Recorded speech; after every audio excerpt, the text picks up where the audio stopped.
Xian Tian Continent. Tianxian Imperial Dynasty. The fifth prince's residence, home of a notorious wastrel prince. This was the most famous place in the entire imperial capital, a spot the common folk never tired of gossiping about every single day. On a reclining chair in the garden within the residence, a strikingly handsome youth lay there muttering to himself. When will days like this finally come to an end? The monotonous life of a wastrel prince is truly dull beyond belief. Every day is nothing but playing and more playing, not a shred of novelty, it is utterly empty. Though his words were full of complaint, anyone who observed him carefully could clearly see from the expression on his face that he was thoroughly enjoying himself. A prince of the Tianxian Imperial Dynasty. Such a status was incomparably noble. He had already enjoyed it for 10 years. Even if he were to drop dead right now, he would still feel he had earned more than enough. What others did not know was that he had once been nothing more than a very ordinary, simple-minded university student on Blue Star. By accident he had traversed into this powerful world of fantasy and in one stroke become a prince. Although this particular prince was somewhat disgraceful. A prince was still a prince. This identity stood there for all to see, something no one could change. When he had first arrived in this world, he had thought to carve out a grand career in this unfamiliar land, ascend the throne and establish immortal achievements. Yet in the end he discovered that he had been thinking far too much. Let alone inheriting his father's throne, he found that even just living a peaceful, safe life was an arduous task. Behind him there was no powerful faction supporting him, and he himself possessed no remarkable talent for the martial path. He was without question a bona fide little good-for-nothing. In fact, he was the sort of waste that could not be any worse. Had he crossed into an ordinary family, it might still have been acceptable. Being an ordinary person would not have been impossible. However, being born into the royal clan made that impossible. Here weakness itself was the original sin. It was not that he had never tried. In the earlier years he had once cultivated desperately. Furthermore, as a prince, even if his talent was poor and he was out of favor, the cultivation resources available to him still far surpassed those of ordinary families. Yet what was the result? To this very day he had only cultivated to the late stage of the body tempering realm. With such a pitiful level of cultivation he himself felt embarrassed even to speak of it. Then he looked at his several brothers. The first prince, at merely 20 years of age, had already stepped into the innate realm, while the other princes had all broken through to the postnatal realm as well. Even the youngest, the 12th prince, only 11 years old, was said to have broken through to the postnatal realm. How was he supposed to compete with that? He completely collapsed. After realizing that he had absolutely no talent for the martial path, Wang Chen, in order to stay alive, simply switched into full slacker mode. Though he was still young, one must not forget that he had lived 2 lifetimes.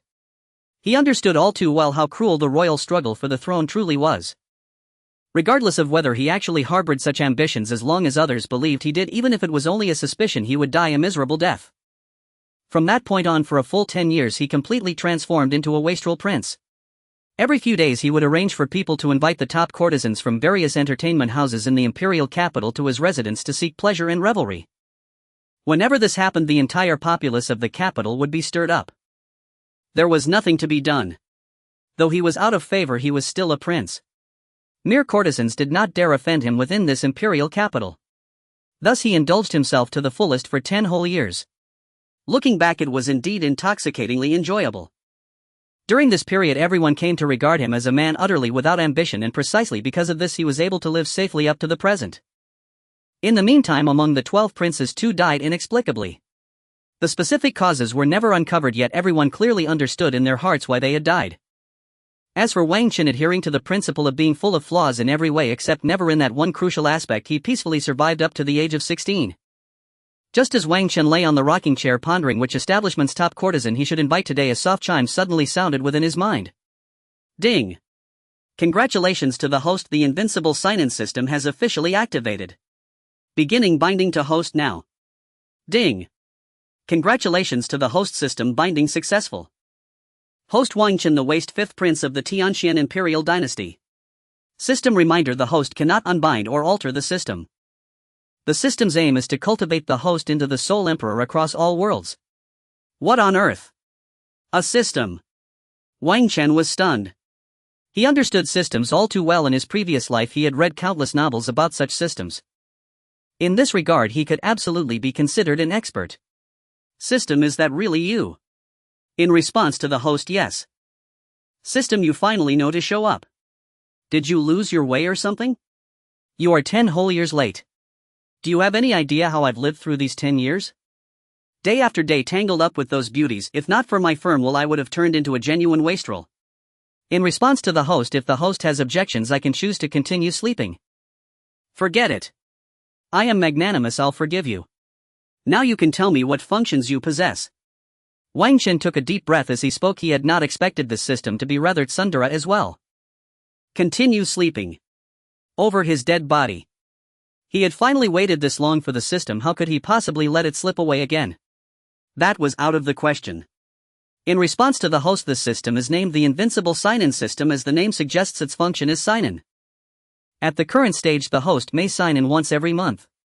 The range of sign-in rewards is all-encompassing. People, items, factions, cultivation, and so on may all be obtained through sign-in. A sign-in system. Hearing the system's words, Wang Chan's eyes lit up. This system was excellent. This was his favorite type, far superior to those damned mission systems. He practically adored it. Ding. Initial sign-in count has been refreshed. Does the host wish to perform a sign-in? The system's prompt sounded. Begin the sign-in. Wang Chen leaned slightly back against the reclining chair, silently giving the order in his heart. I wonder what reward this first sign-in will yield. It shouldn't be too bad, right? For a first sign-in based on all the novels he had read, it should definitely not be shabby. Now it all depended on whether this unreliable system would actually do something decent. Ding. Congratulations to the host, you have signed in and obtained a full 500 years of cultivation inheritance. Whoa. System. You really gave me a huge surprise. Wang Chen was utterly dumbfounded. 500 years of cultivation, what kind of concept was that? In this world, the strongest cultivation realm, the Heavenman realm, granted at most no more than 500 years of lifespan. Ordinary martial artists, after breaking through to the innate realm, only extended their lifespan to around 120 years.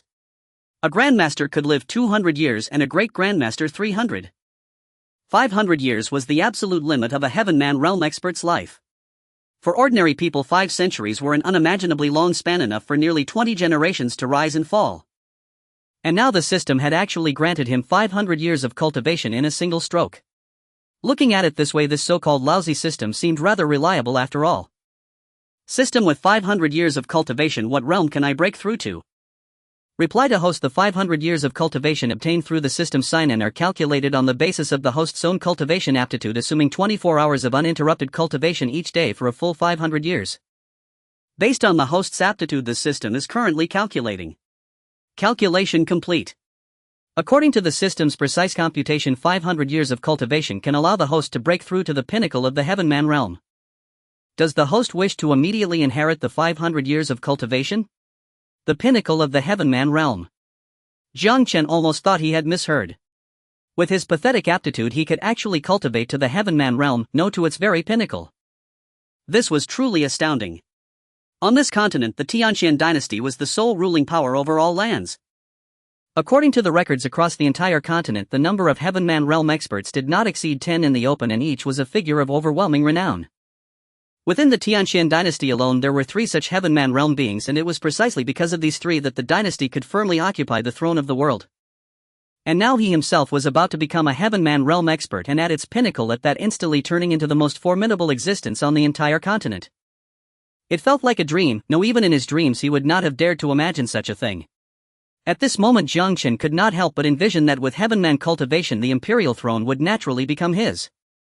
As for those few brothers of his, no matter how powerful the forces behind them were before his Heavenman cultivation, they would amount to nothing. Hurry, system, enough nonsense, inherit the 500 years of cultivation immediately.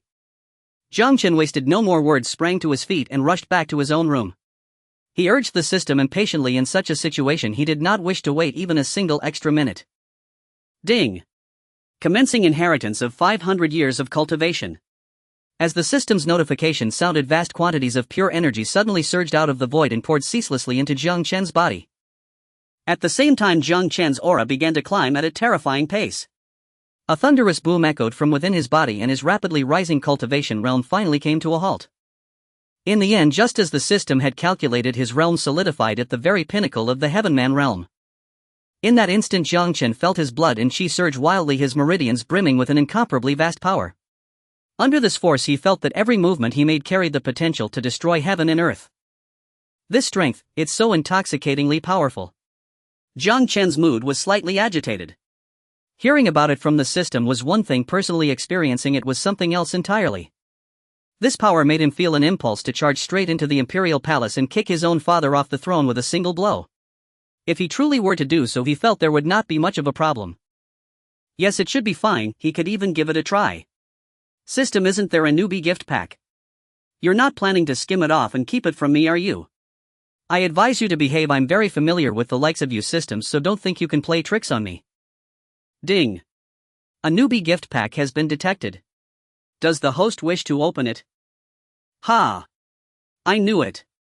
Don't even think about embezzling my newbie gift pack. Open it immediately. Ding. Newbie gift pack is being opened, please wait. Ding. Newbie gift pack opened successfully. Congratulations to the host for obtaining the character Sword Saint Gainia. Congratulations to the host for obtaining the special faction Xuanhuan version Jinui. Sword Saint Gainia. Xuanhuan version Jinui. Wang Chen's heart stirred. These were both names of towering fame from his previous life. He wondered what level of strength they would possess in this fantasy world. Presumably they would not be weak. If they were, the system would be too embarrassed to present them. System, introduce them to me separately. Wang Chen could hardly wait to learn about them. Whether it was Gainia or the Jinui, he was filled with curiosity. Information on Sword Saint Gainia is currently being compiled. Sword Saint Gainia race, human cultivation, pinnacle of the Heavenman realm, able to break through to the divine realm at any time, martial technique, 100-step flying sword art weapon, Yuan Hong sword, Xuanhuan version Jinui. Information being generated. Jinui Commander Ji Gang, cultivation at mid-Heavenman realm. Under his command are 4 chief suppression envoys, Qinglong, Baihu, Zhuchue and Xuanwu. Cultivation peak, great grandmaster among them Qinglong has half a step into the Heavenman realm. Main members 50 at the Great Grandmaster realm, 1,000 and more at the Grandmaster realm, 50,000 at the Innate realm and 200,000 at the Postnatal realm. Uniform flying fish robes, weapon Shochuan sabers, 2 individuals at the Heavenman realm, among them Sword Saint Gainia stood at its pinnacle, a terrifying existence who could step into the divine realm at any moment. As for this Xuanhuan version Jinui, their strength was simply boundless. Even without anything else, the Jinui alone were enough for him to sweep aside all opposition. Previously he had felt that life held no fun because he was a weakling with no chance to resist in others' eyes. Now everything had changed. The roles of attacker and defender had been reversed. In his eyes everyone else had now become weaklings. How things would unfold in the future would depend entirely on his whim. System, summon Sword Saint Gainia and the Jinui commander to my side and deploy the others across the world. Ding. Order received, summoning in progress. As the system's voice fell, the void before Wang Chen split open with a rift. Immediately 2 figures stepped directly out of that spatial fissure and stood before Wang Chen with deeply respectful expressions. Your subject Gainia, your subject Ji Gang, pay respects to your highness the prince. At the instant they were summoned, the system had already instilled in them detailed knowledge of Wang Chen's identity and the basic common sense of this world. Please both of you rise at once. This prince will be relying on you in the days to come. Thank you, your highness. The more Wang Chen looked at the 2 before him, the more pleased he became. He had just asked the system, and all characters obtained through system sign-ins possessed absolute loyalty and would never betray him. With that assurance, Wang Chen's heart was completely at ease. Ji Gang. The Jinui have already been scattered to all corners of this world. You should be able to establish contact with them. I require you to set the Jinui in motion at the fastest speed possible. Whenever I wish it, I must be able to know anything that happens in this world. Yes. Rest assured, your highness, Ji Gang guarantees the mission will be completed. After Ji Gang took his leave, Wang Chen turned his gaze to the Sword Saint Gainia at his side and spoke. Sword Saint, for the time being you will remain at my side. In the evening, Ji Gang returned and went straight to find Wang Chen, who was in the study. Jinui, Ji Gang pays respects to your highness. Seeing Ji Gang's respectful demeanor, Wang Chen casually replied him, get up. Is the Jinui all set up? Yes, your highness. The Jinui have all entered their positions, and this is the first-hand information collected by them for your highness perusal. Ji Gang finished speaking and took out a stack of documents from his bosom, bowing as he presented it to Wang Chen. Oh. The Jinui are quite fast. Let me see what information you have. Wang Chen was somewhat surprised. He hadn't expected the Jinui to work so quickly. In just half a day's time they not only got operational but had also gathered important information. Though he had not yet started reviewing the documents in hand, Wang Chen was certain that the information Ji Gang provided was extremely important. If it were trivial matters that he hadn't inquired about, why would Ji Gang proactively come to deliver them? As he opened the documents, Wang Chen was taken aback at first glance. Without pausing, Wang Chen flipped through the documents page by page. After 3 to 4 minutes, he set the documents down and looked up at Ji Gang. "Not bad, you are quite thoughtful. In just half a day's time you managed to gather such detailed information.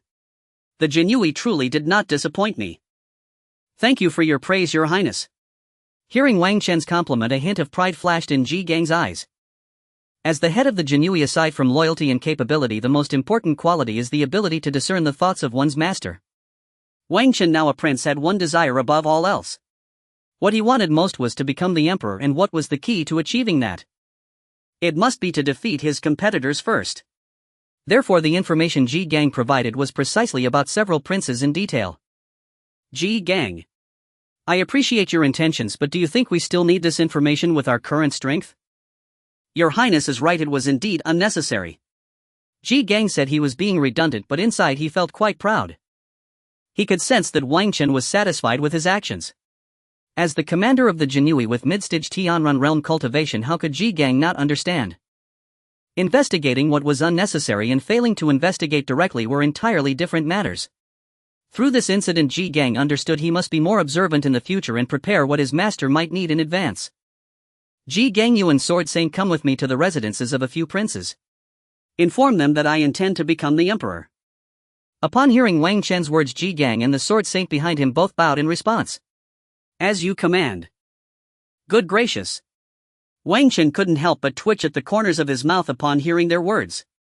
After he had just declared his intention to become emperor, they immediately treated him as such, even using the phrase "as you command."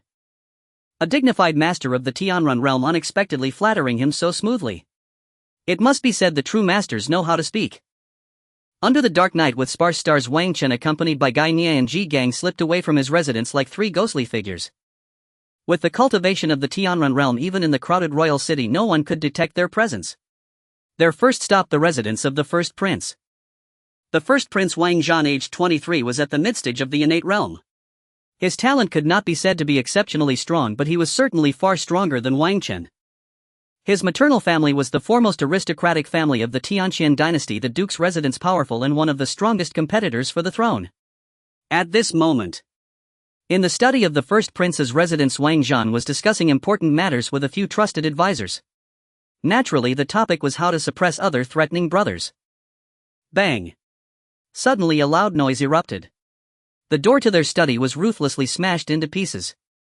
As they stared in shock, three figures slowly walked in. Who? Wang Zhan was both astonished and angry. After all, this was his residence. What bold person dared to intrude? Not only did they barge in, but they also smashed his study door to bits, which was incredibly disrespectful. However, when he recognized that the intruder was Wang Chen, a look of disbelief and absurdity crossed his face. "Fifth brother. How are you here?" Wang Zhan furrowed his brow. He couldn't comprehend how Wang Chen had managed to breach the guards and restrictions of the residence. Especially with the recent violent door smashing, such a commotion should have attracted the attention of everyone in his residence, which was quite frightening. His gaze swept over Gai Nie and Ji Gang behind Wang Chen, and his heart sank. Although he only had innate realm strength as a favored prince, he had some insight and experience. "Elder brother, sorry to disturb you at this late hour." To cut to the chase, Wang Chen said casually as he found a chair to sit down, appearing quite relaxed. "I am here to inform you of one thing. I am claiming the throne." "What?"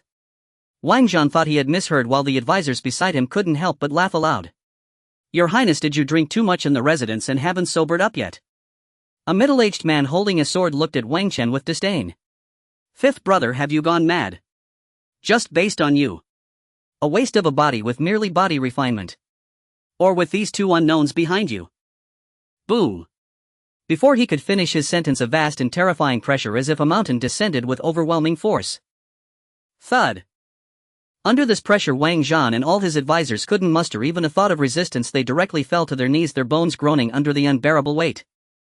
They looked up in fear and found that the source of this despairing pressure was the middle-aged man with the sword behind Wang Chen. Tianrun realm. Wang Chen trembled all over, his voice filled with boundless fear and disbelief. He had once felt a similar aura in the palace belonging to an elder of the dynasty, one of the 3 Tianren elders. Yet he never expected that a Tianren-level individual would be following Wang Chen. How could this be possible? Now do you think I qualify? Wang Chen looked down at the kneeling pale-faced first prince, speaking in a very calm tone. If you think one Tianren realm isn't enough, how about adding another? As soon as Wang Chen's voice fell, another terrifying pressure rose behind him. T2 Tianren realms. Wang Zhan's cold sweat flowed freely, and he instantly understood the current situation. In the face of absolute power, all his forces and schemes became a joke. In their royal family there were only 3 Tianren realm experts, all of whom were ancient figures, with the oldest having lived for hundreds of years and who might die at any moment. Now with 2 Tianren realm experts behind Wang Chen, and judging by their appearance they were quite young. If the other party became emperor, it would mean that their royal family would have 5 Tianren realm experts. As long as the elders of their family weren't insane, they would support the other party's claim to the throne. He would never have another opportunity. Fifth brother. The emperor supports you. The duke's residence, along with all the forces behind the emperor, supports your ascension to the throne. Excellent. Wang Chen nodded in satisfaction. Seeing the other party's compliance, he felt a quiet sense of relief. Of course, if they had refused to cooperate, he would not have hesitated to escort them into the afterlife. Remember your choice. At tomorrow's dawn court assembly you know precisely what must be done. Having spoken, Wang Chen rose to his feet and, accompanied by Gai Nie, turned and strode out of the chamber. Yet just as the 3 were about to step beyond the threshold, Gai Nie suddenly glanced back over his shoulder. Xing. As his gaze swept across those assembled within the room, every ear seemed to ring with the resonant cry of a drawn blade. Pooh! A gush of blood erupted violently, splattering directly onto Wang Zhan's face. The searing warmth jolted the crown prince from his daze. Masterly. His voice trembled as he uttered the name. Only then did the others around him snap back to awareness, eyes wide with terror, all fixed upon the man who had just spat blood.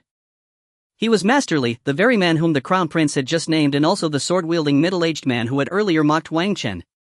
That single glance from Gai Nie appeared calm, yet it carried the peerless essence of sword intent. Masterly, the one who had dared sneer at Wang Chen, did not even have time to scream before his heart meridians shattered, blood surging from his 7 orifices as he fell dead. In his final moments, unspeakable dread, born of witnessing heaven-ascendant power, and profound remorse still lingered in his eyes. Everyone else remained silent. Why had he insisted on posturing? Now he understood at last the true meaning of disaster born from careless speech, but alas, it was already too late. Staring at the warm blood spattered across his own face, Crown Prince Wang Zhan felt as though he had plunged into an abyss of ice, his limbs locked rigid, his breath nearly stilled. Only now did he fully grasp that his 5th brother was no longer the ridiculed wastrel and spoiled scion of old.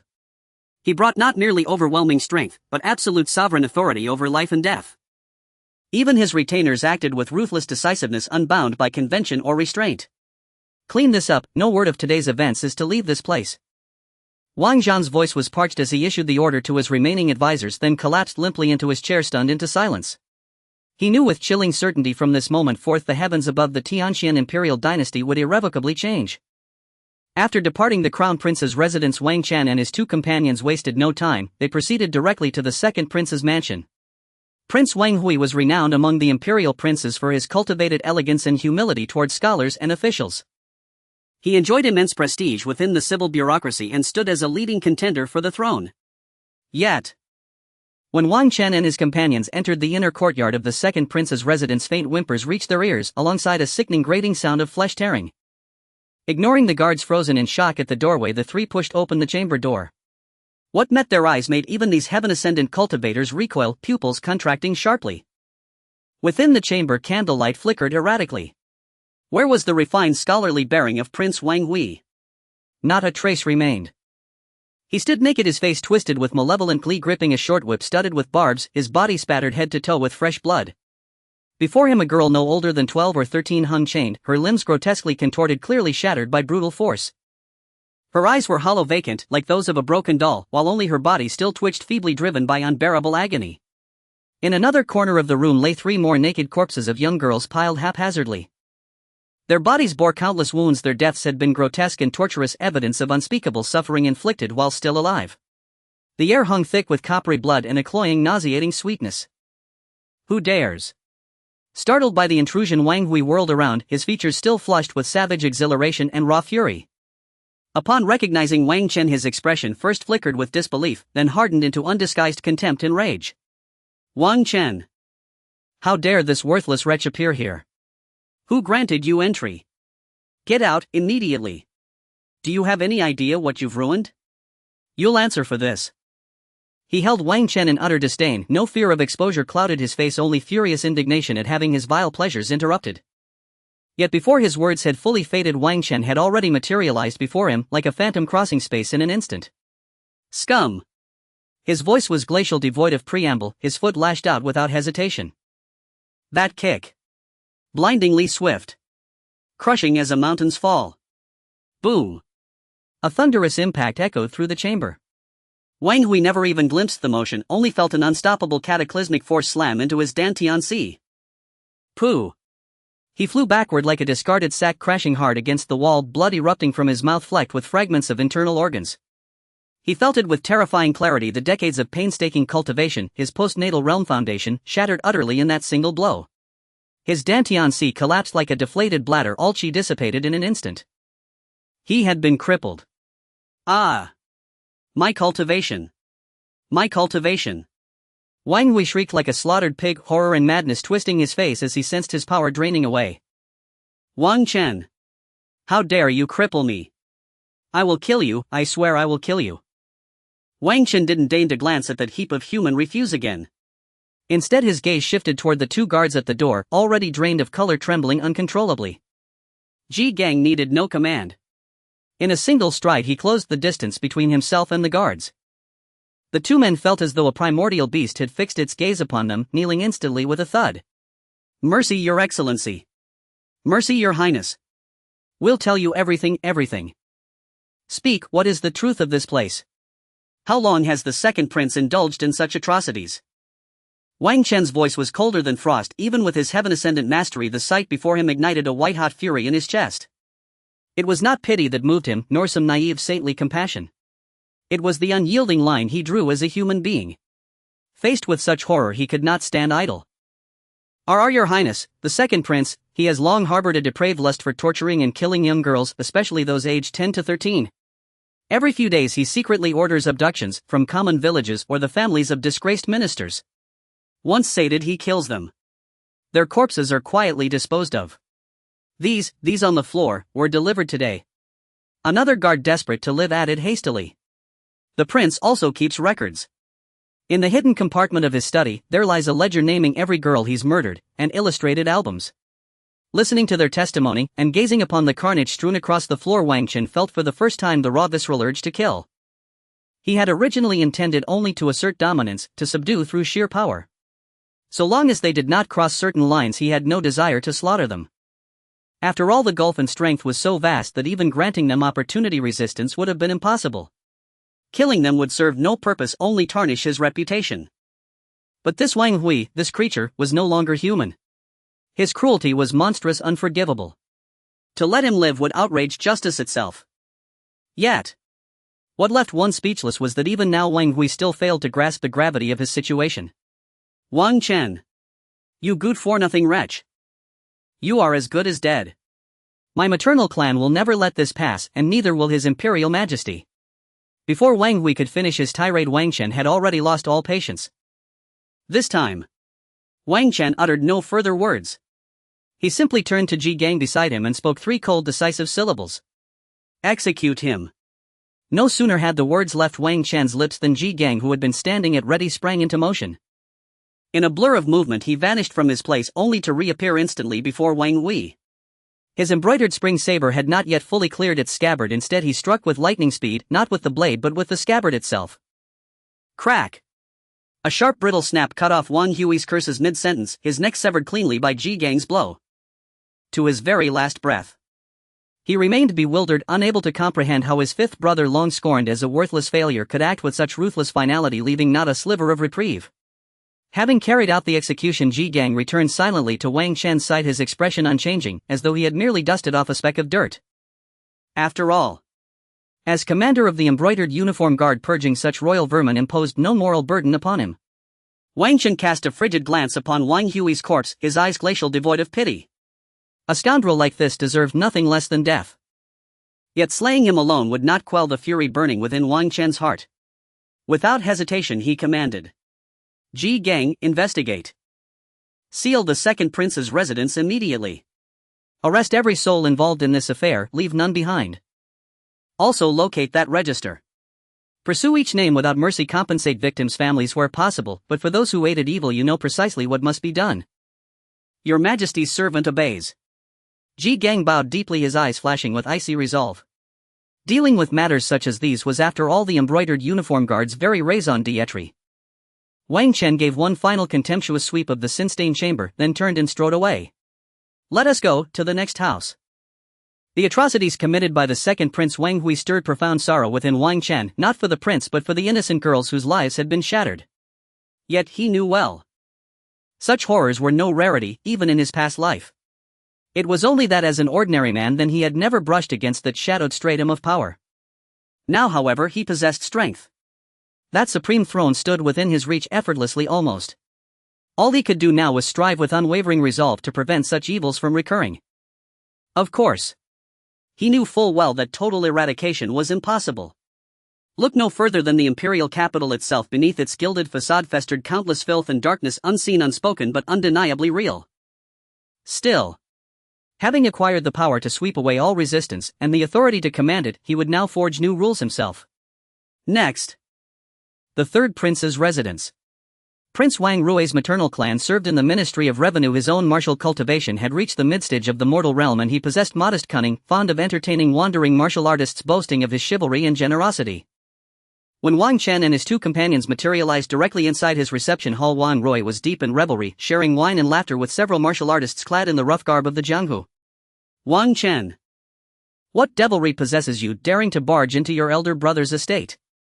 At first Wang Rui froze, startled by their sudden appearance, but swiftly recovered his composure.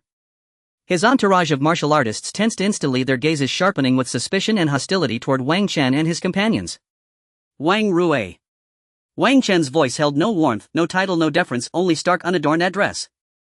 I have come to inform you I claim the throne. Will you kneel or will you die? So blunt, so imperious, a declaration that stunned both Wang Rui and his Jianghu guests into silence. Ha ha ha. Wang Rui burst into laughter, then stared at Wang Chen as if beholding a madman. Wang Chen. Have you lost your mind? You, a wretch like you, dare covet the dragon throne? Demand my submission. Do you truly believe bringing along two obscure masters grants you license to do as you please? My friends here are renowned figures across the entire Jianghu. But Wang Chen had neither time nor inclination to listen. He cut Wang Rui off mid-sentence. Then you choose death. His gaze flickered, no warning, no pause. In the blink of an eye he vanished. Crack! Crack! Two sickening snaps echoed simultaneously, grating, visceral, unbearable. Ah! Wang Rui screamed a raw, piercing shriek as his body crumpled to the floor. His knees bent at grotesque, unnatural angles, shattered in an instant by Wang Chen's blinding kick. And the so-called Jianghu masters flanking him.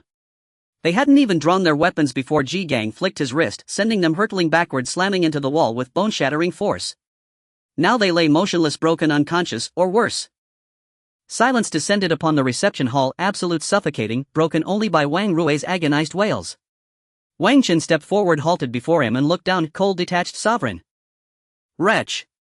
Tell me now, who is the wretch? Your legs are broken, by way of punishment. At tomorrow's Imperial audience, should your conduct disappoint me, the next thing I break will be your neck. Having spoken, Wang Chen did not spare him another glance. Turning sharply, he ordered, "Let us go," to the fourth prince's residence, and strode out flanked by Ganya and Ji Gang. He spared Wang Rui's life, for now, because he would need him at tomorrow's court session. Should the prince falter, Wang Chen would show no mercy, his neck would snap just as easily. The fourth prince Wangzhou was temperamentally timid, and notably the biological brother of the eldest prince. By the time Wang Chen arrived, Wangzhou was already waiting anxiously in his study, having received an urgent message from his elder brother. The moment he saw Wang Chen and his companions materialize before him, and especially felt that faint, intangible, soul-quaking pressure radiating from them, Wangzhou paled, his face draining of all color. Fifth brother. No, I mean, Your Highness. Your servant pledges absolute, unconditional support for Your Majesty's ascension to the throne. Even as he spoke, he collapsed onto his knees with a heavy thud, his voice cracking with tears. Wang Chen regarded his abject cringing, his simmering anger subsiding slightly, and replied with icy detachment. Remember those words. Tomorrow's audience will test your sincerity. Afterward, Wang Chen proceeded to the sixth prince's residence. Then the seventh prince's. Before their overwhelming absolute power, most of the remaining princes quickly submitted, bowing without resistance, sparing Wang Chen the trouble of coercion. After all, in this world, as it stood now, the celestial sovereign realm was the apex of invincibility. Lacking such a master in their ranks, they possessed no grounds for defiance. For to a celestial sovereign, ending a life required no effort at all.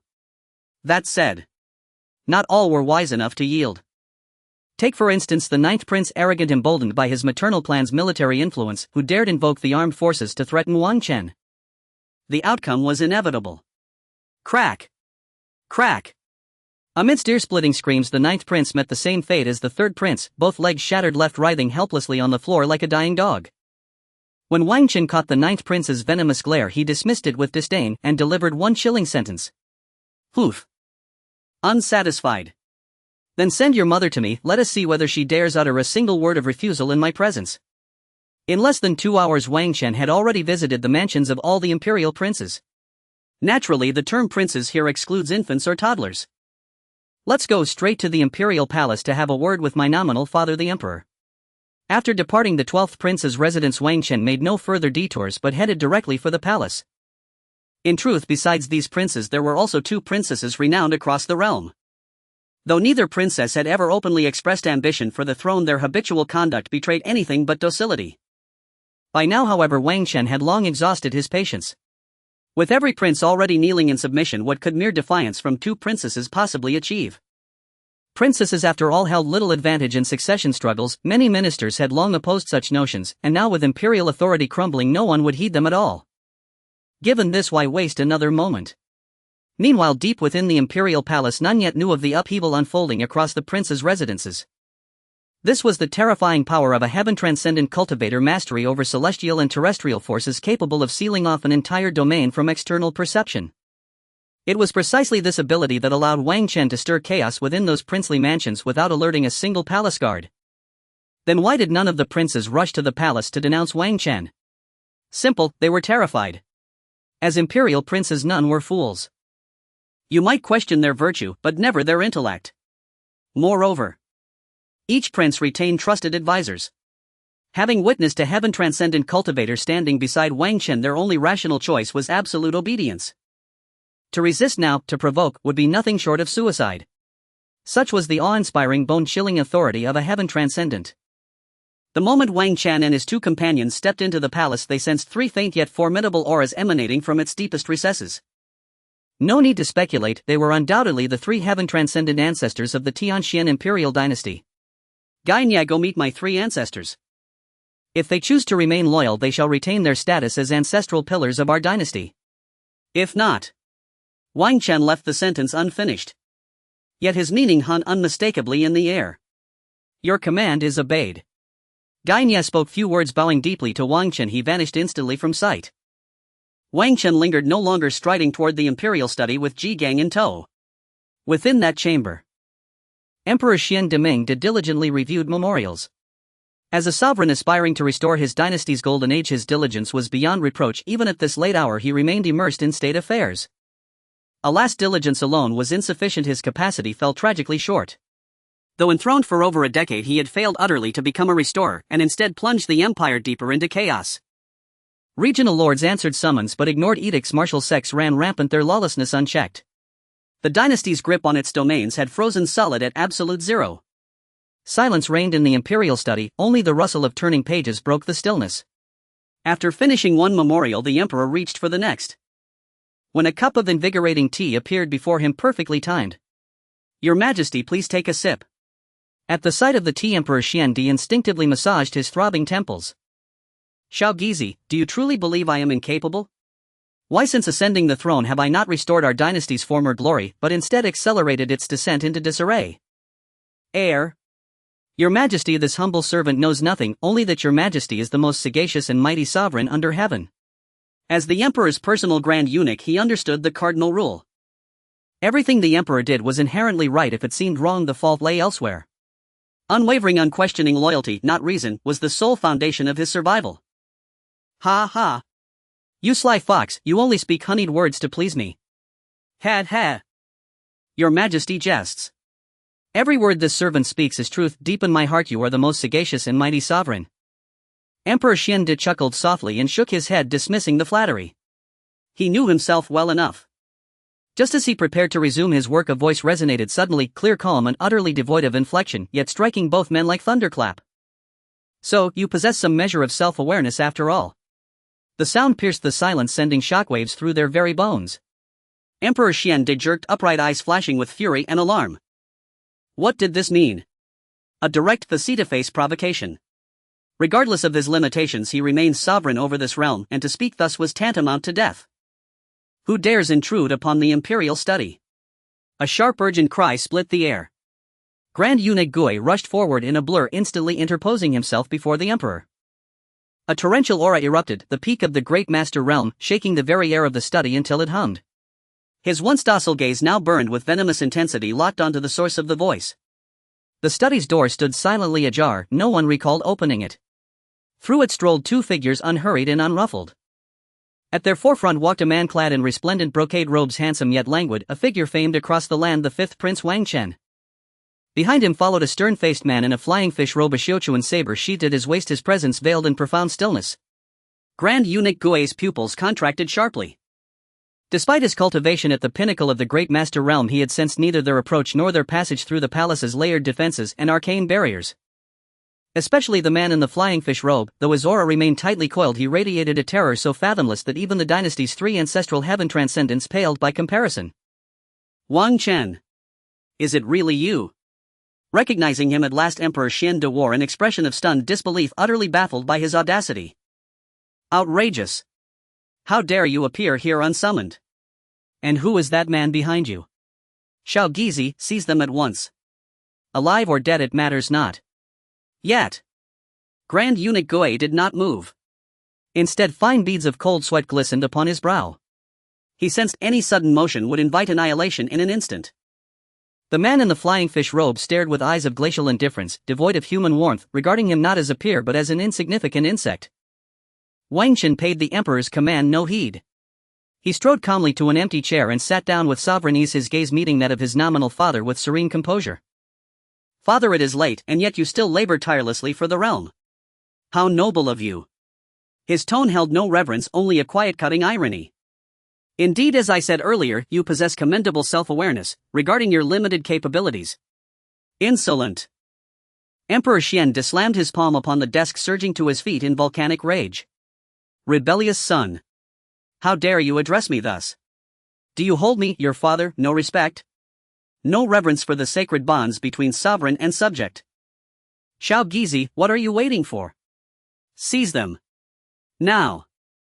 Upon hearing the words of the Xian Di Emperor, Grand Eunuch Gui found himself with no choice but to proceed with a heavy heart.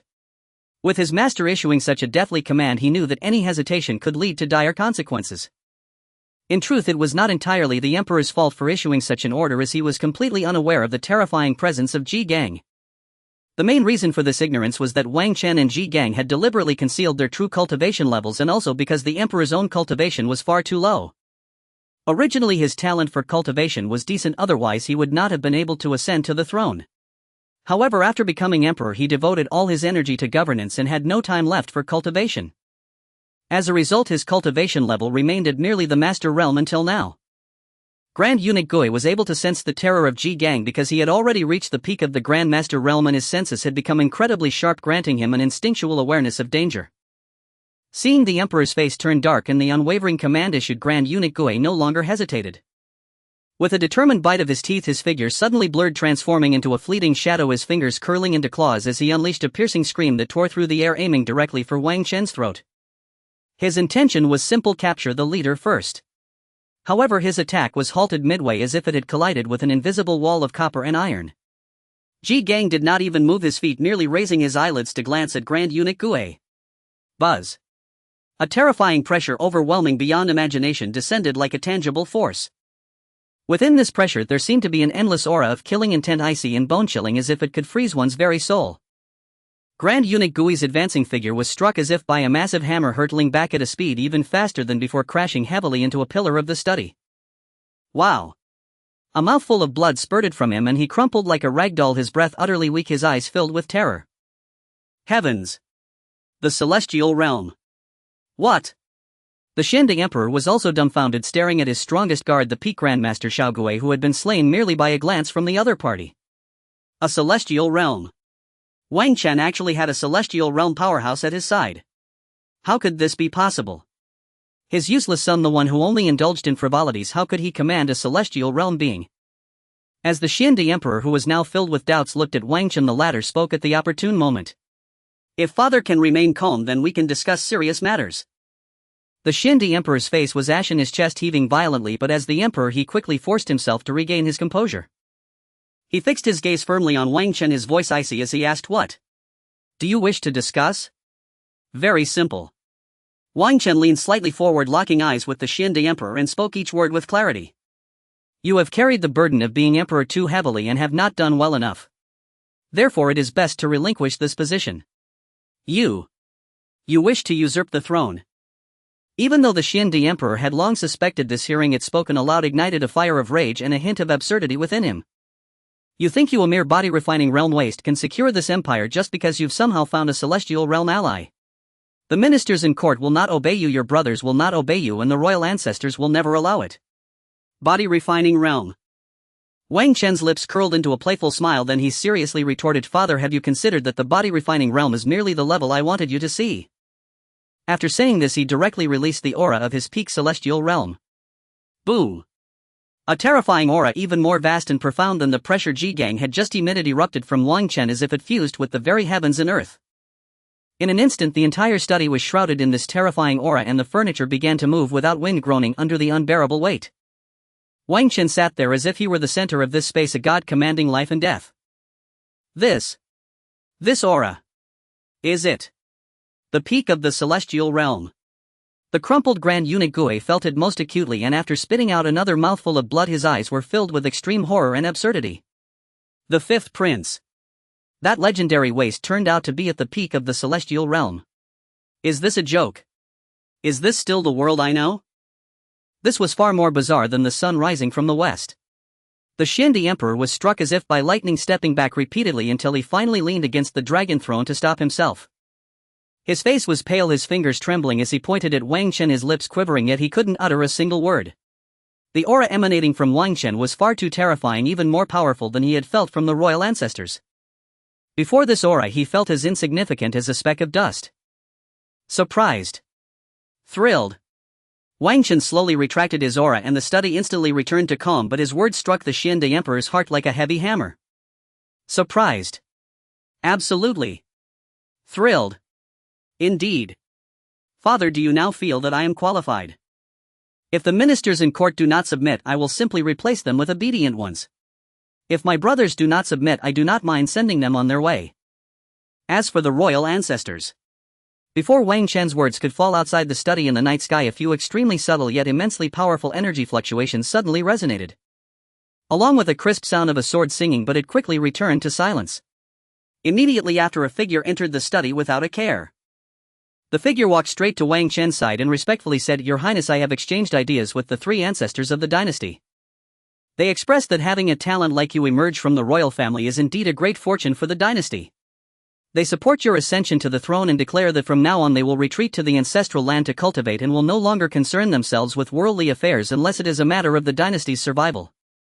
Dainia spoke lightly, but the Xiande Emperor and Grand Eunuch Gui could imagine what those brief energy fluctuations and the sword sound implied. The three celestial realm ancestors of the royal family probably did not last even a moment against the swordsman before them and had already been utterly defeated. Talk of retreating to cultivate. All excuses. Now it is over. He has lost his final reliance. The Xiande Emperor felt as if all his strength had been instantly drained. He stumbled backward, ultimately collapsing into the dragon throne behind him. His face was filled with bitterness and confusion, eventually transforming into a long, deep sigh. He knew that everything was already set in stone. In the face of absolute power, all resistance was futile. I understand. The Xiandi Emperor suddenly appeared to age 10 years in an instant, looking at Wang Chen with complex eyes at this son he had never valued. With your cultivation, entrusting the dynasty to you may indeed truly usher in a resurgence. Tomorrow at the morning court I will issue a decree to abdicate in your favor. The declaration of the Zen position left the Emperor Xuanda feeling a tumult of emotions within. There was disappointment, there was resentment, but perhaps most of all there was a sense of liberation. He had shouldered the weight of the empire for over a decade, watching as the dynasty slowly declined before his eyes, yet despite his utmost efforts he found himself powerless to effect change. He was exhausted and utterly defeated. Wang Chen gazed at the suddenly aged Emperor Xuanda, feeling no stir of emotion within. The royal family was inherently ruthless and there was little fatherly affection between them. His visit today was not for reminiscing. In that case, I thank you, Father Emperor. Thank you. Wang Chen stood and offered a slight nod to Emperor Xuanda. After all, the man was the father of this body. As long as it did not involve his own interests, Wang Chen did not mind showing the respect due to the emperor. I apologize for the disturbance tonight. Father Emperor should rest early. As for the important matters of the court, I shall take care of them from now on. With that, Wang Chen did not give the emperor a chance to respond and turned to leave the imperial study with Gai Nian and Ji Gang. Time flew by. The morning light broke and the golden bell tolled.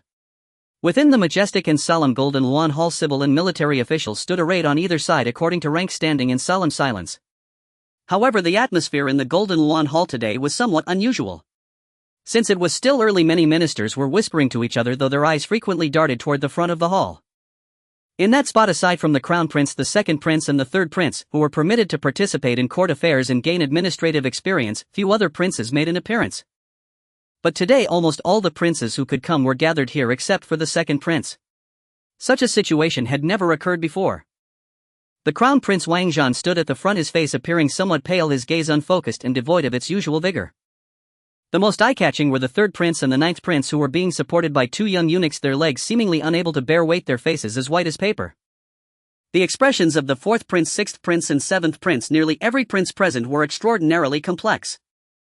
Some looked fearful, some remained silent, others forced a facade of calm, but none whispered to one another as they usually did. The atmosphere was eerily intense. Why are all the princes here today? What happened to the Third Prince and the Ninth Prince? This is too unrestrained.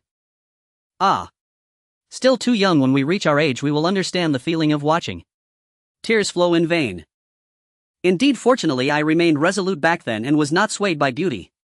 Bah! You shameless one, was that determination? You were just poor. Ah, let's not speak ill of one another. If it weren't for poverty, who wouldn't enjoy the company of women? Look, the Crown Prince doesn't look well either. Did he overexert himself last night? Of course. Strange, why didn't the Second Prince come? Some bewildered officials filled with confusion observed the scene. However, those seasoned officials with their keen senses, such as several cabinet ministers and the heads of the 6 ministries, had already detected the unusual atmosphere. With all the princes gathered, each displaying unusual expressions along with vague rumors they had received last night regarding unrest at several princes' residences. These old foxes could almost be certain that a momentous event had undoubtedly transpired last night. The heavens of this imperial city were indeed about to change. And this change was happening today.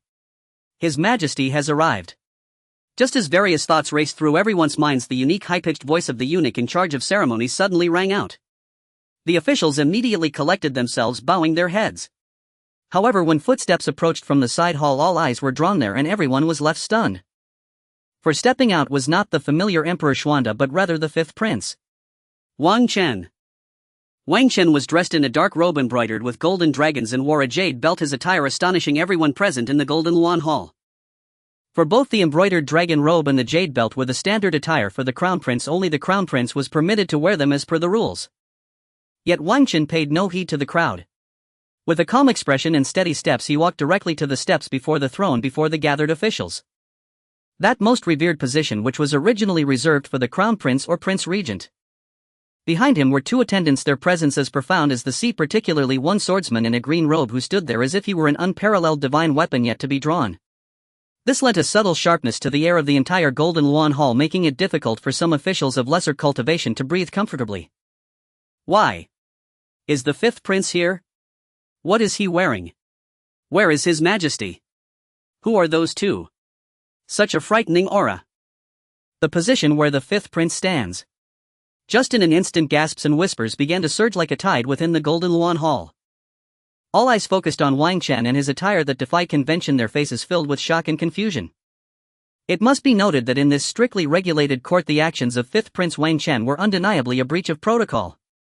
However, just as many were about to voice their questions to Wang Chen, the curtain of the side hall was lifted once more. Next, familiar footsteps echoed again. Under the watchful gaze of everyone, Emperor Xuan, clad in a bright yellow dragon robe and wearing a crown, was being supported by his chief eunuch Gui Gonggang as he slowly walked out. Although Gui Gonggang's complexion was pale and his steps somewhat unsteady, his hands supporting the emperor remained extraordinarily firm. And what of Emperor Xuan? He appeared haggard with deep bags under his eyes, his gaze lacking the brilliance of yore, and even his hair had begun to show signs of white, as if all his vitality had been drained in a single night. At this moment the crowd in the Golden Luan Hall could hardly believe their eyes. Who is this? It has only been a day since they last saw him. How could their emperor have changed to such a state? Could it be that his wife ran off with someone? That shouldn't be the case. Emperor Xuan paid no heed to the gazes of the crowd. Despite his extreme weariness, the regal air of the emperor still lingered, barely supporting him as he approached the throne. However, when his gaze swept below, especially upon seeing the calm Wang Chen donned in the crown prince's robe standing at the forefront, his body involuntarily stiffened for a moment. Yet, having been an emperor for over a decade, he still possessed self-control. In just an instant he regained his composure and slowly sat down upon the gilded throne that symbolized supreme power. After sitting down, he did not scan the officials as usual, but instead slightly closed his eyes. It seemed he was gathering strength, or perhaps evading something. At this moment the entire Golden Luan Hall fell silent. Everyone held their breath, awaiting in quiet anticipation, their doubts reaching a peak. The 5th Prince's audacious attire and the Emperor's abnormal demeanor. All of it seemed to point toward a possibility too daunting to contemplate. Moments later, Emperor Xuan slowly opened his eyes. His gaze fell upon no one in particular. But instead he gave an almost imperceptible nod toward Grand Eunuch Gui standing beside him. Upon witnessing the Emperor's subtle gesture, Grand Eunuch Gui appeared to have received a silent command. He took a single measured step forward. Then, drawing a slow deep breath, he solemnly withdrew from the wide sleeve of his robe a scroll of brilliant yellow silk. It was the highest grade imperial edict of the Tianxian Imperial Dynasty. Holding it aloft with both hands, he slowly unfurled it and began reciting its contents, his voice trembling with gravity. By the mandate of heaven and the will of the celestial realm, the Emperor decrees. I have inherited the great throne and ruled for 17 years, laboring day and night with solemn vigilance, ever fearful lest I prove unworthy of this sacred charge. Yet heaven's decree is inscrutable, the imperial regalia must pass to its rightful heir. My 5th son Chen possesses extraordinary brilliance by heaven's design, his innate virtue surpasses all measure, his merit eclipses the heavens and earth, his wisdom secures the realm, and his might sweeps across the 8 deserts without rival. Having weighed this matter deeply for the sake of the empire and the welfare of its people, I hereby issue this edict. I abdicate the dragon throne in favor of my 5th son Prince Wang Chen. Effective immediately, Prince Wang Chen shall ascend the throne and assume the imperial mantle. I shall retire as retired emperor to dwell in serene seclusion. All ministers shall serve the new sovereign with utmost loyalty, ensuring the eternal prosperity of the Tianxian Imperial Dynasty. By imperial command. An abdication edict. And bestowed upon the 5th prince. This thunderclap revelation struck every soul within the Hall of Supreme Harmony like a bolt from the 9th heaven. All stood frozen in stunned silence, minds utterly blank. Abdication. And to that notorious prodigal prince famed throughout the imperial capital. How could this be possible? Moreover, his majesty remains in the prime of life, why such sudden abdication? Most critically, what manner of man is this 5th prince? What virtue or merit does he possess? Extraordinary brilliance by heaven's design. Innate virtue surpasses all measure. Merit eclipses the heavens and earth. Could this truly describe the same 5th prince known to them all? Preposterous. Utterly absurd. Yet, the resplendent yellow edict itself, Grand Eunuch Gui's stern countenance, and the 5th prince standing calmly at the foot of the dais, unflinching beneath the shock-struck gazes of the entire court. The 2 unfathomable attendants flanking him and the strangely subdued reactions of the other princes.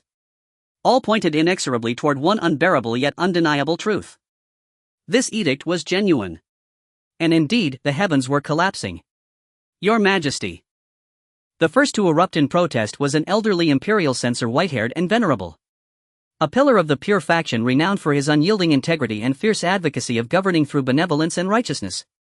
He collapsed to his knees with a thud, tears streaming down his weathered cheeks, his voice thick with anguish.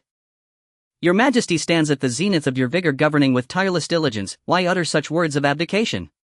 The fifth prince, he is young, unruly, and has cultivated no virtue or governance. How can he shoulder the weight of empire and people?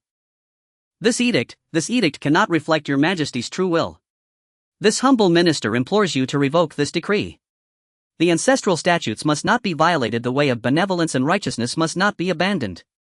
I second this motion. Another official stepped forward, Vice Minister of Rights, his voice equally agitated. Succession must follow virtue and seniority. The fifth prince has rendered no service, earned no merit, and contributed nothing to state affairs. To elevate him so hastily would only breed dissent, not national fortune but calamity itself. Your Majesty, this must not be allowed.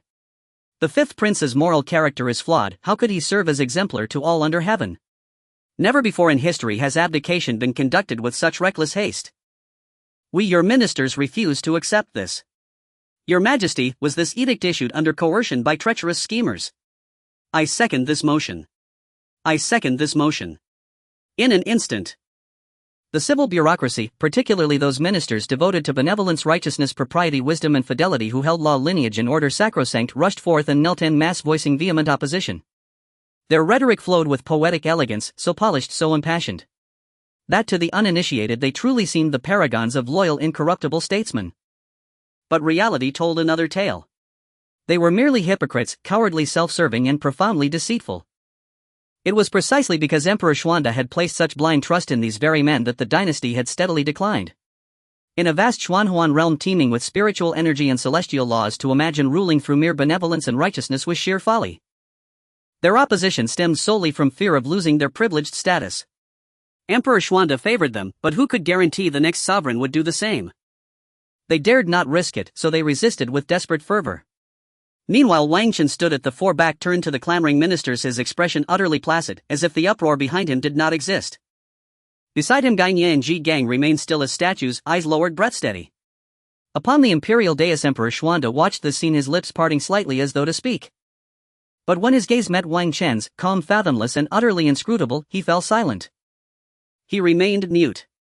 Below, the tide of protest swelled ever higher. Some radical scholars even struck their foreheads against the marble floor, weeping blood in desperate remonstrance. Chaos reigned. At that moment, Wang Chen finally moved. Turning slowly to face the assembly, he spoke not a word, only swept his tranquil gaze across the kneeling, impassioned ministers. The elderly censor, the first to rise in protest, happened to meet Wang Chen's eyes directly. Unaware of the peril, he continued his impassioned denunciation. Should the fifth prince ascend, tyranny and chaos shall surely follow. This humble minister would rather die. Enough noise. Wang Chen uttered only two words, softly, effortlessly. Instantly, the censor's voice cut off mid-sentence. Put. A crimson mist erupted violently from his chest, then he crumpled lifelessly to the floor, breath extinguished. Absolute silence descended upon the hall of supreme harmony. Every cry, every plea choked instantly in throats frozen with terror. You dare slay a senior court minister in broad daylight within the hall of supreme harmony. You tyrant.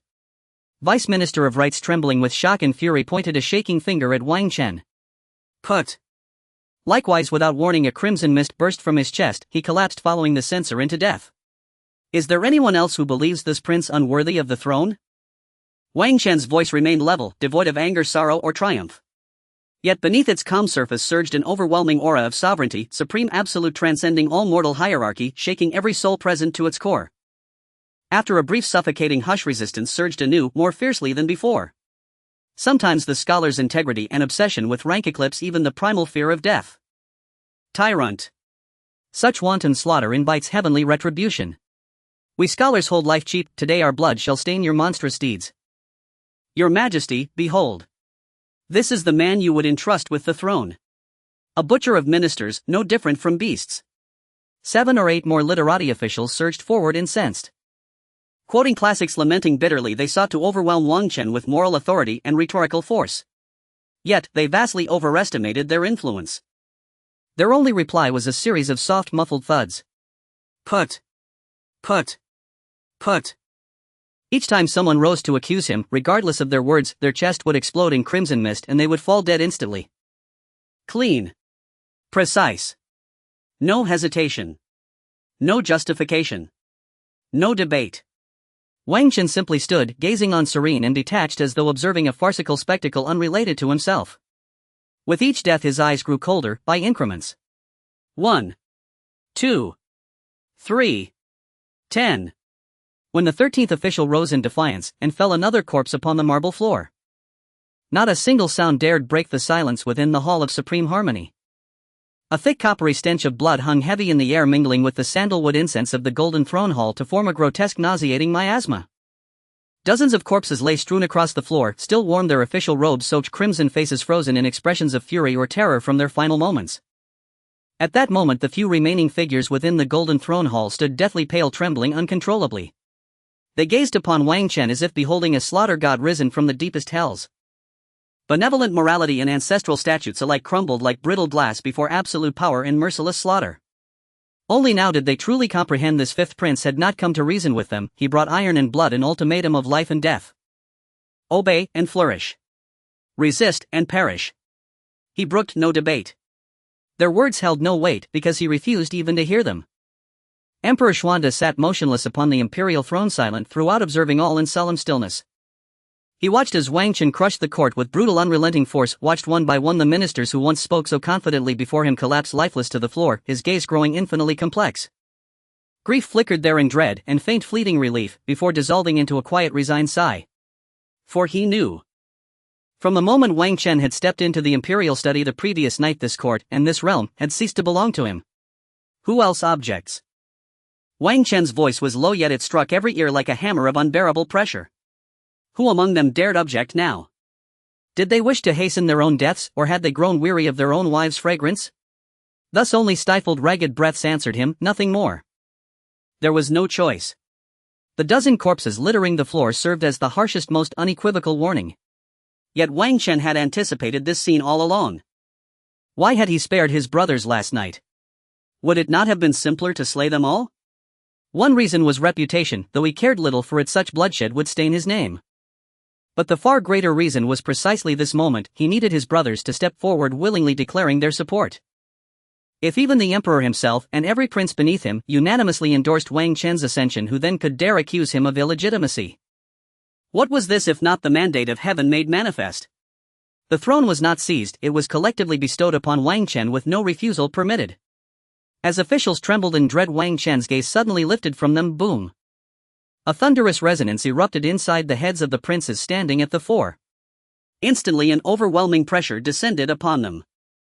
In a single heartbeat it nearly drove them to their knees. What? All princes jerked their heads up, only to meet Wang Chen's unwavering stare. That gaze held no rage, no murderous intent, not even strong emotion. It was the cool, detached scrutiny reserved for objects awaiting inspection. And precisely the chilling calm plunged them into icy despair, the very marrow of their spines freezing, a glacial shock surging upward to the crown of their skulls. They were no fools. Each had in some measure cultivated cunning and guile, qualities that had drawn Wang Chen's particular attention. They understood perfectly what his gaze implied: he spared their lives not out of fraternal sentiment, but because they remained useful. Imagine themselves in his place, they would have eradicated every brother posing even the slightest threat without hesitation. Wang Chen had not done so, but last night he had made one thing unmistakably clear: he would judge their performance today. What was that performance? Precisely this: to kneel, to proclaim allegiance. Your servant. Your servant Wang Zhan. First to respond was the eldest prince, Wang Zhan.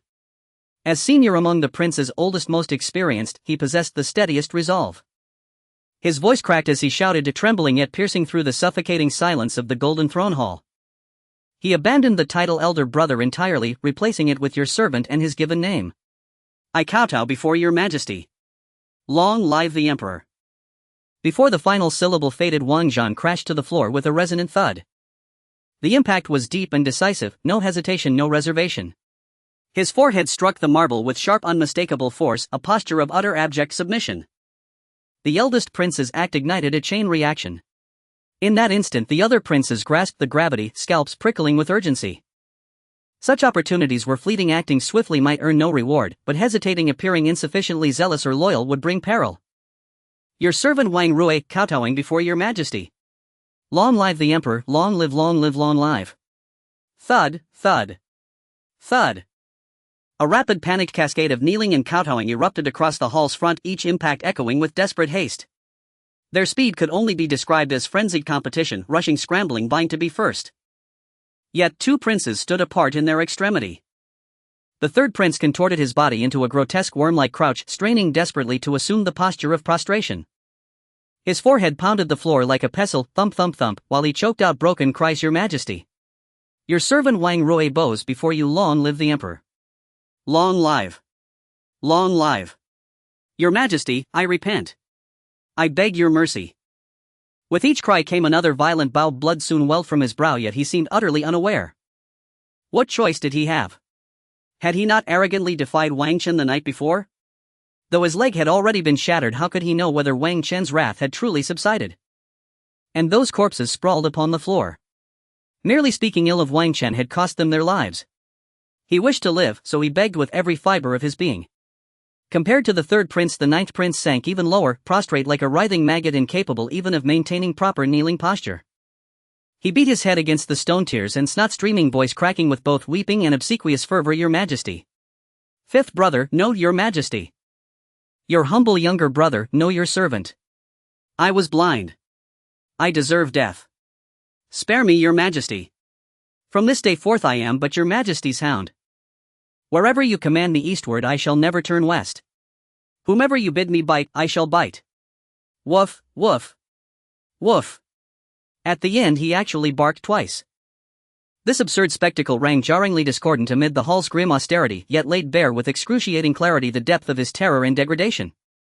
As for the other imperial princes, though they did not grovel as abjectly as the third and ninth princes, they too made their stance unmistakably clear, kneeling reverently upon the ground, chanting "Long live His Majesty!"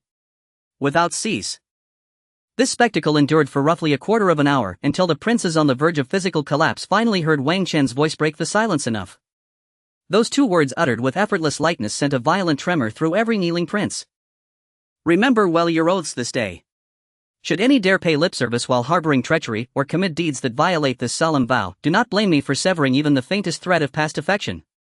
Though Wang Chen left the sentence unfinished, a glacial wave of killing intent swept across the hall, chilling each prince to the bone.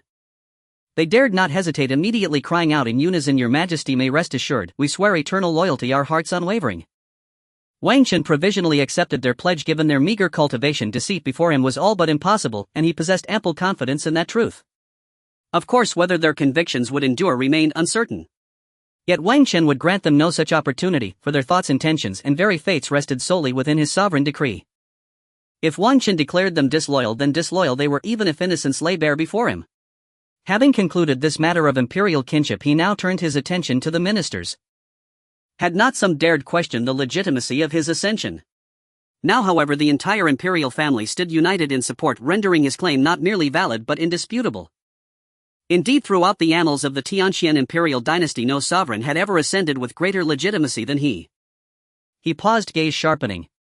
"If dissent still lingers, then do not fault me for resuming the slaughter." To Wang Chen these so-called ministers were utterly expendable, their opposition held no weight, no consequence. After all, in any realm shortages may plague countless professions, but never the bureaucracy.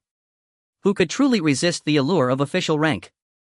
Thus, even should every soul within the Hall of Supreme Harmony perish, the embroidered uniform guard could replace them instantly, perhaps with officials even more capable. Yet Wang Chen had overestimated their resolve. As his gaze swept across the civil and military ministers, an unexpected turn unfolded. Li Gulao, the Grand Tutor, one of the 3 dukes of the Tianxian dynasty and de facto head of the civil bureaucracy for over a decade, was the first to kneel. A thunderous thud echoed as he dropped to his knees, an act of such seismic significance that the senior ministers behind him thought, if the Grand Tutor surrenders, what hope remains for us petty functionaries? Kneel, just kneel. Thud. Thud. Thud thud. The Deputy Grand Tutor, the 6 ministers and their vice ministers, men who wielded immense authority in daily governance, followed suit. Witnessing their leader bow without hesitation, the last vestiges of hesitation and the hollow pretense of scholarly integrity shattered like brittle porcelain. Fearing they might incur Wang Chen's wrath by kneeling a moment too late, or seizing the chance to drift with the tide, they flung themselves onto the floor in frantic succession, tumbling and scrambling without dignity. Then, like a relentless tide surging across land, the kneeling spread through the ranks of generals down to mid and lower tier officials, and ultimately even the eunuchs lining the Hall of Supreme Harmony. In the end only 4 figures remained standing: Wang Chen himself, the Sword Saint Gainye, the commander Ji Gang, and the retired emperor seated upon the dragon throne. A sea of black robes stretched across the marble floor, every single person prostrate. Their movements flowed with uncanny synchrony as though rehearsed 1,000 times. We humbly greet His Majesty. Long live His Majesty, 10,000 years, 10,000 years, 10,000 myriad years. His Majesty's divine majesty eclipses heaven and earth. He is heaven's chosen sovereign. We pledge our lives to his cause. Long live His Majesty. 10,000 years. 10,000 years. 10,000 myriad years. A thunderous oceanic chorus of obeisance instantly drowned out the hall. Compared to the prince's earlier cacophony, this acclamation was markedly unified, resonant, and at least superficially sincere. Ha! A wry smile flickered across Wang Chen's lips. Behold, the stark reality law protocol institution, all crumble before absolute power. Such is the immutable truth across all realms. Rise. From this day forth I am the new sovereign of the Tianxian Imperial Dynasty. The era name shall be changed to Kaiyuan Era of Inauguration. In 3 days the enthronement ceremony shall commence, proclaimed to all under heaven. The Ministry of Rights and the Grand Secretariat shall jointly oversee preparations, without error, without delay. No sooner had Wang Chen spoken than the assembled ministers knelt once more. We accept the imperial edict. Long live His Majesty, 10,000 years, 10,000 years, 10,000 myriad years. This time their response bore no trace of fear, only flawless, fervent, and thunderous acclaim. How could it be otherwise? This was Wang Chen's inaugural decree. Failure to honor it would be unthinkable. Whatever their private sentiments, outward compliance was non-negotiable. They must perform unwavering fealty to perfection. For men steeped in the art of governance, such performance was second nature. Yet Wang Chen trusted none of them, not a single syllable uttered in that hall. Still, it mattered little. Wang Chen possessed far more potent means of control. With that thought he turned toward Ji Gang beside him. Ji Gang. You shall lead the embroidered uniform guard in supervising all ministers, investigating every case of corruption, abuse of power, or violation of law. Any who obstruct your mandate shall be executed first, reported later. His tone remained calm, yet beneath it surged lethal intent. To the minister's ears those words struck like ice-laced whips, sending shivers through every spine. Several nearly collapsed outright. Another storm rising before the first had even passed. Investigate corruption and abuse of power.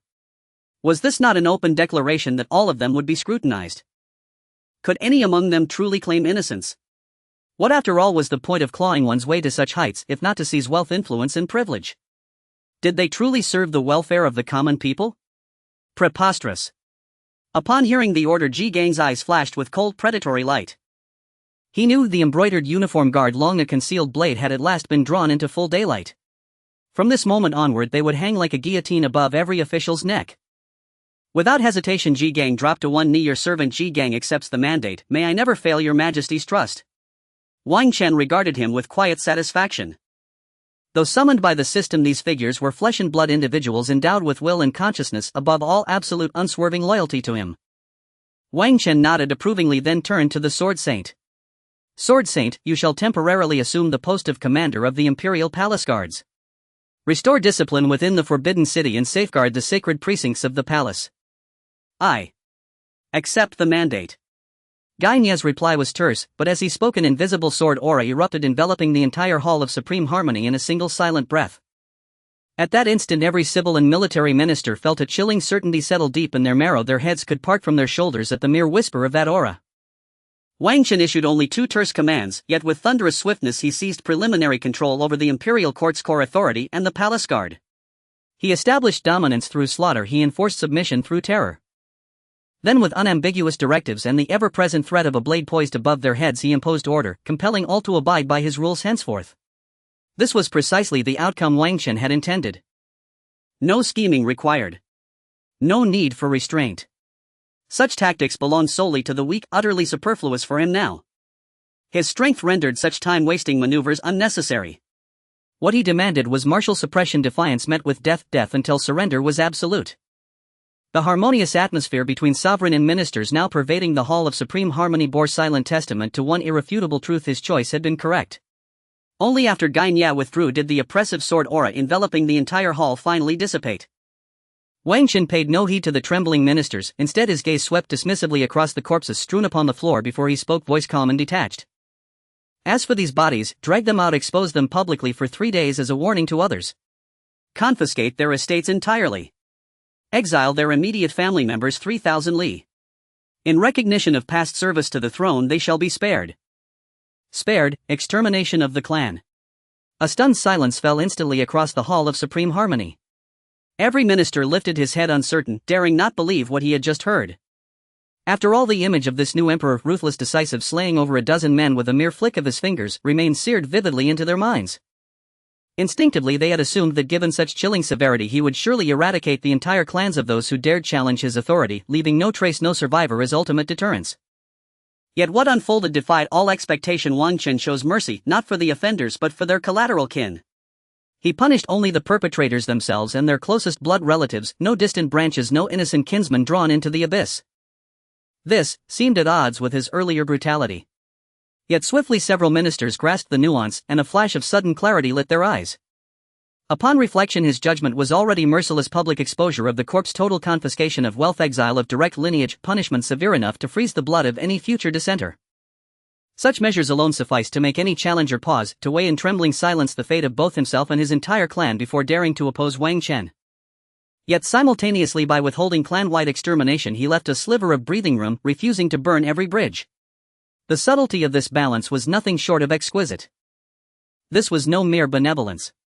Nor was it weakness. It was a deliberate declaration: resist the emperor and the cost will be catastrophic. You and your dearest kin shall fall into irreversible ruin. Yet, he was no bloodthirsty tyrant who slaughtered indiscriminately. One hand held aloft the executioner's blade, the other eased ever so slightly its grip, thus revealing both the iron law of punishment and an implicit boundary. He granted the terrified ministers a fragile measure of security, a whisper of hope. Far more astute and far more effective for long-term rule than unrestrained carnage or boundless dread. His Majesty is supremely wise. His Majesty is merciful beyond measure. Having fully comprehended his intent, the ministers once again knelt as one, prostrating themselves en masse. Yet this time, beneath the layers of fear and submission, something new stirred: an ineffable complexity, perhaps relief, profound awe, even reluctant admiration for Wang Chen's masterful statecraft. Regardless, the titles of wise and merciful were now indispensable, crown jewels to be placed firmly upon Wang Chen's brow. As he gazed upon the sea of kneeling officials chanting his virtue, a faint knowing smile finally touched his lips. This was precisely the effect he sought. True sovereignty lay in the seamless interplay of favor and fear. Though reputation meant little to him, minimizing friction and ensuring smooth governance was undeniably advantageous. That concludes today's session. Dismissed. Without further word, Wang Chen turned and strode from the Hall of Supreme Harmony, accompanied only by Ji Gang and Gai Nia. He departed without ceremony, leaving behind an awkward silence, and nearly provoking Xuan Emperor to erupt in furious indignation. Damn it, does he truly hold me in no regard whatsoever? At the very least one ought to consult the sovereign. Even if stripped of power, he still bore the title of retired emperor. Was even this modicum of respect too much to ask? Did raw strength entitle one to absolute impunity? Did he possess no dignity left to preserve? Though inwardly seething, Xuan Emperor suppressed his outrage. Observing the minister's reactions made resistance futile. Not a single soul had glanced his way, not once. Only after Wang Chen's departure did the invisible pressure shrouding the hall begin to recede in earnest. Officials staggered as though drained of life, many collapsed outright onto the marble floor. In each other's eyes they saw only raw terror and the aftershock of near annihilation. Under such conditions, when survival itself hung in the balance, who possessed the luxury of concern for a fallen retired emperor? All present understood with the new emperor's overwhelming authority the retired emperor would never again wield influence over state affairs. Thus there remained no reason to curry his favor. Indeed, to avoid suspicion, many would now deliberately avoid him altogether. Thus unfolded the timeless axiom: a new sovereign, a new court. Wang Chen's departure marked the formal end of the audience, yet the reverberations of that morning had only just begun. Within half a day, every detail of the events within the Hall of Supreme Harmony, the abdication, the executions, the princes kneeling, the ministers submitting, and the new emperor's chilling yet calculated clemency, spread like wildfire across the imperial capital, reaching nobles in their mansions and street vendors in their stalls alike. What? The fifth prince ascends the dragon throne. Truly. Has he grown so formidable? Slaying over a dozen ministers on the spot. Forcing all princes and ministers to kneel. Impossible. That dissolute, worthless prince has attained the celestial realm. Are you certain the intelligence is accurate? Absolutely certain. My second uncle's maternal cousin's daughter serves within the palace, she witnessed it herself. They say the blood in the Hall of Supreme Harmony hasn't even been washed away yet. Ah, brother, you have connections like that. Could you introduce me? I'd love a post within the palace. Whoa, hold on. Serving in the palace requires that procedure. Are you absolutely sure? Oh, merely an inch or two, nothing to fret over. Brother, you're fearless, I'll handle it.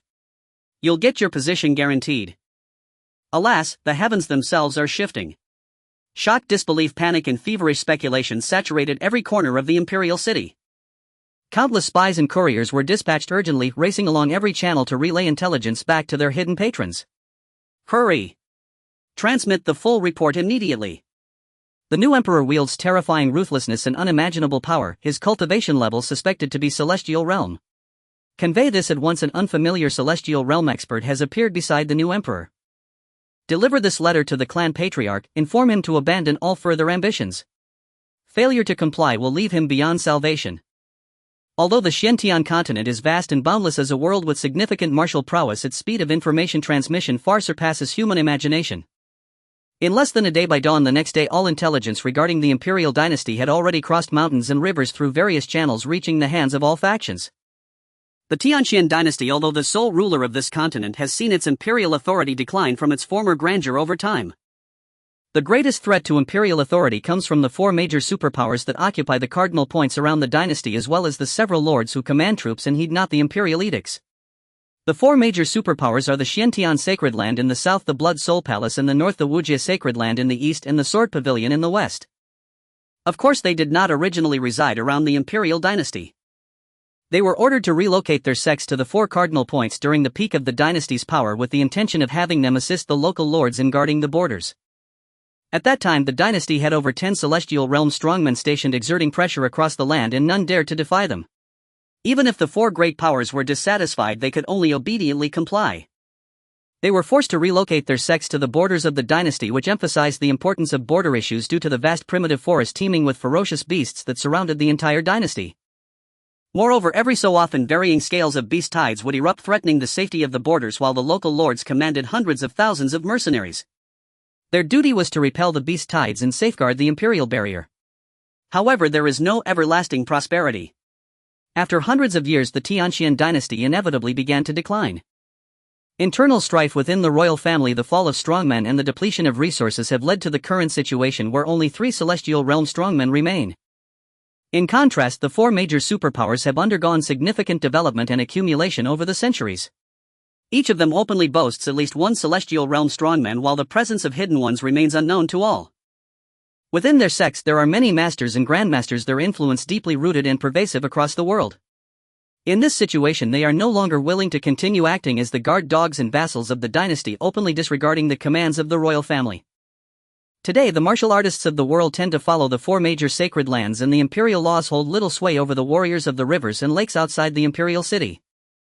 Feuds, private duels, and territorial disputes are common occurrences, while the local officials of the dynasty often turn a blind eye, sometimes even needing to curry favor with those grand sects.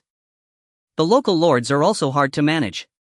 Relying on their military might and the geographical advantage of being far from the emperor, they procrastinate on the orders of the royal family. It can be said that the current Tianxian dynasty resembles a giant with a strong exterior yet hollow interior, its control over external matters having weakened to its utmost limit. The imperial city still holds some ground due to the presence of 3 celestial realm strongmen, along with its profound heritage and restrictions, barely qualifying as the dynasty's last pure land. However, once one leaves the imperial city, especially in the regions far from its center, the prestige of imperial authority has nearly vanished. When the news of Wang Chen's forceful ascension and bloody suppression of the court, as well as the expulsion of the former emperor, reached the major factions, their first reaction was incredulity, even derision. Within the Xiantian Sacred Land, the leader Li Daozong could not help but furrow his brows as he looked at the information transmitted from the dynasty. Wang Chen. Is he not the so-called wasteful scion recorded as having no martial talent and only seeking pleasure? As he spoke, he used his internal power to instantly turn the information in his hand to ashes. Celestial Realm. A joke. I have toiled for 200 years, still half a step away from the celestial realm, and he a mere 16-year-old boy. How could he possibly? It must be that the old fools of the Tianxian royal family are at their wits' end, using a diversionary tactic in a bid to intimidate us. Oof. Utterly childish. On the other side within the Blood Soul Palace a similar scene was unfolding in the dark and eerie underground palace. He he he. A chilling bone-chilling laughter echoed as the master of the Blood Soul Palace shrouded in a blood robe spoke in a hoarse voice. Is the Tianqian royal family at the end of their wits? They actually put forth a wasteful prince as a front and fabricated the lie of the celestial realm. Are they trying to divert attention or are they merely struggling in their last throes? Send someone to investigate and see if those three old geezers in the Imperial city are on the brink of collapse. In the Wujie sacred land the leader, a refined middle-aged man, stared at the intelligence in his hand lost in thought. Wang Chen's celestial realm. The intelligence indicates that he indeed demonstrated terrifying strength in the Golden Luan Hall yesterday, instantly killing over 10 ministers. Among them were even those at the master level. However, to say he is at the celestial realm is simply too far-fetched. Perhaps he used some royal secret treasure, or it may be the result of those three old ancestors forcibly imparting knowledge.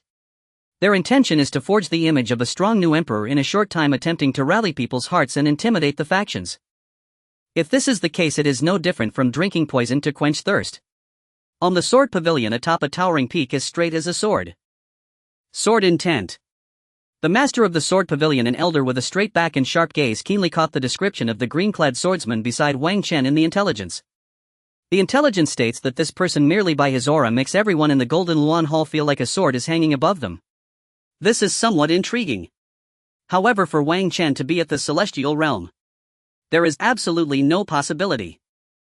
It must be a reclusive expert whom the royal family invited from who knows where, acting under the guise of the fifth prince with intentions that need not be said. The leaders of the four major superpowers as well as the local lords and powerful family sects who received the news nearly all came to similar conclusions. They do not believe. They are more inclined to think that this is a carefully crafted conspiracy or performance by the Tianqian royal family amid their decline and loss of authority. As for Wang Chen being a celestial realm strongman, in their view it is pure nonsense. It is more absurd than the sun rising from the west. A prince who has been recorded for 10 years as a wasteful person with almost no martial talent suddenly becomes the top powerhouse of the continent. This is simply illogical and must be a smokescreen released by the royal family.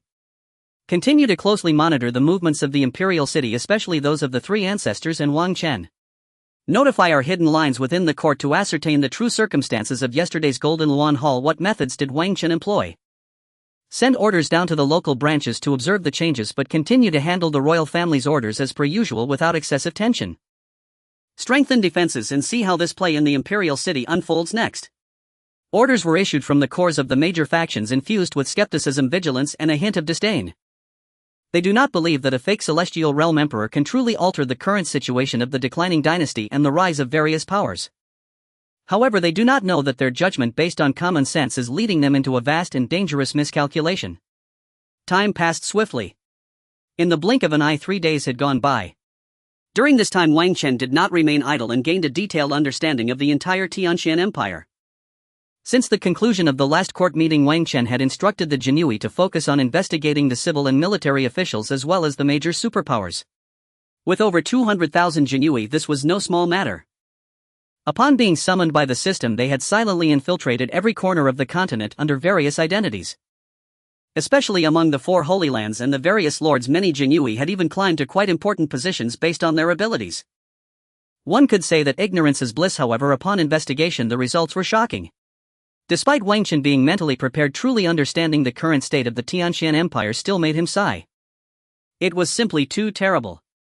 If he had not appeared, the Tianqian Empire would likely have been on the verge of collapse within 10 years, plunging into an era of chaos with feudal lords and sects vying for power. According to the investigation by the Jinui, a shocking 1/3 of the civil and military officials in the imperial court were either clearly or suspiciously infiltrated, bribed, or secretly loyal to external forces. And this was just those with solid evidence or strong suspicion. The number of fence-sitters and double dealers was countless.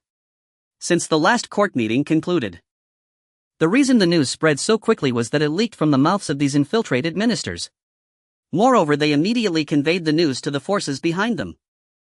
However, what they did not know was that every move they made was under the surveillance of the Jinui, and even the information they transmitted was delivered verbatim to Wang Chen. The entire Tianqian Empire had a total of 108 cities as well as countless towns. However, there were now less than half of the cities that could still manage to maintain smooth governance, collect taxes adequately, and where local officials maintained a basic respect for the imperial orders. Over 60 cities were either effectively controlled by local tyrants and sects rendering officials powerless or were influenced in secrecy by the various lords only heeding their commands. One could say that the entire empire was already in decline and it was merely a matter of time before it completely crumbled. If it were someone else they might already feel hopeless. But for Wang Chen this was not a problem at all. Absolute force could crush all conspiracies and dismantle every interest structure.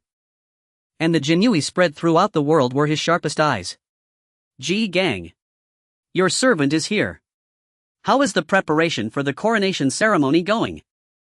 Replying to your majesty, it is already prepared and all civil and military officials are waiting in the Golden Luan Hall. Upon hearing Ji Gang's words, Wang Chen nodded in satisfaction. At this moment he had already shed the princely robes and changed into a specially made imperial robe with a dark background embroidered with golden dragon patterns. Wearing the 12-peak crown, the jade beads hung down and swayed slightly, obscuring part of his face but adding a touch of mystery and majesty. With the imperial sword, a symbol of imperial power, hanging at his waist, he exuded an aura of imperial authority that commanded the world. Good. Let us go, it is time to usher in a new era for this world. As Wang Chen and Ji Gang stepped into the Golden Luan Hall, the civil and military officials were already respectfully waiting. However, unlike usual, the Golden Luan Hall was eerily silent. Everyone stood with their hands down and no one dared to whisper. Wang Chen paid them no mind and alongside Ji Gang directly ascended the imperial steps leading to the highest point. Then under the complex gazes of everyone he calmly took his seat on the dragon throne, which symbolized the supreme sovereign. At that moment, as he truly sat down, an indescribable feeling welled up within him. It was as if the fortunes of heaven and earth were converging upon him and the entire world was in his grasp. An overwhelming thought of mandated by heaven, may my reign be long and prosperous, seemed to resonate with his very spirit.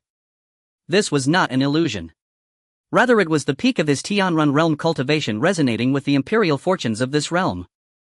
The feeling of controlling the universe and overlooking all beings was indeed captivating. Even Wang Chen felt a sense of daze. Is this the position everyone yearns for? It truly is extraordinary. With Wang Chen's peak Tianrun realm mindset, he could not remain calm at this moment. In any world, no one could resist the allure of the imperial throne, neither could Wang Chen. As a transmigrator aspiring to become an emperor was ingrained within him, otherwise he would not be worthy of calling himself a transmigrator. Which blue star individual does not wish to become an emperor? Yet what does it truly feel like to be an emperor? Wang Chen did not know before, but now he understood. It was exhilarating. Extremely exhilarating. However, with his education level not even reaching high school, he truly did not know how to describe it. To articulate this feeling, Wang Chen estimated he would at least need to be a college graduate to be worthy of doing so. Once the people in the Golden Luan Hall saw that Wang Chen had sat on the dragon throne, they began to kneel in unison. We pay our respects to your majesty. Long live the emperor. Long live. Long, long live. Seeing the ministers bowing made Wang Chen's heart, which had just calmed down, leap once more. It should be noted that the Tianxian Empire was vast, not smaller than the world Wang Chen came from, and the number of participants in the court meeting was not only strong individually but also reached 400 to 500 people. One can only imagine the scene where 400 to 500 powerful officials ranked among the highest collectively bowed before him. If one did not faint from excitement on the spot, it could be considered a testament to their mental fortitude. Even with Wang Chen's strength, he remained silent for several seconds before speaking to the crowd. Rise. And after saying that, Wang Chen immediately looked at Ji Gang beside him and continued, Ji Gang, begin. As you command. Ji Gang, upon receiving the order, took a step forward, then retrieved a pre-prepared imperial edict. He then began to read it aloud, his voice clearly resonating throughout every corner of the hall. By the will of heaven, the emperor declares, I, inheriting the heavenly mandate, continuing the foundation of my ancestors, responding to the people's support, hereby formally ascend the throne today and take charge of Tianxian. Furthermore, starting today, the era name shall be changed to Kaiyuan, proclaiming to the world. I hope you civil and military officials will assist wholeheartedly and let the people unite as one to forge an everlasting legacy for the empire. Thus it is decreed. The content of the edict was concise and powerful, directly skipping the cumbersome and lengthy rituals of traditional coronation ceremonies.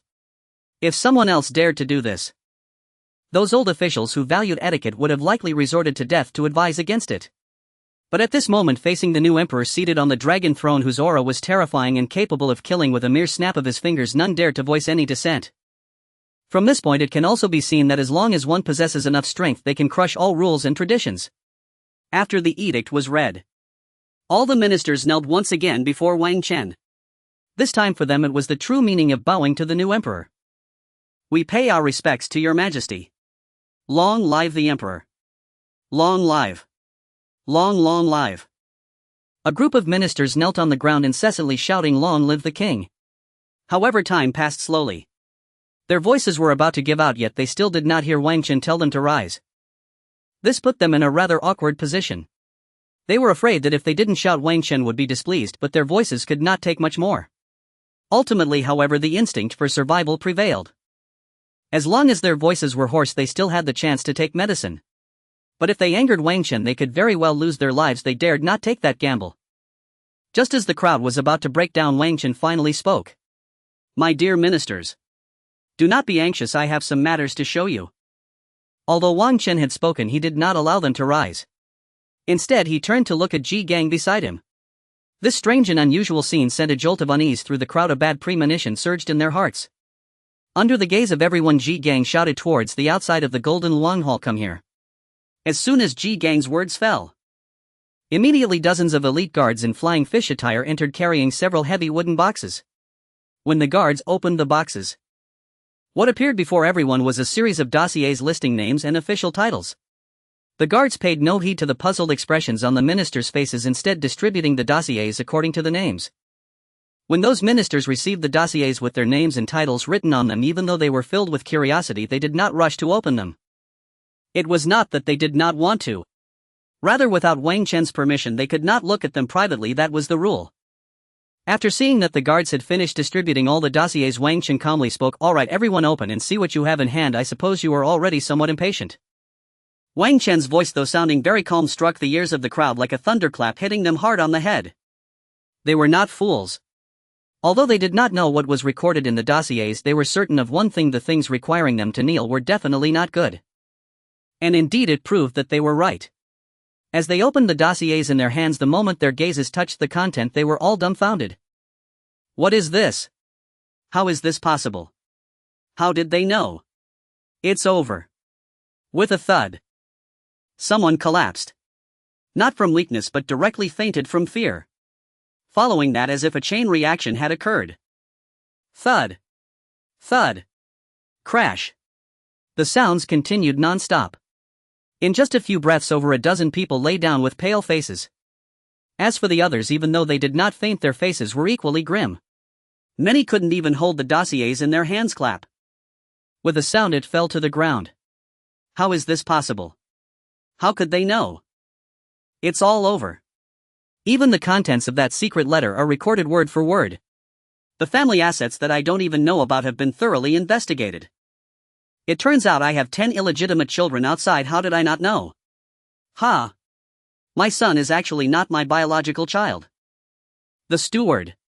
The sounds of gasps, desperate moans, and chattering teeth intertwined into a panic symphony within the Golden Luang Hall. There was no help for it. The contents recorded in the dossiers were horrifyingly detailed. The dates, months, and days of receiving bribes from various factions were all documented. When and where they secretly met with outsiders and what information was conveyed. Even some private conversations and dealings they thought were unknown were all clearly recorded in black and white. Time, place, characters, amounts, summaries of dialogues, and even some physical evidence were all present. The entire court had a criminal record in everyone's hands. One must know during an avalanche no snowflake is innocent.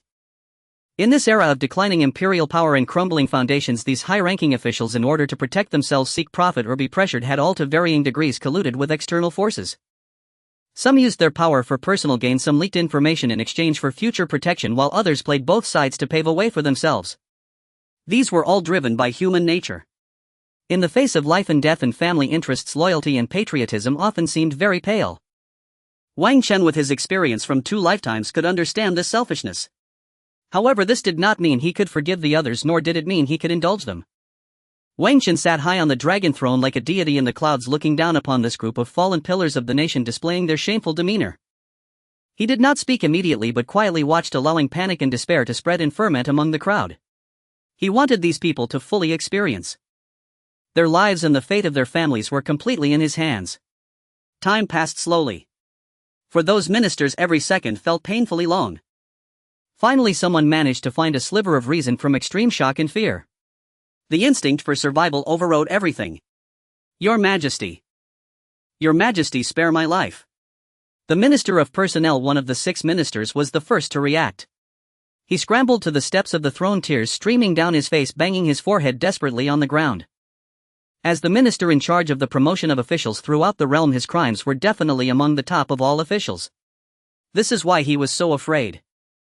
This old minister was confused. My mind was clouded. I beg your majesty for mercy. Spare my life. Spare my family. I am willing to hand over all my assets, willing to serve your majesty as a servant. Just please forgive me, your majesty. With the first one there came a second and a third. Your majesty. I know I was wrong. I dare not do it again. Your majesty. They forced me. I was coerced. Your majesty, please see clearly. Your majesty. I am willing to bear the sins and make contributions. I know many secrets. I am willing to disclose everything. I only ask for your majesty's forgiveness. Your majesty. I report I know the secrets of the Western Marquis. The cries pleas for mercy and sounds of bowing instantly filled the entire Golden Long Hall. The usually dignified and high-ranking court officials at this moment resembled the most humble beggars, discarding all dignity and propriety merely to plead for Wang Chen to spare their lives. They were well aware. Just based on the contents recorded in the dossiers, any one of them could ruin their reputations and lead to the ruin of their families. According to the law, many of them were capital offenses. Wang Chen had every reason and capability to eliminate them all. Furthermore, 3-legged frogs are hard to find, but 2-legged people are not hard to find, right? Especially for Wang Chen, who held absolute power and had the elite guards spread throughout the land as his eyes and claws. Replacing a batch of officials was absolutely no difficult task. Is it difficult to kill these ministers? Not at all. If Wang Chen is willing, it would be easy to annihilate their entire clans. However, Wang Chen understands this in his heart. Although these people are deserving of death, it cannot be denied that they are also capable individuals. The Tianxian dynasty is vast. One could say there are countless talents, but why are they the ones standing in the court?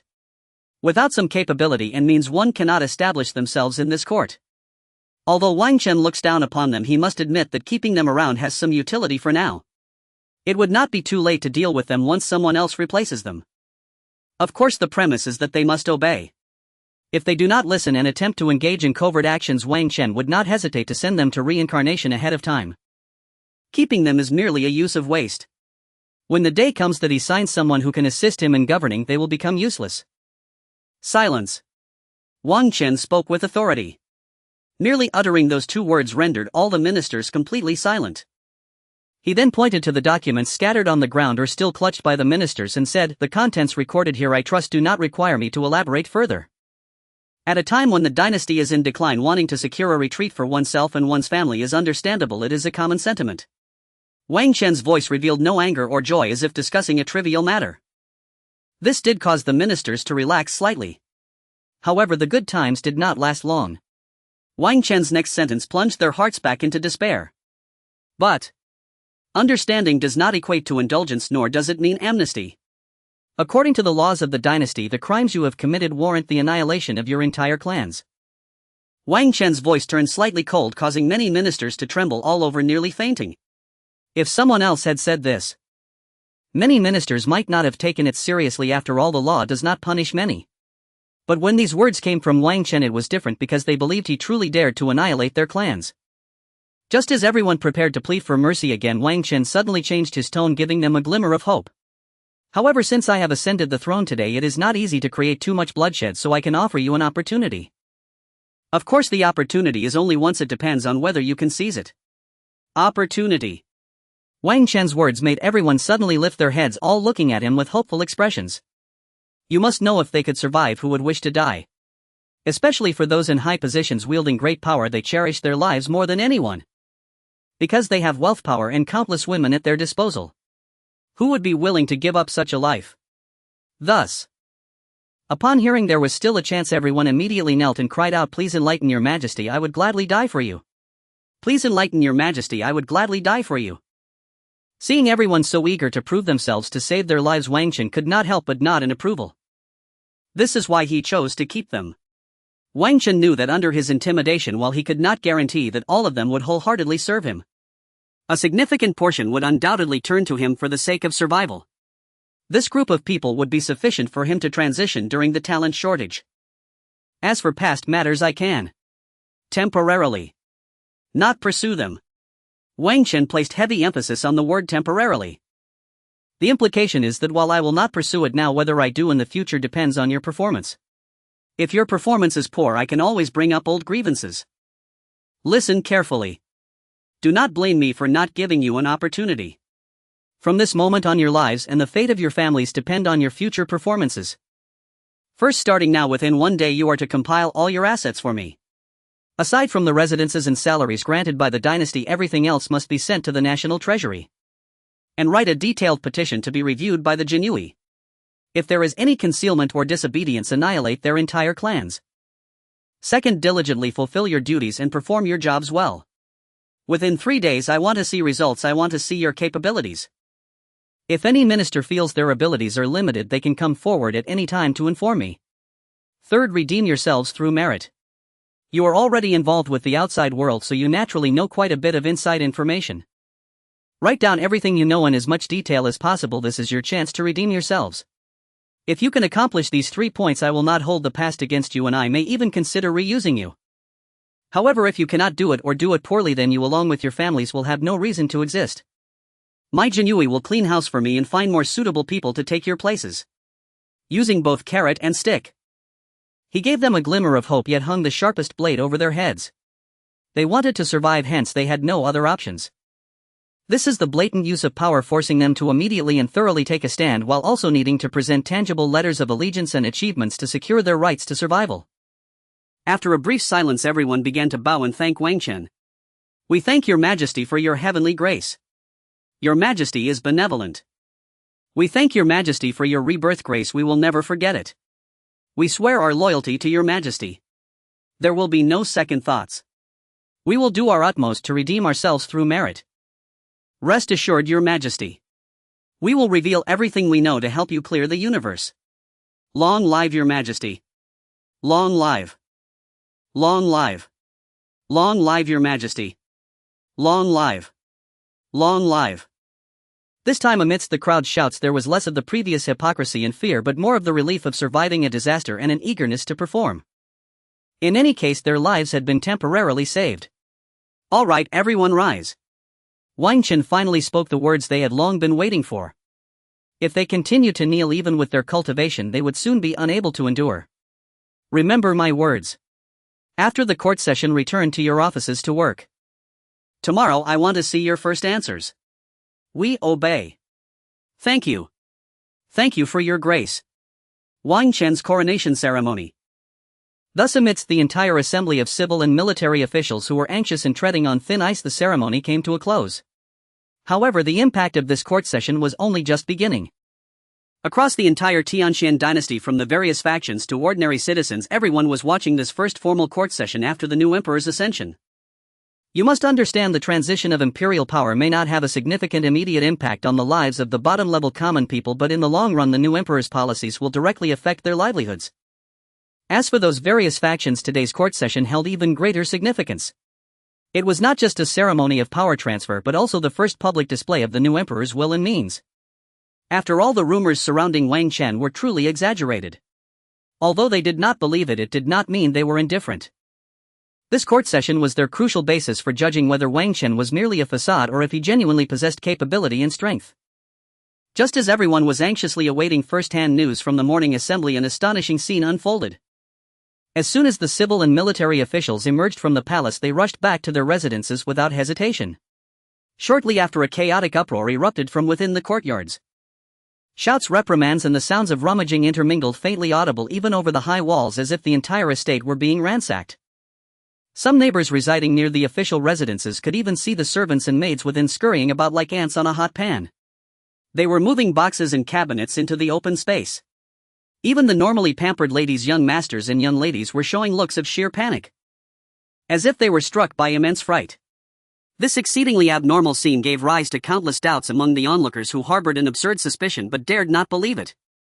The reason these ministers were so eager in disregarding of their image and returning home to fuss about was entirely due to the undeniable ultimatum issued by Wang Chen in the Golden Luang Hall. He demanded that they compile and hand over all their assets within a single day. Is one day a long time? For ordinary people, it wouldn't take long at all. How much wealth is involved? Would it really take 3 minutes? If it takes even a minute longer, you no longer belong to the realm of ordinary people. However, for these high-ranking ministers who had occupied their positions for many years, a single day felt suffocatingly short. It was simply not enough. Their wealth was vast, diverse, and secretive, far exceeding anyone's imagination. Beyond the visible lands, residences, and salaries, there were enormous deposits hidden in various banks. Additionally, there were clandestine shops, estates, and various priceless treasures received, some of which they could not even remember the specific quantities or hiding places. In this situation, it was indeed difficult to compile everything in one day. Yet despite the difficulties, they had to strive to complete the task because they were acutely aware of who Wang Chen was. He was a tyrant whose words carried weight, decisive, and his actions backed by absolute strength to support his will. When he said one day, there would surely be no second day. When he spoke of exterminating their 9 clans, they knew for certain that their 9 clans would not escape. While others might still doubt the authenticity of Wang Chen's celestial realm, thinking it could be a smokescreen or conspiracy from the royal family. Yet those who had personally experienced it knew all too well. Not only was Wang Chen himself at the celestial realm, but even the 2 attendants beside him were also of the same cultivation level. Furthermore, with the addition of the 3 celestial realm ancestors from the royal family, this meant that Wang Chen alone commanded a terrifying force of 6 celestial realm experts. 6 celestial realm powerhouses. What does this concept entail? Although it may not compare to the dynasty's peak in the present day, it already possessed the qualification to sweep away all opposition and dominate the world. What of the 4 great sacred lands? The various regional lords. No single faction could stand against the dynasty. Even if they managed to unite by some stroke of luck, how much strength could they truly muster? It is crucial to understand that people have their self-interests, especially among those great powers. Faced with such a formidable dynasty, no one could guarantee they would give their all. Concealing strength is the nature of all individuals and factions. To maintain their positions in the current court, none of these ministers were true fools. They all understood that in the face of absolute power and lethal threats, any semblance of luck, hesitation, or dualistic sentiments would be tantamount to seeking death. They had no doubt that if they could not meet the new emperor's demands within a day or attempted to conceal anything, then the tragedy of exterminating the 9 clans would inevitably fall upon their heads. That new emperor would absolutely carry it out. Therefore, they dared not have the slightest negligence, nor could they afford any delays. The first thing upon returning home was to mobilize everyone in the household, sparing no expense, to swiftly inventory and tally all properties that did not belong to the category of legitimate salaries and rewards. Due to the pressing time constraints, and since many assets were not entirely above board, the inventory work in many ministerial residences was conducted right in the front yard or even at the doorstep. At this moment, they could no longer concern themselves with the taboo of not revealing wealth. After all, compared to the lives of their entire families, what did this matter? Thus the citizens of the Imperial city and various spies witnessed this unprecedented and astonishing scene. Before long, heavy horse-drawn carriages began to flow endlessly from the residences of high-ranking officials. The carriages were filled with boxes of various sizes. Some boxes were so stuffed that their lids could hardly close, revealing within them the glimmering gold ingots and shining silver dollars. There were also dazzling jewels and precious medicinal herbs. Even land deeds and property contracts were bundled together. These carriages formed a long line, all heading towards the palace amidst countless astonished, curious, greedy, and bewildered gazes. What is going on here? Are they handing over to the national treasury? My heavens, so much money! What exactly did that emperor do? What could compel these ministers to return the embezzled wealth? Just look at how much is on those carts. It seems the rumors are true. The new emperor is quite formidable. These ministers must be terrified. Otherwise, they would never act this way. Quick! Report this situation immediately. On the first day of the new emperor's ascension, he forced the entire court to surrender massive amounts of wealth. His control over the court exceeded all expectations. Within and outside the Imperial city, a wave of commotion ensued. This shocking scene was more persuasive than any words could be. It vividly showcased the new emperor's terrifying grip on the court, making these greedy and intricately connected ministers so conscious and efficient in surrendering the fat they had devoured. Such a feat could only be achieved through absolute military intimidation and precise, deadly leverage. Those who had previously harbored doubts about Wang Chen's abilities, believing it could be a royal conspiracy, began to waver after witnessing this 10,000 carriages tribute spectacle. This was definitely not a performance. No actor would willingly offer up all their wealth for a show, not even if the other party were the emperor of the Xuan Dynasty. Yet the current new emperor declared his absolute control over the court to the entire imperial city and even the world at large in this most direct, crude, and effective manner. This method was exceedingly tyrannical. Of course, as long as one had a clear mind, one could infer many things from this phenomenon. It is crucial to recognize that these ministers not only held high positions but also possessed formidable martial prowess. The rapidity with which they submitted could not merely be attributed to conspiracy and scheming. Behind this there must be powerful military support. In the blink of an eye, the time had arrived at the next day within the Yangxing Palace of the Imperial Palace. Wang Chen was practicing. This place had already become his residence. Previously his cultivation talent was lacking. No matter how hard he tried, there was little effect, thus he became reluctant to practice anymore. However, since his ascension to the throne, he discovered that he could actually harness the fortune of the entire dynasty. Once he utilized the dynasty's fortune, his strength would multiply exponentially. Although he did not know how powerful the legendary Earth Immortal realm was, he had a feeling that when he exerted his full strength using the dynasty's fortune, he would be no weaker than the Earth Immortal realm. What he could do now was to quickly master the use of the power of fortune.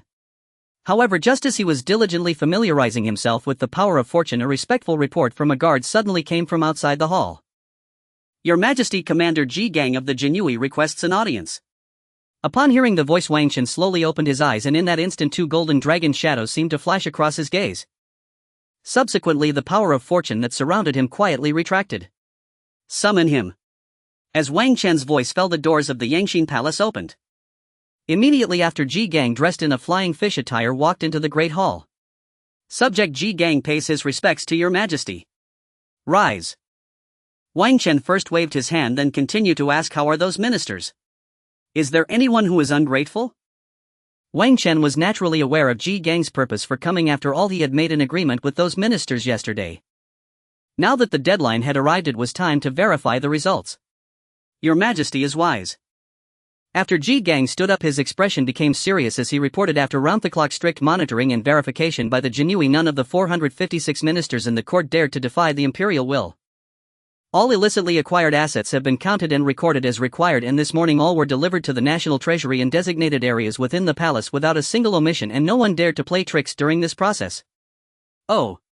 Wang Chen raised his eyebrows, a hint of surprise flashing in his eyes. This result seemed somewhat different from what he had imagined.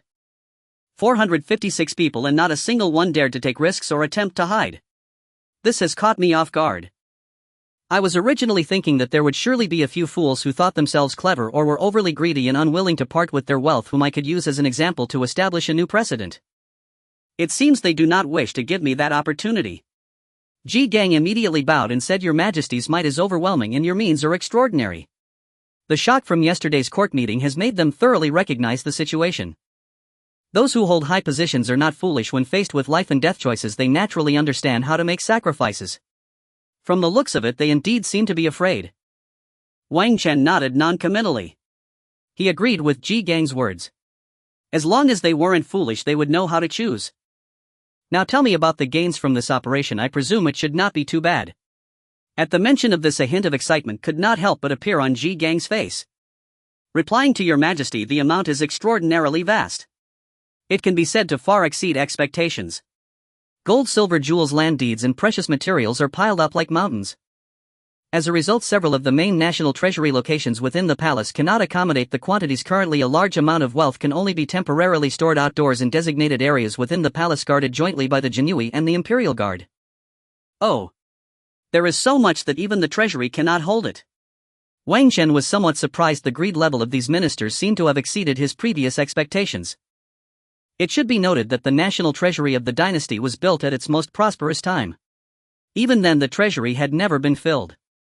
To think that now it had been filled to capacity by these ministers was truly unimaginable.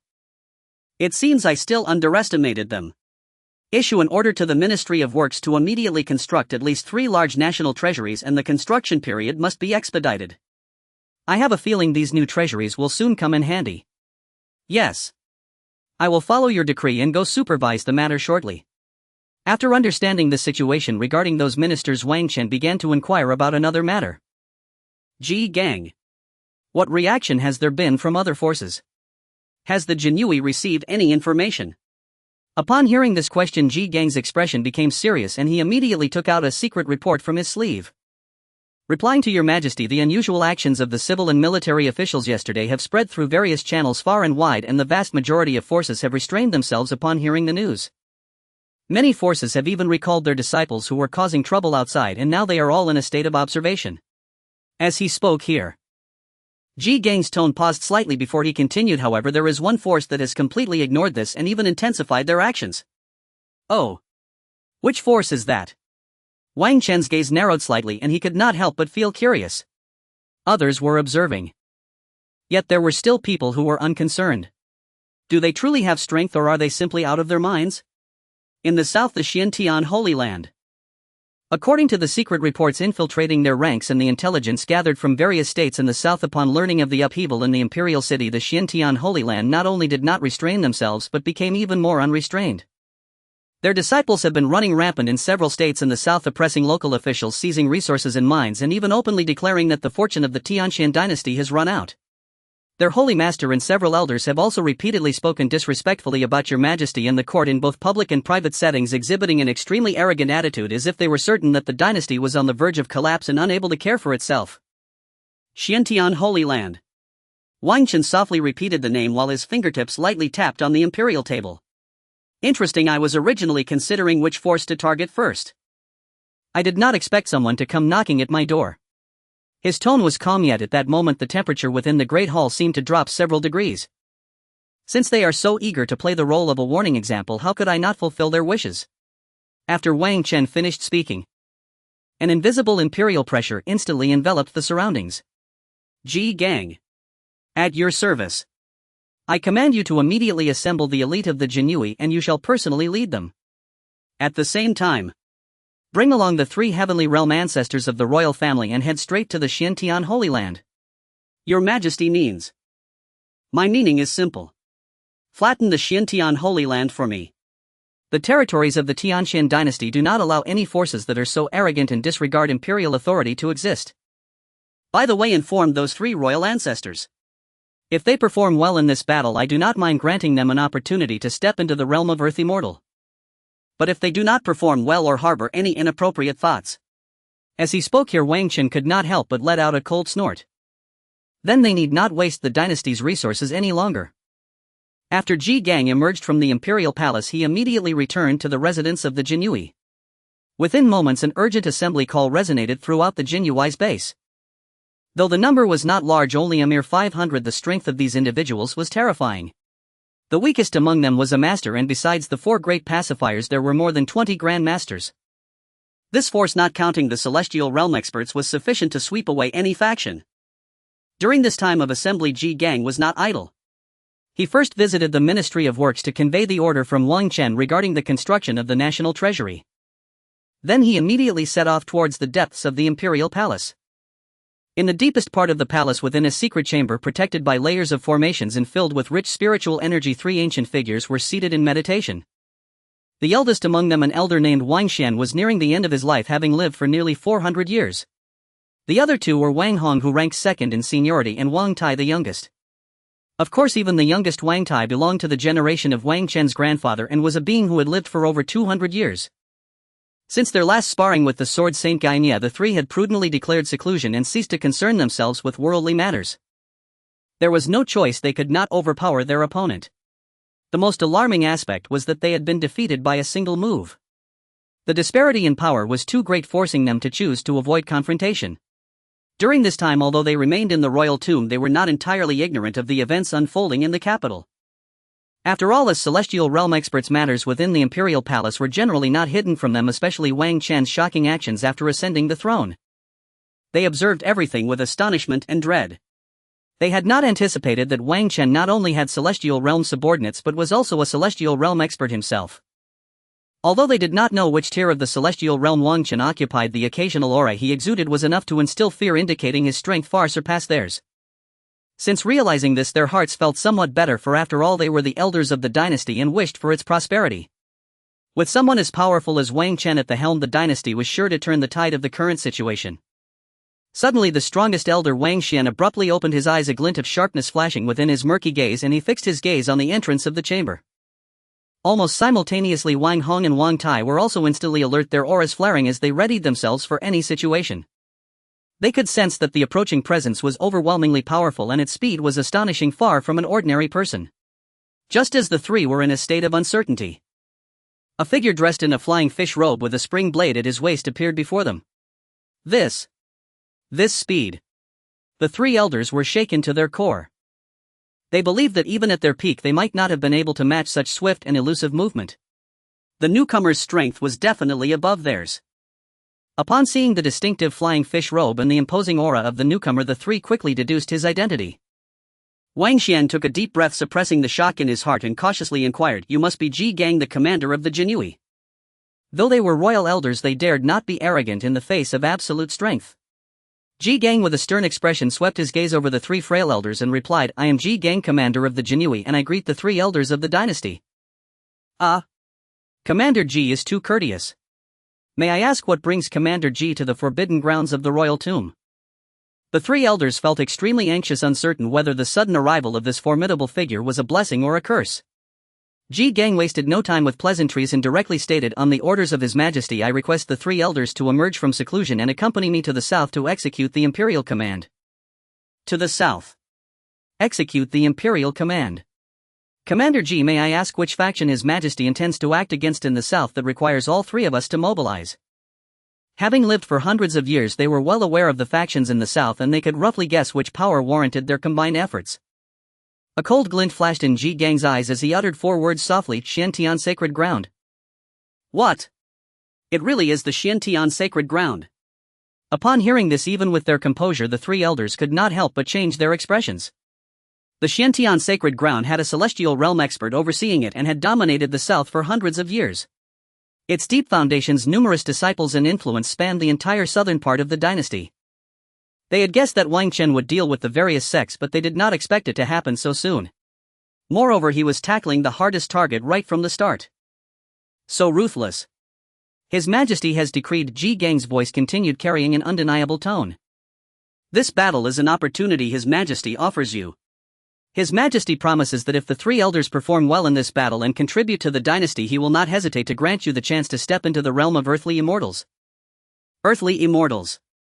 The three elders trembled all over, their eyes suddenly igniting with an uncontrollable glimmer of desire. With their lifespans dwindling, the celestial realm was already their limit. The realm of earthly immortals represented not just the pinnacle of power but also the only hope for extending their lives and transcending the mundane. In the past, the realm of earthly immortals was something they wouldn't have dared to dream of, for it had been nearly 10,000 years since anyone had appeared in the realm of earthly immortals on the Xiantian continent. It had become a mere legend. If anyone else had said this, they would have thought the person was joking and they would have slapped them down. However, if these words came from Wang Chen's mouth, they would be willing to believe it. Because Wang Chen had already proven his extraordinary nature through his actions. Who has ever seen a celestial realm expert at just over 10 years of age? This temptation was simply enormous for them. Before they could respond, Ji Gang's next words caused their hearts to shudder. "Do not rejoice too soon. His Majesty also mentioned that if you perform poorly or harbor any inappropriate thoughts." At this point, Ji Gang suddenly paused, then his tone turned icy, filled with murderous intent as he said, "Then do not waste the dynasty's resources. The dynasty does not support idlers, and His Majesty's side does not lack celestial realm experts." Waste resources. The dynasty does not support idlers. Ji Gang's words were exceedingly harsh, almost insulting them directly to their faces. However, the three Imperial elders did not get angry, exchanging glances. They all saw the resoluteness in each other's eyes. "Please rest assured, Commander Ji." Despite their stooped figures, the three ignited a long-lost fighting spirit in their eyes. "We, the old and frail, are willing to be the vanguard for His Majesty to flatten the Xiantian sacred ground and uphold the dignity of the dynasty." "Very well. Since that is the case, let the three ancestors depart with me." Moments later, Ji Gang and the three Imperial ancestors disappeared from the royal mausoleum. In the next moment, they found themselves atop the training grounds of the Imperial Guards in the royal city. At this moment, the atmosphere in the training grounds was tense to the extreme. 500 elite Imperial Guards clad in uniform flying fish attire and wielding embroidered spring blades stood silently like 500 cold stone statues. All of them were at least at the master realm. Such a gathering of high-level martial artists, even when consciously suppressing their auras, created a suffocating aura of killing intent. Ordinary post-heavenly or pre-heavenly martial artists placed in this situation would likely suffer mental damage and collapse in a short time. The appearance of Ji Gang and the three Imperial ancestors did not cause any commotion. However, upon witnessing the scene before them, the three Imperial ancestors were all taken aback. This was because the Imperial guards present did not conceal their cultivation levels. As they were all in the celestial realm, they could naturally discern the cultivation levels of those present. All of them were strong figures above the master realm, with many grand masters among them. Most importantly, there was even one half-step celestial. Such strength far exceeded their expectations. If their royal family had such power before, why would they have been so constrained? Ji Gang ignored the shocked expressions of the three. His gaze, sharp as lightning, swept over the team he personally commanded with no words of pre-battle mobilization, only two cold words spat from between his teeth. Depart. Before his voice faded, his figure had already soared into the sky, transforming into a black flash piercing through the clouds.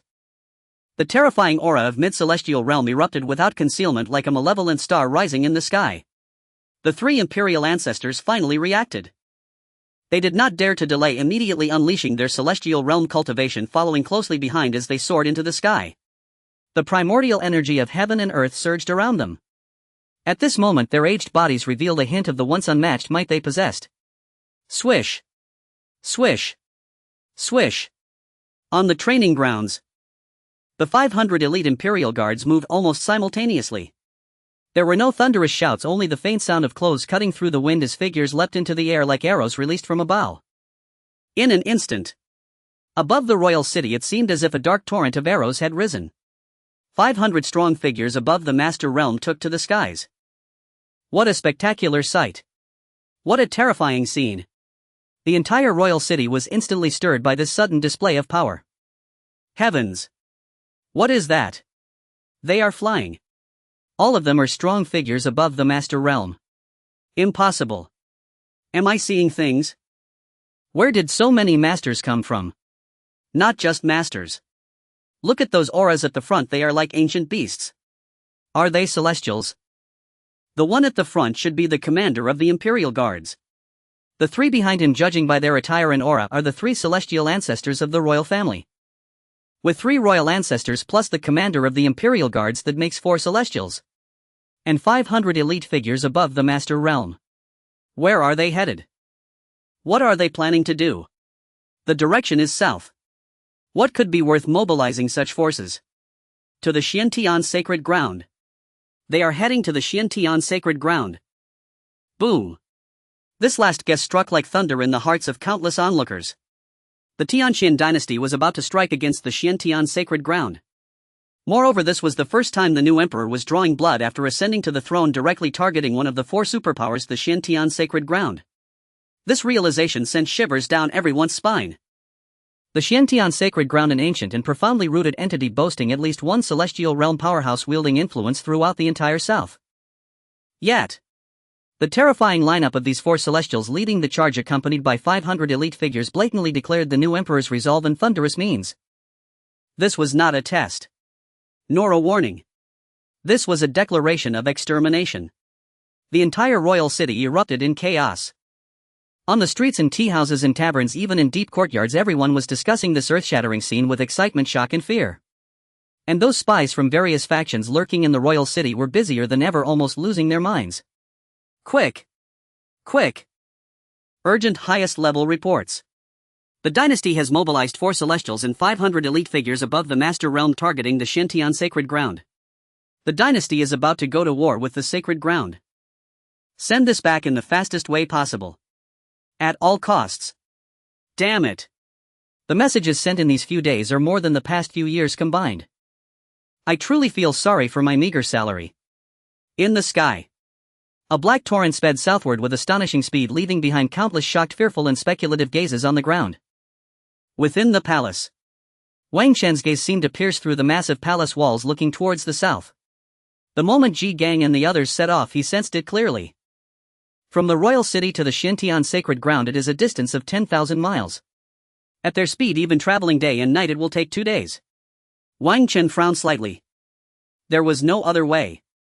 If it were Ji Gang and the others in the celestial realm, it would be fine. Their strength was great and their speed was fast, so they could reach the Xiantian sacred ground in no time. But bringing along some masters would not work. They severely slowed Ji Gang and the others' speed. It's too slow, let me speed you on your way. After Wang Chen finished speaking, he immediately began to communicate with the immense imperial fortune power. Buzz. In an instant. Within the entire Tianxian dynasty's territory, a seemingly invisible tremor echoed. The vast imperial fortune carrying the thoughts of billions of living beings began to roll and gather at an unprecedented scale. This power was intangible and formless, yet it existed in reality and was closely linked to Wang Chen's will. Ji Gang and the others who were rapidly flying through the sky suddenly felt their bodies lighten as a vast, gentle yet irresistible force emerged from nowhere. Like a pair of invisible giant hands gently lifting them all up. Following that, this force propelled them at a speed surpassing their own limits, racing towards the south. What is this? Everyone was bewildered by this sudden occurrence. Do not panic. Ji Gang's voice suddenly rang out, carrying a hint of understanding and reverence. This is the Emperor making a move. The Emperor is mobilizing the imperial fortune to assist us in speeding up our journey. Indeed. At the moment Ji Gang's words fell, everyone enveloped by the force of fortune naturally understood the current situation. The Emperor was using supreme divinity to mobilize the national fortune in their aid. They no longer needed to expend their own true energy to travel, nor did they need to adjust their direction. They were like passengers on an invisible high-speed train. The Emperor's divine power is indeed earth-shattering. The three ancestors, feeling this incredible method, held even greater reverence for Wang Chen in their hearts. Mobilizing a nation's fortune to speed them up was an unheard-of divine technique. No wonder he felt so ignorant. In fact, every emperor had the right to mobilize the fortune of the dynasty. However, there was a prerequisite. That was one must reach the celestial realm. Only by attaining the celestial realm and having the ability to control the power of heaven and earth could one sense the imperial fortune. Unfortunately, for thousands of years, no legitimate emperor of the Tianxian dynasty had ever reached the celestial realm. It was precisely for this reason that matters concerning the imperial fortune had gradually been forgotten. For the fortune can only be understood, not explained. Some may argue that many beings at the celestial realm have appeared in the royal family. Not to mention others, the three current royal ancestors are indeed at the celestial realm. But why can't they sense the fortune of the dynasty? The reason is quite simple. They are not the emperor. To sense the fortune of the dynasty or even to control it, three conditions must be met. First one must be the emperor. Second, one's strength must reach the celestial realm. Third and most importantly, one must gain the recognition of the dynasty's fortune. Take those who plot rebellion and usurpation. Even if they manage to become emperor, they ultimately won't gain the recognition of the dynasty's fortune. Why can Wang Chen? Because although his actions may seem extreme and appear similar to rebellion and usurpation, they are fundamentally different. After all, he is the biological son of the emperor and has the qualification to inherit the throne. As long as he competes with his brothers, he can smoothly ascend to the throne. He merely accelerated the process. Therefore, there is no issue with his succession. Even the dynasty's fortune recognized his legitimacy at the earliest opportunity.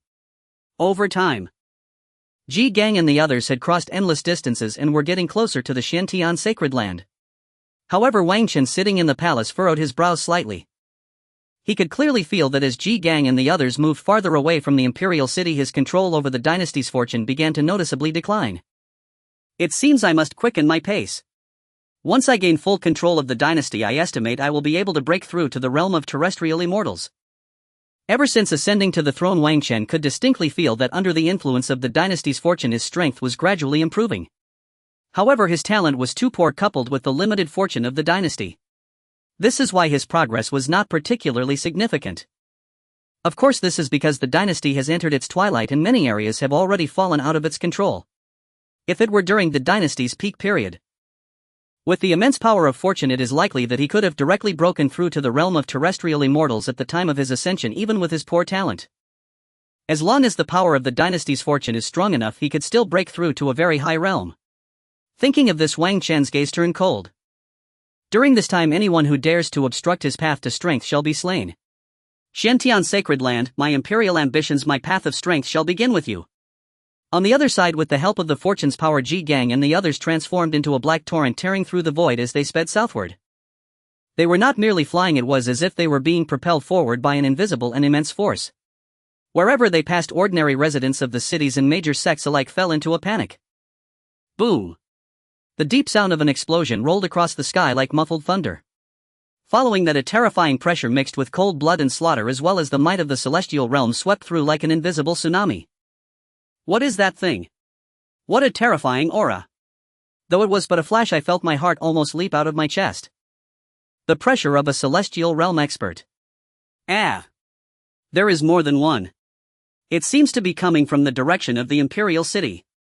Could they be from the dynasty? Impossible. How could the dynasty have such powerful strength? This is absolutely impossible. Quick! Immediately send someone to investigate. What force is this? Why haven't we received any news at all? Useless. A bunch of useless people. How could they not have received any information about such a terrifying force beforehand? What is the intelligence department even doing? However, they had indeed misjudged the intelligence personnel this time. When Ji Gang and the others had just burst out of the Imperial city, the various spies lurking within the city had immediately sent out the highest level of intelligence. However, how could their speed of information relay compare to that of Ji Gang and the others? Often the spies' secret reports had just left the Imperial city. Ji Gang and the others had already ridden the Black Torrent, appearing thousands of kilometers away. The speed of information transmission appeared utterly pale and lagging in the face of absolute power. This fear of the unknown made countless leaders of various factions along the way restless, casting a thick shadow in their hearts. They all had a vague premonition that something significant was about to happen. Meanwhile, within the Xintian sacred land, they were still unaware of the events unfolding outside, as everything was still celebratory. Because today is the day of selecting the Holy Son of their Xintian sacred land. The Holy Son of the sect represents the future Lord of the Sacred Land, the core leader of the next generation of the sect, and the selection concerns the rise or fall of the Sacred Land. Therefore, not only all the elders, true disciples and inner disciples within the Sacred Land were present, but many core disciples who had been traveling or in closed-door training also hurried back. Even more noteworthy is that the Celestial Realm ancestor who had long been hidden deep within the Sacred Land made an appearance. At this moment, the atmosphere in the core square of the Xintian Sacred Land had reached a fervent peak. All eyes were on the enormous arena in the center of the square. Because on that arena two young men were fiercely clashing. Both were the most outstanding disciples of this generation in the Sacred Land, having cultivated to the peak of the innate realm at a young age. At this moment they had already fought over 100 rounds for the position of Holy Son. Their fierce exchanges drew waves of exclamations from the audience below, pushing the atmosphere to its climax. Senior Brother Lin's breeze caressing willow sword has become increasingly exquisite. Senior Brother Shi's mountain shattering force is truly domineering. One force can subdue 10. The two are evenly matched. Who knows who will laugh last? Look! Shi Pashang is about to unleash his ultimate move. As the two on stage exchanged their final blows, the audience below erupted with thunderous cheers. One of the young men with the surname Shi, relying on his superior foundation, ultimately won this pinnacle duel. On the high platform, several elders exchanged glances and nodded slightly, all showing expressions of satisfaction. The elder officiating the ceremony stood up, cleared his throat, and prepared to announce this historic result. After the final battle, the true disciple of Tianshu Peak, Shi Pashang, has demonstrated superior skills. Now I announce that this term's Holy Son position belongs to Shi. Boom! Before the word mountain could even be spoken, it was interrupted by a thunderous roar. Out of nowhere, a deep yet incredibly clear humming sound seemed to come from far away, as if it were resonating deep within each person's soul. Immediately after, an indescribable massive pressure like a towering mountain suddenly descended upon them. In an instant, this terrifying pressure enveloped the entire Xintian sacred land. The originally clear sky had, without anyone noticing, darkened. It was not a dark cloud. Instead, it was a dense blackness that could not be dissipated, spreading at a terrifying speed from the northern horizon.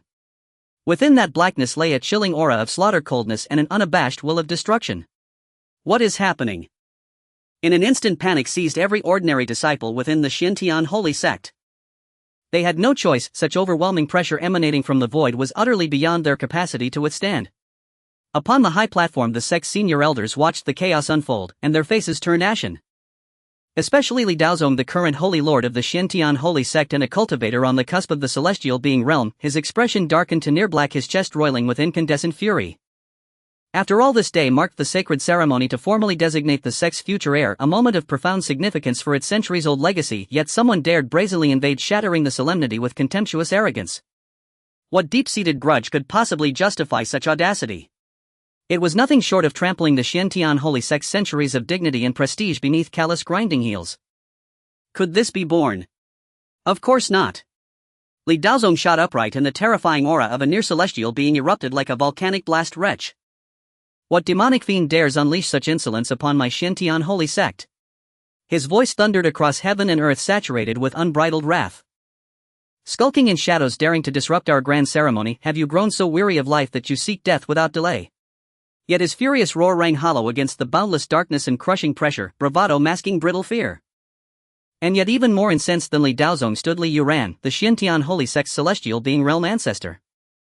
His hair and beard bristled outward, the serene immortal grace he once embodied had vanished entirely, replaced by towering fury and glacial lethality. As a celestial being ancestor, he had long reigned in reverence and awe. His rare appearance at this ceremony was meant to be a refined display of the sect's profound heritage, yet instead some reckless fool had dared storm the gates with fanfare while he sat vigil. This was a blatant affront to him personally. Though the oppressive aura from the void stirred cautious wariness within him, it was overshadowed by searing indignation. Poof! A presumptuous rodent ignorant of heaven's height and earth's depth.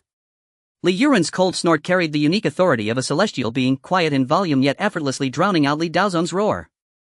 Knowing full well I am present, you still dare desecrate my Xiantian holy sect. Do you crave death, or do you truly hold me in such contempt? He rose slowly, and instantly a vast, incomparably more formidable aura surged skyward. The majesty of a celestial being brooked no challenge. He would make the intruders understand the Xiantian holy sect was no pliant fruit to be squeezed at will. And Li Yuran himself. An inviolable sovereign, untouchable, unassailable. Once he stepped forward, the sect's disciples steadied as if finding their very axis. To them their ancestral elder was invincible, no crisis beyond resolution, no foe unconquerable. Such was their blind, unwavering faith in the might of a celestial being. At that very moment a voice emerged from the black mist swirling in the void, icy, detached, devoid of any trace of human sentiment. Ji Gang, commander of the embroidered uniform guard. At this the voice paused deliberately, as though granting those below time to absorb its weight. By imperial decree of His Majesty the Sovereign Emperor of the Tianxian Imperial Dynasty. Raise the Xiantian holy sect to uphold the mandate of heaven.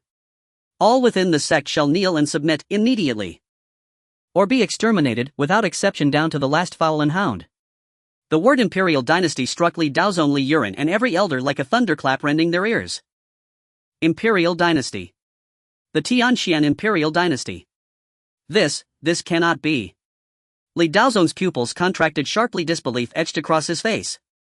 That dynasty faded in his memory into senescence, rotting from within, its decrees barely escaping the imperial capital. How could it command such terrifying power? How dare it utter such outrageous words as raise the Xiantian holy sect? Li Yuran's eyes flared with brilliant light, shocked, uncertain. Imperial Dynasty.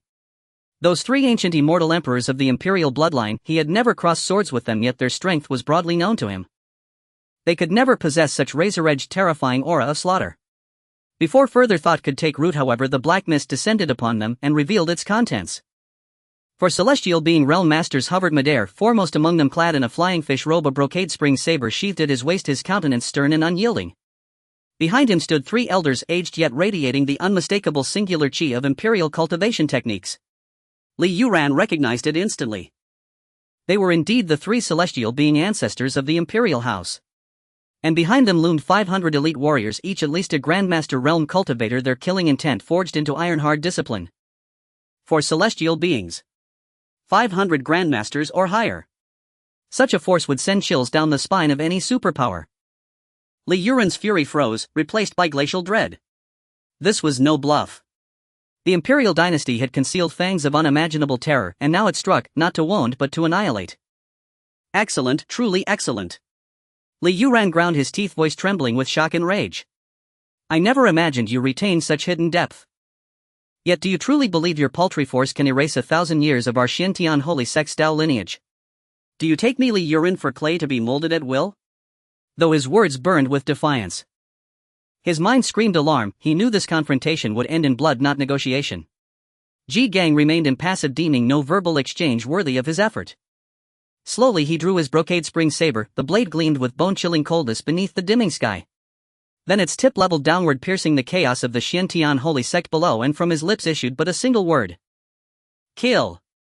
As that frigid syllable left Ji Gang's mouth, the suffocating tension detonated, igniting a maelstrom of pure unrestrained slaughter. Ji Gang's gaze locked onto Li Yuran like a hawk fixing its prey, unwavering, absolute. Facing a celestial being ancestor of equal rank, he offered no provocation, no preamble, only motion, a blur tearing through the void, coalescing into a black blade light that cleaved reality itself, charged with irrevocable annihilating intent aimed solely at Li Yuran. The terrifying might of his mid-stage celestial being realm surged forth unreservedly, where his blade past space shimmered with delicate ripples as if recoiling from its peerless sharpness. Arrogant fool. Li Yuran recoiled in shock and fury, unprepared for such ruthless directness. He dared not hesitate. With a roar, he unleashed his own mid-stage celestial being aura. Two mid-stage celestial beings clashed in an instant, their cataclysmic energy collisions detonated like celestial thunder overhead, while stray gusts of force sent the plaza's pavilion swaying violently on their foundations. Simultaneously, the three Imperial ancestors moved. Though aged, their eyes blazed with the keenness of honed blades, and their celestial being auras descended like three colossal mountains, crushing down upon the Xiantian holy sect's assembled elders. Holy Lord Li Daozong, several Grandmaster Realm Elders and dozens of Master Realm Elders and Stewards found themselves gasping for breath, their very souls trembling under the triune weight. Engage. Form the formation. Li Daozong's eyes bled crimson. He unsheathed his sword, first channeling every ounce of his chi to rally resistance, yet before such absolute disparity in power, resistance was futile. In a single exchange, over half the sect's senior combatants fell. Such staggering imbalance filled every surviving soul with utter despair. The Celestial Realm Practitioners. Why are they revered as the pinnacle of the continent? And why are they so scarce? The reason lies in the insurmountable chasm between the Celestial Realm and the Grand Master Realm. That is to say, mastering the power of heaven and earth. The Grand Master Realm is about honing oneself, battling with one's own true chi, will, and martial skills. However, once one breaks through to the Celestial Realm, it is no longer merely about self-cultivation, but rather begins the comprehension of heaven and earth. This requires an exceptionally high level of comprehension and opportunity to grasp the power of heaven and earth, thus borrowing the forces of the universe. In every gesture, it is no longer just the eruption of one's own true chi, but every move carries the might of heaven and earth, magnifying its power exponentially. This is also why throughout the history of the Xuan Dynasty, despite emperors sitting on vast lands and enjoying endless resources, very few have been able to break through to the Celestial Realm. Because that realm cannot be achieved merely through the accumulation of resources. What is needed is extraordinary comprehension, character, and that elusive opportunity. Royal power and wealth can sometimes become shackles to comprehending heaven and earth. At this moment, the absolute suppression of the lower realms by the three ancestral elders of the dynasty is vividly displayed. Faced with the defensive formation formed by the high-ranking members of the Holy Land, the three ancestral elders merely waved their hands casually, completely shattering it as if they were snapping tofu, along with 7 or 8 high-ranking members of the Holy Land turning into dust. Killing a Grand Master can be as simple as slaughtering chickens and dogs. Just as the three elders were preparing to finish off all the high-ranking members, including Saint Lord Li Daozong, a steady yet intensely battle-ready voice abruptly interrupted them. "Three seniors, leave this person to me." The three elders turned to look. They saw a figure striding towards them. The newcomer was clad in a flying fish robe with a presence as solid as a mountain and a faint azure dragon-shaped phantom spiraling around him.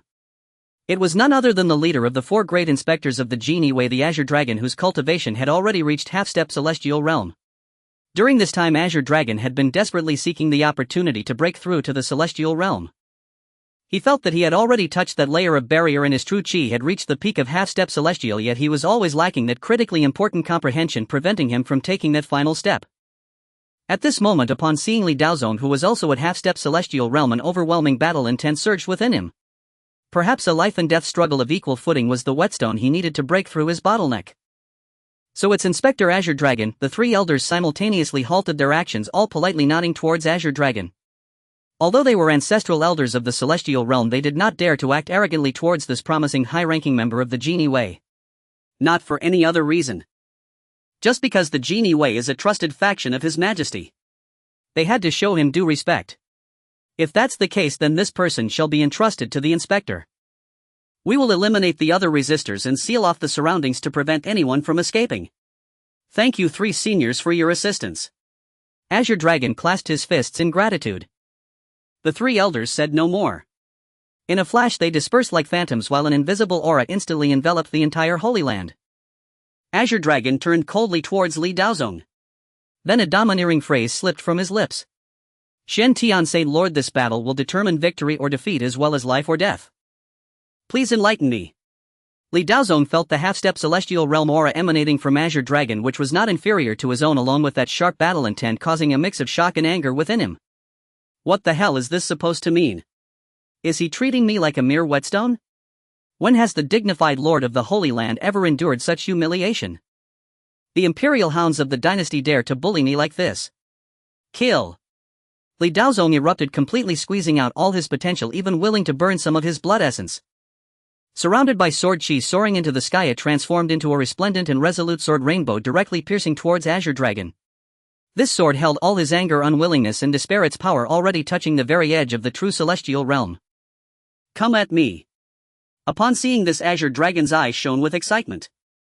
He did not dodge or evade. The embroidered spring blade released a clear dragon's roar, the Azure Dragon's shadow on the blade instantly swelling, carrying an unstoppable domineering momentum, meeting the attack head-on. Azure Dragon / Break Army. Boom! The full-force clash of the two half-step celestial realm practitioners erupted with a deafening roar. In an instant, the terrifying shockwave obliterated everything around them. Just as everyone was in the heat of battle, a sound akin to the heavens collapsing and the earth splitting suddenly echoed from above. Boom! At that moment, many instinctively paused their actions and looked up towards the void. They saw the place where Ji Gang and Li Yuran were fighting, the winds and clouds changing, space trembling. A terrifying blade light as dark as ink and seemingly capable of devouring everything flashed by, followed by the figure of Li Yuran, the elder of the Tian Holy Land, being blasted out.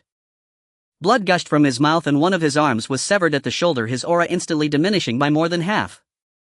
In contrast, Ji Gang's aura remained cold and fierce, clearly dominating the situation. However, what happened next was unexpected for everyone. They saw the severely injured Li Yuran, a glint of coldness and determination flashing in his eyes, actually forcing himself to change direction using the force of being struck away. Then he unleashed the last remnants of his celestial realm power, transforming into a dim stream of light, recklessly fleeing towards the outside of the Holy Land. He actually intended to abandon the entire Holy Land and escape alone. The Elder is running away. No, it can't be. The Elder wouldn't leave us behind. Below, countless disciples of the Holy Land witnessing this scene felt their last bit of support and hope completely shatter. If even the invincible Elder abandoned them, what reason did they have to continue fighting? However, Li Yuran's plan was doomed to fail. Just as he had just rushed out of the Holy Land's core thinking he could escape, an old yet mocking voice suddenly rang out. Li Yuran, do you think you can run away? Have you asked us? The void ahead suddenly distorted and a slightly hunched yet imposing figure appeared out of thin air. It was the ancestral elder Wang Chen, who had long been lying in wait in the shadows.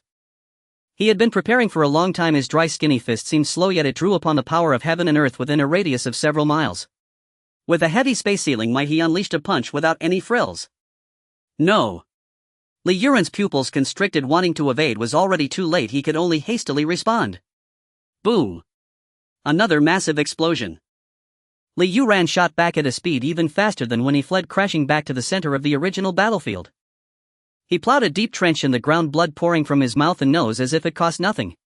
Wang Xian's figure slowly emerged, looking at the disheveled Li Yuran, then scoffed. Haha, the dignified elder of the Holy Land, a great figure, and yet in the face of disaster you think of abandoning your disciples to escape alone. Truly, you have opened my eyes. With such behavior, what face do you have left to meet the ancestors of the Tian Holy Land?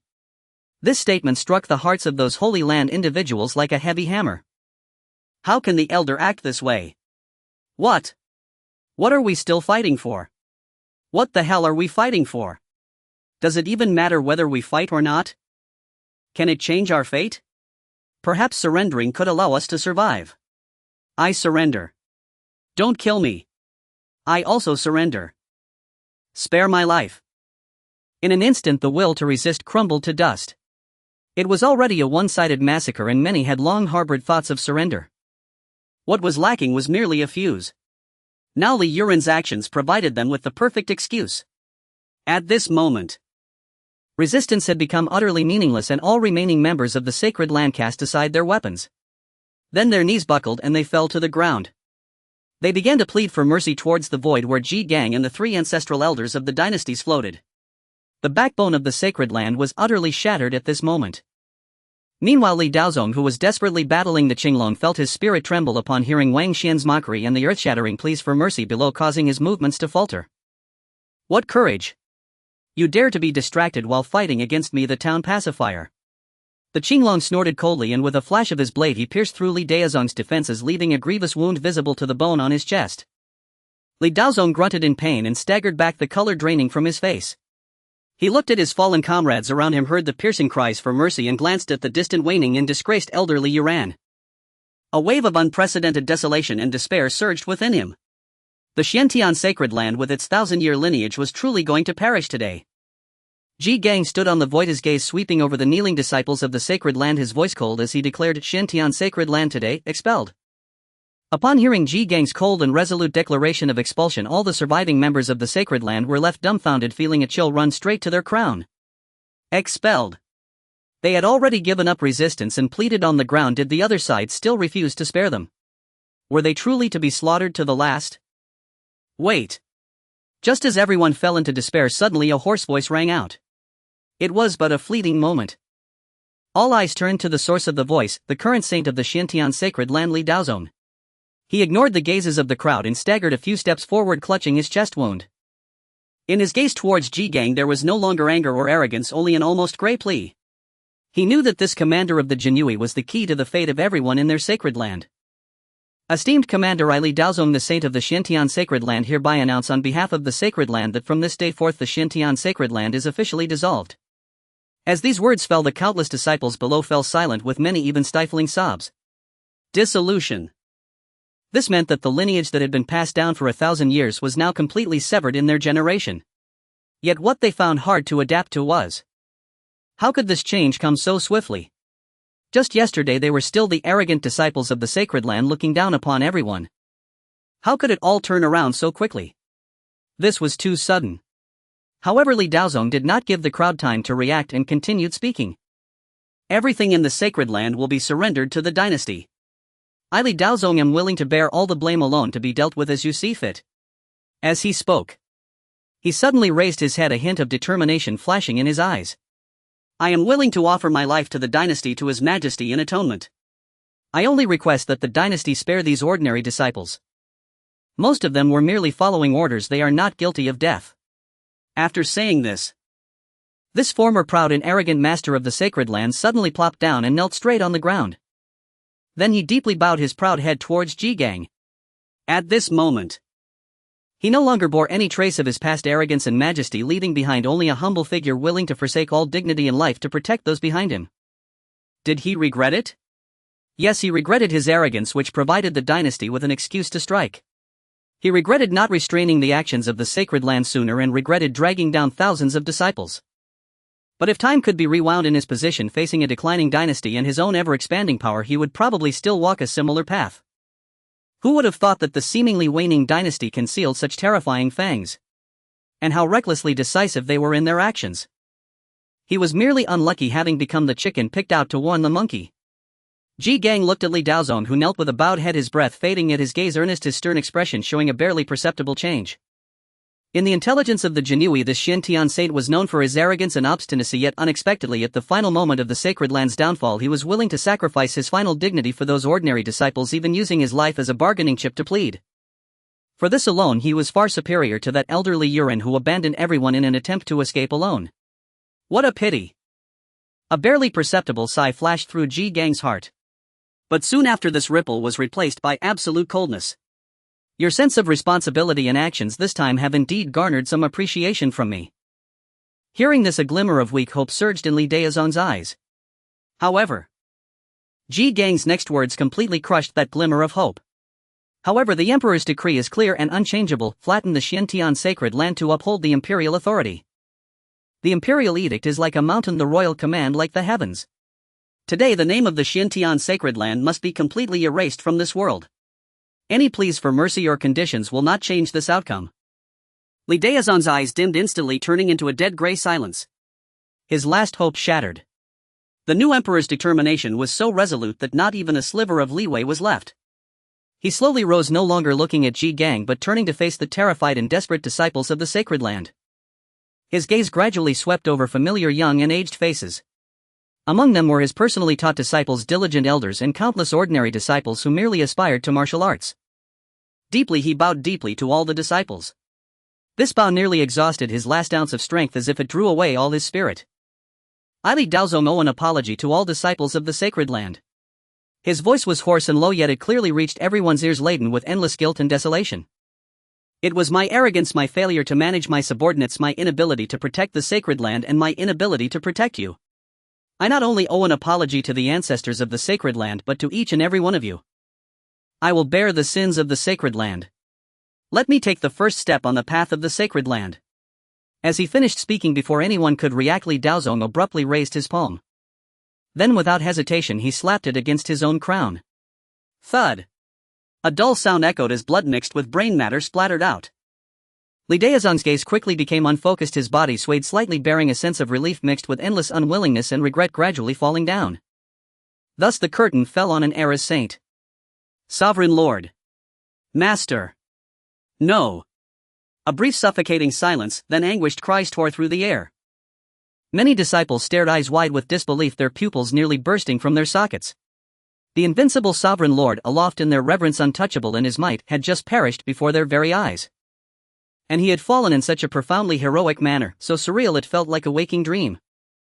Though Li Daozong was arrogant by nature and ruled with unyielding authority, he had poured immense devotion into cultivating the sect's disciples, especially those gifted and diligent, and administered rewards and punishments with unwavering fairness. Thus among ordinary disciples his reputation remained commendable and his prestige formidable. Now witnessing him choose such a heroic path of self-sacrifice, overwhelming grief fused with an ignited surge of blood-fueled resolve instantly shattered the fear that had gripped countless hearts. Master. Wait for your disciple. I am Li Ergu, I follow you now. A young nascent soul realm disciple, tears streaming down his face, abruptly drew his sword and slashed across his own throat. Blood sprayed as his body collapsed. I was an orphan, yet the sovereign lord treated me with immeasurable grace. Today our sacred sect faces calamity. If the sovereign lord departs first, how could I, disciple Zhao Kai, dare linger alone in this world? I follow the sovereign lord. A middle-aged sect elder roared, then slammed his palm against his own chest, shattering his heart meridian. And I too. Sovereign lord, tread slowly along the Yellow Springs road, your disciple comes now. The sacred sect nurtured me, I can repay its kindness with nothing but my life. Ha ha. What is death after all? Why should we fear it? To perish alongside the sacred sect today is honor enough for this old man. In an instant, it was as though a prairie fire had been ignited. One after another, disciples, elders, and sect administrators surrendered to despair, grief, and final reverent offer, Li Daozong choosing to end their lives in solemn, unwavering devotion. The sickening thud of blades piercing flesh, the crack of palms striking skulls, the explosive rupture of reversed chi surging through bodies, all rang out without cease. Blood stained every inch of the plaza. Tragic. Brutal. Yet charged with a resolve so absolute it vibrated deep within the soul. This sudden collective martyrdom struck even the iron-hearted brocade guards, seasoned in slaughter and steeled against mortality, with visceral shock. Their grip on their swords tightened almost imperceptibly. They could cut down resisting enemies without hesitation, but confronted with this silent self-willed tragedy, even they felt an inexplicable tremor in their chests. Even the three ancient patriarchs hovering high above fell into silence. Having lived for centuries, they had witnessed countless deaths, but the wave of martyrdom ignited by the sovereign lord's demise unfolding at the sacred sect's final hours still stirred profound emotion within them, raw, devastating, unflinching. Patriarch Wang Chen even sighed faintly, murmuring low, alas. Li Daozong was indeed a figure of consequence. Yet, what a pity. Still no vast power exists with only one voice, one choice. Some chose noble heroic death, to sacrifice their lives as final tribute to a 1,000-year Dao lineage, while others crushed beneath terror's weight groveled desperately for a sliver of survival. Even as the dirge of martyrdom had not yet faded and the air still hung thick with unspent blood and sorrow, a jarring craven plea pierced the silence, a trembling sycophantic wail utterly alien to the scene. Esteemed elders. Honorable sirs. Spare our lives. We were coerced by the sacred sect and its elders to oppose the Imperial dynasty. It has nothing to do with us ordinary disciples. I surrender. I swear fealty to the Imperial dynasty. I will serve as its humble ox or horse, begging only for a chance to live. So do I. I know many secrets of the sacred sect, I'll guide you. I'll point out traitors. Just let me live. Long live His Imperial Majesty. His wisdom is divine. I've long despised the Xintian sacred sect's deeds. Today's descent of the Imperial celestial troops is truly heaven's will. We pledge allegiance to the Imperial dynasty, and henceforth shall be its loyal hounds. Please, grant us this chance. At first these pleas were scattered but soon swelled into a deafening chorus. The survivors who knelt, refusing martyrdom, now prostrated themselves, pounding their foreheads into the ground in frantic supplication. Their voices reeked of abject terror and desperate longing for life, even betraying their recently deceased sovereign lord and fellow disciples to prove their loyalty. This spectacle struck Ji Gang and his brocade guards with sharply contrasting emotions: disdain. Profound disdain. After all, even ants cling to life, fear, and pleading before insurmountable death are human instincts, neither shameful nor blameworthy. Nor were the brocade guards blood-mad lunatics. But contrast breeds judgment. On one side stood the sovereign lord, taking his own life to atone, scores of disciples marching resolutely toward death, etching their final dignity and devotion to the sect onto eternity with their blood. Even if that devotion bordered on blind folly, its absolute resolve commanded awe. On the other stood these men, facing identical annihilation, choosing instead to grovel, betray brothers in arms, slander their former master, and commit every act of base humility, merely to prolong their wretched breath. Juxtaposed thus, the difference was absolute. Heaven and earth. The fleeting complex empathy stirred moments earlier by the martyrs evaporated, entirely scoured away by the grotesque spectacle of these cowardly, spineless wretches. What replaced it was deeper coldness and revulsion. Ji Gang's glacial gaze swept over the kneeling, groveling survivors, no mercy in his eyes, only the detached, indifferent contempt reserved for refuse. Slowly he raised his hand, pointing downward. "Brocade guards, heed my command." His voice, calm and clear, reached every guard, and struck the supplicants like a funeral bell. "By imperial decree, we raise the Xintian sacred sect to the ground. Kill." That final word, kill, was delivered with ironclad finality, not a trace of hesitation. Hail the order, kill. Kill. Long impatient, the brocade guards erupted in unison, a thunderous, earth-shaking roar. They surged forward once more, black tides of death. This time their targets were unequivocal. Every living soul of the Xintian sacred sect, kneeling or standing, was marked for extinction. No. Why? We surrendered. I'll die fighting you. Aha. I don't want to die. Spare me. Please. Dissolved instantly into shrieks of utter despair. Blades flashed again, blood spattered everywhere, cheap as crimson paint. Those who had just frantically pledged loyalty now became prime targets, each falling without mercy beneath the brocade guards' embroidered spring sabers. This slaughter was swifter and colder than the last. Resistance was pitifully feeble, screams died swiftly. Within less than a quarter of an hour, the Xintian sacred sect sank once more into tomb-like silence. The wind moaned, thick with the coppery scent of blood. Everywhere one looked, only brocade guards in flying fish robes stood motionless, swords drawn. Across the vast mountain gate of the Xintian sacred sect, not a single living sect member remained. Corpses lay strewn across the land, rivers ran red. 1,000-year sacred sect annihilated in a single day, transformed into a realm of slaughter and ghosts. Ji Gang strode slowly across the pool of blood toward the center of the square. His gaze swept over the entire sacred land, then settled at last upon Li Daozong and the corpses of those who had chosen to die for him. "Qinglong. At your command, my lord." Upon hearing Ji Gang's voice, Qinglong immediately sheathed his blade and stepped forward. His robe still bore the bloodstains and fierce aura lingering from his brutal clash with Li Daozong. "Gather Li Daozong's body, and those of all who willingly sacrificed themselves for him and this sacred land, and grant them an honorable burial. Erect a steel-inscribed tomb of Li Daozong, last sovereign of the Xintian sacred land, and his devoted disciples."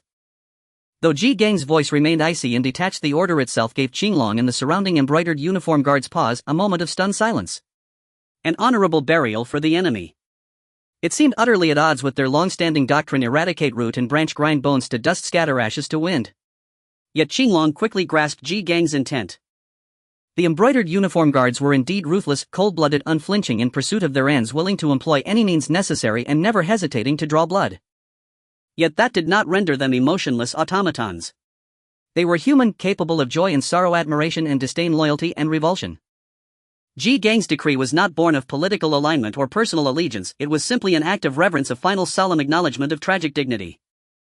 Simultaneously it served as a proclamation to the world: the Imperial dynasty was no mindless slaughterhouse. Even adversaries possessing unyielding integrity would be granted due honor.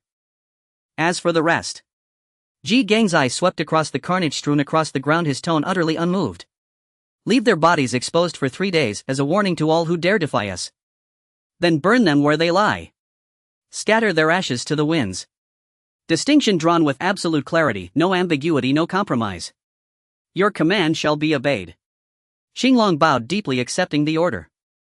Ji Gang did not linger to behold the grisly spectacle below. Instead he turned, facing northward toward the imperial capital, and offered a slight silent bow. He spoke no word, but he knew Wang Chen would see them. And indeed Ji Gang's intuition was correct. Through the power of imperial fortune, Wang Chen not only witnessed them, he beheld the entirety of the Xiantian sacred land. Before Ji Gang's forces arrived, the Xiantian sacred land had appeared to Wang Chen as a stagnant, turbid, impenetrable blind zone, resistant even to the gaze of celestial mandate. Imperial fortune flowed so thinly within its borders as to be nearly non-existent. For centuries the sacred land had entrenched itself in the south, evolving into a sovereign entity that acknowledged no imperial edict. Its disciples, and the officials and commoners under its influence, had long since forgotten the sovereignty of the throne, thus they could no longer channel fortune toward the empire. Wang Chen could barely discern the blurred silhouette of its outer perimeter, yet he could neither perceive its inner depths nor intervene in any way. But in that very instant, suddenly without warning, the stubborn southern blind zone shattered and dissolved. Within his perception a thread of fortune, faint yet astonishingly pure, resonated for the first time in ages with the primordial source of imperial fortune in the central capital. Countless fragmented impressions surged forth: overwhelming terror, profound awe, submission to overwhelming authority, and even complex sorrow for the fall of a former master. Like tributaries converging into a great river, they all flowed into the imperial fortune. Thus, Xiantian sacred land's fortune was restored. Empowered by this newly reconnected fortune, Wang Chen's awareness pierced the veil for the first time, clear, precise, unobstructed, revealing the sacred land's interior. Ruins lay scattered beneath a haze of lingering smoke. Across the square, corpses lay heaped, and interwoven blood ran thick enough to float oars. The stench of slaughter seemed to pierce even the ethereal veil of fortune and strike the nostrils directly. Embroidered uniform guards were already gathering certain bodies for burial, while others lay discarded, awaiting exposure. The air hung heavy with silence, grim austerity, and the hollow desolation of utter ruin. He witnessed Ji Gang's stark, unambiguous judgment, cruelty laced with subtle respect, and heard Qinglong's subdued, somber command as he ordered the honorable collection of those destined for burial. Honor the resolute, expose the craven. Wang Chen's tightly closed eyelids trembled faintly, and the corner of his mouth lifted, almost imperceptibly, in quiet approval. Truly worthy of being my chief commander, his sense of measure is impeccable. He was thoroughly satisfied with Ji Gang's handling of the matter. After all, Wang Chen himself had always been a man of passion and principle, deeply admiring those who possessed unbreakable spirit, provided, of course, they posed no threat to his interests. This balance of awe and grace, iron-fisted authority tempered with dignified mercy, was strategically advantageous at present. While demonstrating unassailable might, granting one last measure of dignity to a worthy adversary, both affirmed the inviolability of imperial majesty and softened the backlash inevitably provoked by extreme violence.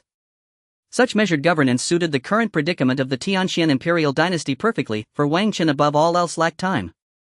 His ranks remained dangerously thin. Should other powers truly unite in fear, he would not falter, but such complications were best avoided. Once he secured a few more divine blessings, once his loyal cadre expanded significantly, then methods of disposition would become far less consequential. Now that the Xiantian sacred land has fallen and imperial fortune flows unimpeded, another matter may also be addressed. Wang Chen kept his eyes closed, yet his consciousness reached out, directly communing with the imperial fortune. Above the ruins of the Xiantian sacred land, near Ji Gang, the air shimmered with delicate ripples. Not ordinary energy, but the visible manifestation of imperial fortune itself. A radiant stream of golden fortune energy coalesced, neither emerging from space nor descending from the north, but rather projecting from the central capital like a celestial decree made manifest. In the blink of an eye it solidified, then streaked across the void, halting precisely before Ji Gang. As the luminous glow receded, its contents revealed themselves clearly, yet upon seeing them Ji Gang recoiled in genuine shock. This is His Majesty's Imperial Edict. Ji Gang's expression flickered with astonishment, not questioning how it had arrived for. The sheer magnitude of Wang Chen's mastery over imperial fortune had long surpassed the limits of his comprehension. He wasted no time. Dropping instantly to one knee, he raised both hands high in reverent salute. As if guided by sentient will, the scroll descended gently, settling flawlessly into his waiting palms. Its texture was warm, dense, bearing the palpable weight of 10,000 li of rivers and mountains. The moment Ji Gang's fingertips brushed the silk, Wang Chen's calm, commanding voice resonated deep within his mind, crystal clear, as though the emperor stood beside him, speaking directly into his ear. Ji Gang. The Xiantian sacred land has been pacified. Southern deterrence has taken its first firm shape. Yet instability in the south runs deeper than this single stronghold. Wang Chen's voice carried the chilling clarity of omniscience and the unshakable finality of imperial decree. Deliver my oral command. Leave a contingent of embroidered uniform guards behind to manage post-conflict affairs, inventory spoils and monitor reactions among southern powers. You however shall take this edict and lead an elite force immediately to the southern frontier. The Jinan Marquis 8. After receiving Wang Chen's command, Ji Gang did not dare to hesitate for even a moment. He immediately turned and began issuing orders. Upon hearing Ji Gang shout, the busy Qinglong immediately appeared in front of him, cupping his fists and saying, "I am here. You will lead 100 of our elite guards to stay here, responsible for inventorying, receiving and sealing all resources within the Xiantian Holy Land, including manuals, pills, weapons and all valuable items. Even every blade of grass and tree must be registered meticulously without error. You must understand the Xiantian Holy Land has a history of 1,000 years. Especially in the last few hundred years, as one of the 4 great holy lands of the dynasty, its profound heritage far exceeds ordinary imagination. The accumulated manuals, divine weapons, miraculous pills, rare materials and treasures total an amount that can only be described as richer than a nation. There is a saying about looting and exterminating families. The Xiantian Holy Land has been destroyed and its contents cannot be wasted." Wang Chen instructed Ji Gang to leave a portion of the elite guards precisely to receive the resources of the Xiantian Holy Land. After hearing Ji Gang's command, Qinglong said nothing further, simply uttering 2 words solemnly, "Understood." The rest follow this commander and the 3 elders and set off immediately. After arranging everything, Ji Gang did not waste any more words. He took the lead and soared into the sky, transforming into a black streak of light rushing towards the deeper south, towards the direction of the Jinan Marquis residence. After Ji Gang and the others left, many figures began to appear around the Xiantian Holy Land. There was no way to hide such a commotion. Moreover, Ji Gang and the others had never intended to conceal anything. Their objective was to intimidate the world, so why would they hide? In fact, spies from various forces had long since arrived. However, just moments ago the battle within the Xiantian Holy Land was so terrifying that no one dared to approach. Only now, after Ji Gang and the others had left, did they dare to come a little closer. Of course. Even at this moment they still did not dare to approach the core area, only daring to observe from afar in the surrounding mountains and high grounds. Even so, when they saw the scene inside the Xiantian Holy Land from afar, they couldn't help but gasp in horror. It was too tragic. Once a blessed land of immortals, it now lay in ruins. The iconic mountain gate had collapsed significantly, many palaces and pavilions had turned to rubble, and the square was littered with corpses. Blood flowed like rivers. Even from a distance one could seemingly smell the nauseating stench of blood. Occasionally figures clad in flying fish attire could be seen bustling about, adding an air of grimness and mystery. My heavens, has it really been destroyed? The 1,000-year Dao lineage of the Xiantian Holy Land has ended just like this. Those in black, are they the dynasty's elite guards? Such a strong, murderous aura. Look. They are collecting the bodies. Seems like they are only gathering part of them. This is just too tragic. The dynasty is serious this time. But this method is too cruel. Cruel. Brother, are you still half asleep? Do you think this is child's play? This is a life and death struggle. If even the Xiantian Holy Land can be destroyed, who can stop the might of the dynasty? Everyone thought the dynasty was on the decline, but who would have thought they still possessed such strength? Let's go. Return and report. Some matters are beyond our concern. Meanwhile, hundreds of miles away at the Jinan Marquis residence, the atmosphere was so tense it felt like it could drip water. In the wide and solemn conference hall, all the high-ranking generals of the Jinan army gathered, yet no one spoke. Only the sound of heavy breathing echoed in the hall. The air was filled with a sense of impending doom and unease. They were all waiting for a decision that would determine their fate. As the defenders of the southern border, wielding significant military power, nominally subordinate to the dynasty but effectively semi-independent lords, the Jinan Marquis residence naturally had its own unique and efficient intelligence network. Especially in relation to the Xiantian Holy Land. They had countless connections with both sides, setting up dedicated secret liaison posts not far from each other. Just not long ago, those stationed at the outer posts of the Xiantian Holy Land personally witnessed the terrifying black torrent surge into the Holy Land.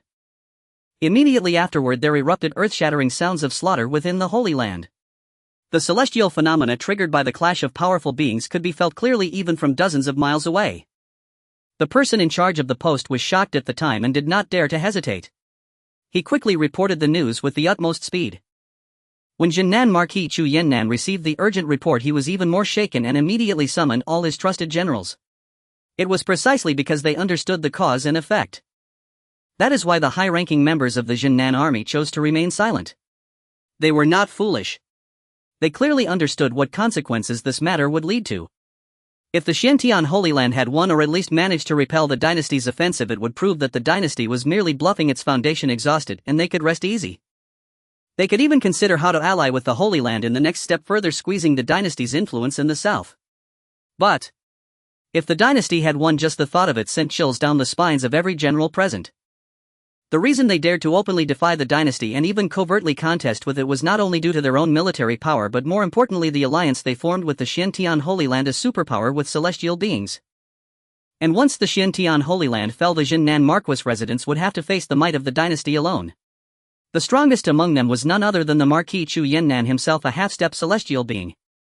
Without a true celestial being to oversee them, how could they defend against a dynasty that possessed multiple celestial beings? In the hall, the oppressive atmosphere was finally broken by a few murmurs. Why would the dynasty suddenly attack the Xiantian Holy Land? There wasn't a hint of warning beforehand. That newly crowned emperor, is he really so domineering and decisive? Does he not fear provoking the backlash of all forces in the south and incurring public anger?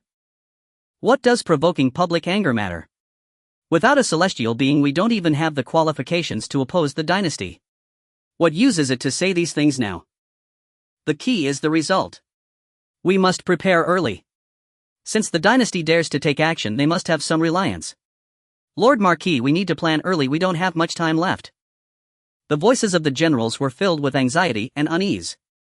Their gazes occasionally darted towards the silent figure sitting in the main seat, Jinnan Marquis Chu Yannan, who was frowning deeply. Chu Yannan was tall and robust with a resolute face. The authority cultivated from years in power could not conceal the gloom and heaviness in his eyes. He understood well what everyone was saying. He even thought more and further. The new emperor's actions were not a spur-of-the-moment decision, they were probably premeditated, aimed at using the most rebellious Xiantian Holy Land as a target to kill the chicken and warn the monkeys and re-establish the authority of the imperial power. And their Jinnan Marquis residence might just be the next target. But he had no way out. Years of hegemony and perfunctory compliance with imperial orders, or even secretly colluding with the Holy Land, any one of these was enough for the dynasty to have ample reason to take action against him. Just as the discussions in the hall began to rise, as Chu Yannan's heart was in turmoil, a voice filled with extreme terror and panic suddenly pierced the ears of everyone present. Report! Amid the glowering gazes of the assembly, a personal guard tasked with intelligence delivery burst into the council chamber, pale as death, stumbling and scrambling on his knees. MME Lord Marquis. Urgent report. The Xiantian Holy Sect. Urgent intelligence has arrived from the Xiantian Holy Sect. In that instant, every heartbeat in the chamber leapt into throats. They knew. The verdict from the Xiantian Holy Sect had finally come. But whether it was the outcome they hoped for remained unknown. In a flash, every pair of eyes in the council hall fixed upon the guard. Even Chu Yannian, the ever-composed Marquis of the Southern Garrison, rose instinctively from his seat. Speak quickly. Who won? Witnessing the scene before him, the guard finally regained his wits. He swallowed hard, throat dry. It was unavoidable. He was merely a messenger, a personal guard whose cultivation had barely reached the foreborn realm. To be suddenly scrutinized by so many high-ranking officers of the Southern Garrison, how could he not tremble? With immense effort, the guard stammered out his report. Our report to His Lordship Marquis. The Xiantian Holy Sect has been utterly annihilated. Not a single soul remains alive or unscathed. His halting yet crystal-clear words struck the assembly like a bolt of lightning cleaving a cloudless sky, shattering every heart in the council hall. What? How is this possible? Where is the Holy Sect's celestial sovereign elder? How could a holy sect, so august, so venerable, be eradicated? Impossible. The Xiantian Holy Sect has a celestial sovereign elder guarding its sanctum. How could it suffer total extermination? A celestial sovereign, if determined to flee, cannot be stopped by any force. No mortal hand can bind such a being. Would the imperial court dare risk catastrophic retribution? Could the report be erroneous? Perhaps the sect suffered grievous losses, but its core still stands. All the senior officers of the Southern Garrison stood stunned, faces frozen in disbelief and utter absurdity. They had anticipated defeat, devastating losses, even forced submission and abasement. But annihilation. This outcome shattered the very limits of their comprehension. After all, this was a supreme power anchored by a celestial sovereign elder. What did the celestial sovereign realm signify? Transcendence beyond mortality. Mastery over heaven and earth. The ability to evade defeat and near immortality in the face of annihilation. Push such a being to desperation. And a hidden unchained celestial sovereign could unleash vengeance, assassination, sabotage, devastation, catastrophic for any faction. Thus, among the great powers of the continent, even fierce rivalries rarely culminated in total extermination unless absolute certainty and profound enmity converged. Especially when the adversary commanded a celestial sovereign. And now, this report claimed the Xiantian holy sect had been erased. Then Li Yuran, the mid-stage celestial sovereign elder, must also have fallen. Li Yuran, the Xiantian holy sect's elder, is dead. How can this be? The three elders of the Imperial House, their strongest, are only mid-stage celestial sovereigns too. At best they could match Li Yuran in combat. How could they possibly slay him? Clearly the Imperial House possesses hidden strengths we know nothing of. Could the rumors circulating earlier be true? If so, this makes perfect sense. Hearing these words, others recalled as well. Just days ago whispers had spread the newly crowned emperor himself might have attained the celestial sovereign realm. Accompanied by two unfamiliar celestial sovereigns, though at the time no one gave credence to such claims. Now it seemed those rumors were no mere fantasy, they were likely true. Which meant the Imperial House now commanded no fewer than 5 celestial sovereigns and possessed the terrifying capacity to effortlessly slay even a mid-stage celestial sovereign. Terrifying. Unimaginably terrifying. Xu Yannian, the Marquis of the Southern Garrison, seated at the head of the hall, suddenly felt as though every ounce of strength had been drained from his body. With a dull thud, he collapsed back into his chair, limbs gone slack. His face turned ashen, the last flicker of desperate hope in his eyes guttered out, extinguished. All lost, utterly lost. He murmured, voice hollow with despair. This outcome was tenfold worse than his worst nightmare. If even Li Yuran, the celestial sovereign elder of the Xiantian holy sect, had perished, what chance did Xu Yannian, a half-step celestial sovereign, have against such an imperial power? What meaning did his million-strong army hold before true celestial sovereigns? To kill him would require but a thought. 1,000,000 soldiers could not shield him. My lord Marquis, what shall we do? Decide swiftly. Indeed, my lord. The Imperial army will surely turn its gaze upon us next. What choice remains? Submit our apology while the Imperial army has yet to arrive. Blame everything on the Xiantian holy sect. Perhaps the Imperial court will grant clemency. Yes. Yes. Blame the Xiantian holy sect, it was they who incited and manipulated us. My lord Marquis, draft the petition of remorse immediately. Words must be humble, sincere and self-accusatory. Only then might our families be spared. Indeed, we ask for nothing more now. To preserve our families' lives is all we dare hope for. By now the council hall had dissolved into chaos. No one cared for dignity or decorum. Voices overlapped, frantic, panicked, offering suggestions, nearly all urging immediate capitulation and contrition to grasp at a sliver of survival. Resistance held no hope. For their families, sake surrender and confession was their sole path forward. Xu Yannian remained silent, listening to the clamor, his face etched only with desolation. For he understood all too well. Others might yet bargain for survival, groveling, relinquishing authority, trading power for life. But he, Xu Yannian, would never be granted such mercy. He was the Marquis of the Southern Garrison, the living emblem of Southern separatism. If the new emperor chose such ruthless severity to restore imperial authority, he would never spare this archetypal rebel. His fate had been sealed the moment the Xiantian holy sect fell. Annihilation of 9 generations, to serve as solemn warning. As despair consumed Xu Yannian's heart and the hall erupted in frantic debate, each voice scrambling to shift blame or beg forgiveness with greater sincerity. Boom! Without warning, an overwhelming, frigid and lethally austere aura descended, vast, oppressive and absolute. In an instant, it enveloped the entire Southern Garrison Marquis residence. Its sheer intensity dwarfed all prior conceptions of power. Most horrifying of all, woven within that terrifying pressure were several boundless, soul-shaking presences. Unmistakably the signatures of celestial sovereigns. And not just one. In that breathless instant, all clamor ceased. Every face paled. Some lesser cultivated generals groaned inwardly, chest tightening, breath seizing. Thighs is the pressure of a celestial sovereign. More than one. They arrived. Imperial cultivators, come for us. Lost, are they truly so impatient? not even granting us time to submit our petition of remorse. To speak plainly, few among the commanders of the southern garrison truly feared death. After all, their foes were savage, monstrous beasts. Only those who had survived countless life and death trials could rise to such positions. In the military, without strength or meritorious service, one could never command respect. Yet at this very moment, these battle-hardened generals were genuinely terrified, for they knew full well that their deeds warranted the extermination of 9 generations, and now the Imperial envoys had arrived.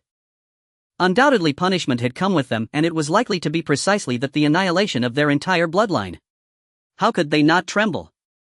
As despair gripped the assembly, a voice, cold, devoid of emotion, resounded sharply in their ears. "Where is Lord of the Southern Garrison Xuan? Hurry forth immediately to receive the Imperial edict. What are you waiting for?" Ji Gang's tone was brazen to the extreme, offering no courtesy whatsoever. In Ji Gang's eyes, the man before him was nothing but a rebel. Merely sparing him a fatal blow was already leniency. An Imperial edict. They truly brought an edict.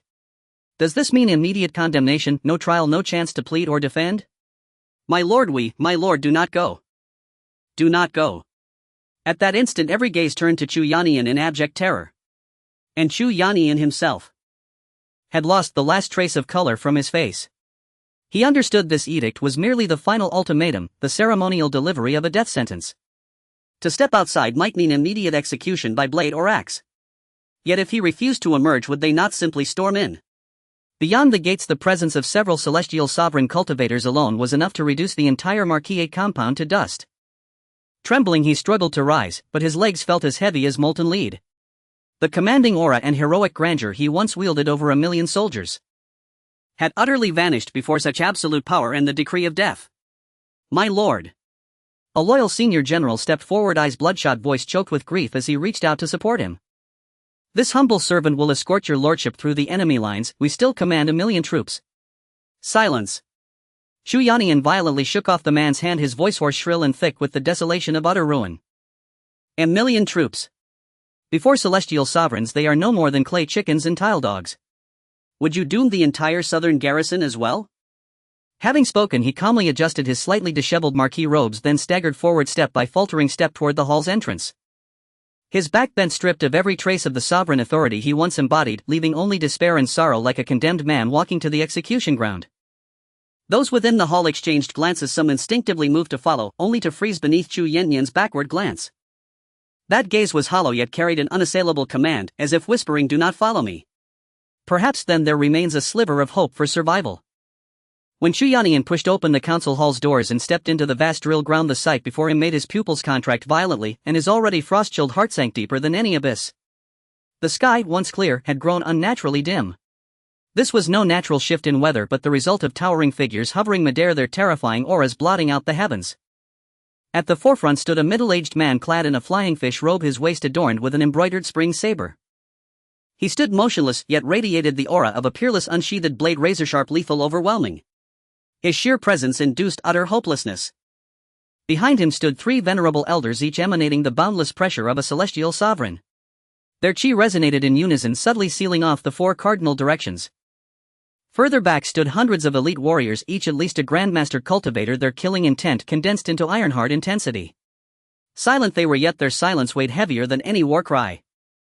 For celestial sovereigns, hundreds of grandmasters and above, such a force was unimaginably formidable, so overwhelming it shattered one's very sense of reality. Chu Yannian stood alone at the center of the drill ground, gazing upward at those godlike figures who looked down upon him with detached omnipotence. He tried to speak, but his voice lodged deep in his chest, refusing to emerge. Ji Gang gazed down upon Chu Yannian. Slowly he raised his right hand, and in his palm appeared an imperial edict glowing faintly with golden light. Lord of the Southern Garrison Chu Yannian. Ji Gang's voice held no inflection, yet carried the cold finality of life and death judgment. By imperial decree kneel, and hear the proclamation. The final word struck like thunderclap, infused with the crushing pressure of a celestial sovereign slamming directly into Chu Yannian. Already shattered in spirit, Chu Yannian buckled under the targeted onslaught, his knees gave way and he collapsed onto the frigid stone floor. He knew once the edict was read aloud, his own end, and that of the entire Chu clan, would be sealed. Ji Gang slowly unfurled the scroll. His voice boomed like ancient bronze bells, reverberating across the entire Marquis compound and echoing outward for dozens of li. By heaven's mandate and the emperor's will, Lord Chu Yannian of the southern garrison has long enjoyed imperial grace entrusted with guarding the southern frontier and safeguarding its people. Yet he betrayed that sacred trust, harboring treacherous designs. For years he amassed private armies paying lip service while secretly defying imperial will, and even colluded covertly with the rebellious Xintian holy sect. His heart is vile, his crimes demand utter annihilation. Each charge pronounced sent fresh tremors through Chu Yannian's body, his complexion growing increasingly ashen. Now that the Xintian rebels have been eradicated, peace shall return to the southern frontier. Imperial Command Ji Gang, director of the Embroidered Uniform Guard, shall execute this edict, confiscating the Marquisate compound and arresting all guilty officials. Chu Yannian's crimes are heinous beyond pardon. Immediately strip him of his noble title and military authority, imprison him in the celestial prison. His immediate kin shall share his guilt. All subordinate officers and officials implicated in treason shall be punished strictly, without mercy or exception. All property of the Marquisate compound shall be seized and transferred to the imperial treasury. The southern garrison shall henceforth fall under the temporary command of Imperial Elder Wang Chen. Any resistance shall be deemed rebellion, met with immediate execution. By imperial decree. When the proclamation ended, its icy verdict remained seared into the soul of every listener. Chu Yannian crumpled to the ground, his face as pale and lifeless as ash, devoid even of the will to struggle. He knew all was lost. The new emperor of the Imperial dynasty had never intended to grant him any reprieve, not even the formalities of trial. His fate had been decided long before. His public execution would serve as a warning to every vassal lord harboring secret ambitions. Arrest him. Ji Gang closed the edict and uttered two words, calm and absolute. By your command. Several captains of the Embroidered Uniform Guard, radiating formidable auras, stepped forward like hunting eagles, effortlessly subduing Chu Yannian, who offered no resistance, and binding his meridians and dantian with specially forged restraints. Meanwhile, other guards surged forth like black tides, splitting into multiple streams to converge upon every corner of the Marquisate compound. No. Release my lord. I'll die fighting you. On the edge of the drill ground, a handful of fiercely loyal generals, eyes blazing with fury, attempted to resist. Poof. Obstinate fools. From the sky. Imperial Elder Wang Chen sneered, flicking his sleeve. An invisible surge of heavenly force swept across the ground. Those generals were struck as though by colossal hammers, spewing blood as they flew backward, crashing to the earth in grievous wounds, then falling silent forever. Under such absolute martial suppression, all resistance proved as futile as a mantis blocking a chariot wheel. Marquis of the Southern March Chu Yannian chose not to resist. For he understood better than anyone that before several celestial sovereigns all resistance would be but a futile dying struggle. Worse still, defiance might provoke them. Should he truly enrage them, far harsher punishment would inevitably descend upon his entire clan. At this moment he was no more than a soulless puppet. Left utterly at the mercy of the Embroidered Uniform Guard as they bound him tightly with ropes and sealed his cultivation. Under the solemn presence of 3 imperial ancestors and the lightning-swift operation of hundreds of elite Embroidered Uniform Guards, every direct blood relative of the Chu family, every trusted advisor, and every high-ranking general of the Southern March Army assembled in the council hall were seized one by one. Wails, curses, and desperate pleas rose and fell like waves. No matter how formidable these men had once appeared, few could face death with composure. Of course, such scenes were commonplace to the Embroidered Uniform Guard. Hardly worth remarking upon. Yet, in Ji Gang's estimation, the gravest threat was not those detained within the Marquis's residence, but the million-strong Southern March Army encamped outside the city walls. Though nominally loyal to the Imperial dynasty, the army had long been transformed under Chu Yannian's command into a de facto private force. Almost every officer from battalion to division level had been replaced by his most trusted confidants. Yet Ji Gang had anticipated this very contingency. Immediately after securing the Marquis's residence, he dispatched the 3 imperial ancestors, bearing the imperial edict and the military tally retrieved from Chu Yannian, to the outer encampment. Ji Gang well knew the Marquis's treason lay solely with the upper echelons of command, not with the mid and lower tier officers or common soldiers. The vast majority merely obeyed orders, bound by duty rather than choice. All across the realm it was common knowledge that the Marquis and the imperial court maintained only a facade of unity. Surely the Southern March soldiers knew this too. And yet, what did it truly matter? Most soldiers enlisted to repel monstrous beasts and defend their homeland, whether they served the Marquis or the Emperor held little weight in their hearts. As for the senior generals who remained fiercely loyal to Chu Yannian, it was nothing more than mutual interest, a web of shared gain. But what of the common soldiers? To speak plainly, they lacked even the authority to voice an opinion. Was their meager stipend truly worth agonizing over? They simply followed orders, and that was enough. Whether the sovereign power resided with the imperial court or the marquis mattered little to them. Obedience above all was never wrong. Events soon proved Ji Gang's assessment accurate. The Southern March army responded precisely as he had foreseen.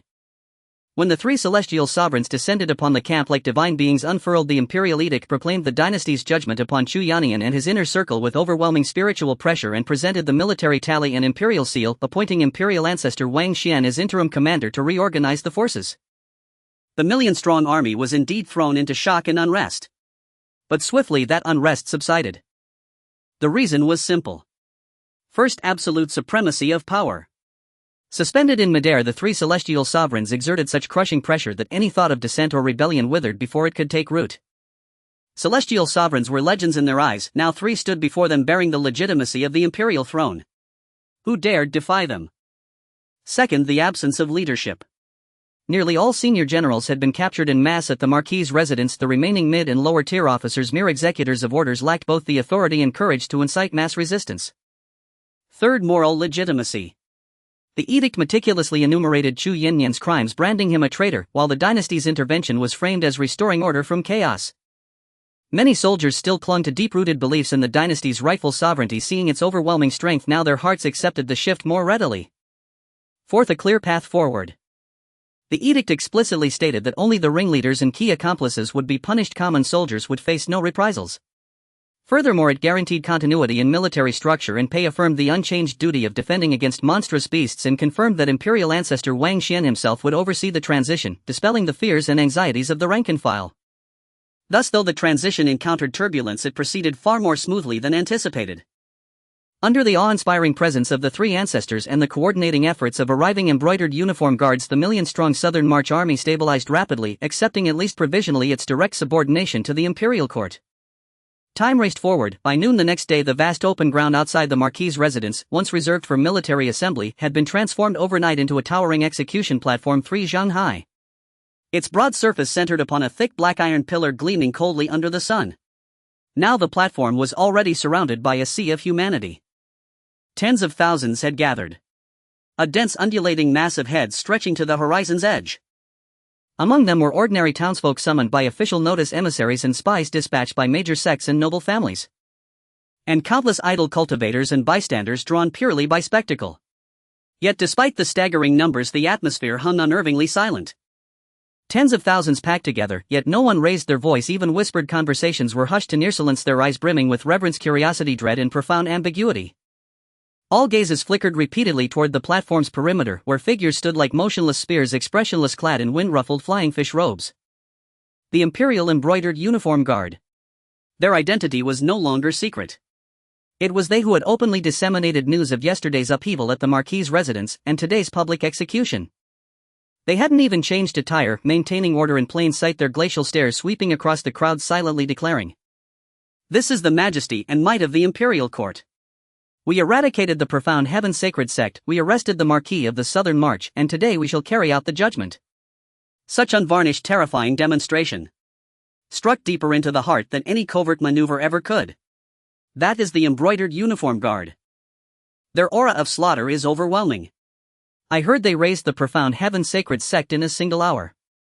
For celestial sovereigns, utterly terrifying. The Marquis has fallen irrevocably, colluding with a sacred sect, plotting rebellion. This warrants extermination of 9 kinships. The Imperial Court means business now, killing a chicken to frighten the monkeys. Who will be next? Keep your voice down, don't let them hear you. Hushed murmurs flowed through the stifling air. At the 3rd quarter past noon, the hour of peak yang energy traditionally reserved for executing grave criminals. Boom! A deep resonant drumbeat shattered the silence. Every heart tightened, every gaze snapped instantly toward one side of the platform. From that direction, a procession of embroidered uniform guards emerged, escorting nearly 100 prisoners, clad in coarse convict garb, hair disheveled, faces numb or desolate. At their head stood Chu Yannian himself, the Marquis of the Southern March, whose name had shaken the southern frontier just yesterday. Now his complexion was ashen, his eyes hollow, his steps unsteady, his former grandeur utterly erased. Behind him trailed his entire direct lineage and several core generals captured within the Marquis' residence. When Chu Yannian was taken to the execution platform, a figure appeared before it like a ghost without any warning.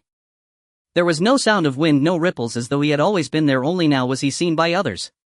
The newcomer wore a jet-black flying fish outfit draped in a cloak of the same color, his expression cold as everlasting ice. At his waist hung a long knife that radiated an endless chill. In fact, the moment everyone laid eyes on him, they recognized his identity. The commander of the Jinui Ji Gang. A true powerhouse of the celestial realm, rumored to have slain the elder of the Xiantian sacred land Li Yuran. Many came partly to catch a glimpse of him. It's that Jinui commander. A celestial realm powerhouse. My heavens, I really saw him. Is this the might of a celestial realm powerhouse? How terrifying. So fast. I didn't even see how he appeared. Is this the being capable of slaying the elder of Xiantian? His aura is indeed formidable. I wonder if the Jinui is recruiting. If I could join, perhaps I could receive his guidance. Want to join the Jinui? With your strength, do you think you're worthy? Ji Gang's appearance was like a massive stone cast into a calm lake, instantly provoking a wave of gasps and commotion among the spectators. One must know, to most people, a celestial realm powerhouse is a supreme existence that only exists in legends and reverence. The shock of witnessing one in person is far more direct and intense than any rumors. Many were so excited their faces turned red, yet they dared not express too much due to the overwhelming invisible pressure. However, the murmurs quickly subsided again. Because Ji Gang's icy gaze had already swept across the crowd. He did not waste words, nor did he even spare a glance at the kneeling Chu Yannan. He began to calmly announce the final verdict for Duke Jinnan and others, using a voice that could be clearly heard by thousands. By the decree of His Majesty the Emperor of the Tianxian Empire, the verdict is as follows: the Duke of Jinnan Chu Yannan, having received the benefits of the state yet failing to repay them, raising troops in defiance, secretly associating with the treasonous Xiantian sacred land, plotting to carve out a territory, the evidence is conclusive, 10 evils without pardon. According to the law, his 9 clans shall be exterminated as a warning to others. The words exterminate 9 clans caused many below to instinctively hold their breath. Many showed expressions of as expected in their eyes. However, at that moment Ji Gang's tone suddenly shifted. However, His Majesty, in consideration of his years guarding the southern border and resisting beasts, still has minor contributions. Moreover, among his 9 clans there are not a few innocent women and children, as well as those unaware. His Majesty is merciful and has issued a special decree: the calamity of the 9 clans of Chu Yannan is exempted. Only his immediate blood relatives shall be punished to uphold the law of the state. The rest of the Chu clan, all cultivation is to be abolished, and they shall be relegated to commoners, never to be employed again. The subordinate treasonous generals and officials shall only punish the instigator. Their families shall similarly have their cultivation abolished, relegated to commoners, and their properties confiscated. Ji Gang's voice was clear and cold. Each decree struck heavy upon the hearts of the people. However, as Ji Gang's words fell, the scene plunged into a bewildered silence. But soon everyone reacted. The venue erupted into a frenzy of discussion. For the vast majority of commoners and low-level martial artists, the first sensations they felt were shock and disbelief. Exempt from the extermination of 9 clans. Only killing the direct line. His Majesty is so merciful. Indeed, rebellion is the gravest crime. His Majesty is truly a benevolent ruler. Not only powerful but also so generous. In this way, although the Chu family has fallen, many collateral branches have preserved their lives. They only lost their cultivation, which is a tremendous grace compared to a full family extermination. Having such a merciful and powerful emperor in the empire is a blessing for us commoners. His Majesty is benevolent. Anyone who speaks ill of His Majesty in the future, I will not spare them. In an instant, murmurs of His Majesty's mercy and benevolent ruler spread through the crowd. Wang Chen's actions in the eyes of ordinary people who did not understand the deeper implications undoubtedly showcase the emperor's tolerance and virtue, greatly alleviating the bloody impression of the earlier massacre of the Xiantian sacred land, earning the new emperor an aura of wise ruler.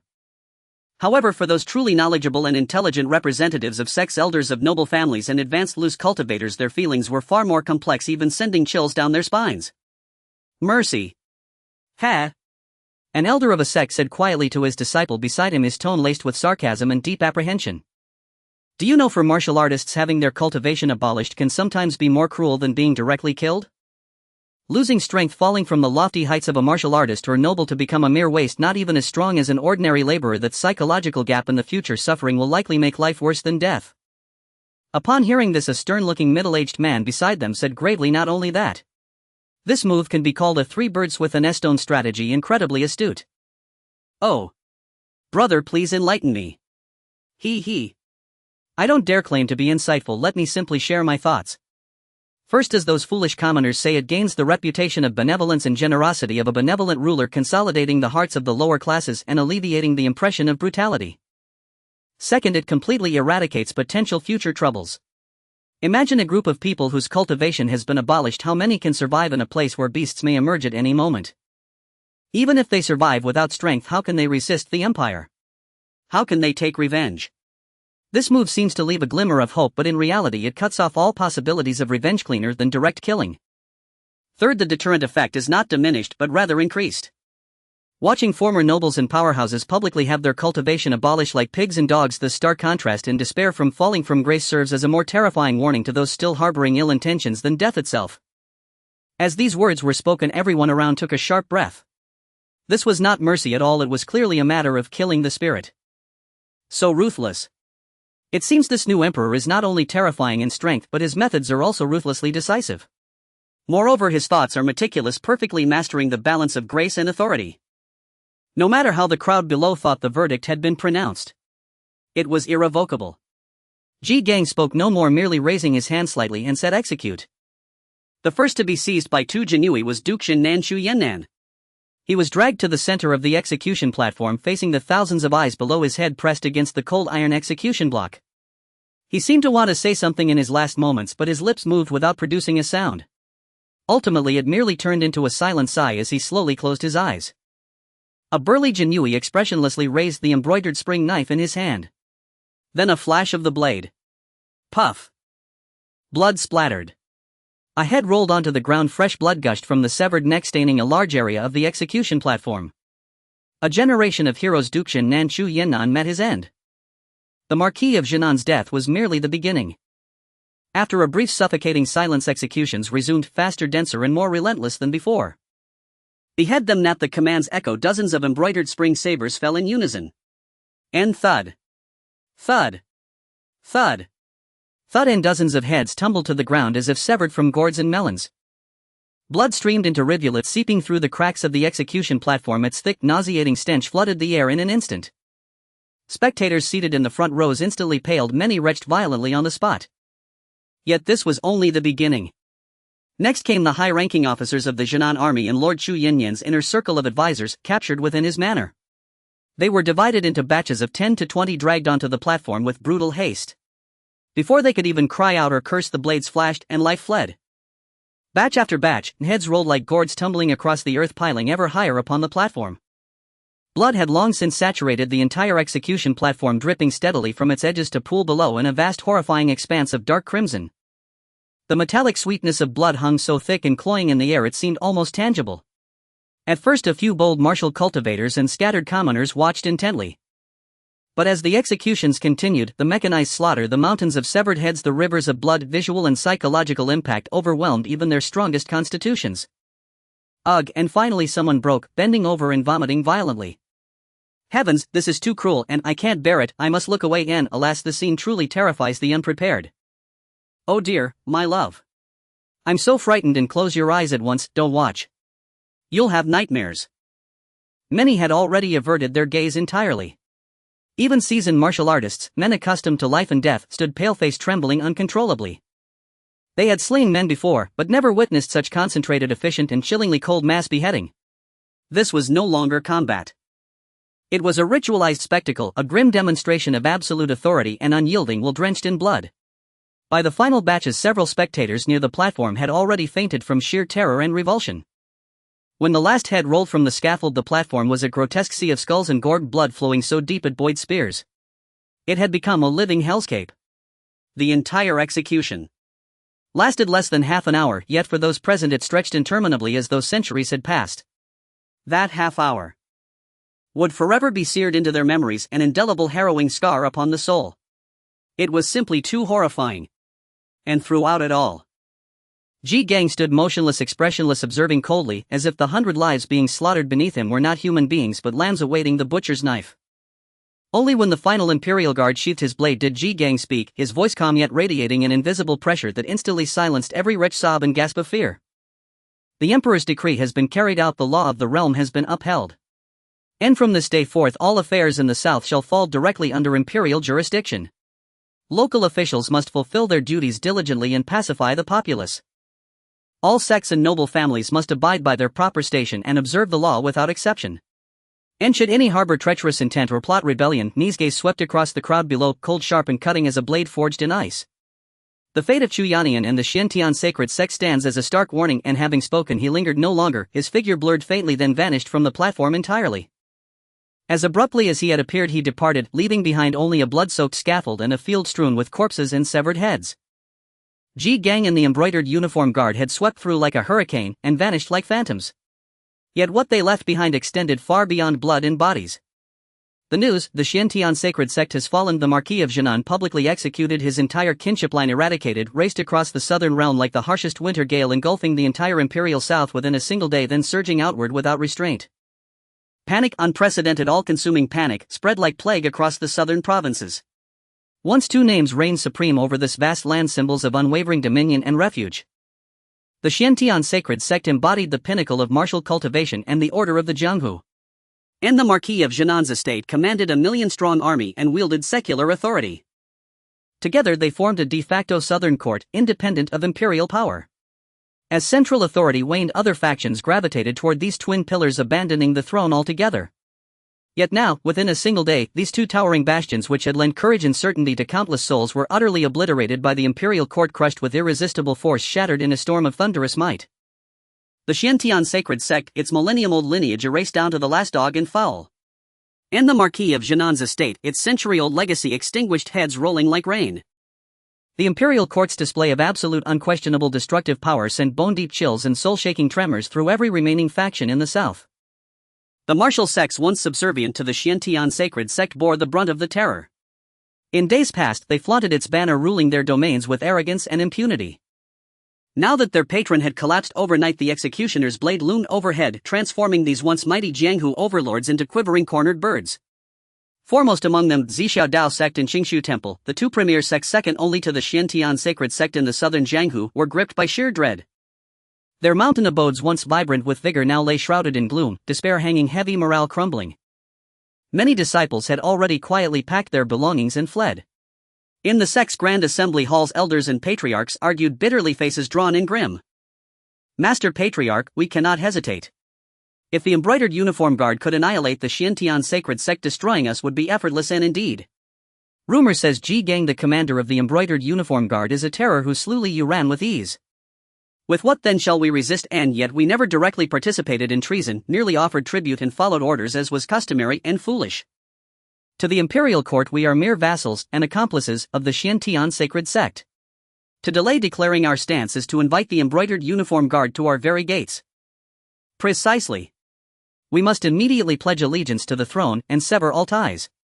Only then may we glimpse a path to survival, and we have no time to waste. The longer we wait, the greater our peril. Decide now, Master Patriarch, and fear had eclipsed all hope and pride. Within just half a day of receiving the news, both sects reached the same conclusion. Submission. An unconditional submission. On this day, many commoners from various regions in the southern part of the dynasty suddenly noticed a peculiar phenomenon. Those so-called heroes of the Jianghu, who were usually arrogant and oppressive, bullying villagers and refusing to pay for food and lodging, had vanished. It was as if they had collectively disappeared overnight. The tea houses and taverns in the city were devoid of the once boisterous warriors who would boast and look down on everyone. Even the threshing grounds in the villages no longer echoed with the domineering voices of heroes demanding tribute from the locals. Even those rogue factions affiliated with various sects who typically collected rents and guarded properties for them had become unusually well behaved.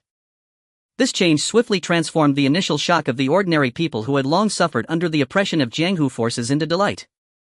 Hey! Where are those great heroes who flaunt their power all day? Why haven't we seen them today? Shoo! Don't you know? Something big has happened. The dynasty has destroyed the Xiantian sacred land. The Marquis of Southern Town has been beheaded. Is that true? But that's the Xiantian sacred land. Absolutely true. It's spread all over the city. They say the dynasty dispatched the Jin Yiwei, who are incredibly formidable. No wonder. Those who usually look down on others are actually afraid. The dynasty is taking a stand for us common people. Thank you, Dynasty. Thank you, Your Majesty. Long live Your Majesty. It was about time they dealt with them. If only they could take care of all the Jianghu villains. Don't say that. Be careful not to bring trouble upon yourself. But this time the dynasty has indeed done something that pleases the heart. Indeed. The dynasty is the best. From now on I will believe in the dynasty and in the current emperor. In the streets and alleys, in the fields and homes. The commoners whispered excitedly in low voices, their faces radiating a long-lost sense of relief and hope. For them it did not matter who ruled the land or who was emperor. What mattered was who could grant them a peaceful life and who could punish the bullies that oppressed them. The dynasty's thunderous actions undoubtedly established the image of a just ruler and supporting force in their hearts. In truth, the rapid spread of detailed news regarding the destruction of the Xiantian sacred land and the Marquis of Southern Town was not without the conscious efforts of the genie Wei to promote and disseminate it. What Wang Chen wanted was this effect of killing one to warn 100 to intimidate the world. Not only did he want the upper echelons to feel fear, but he also wanted the common folks to understand. The return of imperial power. Order will be restored. However, the disappearance of Jianghu forces was merely temporary and superficial. Before long, teams of martial artists clad in various sect uniforms reappeared in the public eye. However, unlike before, they were drastically different. They were no longer the arrogant figures of the past. Each one appeared tense, hurried, and even deliberately avoided bustling streets and crowded places. When they encountered ordinary commoners, they no longer looked down upon them as if they were mere ants. Occasionally, if a daring child peered curiously, these warriors would pretend not to see. Their objective this time was very clear. That was the local lord's mansion. The official government office established by the dynasty in each city. The Zhixiaodao sect, Qingxivu, and several other large and small sects, gangs, and families all dispatched their leaders or heads of families as representatives at the same time. They brought their respective sincerity to the lord's mansion where they were stationed. These Jianghu heroes, who usually prided themselves on being above it all and even dared to oppose the dynasty, were now truly experiencing how insignificant they were as grassroots in the face of the true national machinery and imperial will. They did not even have the qualifications to directly meet the young emperor, who was far away in the imperial city wielding the power of life and death. Moreover, they did not even have the qualification to pledge their loyalty to the emperor. The only thing they could do was to convey their repentance and loyalty layer by layer through the local officials, praying that this humble act of submission could eventually reach the emperor's desk, hoping to exchange it for a glimmer of hope. As for whether this letter of submission would be suppressed or ignored midway, or even become a means for the officials to leverage against them, they could no longer care. For they had no other options. However, when they arrived at the once familiar lord's mansion, they encountered unprecedented cold shoulders and closed doors. In the past, when they came, they would certainly be treated as honored guests by the officials of the lord's mansion. They would even go so far as to curry favor in their words. But today the situation was completely different. Sorry, the lord is dealing with urgent matters and is unavailable to meet. The lord is unwell and cannot see guests. Please return. The lord has ordered that no external guests will be received for the time being. Please leave. The lord has instructed that matters regarding Jianghu factions should be handled at the relevant offices. The people in the lord's mansion were still relatively polite, but their tone was exceptionally firm and unyielding. In some lords' mansions, security had even been increased, giving off an air of vigilance. The Jianghu representatives, having been turned away, were both terrified and puzzled. However, they soon understood the reason. Those officials who usually treated them as honored guests were also struggling to save themselves at this moment. The destruction of the Xiantian sacred land and the Marquis of Southern Town was like a mirror, revealing not only the Jianghu forces' fear but also the various inadequacies of local officials. The crimes they committed according to the dynasty law could lead to confiscation of property and execution, with the most severe punishment being the extermination of 9 generations. After all, many of these officials had boarded the pirate ship of the Xiantian sacred land and the Marquis of Southern Town, which was a crime of treason. At this moment they were on the verge of losing their heads. Who had the time to deal with these Jianghu people? Quick! Send a message to Lord Zhang in the dynasty. Make it urgent. Double the gifts. Has there been a reply from Lord Li? We must ask him to speak a good word for us before the emperor. I've given plenty of tributes to Minister Wang of the Ministry of War over the years. Why hasn't he even sent a word back? It's over. News from the Imperial city says those lords are struggling to save themselves and no one dares to speak for us. The officials in various regions were horrified to discover that the support and connections they had spent heavily to maintain in the court had collectively failed at this moment. Those ministers who had received countless benefits from them seemed to have transformed overnight into the most rule-abiding officials, completely ignoring their desperate pleas. As for whether those ministers received their messages, they certainly did. It's just that those pleas for help were like hot potatoes to them. Who would dare to respond? That would be courting death. After all, their heads were all marked for Wang Chen, and one mistake could lead to execution. Did they really think the genie Weiss blades were ineffective? Therefore those ministers in the court could only pray for them in their hearts. The southern part of the dynasty. The destruction of the Xintian sacred ground and the downfall of the Duke of Southern Town came like a violent storm, fierce and swift. What remained was a scene of devastation, endless panic, and an eerie calm. Wang Chen was very clear about the various ugly behaviors and struggles of the southern martial arts factions and local officials as perceived through the Jinui and the power of fate. However, he did not pay much attention to it. He did not issue any new orders to deal with those trembling officials, because he knew that the seeds of fear had already been deeply buried, and for now there was no need for more blood to water them. Ever since the two great tumors, the Xintian sacred ground and the Duke of Southern Town's residence, were uprooted, the last barrier symbolizing the South's departure from control was completely shattered, and a vast pure imperial fate began to rise. It surged across thousands of miles, pouring into the central current of the dynasty's fate. Wang Chen could clearly feel that his connection with the entire dynasty had become even closer. Even his strength seemed to have faintly touched the threshold of the earth immortal realm just a step away. That legendary realm now seemed within reach. Almost there, just a little more to break through. Wang Chen closed his eyes, feeling the immense power within him, and a smile involuntarily appeared at the corner of his mouth. The feedback from stabilizing the South far exceeded his expectations. He knew very well that strength was always the most important. No matter what challenges arose or how powerful the enemies were, as long as one had sufficient strength, nothing was insurmountable. After the initial extreme panic and chaos in the southern officialdom, it surprisingly began to voluntarily and cautiously return to the right track. Everyday piles of memorials were sent from various places in the south to the imperial city at a rapid pace. These memorials varied widely, some reporting the recent great peace, some requesting approval for trivial matters, and others praising and showing loyalty. There were even reports of former colleagues' illegal actions, as if overnight all officials had transformed into diligent and loyal officials, their loyalty to the dynasty reaching unprecedented heights. However, Wang Chen did not pay attention to these matters, but entrusted everything to the ministers in the court, only being informed if they encountered indecisiveness. Moreover, with the Jinui watching over those ministers, they dared not show any signs of negligence. Not only that, all the ministers had turned into workaholics. Even those older counseling ministers worked over 10 hours a day, afraid to let the Jinui find any faults. As time passed, news of the upheaval in the south, aided by the Jinui's subtle influence, spread rapidly throughout every corner of the Tianxian dynasty. In the north, the Jiuyo sect. In the eerie underground palace, the strange laughter ceased to be frequent, replaced by secret discussions and more covert actions, with disciples ordered to restrain themselves and not openly provoke local officials. In the east, the Wujia's sacred ground. The discussions among the master and elders had shifted to heavier topics concerning the dynasty Jinui and the number of those in the celestial realm, with clear strengthening of restraints on affiliated forces. In the west, the sword pavilion. The straight peaks akin to swords seemed to sense the invisible pressure, and the disciples of the sword pavilion became much more low-key in their outings, their previously sharp and imposing aura having quietly receded. The three major superpowers unanimously chose to remain silent and observe. They did not actively seek to curry favor with or provoke the dynasty, but they very tacitly recalled their ostentatious disciples and imposed strict restrictions. For a time within the entire dynasty, incidents of violence against the law, vendettas affecting civilians and sect disciples oppressing locals, which had been rampant, suddenly decreased by more than half. The most evident changes occurred within the dynasty itself. Not only had the officials in the southern dynasty changed, but the officials in the northwest and east also seemed to have remembered their responsibilities. They began to submit memorials every few days, reporting peace and stability and expressing firm support and immediate execution of the latest imperial edicts. In an instant, the dynasty's edicts seemed to have become remarkably smooth.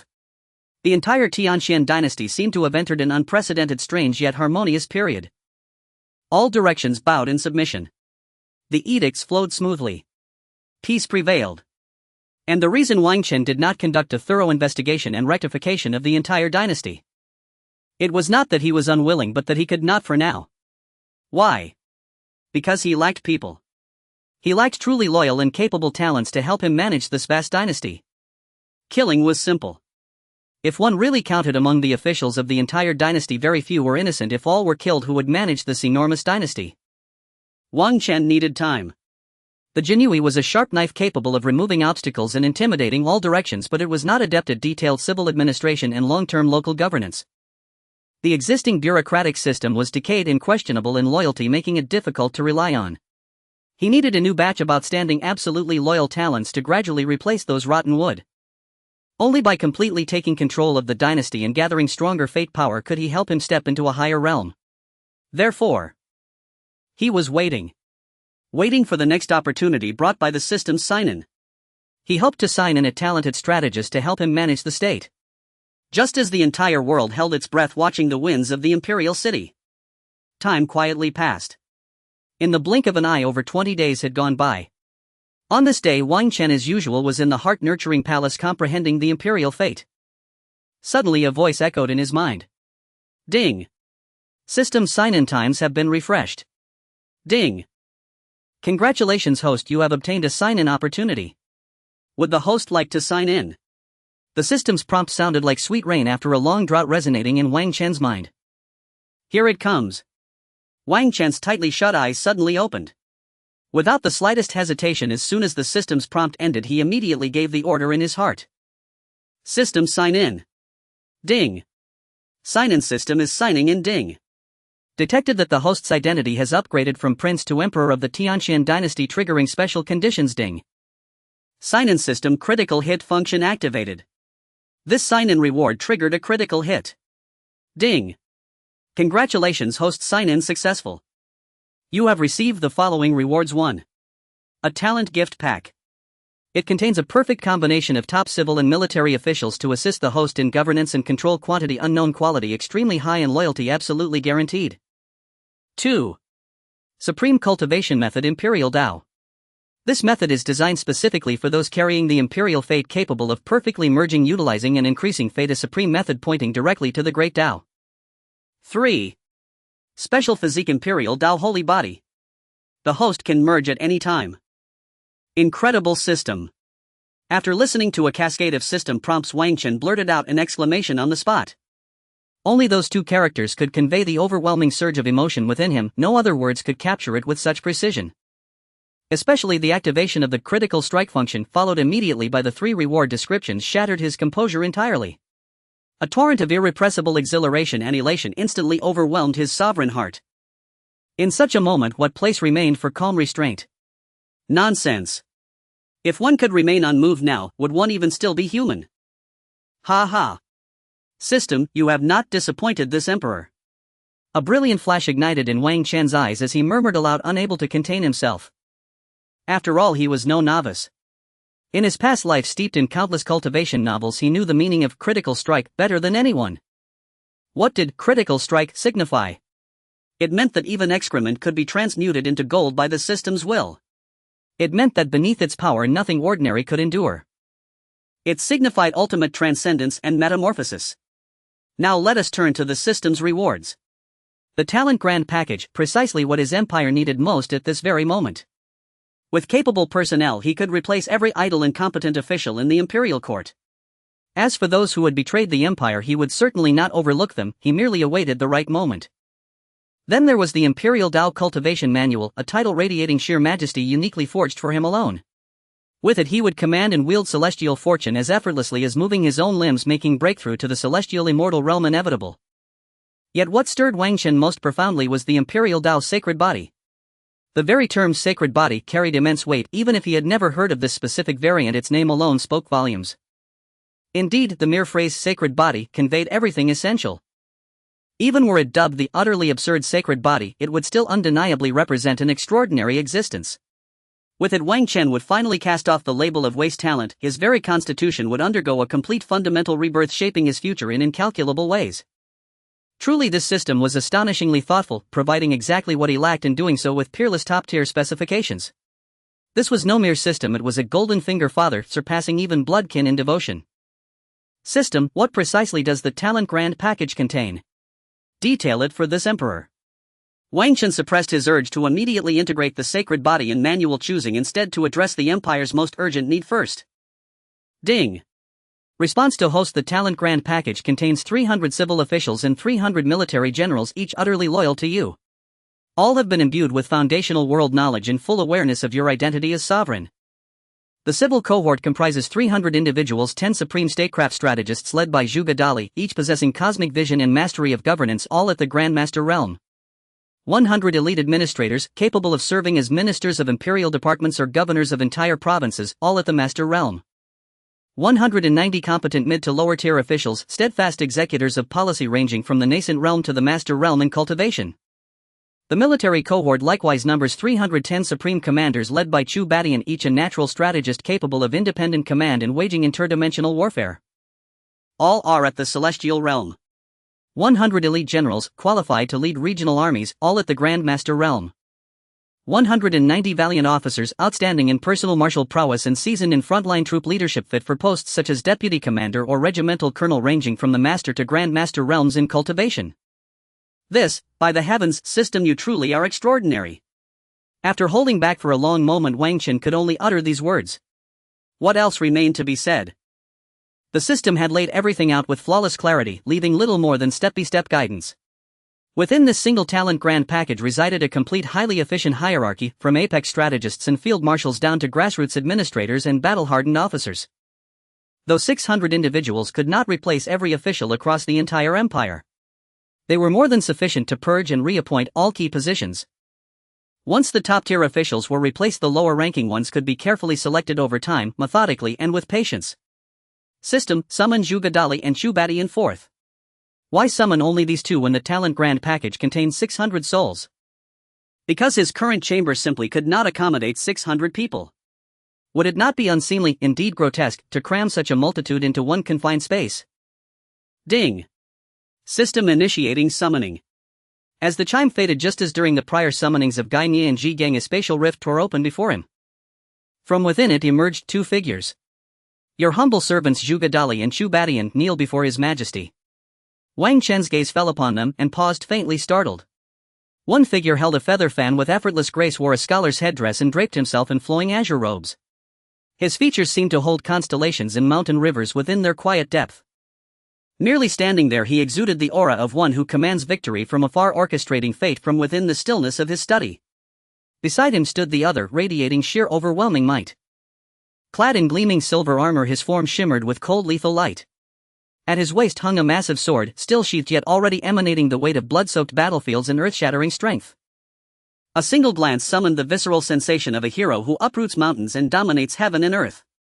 These two figures. One refined and scholarly, the other fierce and martial, embodied perfect duality, civil and military wisdom and might. Slowly they began to merge, with distant memories stirring deep within Wang Chen's mind. Rise, both of you.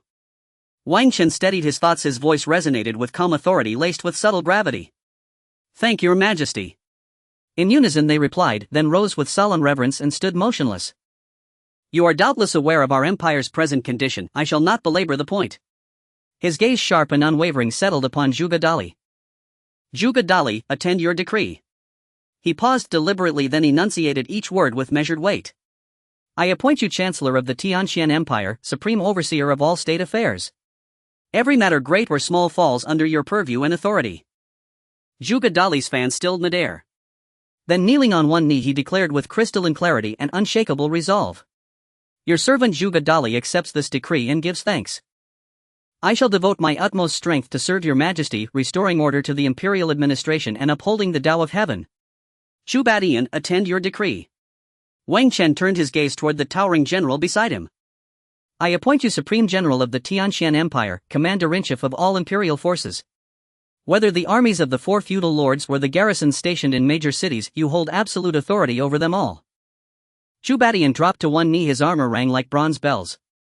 Then, clasping fists before his chest, he bowed deeply and accepted the mandate. Your servant Chu Badian obeys.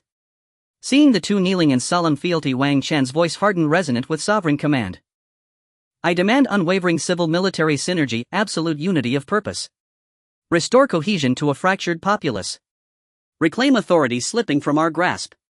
And seize firm, unshakable control over this tottering empire, by any means necessary. Any who resist shall be slain without mercy. Over the next 2 days, Zhuge Dali and Chu Badian acted with extraordinary boldness. After parting ways with Wang Chen, they immediately sought out Ji Gang, commander of the embroidered uniform guard, and obtained exhaustive dossiers on all imperial officials. Thereafter the two embarked upon a grim reckoning, like Yama himself summoning souls before judgment.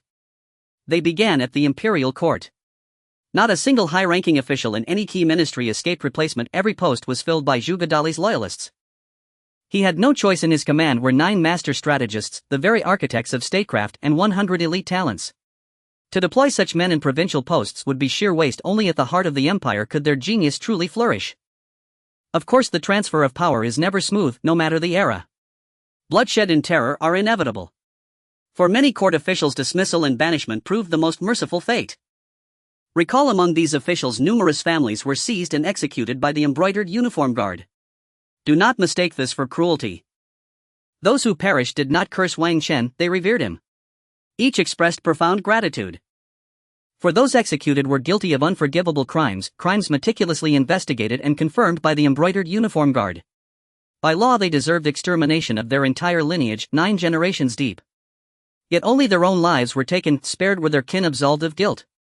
How could they not feel gratitude? This clemency extended only because they had in recent times obeyed without resistance, otherwise none would have been spared. Across the imperial realms other cities' change swept like wildfire. Only 30-odd cities, those unwaveringly loyal to the throne, remained untouched. Everywhere else city governors and garrison commanders alike were replaced without exception. Especially the governors, not one dared resist. Those steeped in grave transgressions were summarily arrested, their households obliterated on the spot by the embroidered uniform guard. Compared with Zhuge Dali's measured approach, Chu Baiqian's methods were ruthlessly brutal. Having secured the dossiers from the embroidered uniform guard, he did not trouble them further. Instead, he led the martial commanders personally assigned to him by Wang Chen. 300 warriors marched under his banner, including 10 supreme generals who had ascended to the celestial realm. What force in the realm could withstand such might? Their first destination, the imperial capital garrison camp, home to 1 million elite soldiers sworn to defend the capital itself. Truly speaking, this million-strong host formed the very bedrock of the empire. Even as the dynasty decayed, its endurance rested upon 2 pillars: the 3 celestial realm elders, and this unbroken legion.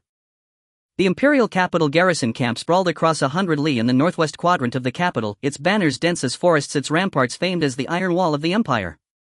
Here stood the last and strongest bulwark defending the imperial heartland. Its commander had always been drawn from the royal clan's inner circle or from battle-scarred veterans of legendary merit, his authority absolute. Yet within that iron wall rot had long festered. When Chu Baiqian and his retinue entered the camp, what struck them was not disciplined martial law, but laxity bordering on collapse. The gate sentries wore rumpled uniforms and yawned incessantly. Only when Chu Baiqian's party drew near did they scramble to grasp rust-pitted halberds. Halt! Who are you? How dare you trespass upon a military encampment? Chu Baiqian did not even glance at them. One of his celestial realm generals merely lifted his gaze, and an invisible tide of oppressive aura surged forth. Under that crushing weight, the sentry who had spoken, and the dozen men beside him, exploded into crimson mist. Beat the war drum, summon all commanders. Chu Baiqian's voice, though low, rang with crystalline clarity across the entire vicinity. From his ranks strode a general built like a mountain bear. He marched straight toward the colossal oxhide war drum at the camp's center. He did not reach for a mallet, instead he brought down a palm broad as a fan upon the taut drumhead. Boom! Boom! Each thunderous, heart-stopping impact detonated through the air. The shockwaves rolled like celestial thunder across the vast encampment. That drumbeat bore no resemblance to a call to arms, it echoed more like a death knell. The muffled resonance reverberated across the camp. Startled soldiers poured from their tents, some still adjusting armor, most blinking sleepily, many reeking of wine. Within the central command tent, Su Meng, the current commander of the imperial capital garrison, was feasting and carousing with his senior officers. Son of Duke Xingguo and commander of the capital's final shield, his status ranked among the highest in the entire Tianxian Empire. As the empire's ultimate defensive bastion, the garrison's strength had once been formidable, yet that changed 5 years ago. When Su Meng succeeded his father Duke Xingguo as garrison commander, decay set in, swift and irreversible. Su Meng was a man of neither learning nor discipline. Though middle-aged, his cultivation barely breached the grandmaster realm. To an ordinary man, such attainment would mark genius, but for the sole heir of Duke Xingguo, mere grandmaster cultivation was profoundly unremarkable. By merit alone, he lacked qualification for the post. Yet his patronage was unassailable. His father was Duke Xingguo, the former garrison commander himself, and his sister was Empress Xian de, mother of the crown prince. With such dual support, even Emperor Xian de had no recourse. Knowing full well Su Meng's incompetence, he still sanctioned his succession to the command. Thus in just 5 short years the once mighty garrison crumbled into ruin, fulfilling an ancient adage. When a soldier falters, only one falls, but when a commander falters, the whole army collapses. Today's garrison possessed neither prowess nor cohesion, its combat readiness remained wholly uncertain. Upon hearing the summons drum, Su Meng stormed forth flanked by his personal guard, his face flushed, eyes blazing with fury at having his revelry so rudely interrupted.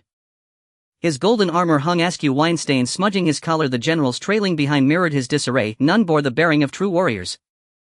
Which wretched fool dares beat the drum and provoke chaos in my garrison? Has he grown tired of life? Indeed, he did not recognize Chu Badian.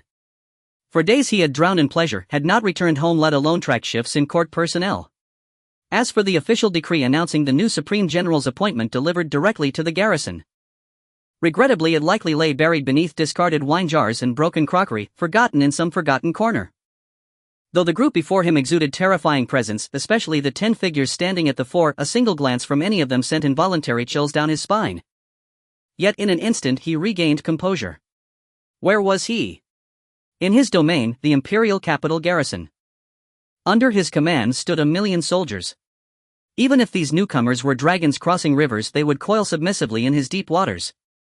No authority, not even heavens, could overrule him here. With that thought, every trace of apprehension vanished, dissolved utterly. A pack of arrogant, ignorant whelps. Since you've come, don't think you'll leave, entertain me and my men. Perfect, I've grown weary of the same old fare. Ha ha ha. Upon hearing Su Meng's words, the officers behind him erupted in raucous clamor. Though they sensed something extraordinary about Chu Badian and his companions' drunken boldness, overwhelming numbers and Su Meng's backing emboldened them to join the jeers. Ha ha. The general speaks wisely, we too crave a change of taste. This general favors burly builds, robust, flavorful, ha. General, spare no more words, seize them now before complications arise. Ha ha. Rest assured, within the garrison camp what could they possibly stir? Men, advance. Seize them for me. At Su Meng's command, the garrison soldiers surged forward toward Chu Badian and his companions, reluctant yet obedient. Fools. They failed to notice that the moment Su Meng spat his first insult, Chu Baiqian's expression had darkened irrevocably. Recall, before being summoned by Wang Chen, each of them had been iron-willed generals forged in mountains of corpses and seas of blood, men who held military discipline and honor as sacred, unyielding tenets. And this spectacle before them, the commander drunk and tyrannical, the officers behaving like ruffians, the soldiers lax as common street rabble, was nothing short of sacrilege against the very word army, a vile desecration of their deepest faith. The fury Chu Badian had suppressed surged like subterranean magma, uncontrollable at last. Wretched scum! A low guttural roar. It struck like celestial thunder ripping through the void, its voice laced with such murderous intent that the soldiers rushing forward instantly exploded into crimson mist. He took a single step forward. Boom! A deafening detonation shook the earth. Fisher's spiderweb thin and violent radiated outward from beneath his feet for several zhang. Bloodlight seemed to ripple across his silver armor, his eyes locked onto Su Meng, not cold but blazing with incinerating wrath. By imperial decree, I am supreme commander of all royal forces, charged with purging corruption and restoring military discipline. His voice, no longer calm, now swept forth like a glacial wind howling up from the ninth netherworld, each syllable heavy as collapsing mountains. Slowly he raised his right hand, a motion deceptively languid yet as if bearing the weight of 10,000 peaks. The garrison camp has breached the very bedrock of martial law, beyond redemption. Su Meng, commander of the garrison camp, negligent in duty, corrupt in conduct, guilty beyond pardon. Each word fell like a hammer blow upon Su Meng's heart. It jolted him half sober, his arrogance dissolved into shock and disbelief. Alas! Chu Badian granted no one time to react. His gaze sharp as lightning swept across the dazed or still shouting officers behind Su Meng. You who conspired with him, guilty by complicity, condemned without distinction. Those final 4 words rang like a funeral bell tolling over every soul present. Without hesitation, Chu Badian brought his raised arm down in a crushing arc, less a human limb, more a primordial axe cleaving the heavens asunder. This camp is no longer the Emperor's army, it is a festering cesspool of filth and decay.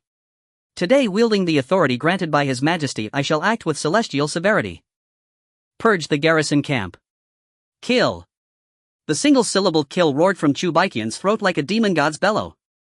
And instantly his elite commanders transformed into whirlwinds of death, surging forth without warning, without formation. Not even an extraneous gesture, only raw, unadulterated force. Several celestial sovereign-ranked commanders did not shift their stance, they merely narrowed their eyes and pressed downward into empty air. Put. Put. Put. Put. Put.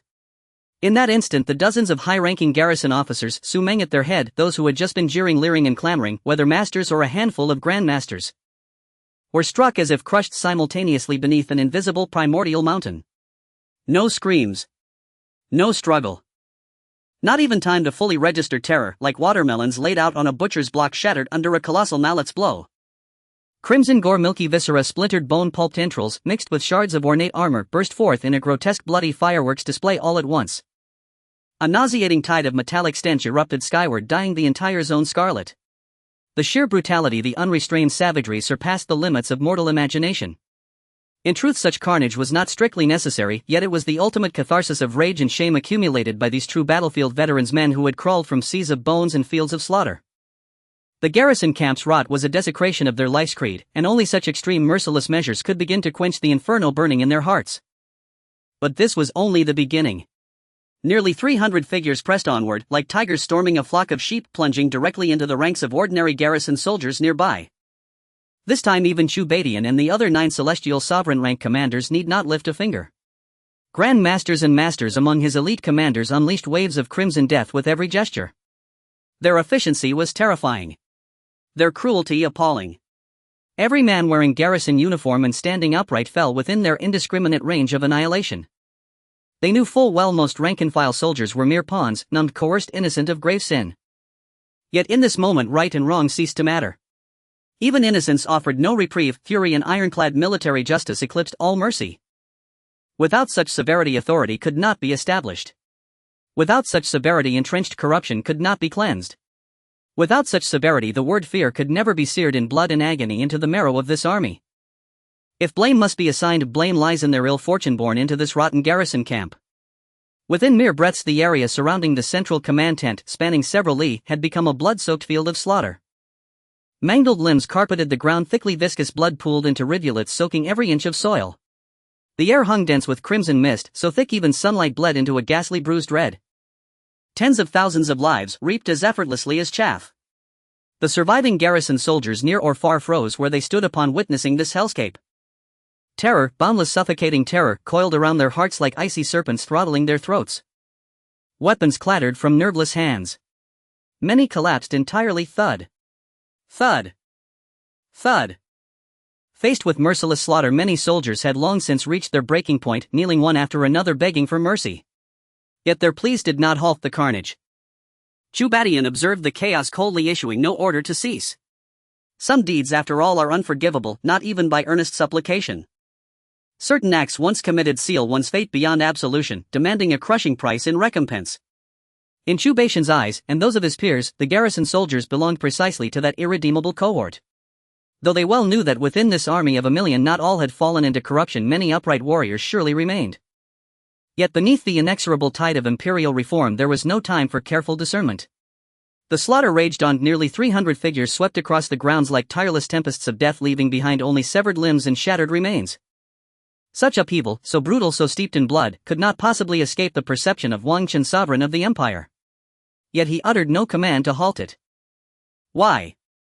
The reason was simple. First, he was no saint. In his judgment, these garrison soldiers truly deserved death. Second, expertise demands expertise.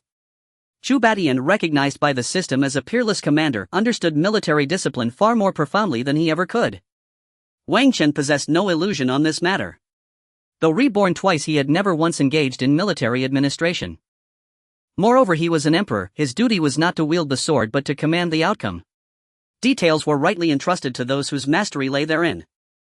And yet, most crucially, Wang Chen was now sequestered in deep cultivation, fusing the Emperor Dao's sacred body. Unless an event threatened the empire's very foundations, he scarcely deigned to notice the outside world. He had not anticipated how arduous the fusion would prove. According to the system's assessment, the process would require approximately 3 days. He was no novice. He had read countless system-based novels in his past life where such fusions occurred in mere instants. A single shiver and the transformation was complete. Why then did his own fusion drag on so interminably? 3 full days merely to integrate a sacred physique, it was utterly unacceptable. Was the fault with the system or with himself? Fortunately, the system offered a plausible explanation. A physique was unlike any other artifact or ability. It entailed a fundamental reconstruction, akin almost to forging an entirely new life. Having received this rationale, Wang Chen had no recourse but patience. As time advanced, the garrison camp had become a river of blood. In just this brief span, over 100,000 soldiers of the million-strong garrison had already been slain. To grasp the magnitude, a crowd of 100,000 could drown a man in spittle alone. Their corpses piled high would strike terror into the bravest soul at first glance. Imagine such a scene, then consider the garrison soldiers who bore witness to it firsthand. By now their minds teetered on the edge of total collapse. It was unspeakably cruel. Those who resisted, those who fled, those who prostrated themselves in supplication, none were spared. Within the lethal radius, every soul was struck down without distinction by Cultivation's subordinates. Watching his men grow ever more frenzied, Cultivation finally spoke. Enough. Stand down. At his words, the nearly 300 raging figures ceased their advance. Yet they did not halt instantly. They delivered one final devastating blow, tearing their last opponent apart before stilling their hands. Then as one they pivoted silently and reformed ranks behind Cultivation, precise, mechanical, devoid of wasted motion. The sudden cessation of slaughter plunged the camp into a silence more harrowing than the earlier screams, a true field of azure horrors. The sight alone could slay the stoutest heart. Who dared utter a sound?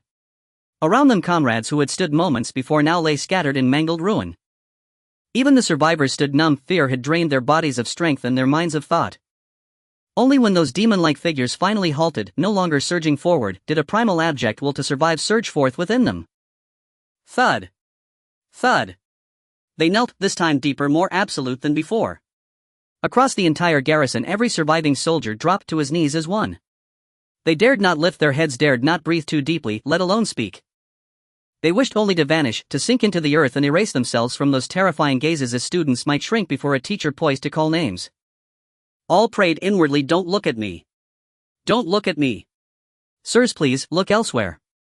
Slowly Cultivation strode forward, his silver boots splashing softly through pools of blood.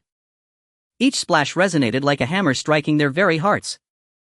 His gaze swept the crimson azure field over trembling survivors huddled among the dead like insects beneath a frostbound sky.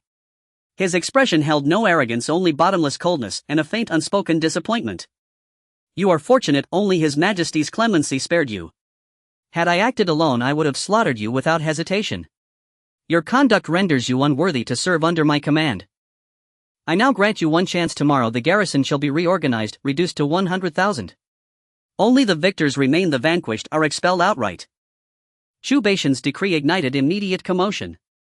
Even the petrified soldiers lifted their heads in stunned disbelief. Expelled from the garrison. If we're truly expelled, what becomes of us? No, I cannot be expelled. To suffer such disgrace would doom my entire family. I must stay. I refuse expulsion, it would shame me beyond redemption. Indeed. I cannot be cast out. My family knows I serve here. If I'm banished, how will they ever hold their heads high again? Exactly. So will I will stay even if I must die fighting for it. Yes, we'll fight to the death to remain. With those words, Cultivation had kindled a spark of raw courage in men who moments before had been broken by terror. For in any realm, expulsion from the military is a mark of profound dishonor, not only upon the soldier but upon his entire lineage. These men may not have been exemplary soldiers, but they were at the very least men. And every man craves dignity. To be cast out would condemn one to a lifetime of bowed head and averted eyes. Which man could endure such humiliation? Let him raise his hand if he can. In the time that followed, Cultivation did not allow all of his generals to remain at the guard camp. He only kept a few. As for the others, they were all dispatched to different locations. For instance, to the southern army, which was guarded by 3 ancient ancestors of the dynasty, as well as to the areas where the other 3 nobles were located. Of course, this also included the garrison of the city defense forces in the 108 cities of the dynasty that had already harbored ill intentions. Thus a grand purge commenced. Among those who resisted was General Xiaojingwen, one of the 4 great nobles.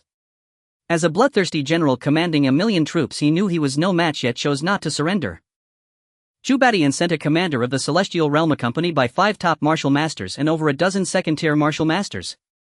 Such strength was certainly beyond the capabilities of a mere half-step Celestial Realm general like Xiaojingwen. Even if Xiaojingwen summoned all the strong warriors from the northern army, it was still futile. He was suppressed with a single strike by the commander sent by Cultivation. Then a massive purge ensued. The entire high command of the northern army was slaughtered and General Xiaoishan was executed along with his family. The entire Tianxian dynasty. In less than 3 days, the 4 nobles in the 108 cities had all returned under the dynasty's control. When Zhuge Dali and Chu Badian completed their control over all the officials and armies of the dynasty, Wang Chen, who was in the Imperial Palace, had just finished merging with the Imperial Dao sacred body.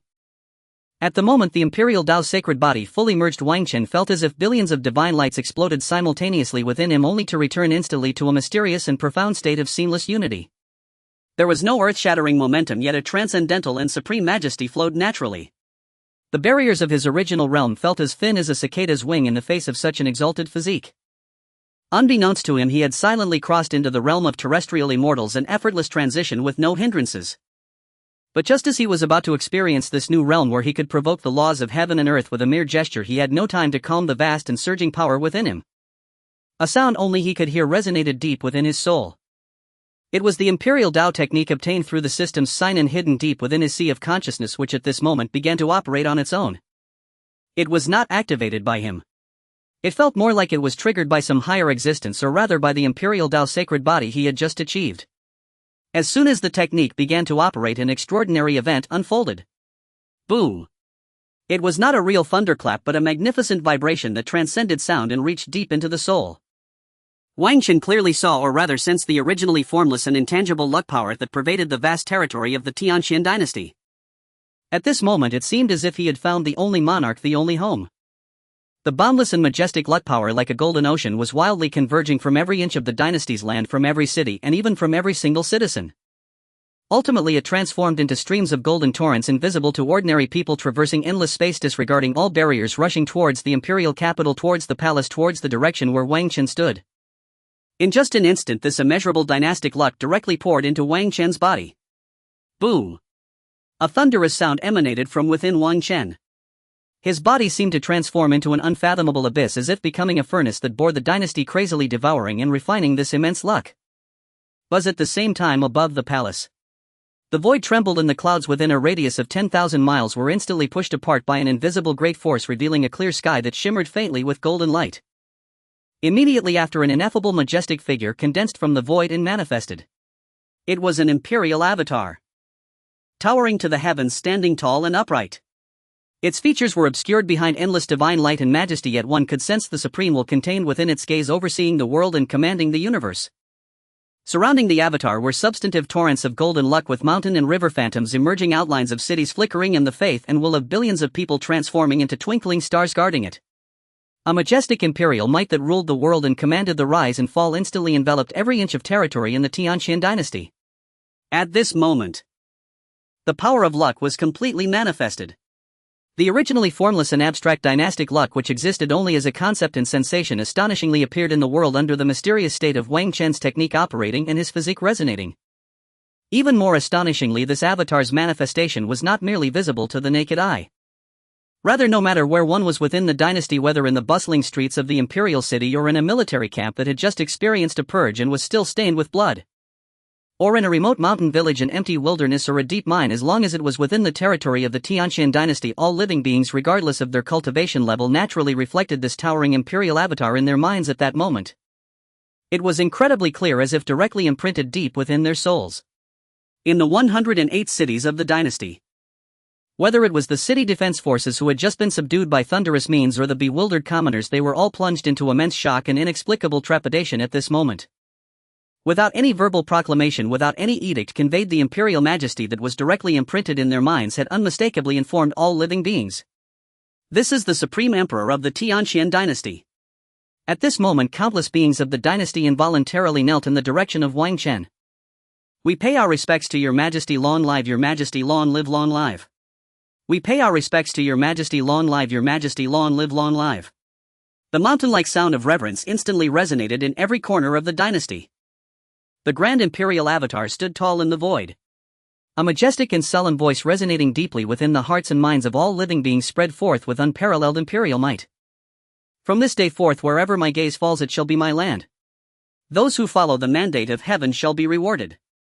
Those who rebel against the natural order shall be punished. Simple words, yet they seem to contain the principles of heaven and earth, deeply imprinting themselves into the souls of every living being. Deep within the palace, Wang Chen slowly opened his eyes, his gaze akin to the birth and death of galaxies. The imperial might was restrained, yet seemed even more unfathomable. He felt the vast and boundless power within him, and the corners of his mouth involuntarily lifted slightly.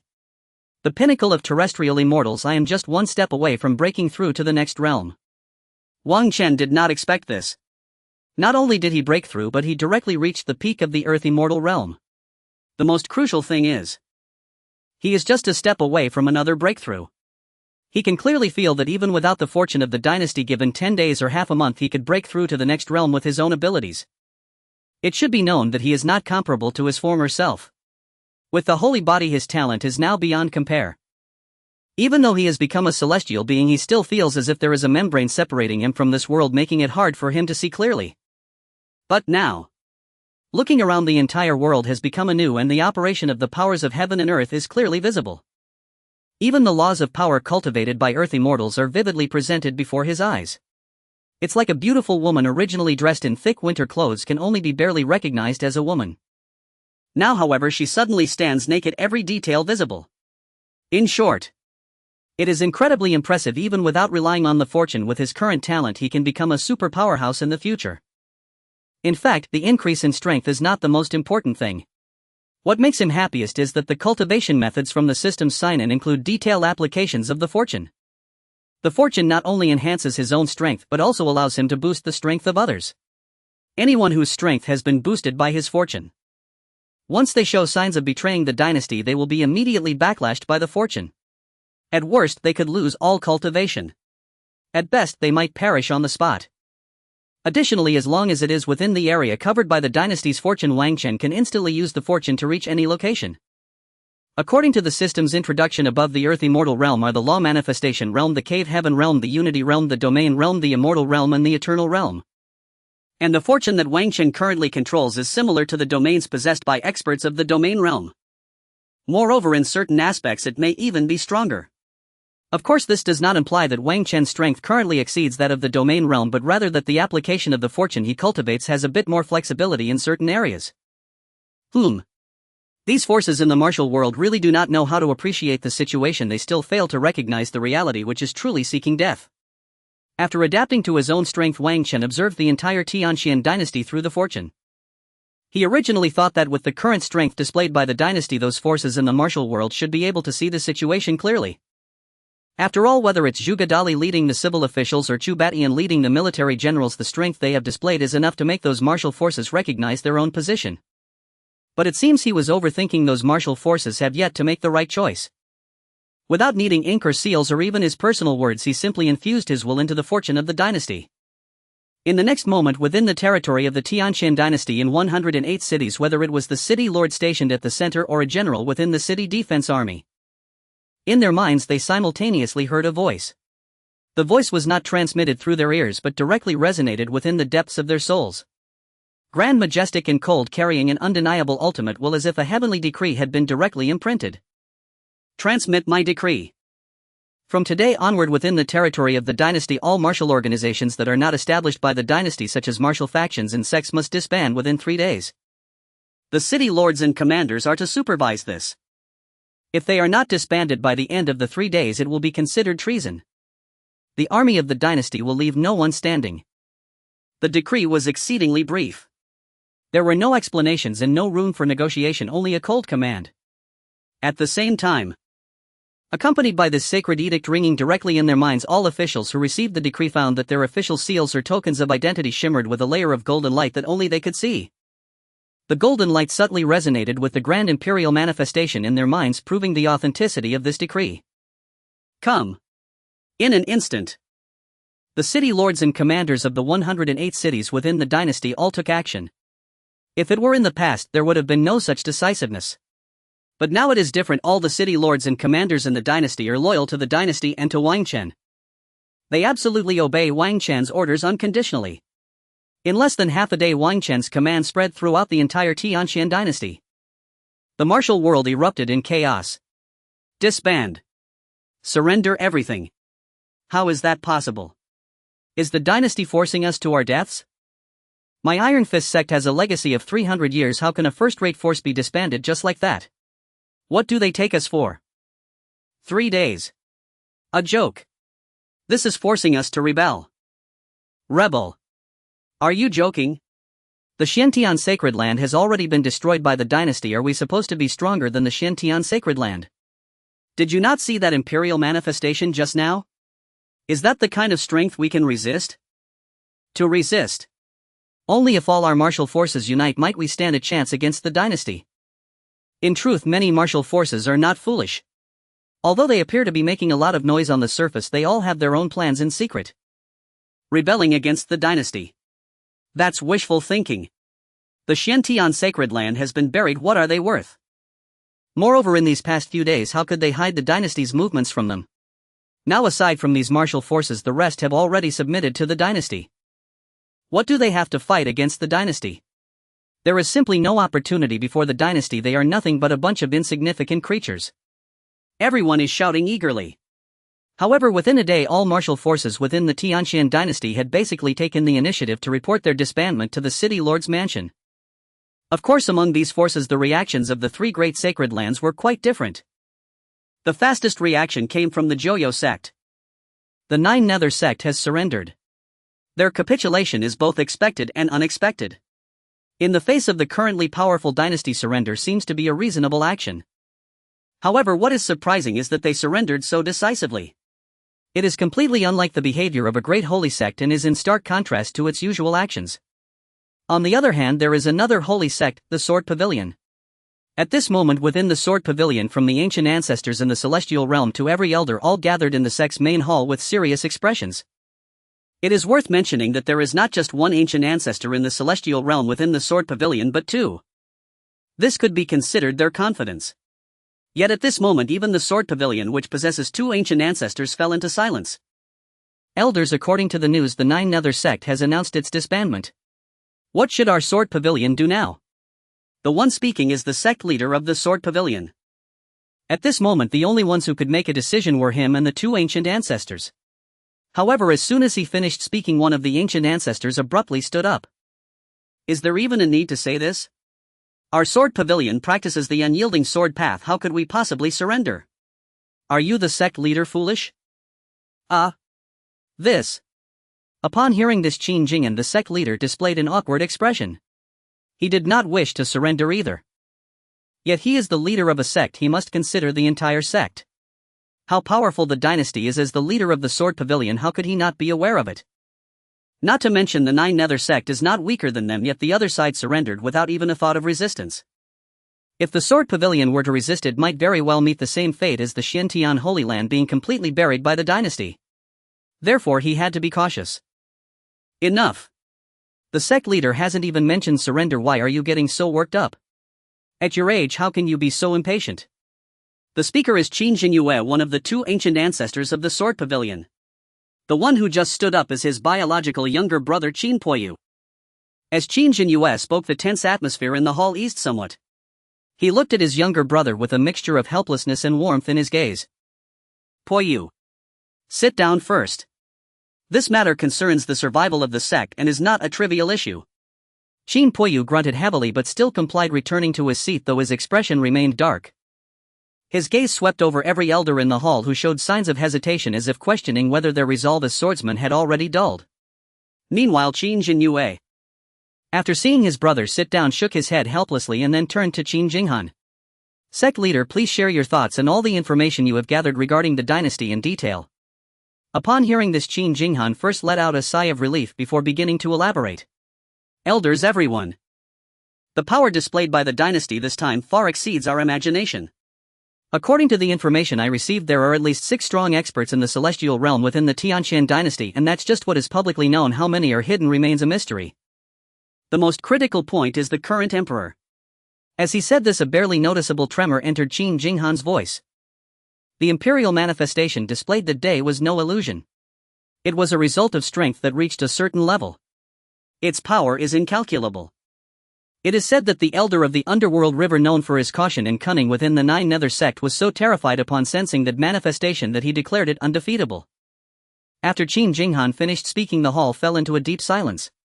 Although they had heard some rumors before, the impact was still tremendous when detailed by Qin Jinghan. Many elders who had held on to a glimmer of hope turned pale. With over 6 experts in the celestial realm, is there any need for them to continue this discussion? They might as well surrender. After hearing all this, Qin Poyu couldn't help but speak again, though this time his voice was much more subdued. Are we really going to disband our sword pavilion's millennium legacy and the countless efforts of our ancestors in such a humiliating manner? As sword cultivators, we would rather break than bend. If we lose this indomitable spirit, then what difference is there between us and the useless? Even if we survive, what is the meaning of that? His words resonated deeply with many elders of the sword pavilion. Each of them had cultivated to their current state through sheer willpower and pure sword intent. Surrendering and disbanding means abandoning the sect's foundation in the sword path that has accumulated their life's blood and faith, and it also means bowing to tyranny. For many sword cultivators who hold a swordsman stand straight rather than bow as their creed, it is more painful than death. Just then, a white-haired elder responsible for the sword pavilion's legacy slowly stood up, his voice hoarse yet resolute. What the elder has said reflects the voice of an old man's heart. The soul of the sword pavilion lies in the sword. A swordsman must shine bright. How could we dull our edge and crawl before others? I am willing to share the fate of the sect to defend the sword pavilion's 1,000-year reputation with the sword in my hand. Yes. Together to the death. We disciples of the sword pavilion are not cowards who kneel to live. At worst we fight. Let the dynasty see whether our sword pavilion's sword is sharp or not. I am willing to share the fate of the sword pavilion. In an instant the crowd was filled with passionate fervor. A tragic and resolute atmosphere permeated the hall. Even some elders who had previously hesitated were infected by this atmosphere, reigniting their fighting spirit. Sigh. After witnessing this, Qin Jinghan sighed. Did he not wish to be tough? However, as the sect leader, he had to consider more. He was not afraid of death. But if they chose not to submit, the dynasty would undoubtedly not spare them. At that time, not only would the higher-ups of the sword pavilion perish, but even the ordinary disciples would not be able to escape. For this reason, in his personal opinion, they should surrender. Meaningless resistance would simply be a death sentence. However, he also knew that this matter was not something he could decide. It ultimately depended on the two ancient ancestors. He hoped they would not make foolish choices. The disparity in strength had already been made very clear. He hoped the ancestors would know how to choose. It seemed as if Qin Jinghan's gaze was sensed. Qin Jinyue slightly nodded at him as if to say, "Rest assured, I understand." Upon seeing his ancestor's demeanor, for some reason Qin Jinghan suddenly felt a bad premonition. Before he could react, Qin Jinyue had already spoken. What everyone has said is indeed correct. A sword cultivator truly requires an unwavering heart. Yet unwavering does not mean blindly rushing to death. The legacy of our sword pavilion has survived to this day not only because of sharpness but also wisdom and the ability to assess the situation. Pure sword intent is a good thing. However, as the pillar of the sect, your responsibility is to ensure the continuity of the sword path legacy rather than flaunting momentary bravery and letting the 1,000-year foundation of the sword pavilion perish by your hands. The 9 nether sects' surrender was a recognition of the absolute disparity in strength, choosing the most rational yet humiliating method of survival. Our sword pavilion is different from them. Our sword pavilion can die fighting, but we shall never live on our knees. What are you saying, ancestor? Is that what I meant? Upon hearing his ancestor's words, Qin Jinghan was bewildered. What does it mean to stand and die rather than kneel and live? However, before Qin Jinghan could react, Qin Jinyue had already given the order. Send the command down 1. From this moment on, the sword pavilion shall seal the mountains and activate the highest level of the protective formation, 10,000 swords ascending to the sky. Recall all disciples and elders who are traveling or on missions. 2. Count the treasures and distribute pills, spirit stones and swords. Prepare for long-term defense and the willingness to fight to the death. 3. Inform all first and second-rate forces affiliated with our sword pavilion whether they wish to fight or surrender, allowing them to make their own decisions. Our sword pavilion will not force them nor blame them. However, those who wish to coexist with our sword pavilion may enter the mountain gate to jointly resist strong enemies. 4. Qin Jinyue's voice suddenly turned stern. A surge of sword intent erupted from him, and though it was not aimed at anyone, it seemed to freeze the air in the entire hall. Everyone in the sword pavilion, from myself and Piyu to the lowliest disciple, must swear the sword hard oath. As long as the sword exists, so do we. When the sword breaks, so do we. If the sect exists, then I exist. If the sect perishes, then I perish. There shall be no surrender and there shall be no compromise. If the Empire wants to destroy our sword pavilion, they may do so, but it must come at the cost of blood.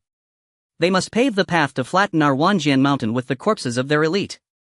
Our sword pavilion shall use the sword in our hands to tell the world, some spines cannot be broken. Some legacies cannot be extinguished. As his words fell, there was no hesitation or wavering left in the hall. All the elders stood up solemnly, their eyes burning with resolute battle intent and the proud light that belongs to sword cultivators. We will strictly adhere to the Elder's decree. As long as the sword exists, so do we. Seeing this fervent scene, Qin Ginghan felt a chill run down his spine. He truly could not understand. Are you all out of your minds? Can't you see the situation clearly even now? Have you all gone foolish from practicing the sword? What sword intent? What sword heart? Is your own life not more important? Is the lives of those thousands of ordinary disciples not more important? It's over. I never expected the 1,000-year legacy of the Sword Pavilion would be destroyed by its own hands. Qin Ginghan understood very well. If they submitted to the Empire, although they would need to disband the Sword Pavilion, at least their legacy would remain. But if they were to resist the Empire, he was certain that the Empire would not spare them and would completely sever their Sword Pavilion's legacy. Unlike the Sword Pavilion on the other side within the Wajishan Sacred Land, they still had not made a decision. Unlike the resolute and tragic atmosphere in the Sword Pavilion's hall, the hall of the Wajishan Sacred Land was filled with a kind of nearly frozen anxiety and fatigue from the disputes. They had been arguing and discussing for a full 2 days. One side advocated for submission while the other side pushed for resistance, and neither could convince the other. The leader of the Sacred Land, 2 ancestors of the Celestial Realm, and more than a dozen core elders, all wore weary expressions. There was no other choice. It was exhausting. You must understand, they were not discussing trivial matters but issues concerning their very lives and deaths. One misstep could cost them their lives. How could they not be exhausted?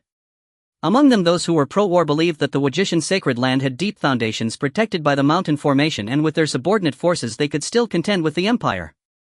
If they surrendered and disbanded, how could they hold their heads high? How could they face their ancestors? Meanwhile, those advocating submission repeatedly emphasized the overwhelming strength displayed by the Empire and the terror of the current emperor. They believed that resistance would lead only to a dead end and utterly meaningless destruction. Disbanding, though humiliating, could at least preserve part of their legacy, allowing the disciples to survive. Time passed in this endless debate and growing panic minute by minute. Finally, on the second night, less than 6 hours before Wang Chen's set deadline, an elder responsible for intelligence and external relations stumbled into the hall. Report. We just received a message from the West. The Sword Pavilion has decided to fight to the death. They have sealed the mountains and sworn an oath. Only a small fraction of their vassal forces have chosen to follow. This news was like the last straw that broke the already fragile psychological defenses of the pro-war faction in the Wajishan Sacred Land. The Sword Pavilion, known for its unyielding nature and formidable combat strength, had unexpectedly chosen the most extreme and irretrievable path, fighting to the death. Moreover, judging by their action of sealing the mountains and swearing an oath, they clearly had no confidence in resisting the Empire. They had already resigned themselves to a fate of death. This also meant that the western part of the Empire was about to become a purgatory of blood and fire. After resolving the Sword Pavilion, those in the east would have to face the full wrath and military might of the Empire alone. Some asked why they didn't form an alliance. What alliance? One side is in the east of the Empire and the other is in the west, separated by an endless distance. How could they form an alliance? They hadn't even met and 3 days had passed. How could they form an alliance? Enough, enough. The master of the Wajishan Sacred Land finally spoke. His eyes were filled with bloodshot veins, deep exhaustion and pain. His voice was hoarse, carrying an endless desolation. Send my command. The Wajishan Sacred Land is willing to submit to the Empire. Tomorrow I will personally go to the capital city to report our self-dissolution. The moment the order was issued, the entire hall fell into a dead silence. Whether they were from the pro-war faction or those advocating submission, all wore expressions of humiliation and sorrow. A sacred land that had existed for 10,000 years collapsed in an instant. Such a shock was unimaginable for those who had not experienced it firsthand. The news of the Wajishan Sacred Land's choice to surrender spread immediately. In the eastern part of the Empire, those sects and factions that had been wavering, observing, or even secretly attempting to band together for warmth saw their last psychological support collapse with the surrender of the Wajishan Sacred Land. If even the long-standing and deeply rooted Wajishan Sacred Land had submitted, what capital did these first- and second-rate forces have to resist? Just surrender. Just disband. As long as there are green mountains, there is hope. I finally became the master. I never expected my sect to vanish in the blink of an eye. Similar scenes continuously played out in various places in the Eastern Empire. One by one, sects and factions hung up their disbandment notices at the last moment. Thus the martial forces of the Eastern Empire were completely pacified. Meanwhile, Wang Chen, who was in the palace, could naturally see all this through the power of the Empire's fortune. Looking across the entire Tianxian Empire, only the Sword Pavilion in the west still had sluggish luck. I anticipate that once the Sword Pavilion and other forces are resolved and the Empire's fortune is fully unified, I will be able to directly break through to the Law Phase realm. Wang Chen could feel that the Empire's luck had already become very powerful. Logically, it should have allowed him to advance his strength further by now. However, because there were still unyielding forces within the Empire, the luck remained scattered and could not be completely unified. Wang Chen did not hesitate. He had already given them a chance, but they did not cherish it, so he could not be blamed. He then waved his hand. A holy edict formed from the power of fortune tore through the void and flew towards the guard camp outside the city. At this moment, the Imperial City Guard camp has changed drastically. Where once there were 1,000,000 guards, now only 100,000 remain. Of course, this 100,000 does not include high-ranking generals like Chu Badian. As the last line of defense for the Imperial City, every soldier in the guard camp must reach at least the postnatal realm. However, as time has passed, the threshold for joining the guard camp has lowered significantly. Now more than half of the 100,000 guards have not even reached the postnatal realm. In light of this situation, Chu Badian certainly wouldn't be lenient. After a series of assessments, only 100,000 remain from the original 1,000,000. As for the others, they were either killed or driven away. Although the number of people in the guard camp has decreased after several days of restructuring by Chu Badian and others, the entire guard camp has undergone a tremendous transformation both in morale and overall appearance. It has already taken on the semblance of a mighty Imperial army. Buzz. A soft sound resonated, startling the guards who were training. Everyone instinctively looked up and saw a golden stream of light piercing through the void. The golden light suddenly halted above the guard camp, resembling a falling star suspended over their heads. As the stream of light gradually dissipated, it revealed a scroll woven from resplendent golden threads, its edges adorned with faint dragon-shaped phantoms that coiled and wandered, exuding a chilling imperial pressure.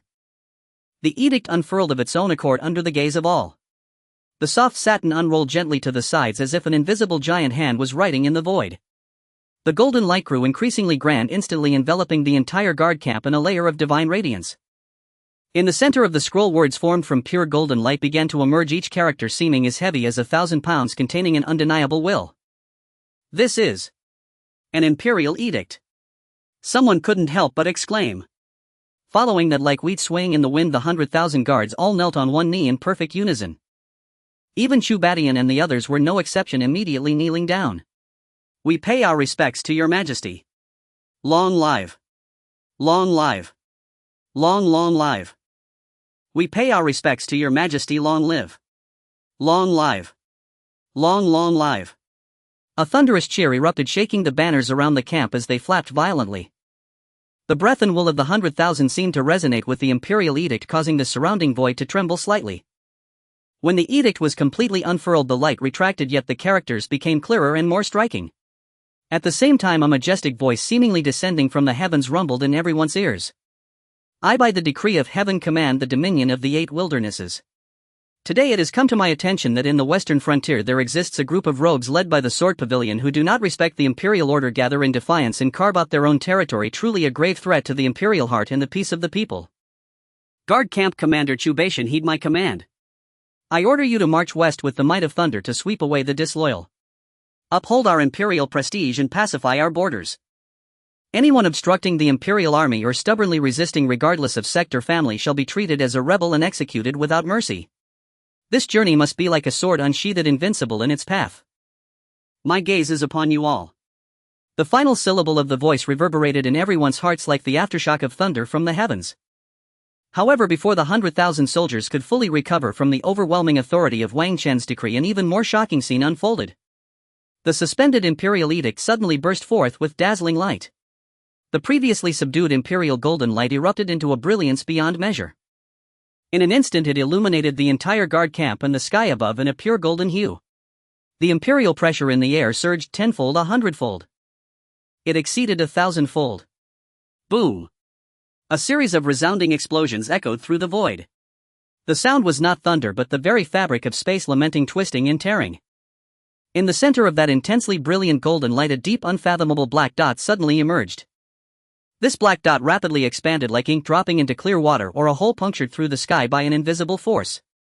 The golden light receded like a tide, or rather it was devoured by the ever-expanding black hole. In just a few breaths, the location where the edict had been was completely replaced by a spatial passage shimmering with fine golden lightning. This passage had a diameter of several tens of feet, dark and profound within, with no visible end, only flickering spots of starlight deep inside. An indescribable wave emanated from the entrance of the passage, bringing with it a chill and vast authority. Silence. An eerie silence. At this moment the 100,000 guards were so quiet that a pin drop could be heard. 100,000 pairs of eyes were filled with terror, fixated on the pitch-black passage suspended in midair, defying all their perceptions. What is this? A miracle. Has space been torn apart? A spatial road? Countless questions surged wildly in every soldier's mind like wild grass, but even more so it was a profound awe and reverence from the depths of their souls. What they beheld had completely surpassed the realm of martial arts and cultivation. This was nothing short of a miracle. Only legendary deities could possess such power to change the heavens and traverse the void. Even on the command platform, Cultivation, who had witnessed storms and reached the celestial realm along with several high-ranking generals under him, were frozen in place, their expressions petrified and their pupils dilated. Cultivation, at the pinnacle of the celestial realm, possessed the ability to manipulate the forces of heaven and earth at will. With a single punch or kick he could summon storms and change the colors of the sky, believing he had already reached the peak of martial arts in this world. But to break space, to open a spatial passage, such a thing had never crossed his mind. It completely surpassed his understanding and overturned his perception. The power of heaven and earth can be borrowed and resisted, but space is the foundation of the world, a part of the rules. To shatter the void, that is a realm that exists only in texts and legends. Yet now His Majesty has achieved it. And so effortlessly, merely through an edict imbued with his will and fate, he could casually open a spatial passage. Is this the power of His Majesty? One of the early-stage celestial vice-commanders spoke with a dry voice, trembling with barely concealed awe. His Majesty is harnessing the power of Imperial fate to control space. This is truly the means of a celestial. So powerful, this strength is unprecedented. His Majesty's prowess has surpassed our imagination.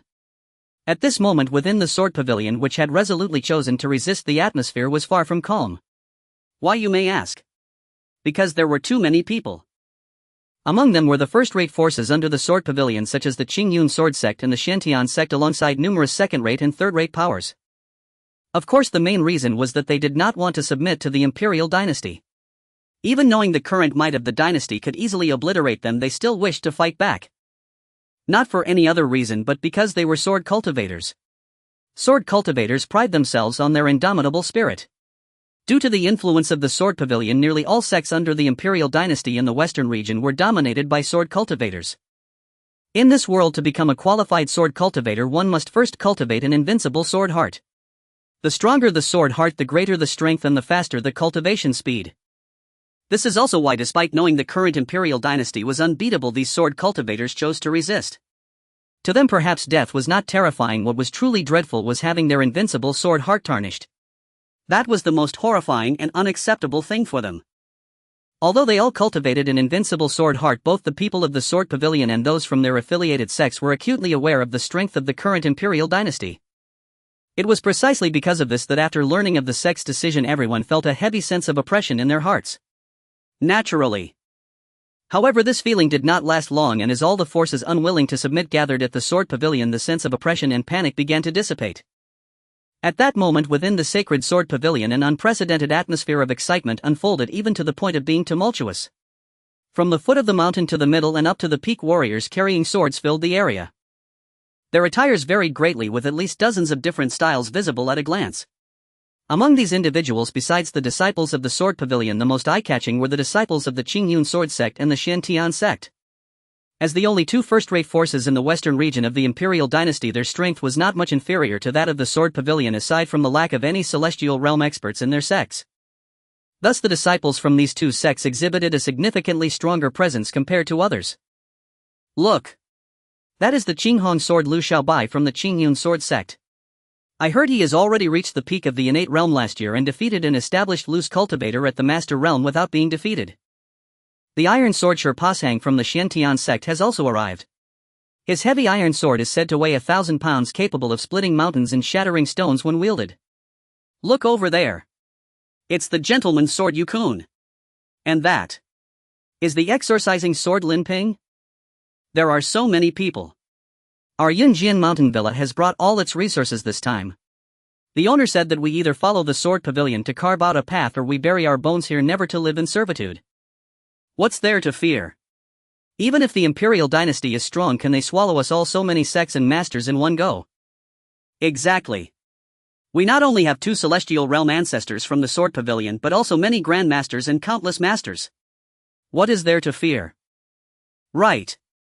United as one we can shatter gold. If the Imperial Dynasty wants us to submit, they should first ask our swords if they agree. Especially in the area where young disciples gathered, the atmosphere was even more fervent. The original tension was dispelled by the sense of security brought by the multitude of fellow cultivators around them, replaced by a kind of inexplicable excitement and heroism. It felt as though they were not gathering for a potentially devastating battle but rather attending a grand convention to resist tyranny. Ha ha. Brother Zhang, it's been 3 years since we last met. I didn't expect you to have reached the late innate stage. This time, as we fight side by side, we must make those hounds of the Imperial Dynasty see the brilliance of our Western sword cultivators. Brother Li, you flatter me. Your thunder sword intent must also be perfected by now, right? When the time comes, let's compare who slays more Imperial lackeys. Poof. Those spineless sects have just submitted like that, truly a disgrace to us warriors. We sword cultivators would rather break than bend. Well said. My sword has long been thirsty for battle. If the Imperial Dynasty dares to come, we will kill them without leaving a trace. To make us kneel. In your dreams. We sword cultivators may lack many things, but we definitely do not lack pride. The young men, brimming with youthful vigor, exchanged boisterous declarations as if victory was already within their grasp. They gazed at the dense crowd of fellow cultivators around them, and a blind sense of confidence continuously blossomed. What is this? This is a typical case of more people, more courage. It seemed that the Imperial Dynasty's formidable reputation and bloody methods no longer appeared so terrifying in the face of this gathered multitude and the soaring sword intent. However, in stark contrast to the impassioned young disciples were the high-ranking figures of various sects gathered in the discussion hall of the Sword Pavilion's main peak, Sky Sword Peak. The atmosphere here was so heavy it felt as if it could drip with water. Within the grand hall of the Sword Pavilion, besides the two ancestors Qin Jinyue and Qin Poyu and the sect leader Qin Jingyan, there were many unfamiliar faces. The ancestor of the Qin Yun sword sect, Qingning Sword Yun Hezi, dressed in a blue robe, had a lean face, yet at that moment he too wore a furrowed brow. The ancestor of the Shentian sect, Iron Crown real person Li Zhan, was tall and imposing with hair and beard like steel needles, his fierce eyes glittering, yet deep within them lay a hint of barely perceptible worry. Additionally, there were two other ancestors from larger sects, along with over a dozen Grand Masters, sect leaders and elders from various factions. Though fewer in number than the disciples outside, those gathered here represented the most core and elite forces of the Resistance Alliance in the Western region. Everyone. Those who should come have arrived. Qin Jinyue slowly spoke, breaking the suffocating silence. His gaze swept over each powerful figure present, then continued to speak. You all should understand that our gathering here is not to celebrate but to face death. The words face death were spoken lightly, yet they struck heavily in the hearts of everyone present. What the senior said is absolutely correct. Those youngsters outside brimming with youthful bravado can be understood. But we cannot deceive ourselves. We all know the strength of the Imperial Dynasty. It is not something we can contend with given our current numbers. What do you mean, old man Yun? We haven't even started fighting and you're already losing heart. Li, you fool. I'm not losing heart, I'm just recognizing reality. What reality are you talking about? Since we have no way out, then we should fight.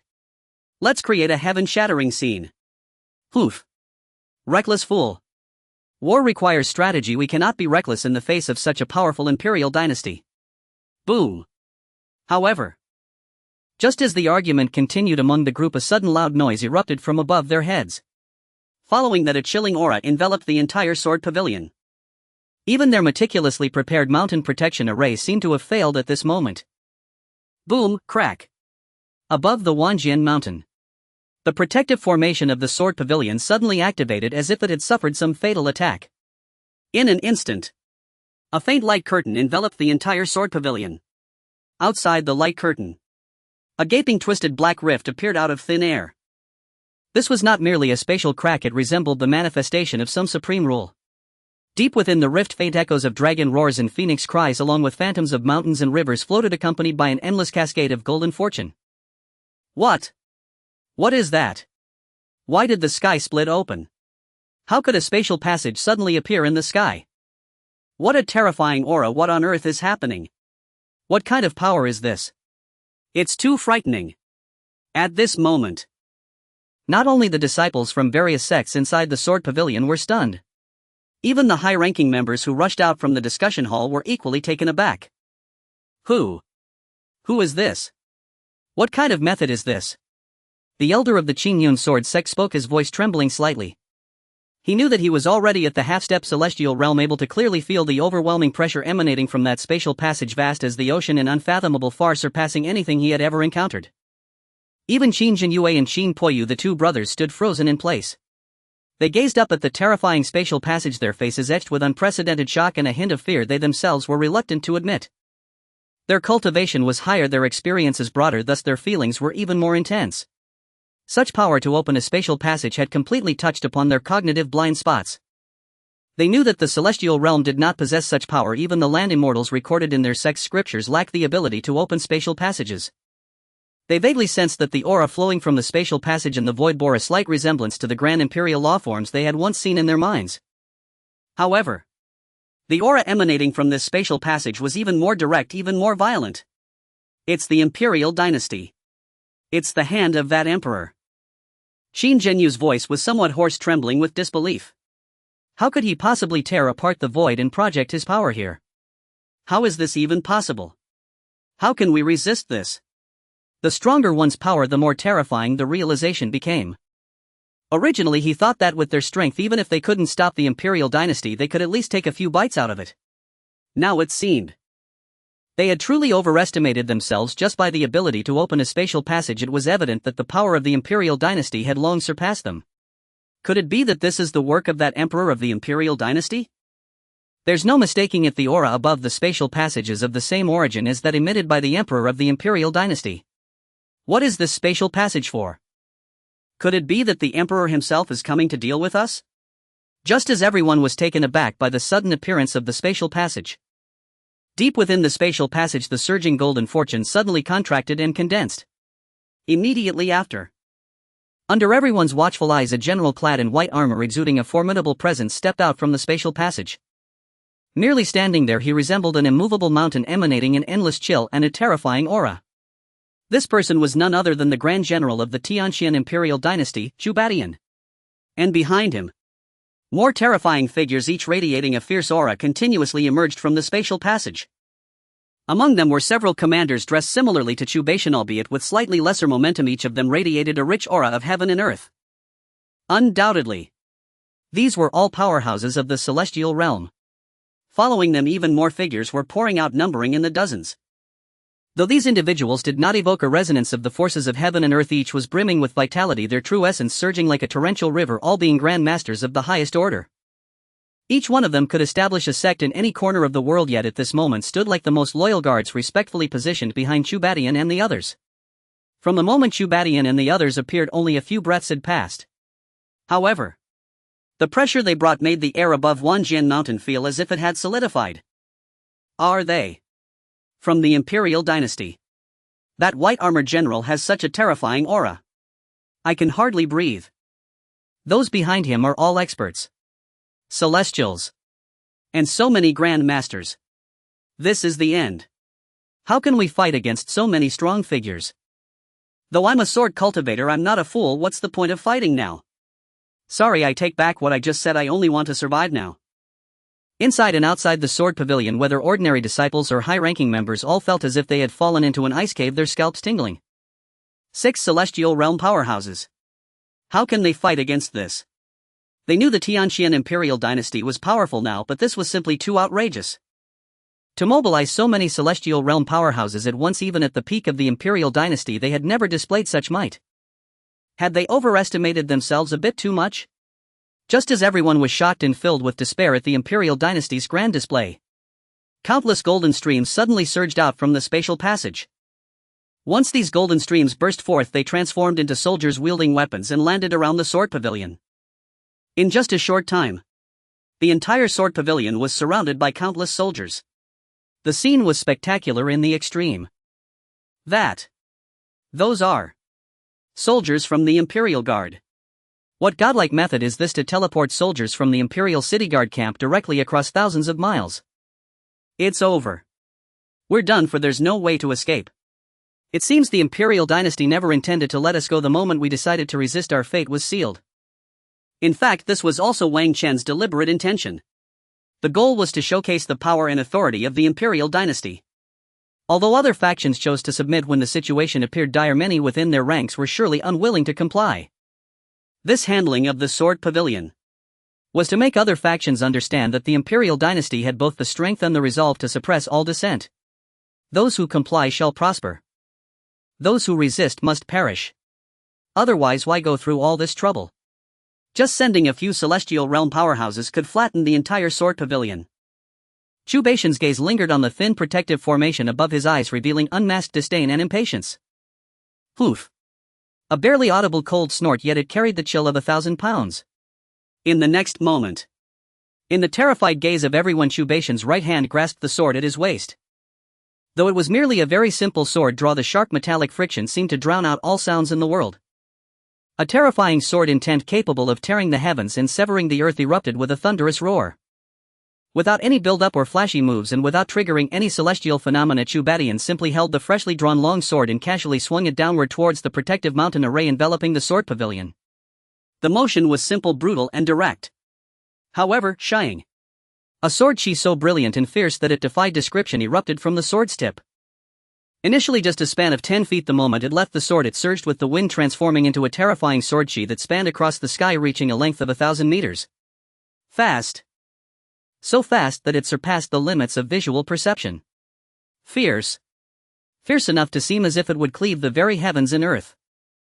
The 1,000-meter sword chi infused with Chu Baishan's iron-blooded will forged through countless battles, struck with an unstoppable force, ruthlessly cleaving down upon the proud 1,000-year-old protective mountain array of the sword pavilion. Boom! A deafening roar erupted suddenly. The sound wave transformed into a visible shockwave, sweeping across all directions. Crack, crack, crack. Following the tremendous sound was a clear, agonizing sound of shattering. In the stunned, horrified, and disbelieving gazes of everyone within the sword pavilion, that protective mountain array, which they regarded as their final barrier, indestructible, cracked like a glass struck by a heavy hammer. From the point of impact, cracks spread like a spider web, instantly covering the entire array. Then bang! It did not withstand even a single breath of time. With an even more violent explosion, the protective mountain array of the sword pavilion, which had been passed down for thousands of years, shattered explosively. It transformed into countless drifting motes of light, akin to a tragic rain of light, quickly vanishing into the air. Beneath the rain of light lay the sword pavilion, now completely exposed under the Imperial might, devoid of any cover, along with the countless faces within filled with shock, fear, confusion, and despair. Silence. Absolute stillness. A more thorough silence than when the spatial passage first appeared. A single sword. Just a single sword. Had their shield, their support, the protective mountain array, really vanished just like that? Could it be any more outrageous? If it was just the emperor in the palace who was powerful, it would be one thing. But how could anyone who casually emerged be so formidable? Was this still the world they were familiar with? How had it become so foreign in the blink of an eye? Qin Jinyue gaped, his throat emitting a raspy sound, yet he could not utter a single word. It felt as if all his blood had frozen in that instant. The ancestor of the Qingyun sword sect collapsed to the ground with a thud. All the disciples, elders, and the sect master were left dumbfounded. Their last reliance, the sliver of hope that still lingered in their hearts, shattered along with the destruction of the protective mountain array, turning to dust. Chu Badian slowly sheathed his sword. The crisp sound of click echoed in the now silent environment, strikingly harsh. He gazed down at the crowd below, who looked as if their souls had been drawn out, and finally spoke for the first time. In accordance with His Majesty's decree, eliminate all disloyal forces such as the sword pavilion. Kill. The cold word kill from Chu Badian was like a thunderclap from the heavens, instantly igniting the entire scene. Boom! Accompanied by a roar, several celestial realm powerhouses behind Chu Badian surged forward, carrying the violent power of the heavens and earth. Their target was clear. It was those powerful high-ranking members standing prominently at the sword pavilion. Kill! Kill! Accompanied by the shouts of slaughter, 5 powerful figures appeared above Tianjin Mountain in the blink of an eye, exuding an overwhelming might. One must understand how powerful celestial realm powerhouses are. Moreover, several of them were acting simultaneously. Just the pressure emanating from them made it difficult for countless ordinary disciples and elders to stand firm. Ah! How dare you! Upon witnessing this, Qin Jinyue exploded with rage. Such a powerful assault would undoubtedly result in severe casualties among the high-ranking members surrounding him from various sects. As if sensing each other's thoughts, he and Qin Poya struck simultaneously, unleashing their full celestial realm powers, transforming into 2 incredibly sharp sword auras soaring into the sky. They had only one thought in mind: to desperately block this overwhelming strike. One must admit, as sword cultivators, they indeed possessed a certain pride. If it were others, upon seeing the formidable strength of Chu Badian and his group, they would likely have already kneeled in surrender. Yet they dared to draw their swords, and for this reason alone they did not bring shame to the sword cultivators. Unfortunately, the gap in strength was ultimately insurmountable. Their opponents were iron-blooded commanders forged from mountains of corpses and seas of blood. One could imagine that even in an unknown fight they would not necessarily win, let alone 2 against 5. And indeed it was as such. The moment they clashed, Qin Jinyue and his companion were sent flying, their swords shattered. They charged in quickly but were sent hurtling back even faster. Bang! Bang! Following 2 loud crashes, 2 human-shaped craters appeared atop Tianjian Mountain. And this was merely the beginning. Almost simultaneously, the dozens of grandmasters hovering in midair also sprang into action. Though they did not invoke celestial phenomena, their movements were even swifter and more ruthless. They dove down from different directions, precisely targeting the elders and elite disciples on Tianjian Mountain who were attempting to organize a resistance. Blade blows, sword shadows, fist auras, and palm winds instantaneously appeared all over Tianjian Mountain. The sounds of screams, roars, clashing blades, and the explosive sounds of true energy intertwined to create a deathly symphony. These grandmasters of the Imperial Dynasty were all elite fighters who had emerged from mountains of corpses and seas of blood with rich combat experience, seamless cooperation, and decisive killing instincts far surpassing those of mere martial artists. The moment they made contact, they displayed an overwhelming dominance. Meanwhile, on the ground, a similarly shocking scene was unfolding. Thud! Thud! Thud! Thud! The heavy synchronized footsteps echoed from the foot of the mountain. 100,000 guards and soldiers formed a massive and tight encirclement centered around Tianjian Mountain. They did not rush forward all at once, but instead advanced with a steady, cold pace, like an ever-tightening iron hoop, compressing and clearing step by step, layer by layer, from the foot of the mountain. Trees were toppled, rocks cleared away, anything that obstructed their path was ruthlessly eliminated. When faced with sporadic resistance, they met it with merciless volleys of arrows and gunshield massacres. Surrenderers were swiftly disarmed and detained, while resistors were instantly turned into meat pulp. The entire Tianjian Mountain seemed to transform into a massive meat grinder. At the peak, celestial realm and grandmaster powerhouses engaged in targeted eliminations and fierce battles against the high-ranking members, while in the middle various sect disciples fought desperately against the elite soldiers of the Imperial Dynasty in despair. And at the lower levels and foot of the mountain, 100,000 troops advanced step by step, a relentless tide of steel crushing everything in its path. This was the power of a national machine. Domineering, steady, and unstoppable. The aura of slaughter hung thick and suffocating across heaven and earth. Mount Tianjian. A sorrowful, resolute presence stirred slowly, awakening.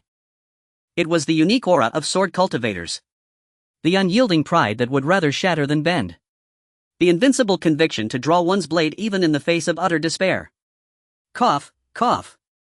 Amidst the ruins atop the mountain peak, Qin Jinyue violently spat forth several mouthfuls of clotted blood laced with fragments of internal organs. He had lost count of how many times he'd been hurled through the air. The entire summit of Mount Tianjian lay utterly shattered. Leaning on his broken sword, he staggered upright once more. His brocaded robe hung in tatters, scorched black and soaked crimson. His breath grew fainter, weaker, teetering at the very brink of extinction. Yet now, his eyes blazed with terrifying intensity, as though twin infernos raged within them, fierce enough to scorch heaven and shatter earth. And across from him, Qin Poyu also burned with a roaring flame in his gaze. The brothers exchanged but a single glance. No words were needed, their resolve spoke louder than any vow. Fellow cultivators. Qin Jinyue's voice rasped like cracked bronze, ringing out above the thunderous clamor of battle upon the peak. We sword cultivators may break our blades, but never our will. Our bodies may perish, but our sword hearts shall never be defiled. We stand between heaven and earth, sword in hand. What is death to us? Where are the disciples of the sword pavilion? Qin Jinyue roared, his voice shaking the cosmos itself. In that instant, heaven and earth trembled, as if stirred by the sheer indomitability of his spirit. Countless sword energies erupted from the void. Even the primal forces of heaven and earth surged in resonance, as though bearing solemn witness to this swordsman's unwavering Tao. Here. Here. Here. Every surviving disciple within the sacred grounds of the sword pavilion, regardless of injury or cultivation level, now unleashed guttural, bestial cries. No fear remained in their eyes, only absolute, unflinching resolve before life and death. Disciples of Qin Yun's sword sect, follow this elder in forging our Tao through the sword. The venerable patriarch of Qin Yun's sword sect, grievously wounded, somehow rose again, unseen until this moment. Though his long sword had dimmed to dullness, he gripped it with iron resolve, its trembling tip piercing defiantly toward the heavens. Xian Taigate pledges to forge our Dao through the sword. Wen Jian sect pledges to forge our Dao through the sword. Xingyun sword sect pledges to forge our Dao through the sword. Roars imbued with the essence of the sword Dao burst forth from surviving elders, sect masters, and elite disciples alike. They had schemed against one another, vied for resources, harbored grudges. But now, facing annihilation, facing the extinction of their sects and lineages, the innate ferocity and pride of sword cultivators blazed forth in full unquenchable glory. No surrenderers. No supplicants. Only surging waves of unwavering, unstoppable conviction. Sword heart luminous and pure, though the body dies, the Dao endures. Kill. Qin Jinyue and Qin Poyu unleashed their final earth-shattering roar, and together ignited their own lifeblood. In an instant, two formerly faltering auras surged skyward like a final radiant flare, briefly overpowering even the turbulent fluctuations of heavenly and earthly forces. They became two blinding transcendent beams of swordlight, one veering left, the other right, charged with apocalyptic resolve, hurtling once more toward the 5 celestial sovereign generals of the Imperial Dynasty. Death throes. One Imperial general sneered, yet his eyes flickered with unmistakable gravity. They were seasoned commanders, masters of strategy and war. Confronting the desperate counterattack of two peers, they dared not underestimate it. Boom! Boom! A far more violent detonation tore through the void. Sword light and celestial energy collided and annihilated in frenzied cataclysm. This time, Qin Jinyue and Qin Poyu fought with vastly heightened power. Sword light slashed and surged with sovereign mastery, forcing even the 5 celestial sovereign generals into coordinated defense, compelled to yield ground. Yet, they burned not qi nor spiritual energy, but life itself. Such sacrifice could not last. As moments bled into seconds, their formidable auras began to wane, fading like dying stars. Elder brother, see you in the next life. Qin Poyu's voice rang across the void, edged with a serene, liberating smile. Agreed. Tears streamed down Qin Jinyue's cheeks even as he laughed loud and wild. In the next breath, their two radiant sword lights imploded inward, then detonated with world-ending force. In that flash, an infinite torrent of sword energy and annihilating power exploded outward from their center. It was the ultimate blossoming of their lifelong cultivation, flesh, soul, and spirit, consummated in one final glorious conflagration. Danger! Fall back now. At the sight, the Imperial generals' faces paled. They recoiled at blinding speed, instantly layering defensive barriers. Blinding radiance swallowed a sliver of the sky. When it faded, the 5 celestial sovereign generals reappeared, armor slightly torn, breath slightly ragged, but otherwise unharmed. And where the brothers had stood, only empty air remained. Patriarch! Patriarch! Every disciple of the Sword Pavilion stared, eyes bursting with blood, grief, and grandeur descending like a shroud over all of Mount Tianjin. Brothers, the sword Dao knows no yielding. Kill! Kill! Kill! Every survivor within the Sword Pavilion's sacred grounds, now maddened, possessed, emulated their patriarchs, igniting their own lifeblood, their very primordial essence. Then, they transformed into streaks of swordlight, each a blazing arc of vengeance, hurling themselves at their foes. They abandoned defense entirely. Attack only, never retreat. Trading life for wound. Blood for blood. The venerable patriarch of Qingyun's sword sect let loose a thunderous laugh, then merged body and blade, becoming a colossal azure beam that pierced heaven and earth, crashing directly into an Imperial grandmaster. Having gravely wounded him, he detonated, taking down several elite Imperial warriors in the blast. The patriarch of Xian Taigate roared his oath. The heavy sword bears no edge, the Dao is proven through raw strength. And transformed himself into a titanic, skyrending sword, cleaving downward with his entire being. At the cost of his life, he inflicted grievous injury upon his foe. The elder of Wang Chen sect smiled, a chilling hollow grin, as he activated a forbidden self-immolation technique, dissolving his body into countless venomous obsidian black sword rays, scattering death indiscriminately. Tragic. Brutal. Heart-wrenching. Every inch of Mount Tianjin seemed to weep blood. Ruins sprawled in desolation, corpses lay piled high, shattered swords and broken halberds littered the earth. For a fleeting moment, even the Imperial advance faltered, stunned by the sheer suicidal ferocity of this final resistance. This was the terrible, undeniable power of life or death defiance. Across every realm, when injustice looms and lawful recourse fails, defiance unto death remains the last unassailable bastion of dignity. Every soul must harbor deep within that hidden trait: let me shed my skin, yet I shall drag the emperor from his throne. For this is heaven's sole gift to ordinary mortals confronting despair and injustice. Alas! though these warriors of the Sword Pavilion did inflict losses upon the Imperial forces. The chasm of absolute disparity in strength had already sealed the fate of this tragic heroic resistance. Chu Badian stood aloft in the void, cold and passive, observing all below. The martyrdom of the Qin brothers, the valiant doomed counteroffensive of sect after sect, stirred not a ripple in his glacial gaze. Courage commendable, yet defying heaven is but a locust's arm barring a chariot wheel. Such a tragic scene facing life and death may resonate deeply with many people. Even a sense of admiration might arise within their hearts. However, in the eyes of Cultivation, this is merely the lament of a defeated dog, a trivial sound of shattering that inevitably occurs when the wheels of history roll over. There is fundamentally nothing worthy of admiration.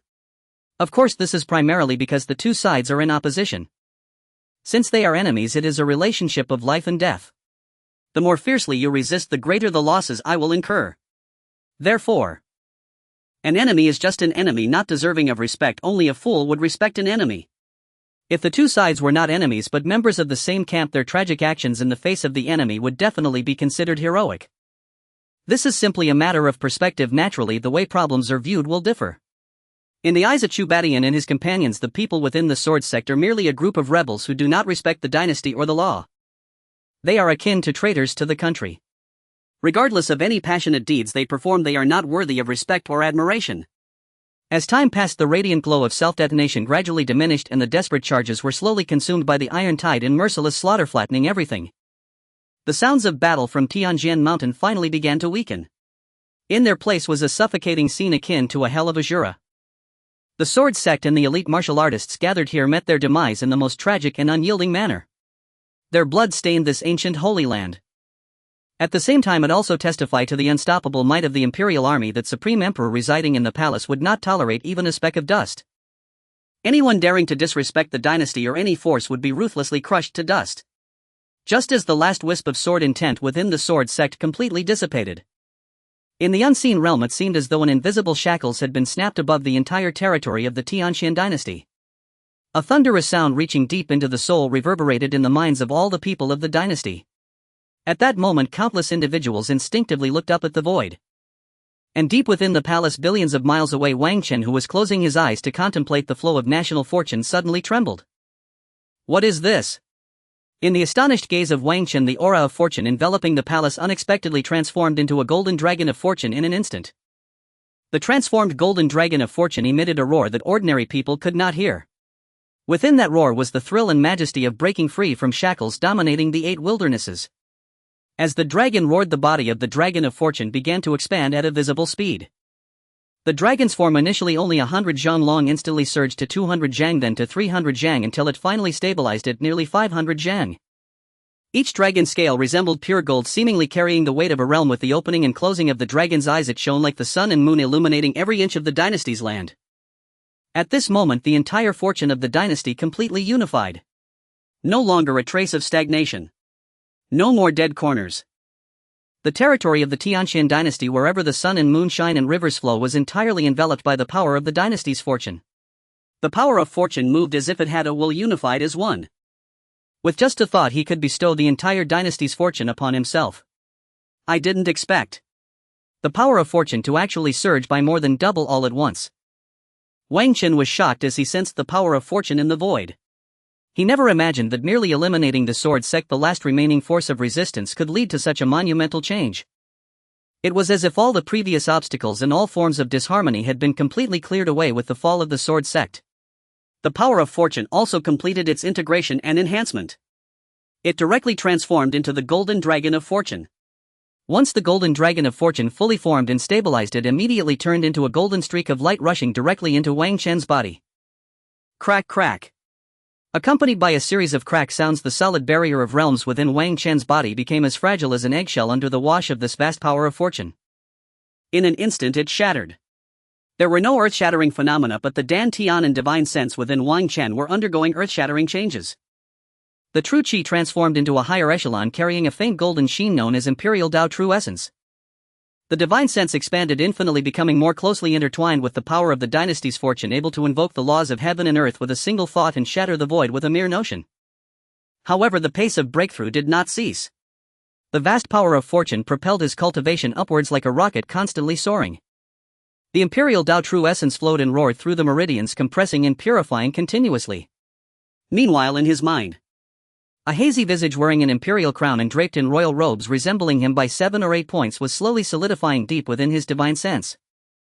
As time passed, bit by bit, Wang Chen's strength broke through from the initial Earth immortal realm to the early stage of the Law Avatar realm. Then from the early stage of the Law Avatar realm he advanced to the midstage.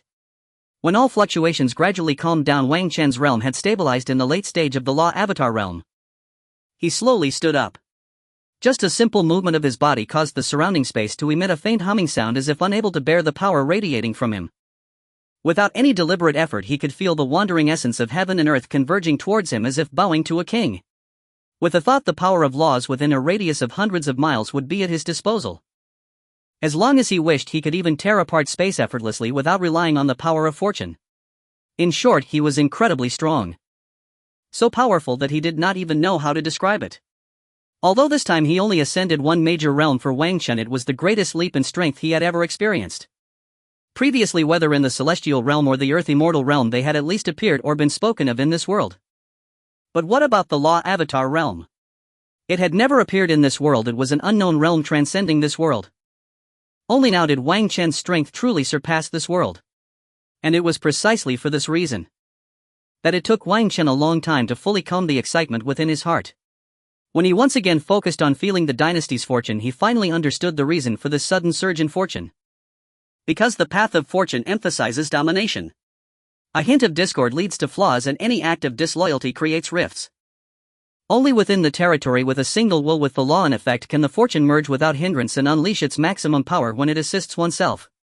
Now that the dynasty is completely unified, it is time to enhance the strength of the dynasty. One must understand. The dynasty's fortune is not static. Rather, it changes continuously with the strength of the dynasty and territory. The stronger the dynasty, the greater its territory, the stronger its fortune. The residence of the Imperial Guard in the royal city. Suddenly, Ji Gang, who was handling official business, froze in place. Then he vanished from where he stood. When he reappeared, he was already at the entrance of the palace. Without pausing, he hurriedly stepped inside. There was no choice. Although he was the commander of the Imperial Guard, a man of high rank and power, a favored general of Wang Chen, he dared not be presumptuous in the royal palace. Especially as Wang Chen's strength grew ever stronger and the palace was the core of the dynasty's fortune. Thus the entire palace was shrouded in a terrifying aura. Even as a transcendent being facing the palace, he could feel an immense pressure. This pressure was not a physical force but directly impacted the depths of his soul. Ji Gang moved forward, soon arriving outside the Yanshin Hall. However, before the guards at the door could report, Wang Chen's voice rang out. Ji Gang. Come in. Upon hearing Wang Chen's voice, Ji Gang first bowed respectfully, then cautiously entered the Yanshin Hall. The hall was not dimly lit, yet it possessed a strange sense of heaviness. The air seemed thick, each breath infused with unspeakable majesty and power. His gaze was immediately captured by the figure seated majestically on the dragon throne. Just one glance. Ji Gang felt as if his soul had been violently struck, his vision blurred and everything around him began to fade. Only the existence high upon the throne remained the sole focus and color in the world. Was that still his familiar sovereign? Ji Gang was stunned. He saw that the golden dragon embroidered on Wang Chen's robe seemed to come alive, swirling and floating with its eyes opening and closing as if gazing down upon the masses. Wang Chen merely sat there calmly.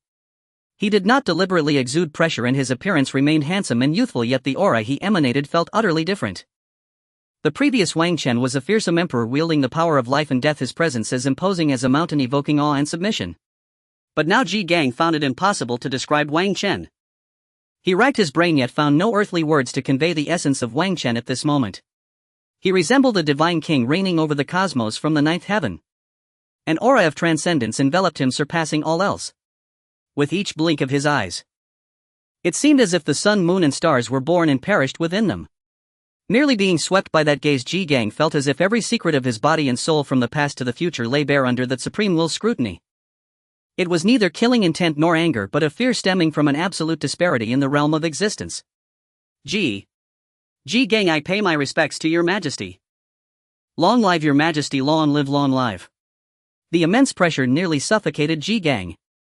He instinctively awoke from his stupor, honed over years of surviving on the edge of the blade, and immediately knelt to offer the most solemn of greetings. His voice trembled uncontrollably and the flying fish robe on his back was drenched in cold sweat within moments, clinging to his skin and sending shivers down his spine. It was terrifying. How long had it been since their last meeting? The aura of His Majesty was not just several times stronger, it was as if a fundamental transformation and leap had occurred. Ji Gang had no doubt that at this moment, if His Majesty were to express even the slightest dissatisfaction, he would not even need to lift a finger. Merely a thought would be enough to scatter the soul of this transcendent commander of the Imperial Guard. Rise. Wang Chen's voice echoed, still calm yet seemingly imbued with a strange rhythm resonating directly in Ji Gang's heart, instantly calming his internal tremors. In truth, this was not Wang Chen intentionally trying to intimidate him, but the result of a vast disparity in strength. There was already a significant gap between the Dharma aspect realm and the transcendent realm. Moreover, Wang Chen bore the fortune of the dynasty, further amplifying the gap between them. Ji Gang realized that had it been the former officials, they would have likely fainted from fear. Thank you, Your Majesty. Ji Gang took a deep breath, finally daring to rise, but his gaze remained lowered, not daring to meet the royal visage. Ji Gang, how goes the investigation I asked you to conduct a few days ago? Replying to Your Majesty, the Imperial Guard has completed the preliminary investigation, and after summarizing the intelligence, we have a rough outline. However, the world is vast, and beyond the dynasty the situation is far more complex than expected. What we have so far may still have omissions. No matter. Just speak briefly. I am also curious, in this realm aside from my Tianxian dynasty, what other sinister forces exist? This was Wang Chen's new order after the Imperial Guard handled the matters concerning the Marquis of Southern Town. Because he understood that to gain more fortune, the most direct and effective method was to expand. To incorporate more territory and living beings into the realm of the dynasty's fortune. With the power he wielded, unifying the entire Tianxian dynasty was merely a matter of moments. Therefore, he took precautionary measures and ordered Ji Gang to scout the world beyond the dynasty's borders in advance to prepare for future campaigns. Replying to Your Majesty. According to the Imperial Guard's investigation, in this realm aside from our Tianxian dynasty, no other human factions have been uncovered. Surrounding the dynasty are primitive forests teeming with demon beasts. After this period of investigation, the strength of these demon beasts is significantly superior to that of our humans. In every direction there are several demon beasts at the transcendent realm, though it remains uncertain if there are any above that level. Upon hearing Ji Gang's words, Wang Chen understood that indeed the strength of the demon beasts surpassed that of the current Tianxian dynasty. Of course, this did not include Wang Chen. If he were considered, the demon beasts would surely fall short. However, Wang Chen was the emperor, he could not personally intervene whenever an issue arose. This was also the reason Wang Chen sought to enhance the dynasty's strength. Although the Imperial Guard had not discovered whether there were any beings above the transcendent realm among the demon beasts, Wang Chen was certain that there were demon beasts at the earth immortal level, and not just one. In his perception, in every direction from the dynasty there flickered a subtle aura of law. Although that aura was not particularly strong, it was undeniably the power of the laws held by the earth immortal realm. If he did not take action, given the current strength of the dynasty, they would not stand a chance against the demon beasts. After thinking this, Wang Chen no longer hesitated and directly spoke. Ji Gang, your servant is here. Convey my decree. From this day forth establish the Divine Martial Guard within the royal city. The Divine Martial Guard is directly under my command and serves as the vanguard for the dynasty's expansion, elite warriors of fortune. All subjects of the Tianxian dynasty, regardless of background or past, may register in the royal city as long as their cultivation reaches the level of Grand Master or higher. All who join the Divine Martial Guard, I will personally channel the dynasty's fortune to refine their bodies, cleanse their meridians, help them break through bottlenecks, and elevate their cultivation. As soon as these words were spoken, even Ji Gang with his resolute will could not help but gasp in astonishment. To use the dynasty's fortune to directly enhance the strength of warriors. What an immense benefit! How enviable! Seeing Ji Gang's envious expression, Wang Chen couldn't help but smile slightly. It is worth noting that the Jinyui was the first force he summoned. With him and the Imperial Court's eyes on him, Wang Chen naturally would not neglect them. Of course, it was not just the Jinyui, he would not forget the others he summoned. Since he aimed to enhance the strength of the Imperial Court, he naturally had to start with them. Wang Chen's thoughts turned as the entire Imperial Court. The overwhelming power of fortune surged instantly. Buzz. The powerful force of fortune centered around the Imperial City swept across the entire Tianxian Empire in an instant. In the heavens above, the golden dragon of fortune, unseen by ordinary people, once again manifested above the palace. It first let out a dragon roar that others could not hear, followed by a sudden shake of its massive body. The immense power of fortune instantly transformed into billions of dazzling golden streams accurately shooting towards all corners of the empire. At this moment, all those summoned by Wang Chen were instantly engulfed by the golden fortune. In the Yangqin Hall, Ji Gang, who had been filled with envy, suddenly felt an unimaginable force. It poured into him without warning, like a torrential flood bursting through a dam, crashing into the Baihui point at the top of his head. What is this? Ji Gang was startled at first, but then a wave of ecstasy surged in his heart. He dared not hesitate, immediately sitting cross-legged, clearing all distractions, and began to fully guide this incredible power. Crack! Boom! The barrier of his realm, which had been solid and troublesome for him for a long time, shattered instantly under the wash of this supreme power. His aura began to rise steadily. Latest stage human transformation. Peak human transformation. His aura continued to ascend. Boom! With a loud sound from within, the barrier of the earthly immortal realm was also instantly broken. When his strength reached the earthly immortal realm, the immense power of fortune within him did not vanish. Instead, it propelled him towards the next realm. Boom! Boom! After two more loud sounds from within, the power of fortune finally disappeared completely. At this point, his cultivation level settled firmly at the late stage of the earthly immortal realm. Moreover, his spirit, physical body, and even the cultivation methods he practiced underwent comprehensive refining and sublimation under the baptism of this power of fortune. Meanwhile, the former commander of the Imperial Guard, Guy Nya, had been replaced in his position since Wang Chen summoned Chu Badian and others. At that time, it was because no one was available that Guy Nya temporarily took on the role of commander of the Imperial Guard, but he was not a professional. After stepping down, Guy Nya had been in seclusion and cultivating in a quiet room next to the Yangqin Hall. At the moment the golden power of fortune entered his body, his sword aura surged uncontrollably, wanting to erupt, but was quickly suppressed by the power of fortune. He was already incredibly gifted and on the verge of a breakthrough. Even without Wang Chen's help, it wouldn't be long before he could break through on his own. Buzz! The sound of the sword rang clear, echoing through the quiet room. Guy Nya's cultivation soared like a rocket. Early stage earthly immortal. Mid-stage earthly immortal. Eventually stopping at half-step Dharma image realm. His sword-like eyes opened wide, containing divine light as if they could cut through the void. His understanding of the sword path also entered a new profound level with the enhancement of this power of fortune. Meanwhile, the martial generals summoned by Wang Chen, including Chu Badian, were also surrounded by the powerful force of fortune. All 10 commanders of the human transformation realm, including Chu Badian, broke through to the earthly immortal realm. The strongest Chu Badian directly broke through to the peak of the earthly immortal realm. As for the other generals, they all at least broke through by one major realm. At the same time, the Jinui scattered across the empire also underwent the most shocking transformation of their lives. Those Jinui who were originally at the bottom of the acquired realm broke through as soon as the power of fortune entered their bodies. Boom! Boom! Boom! The sound of breaking through echoed almost simultaneously throughout the empire. The acquired Jinui instantly stepped into the innate realm and they surged forward to the peak of the innate realm.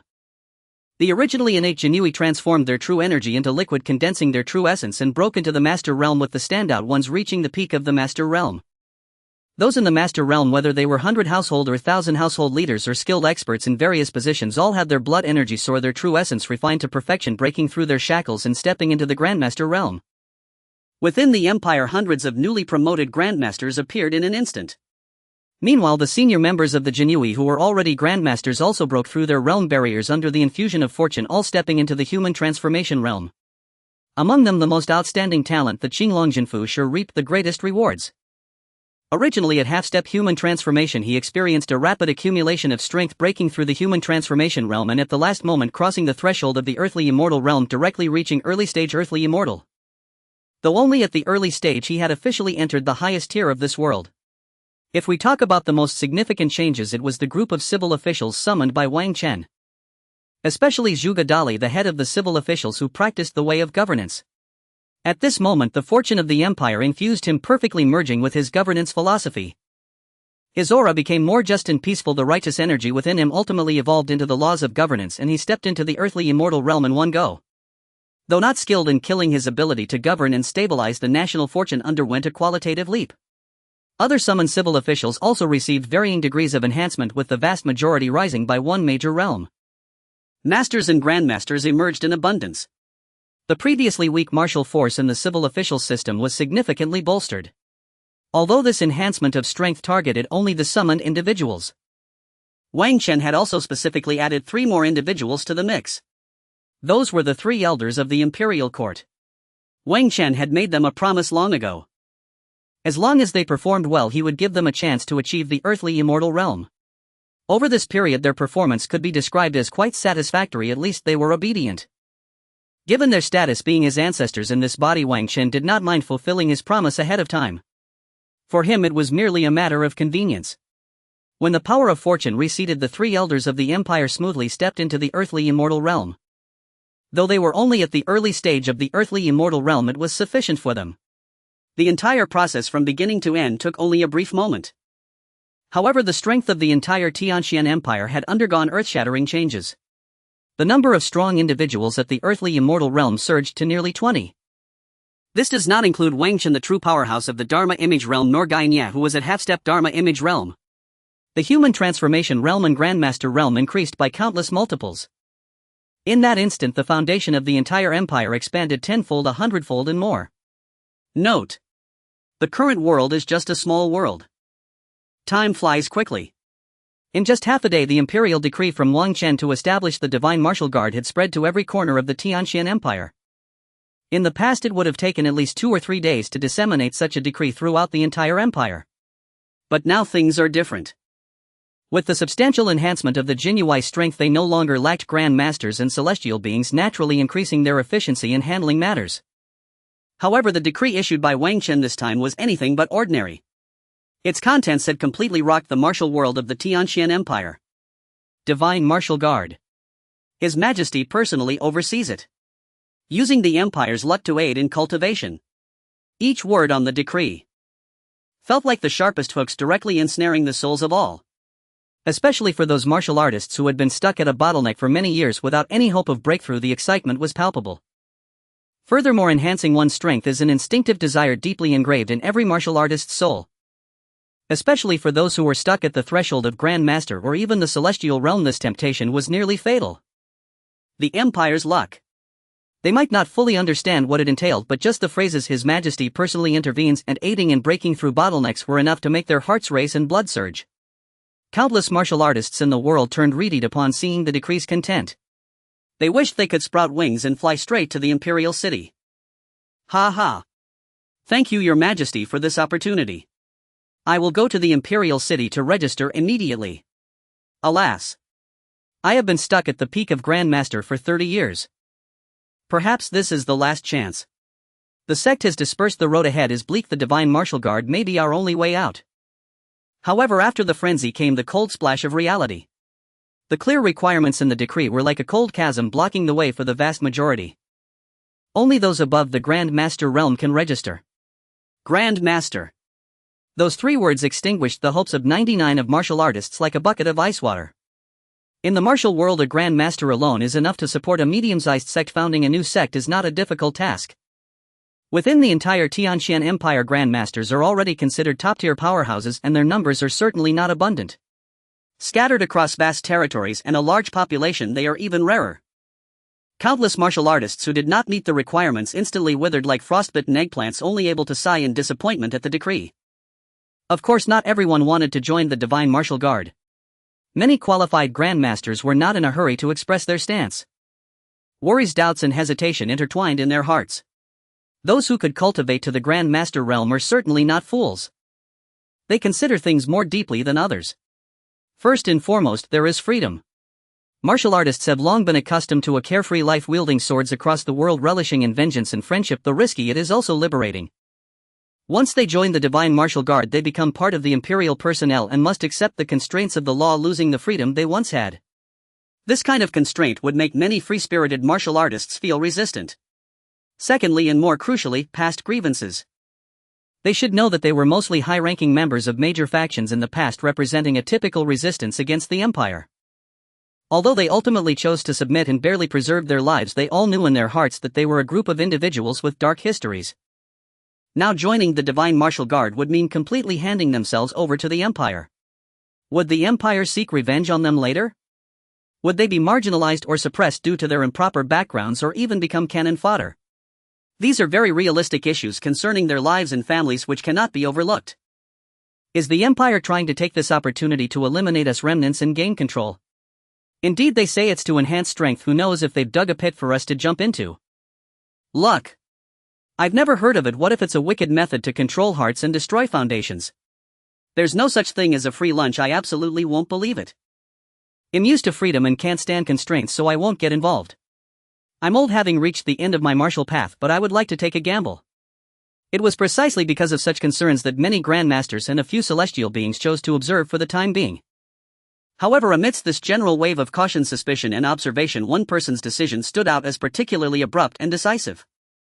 That person was the former ancestor of the Joyo sect, Ming, he also known as Li Yuming.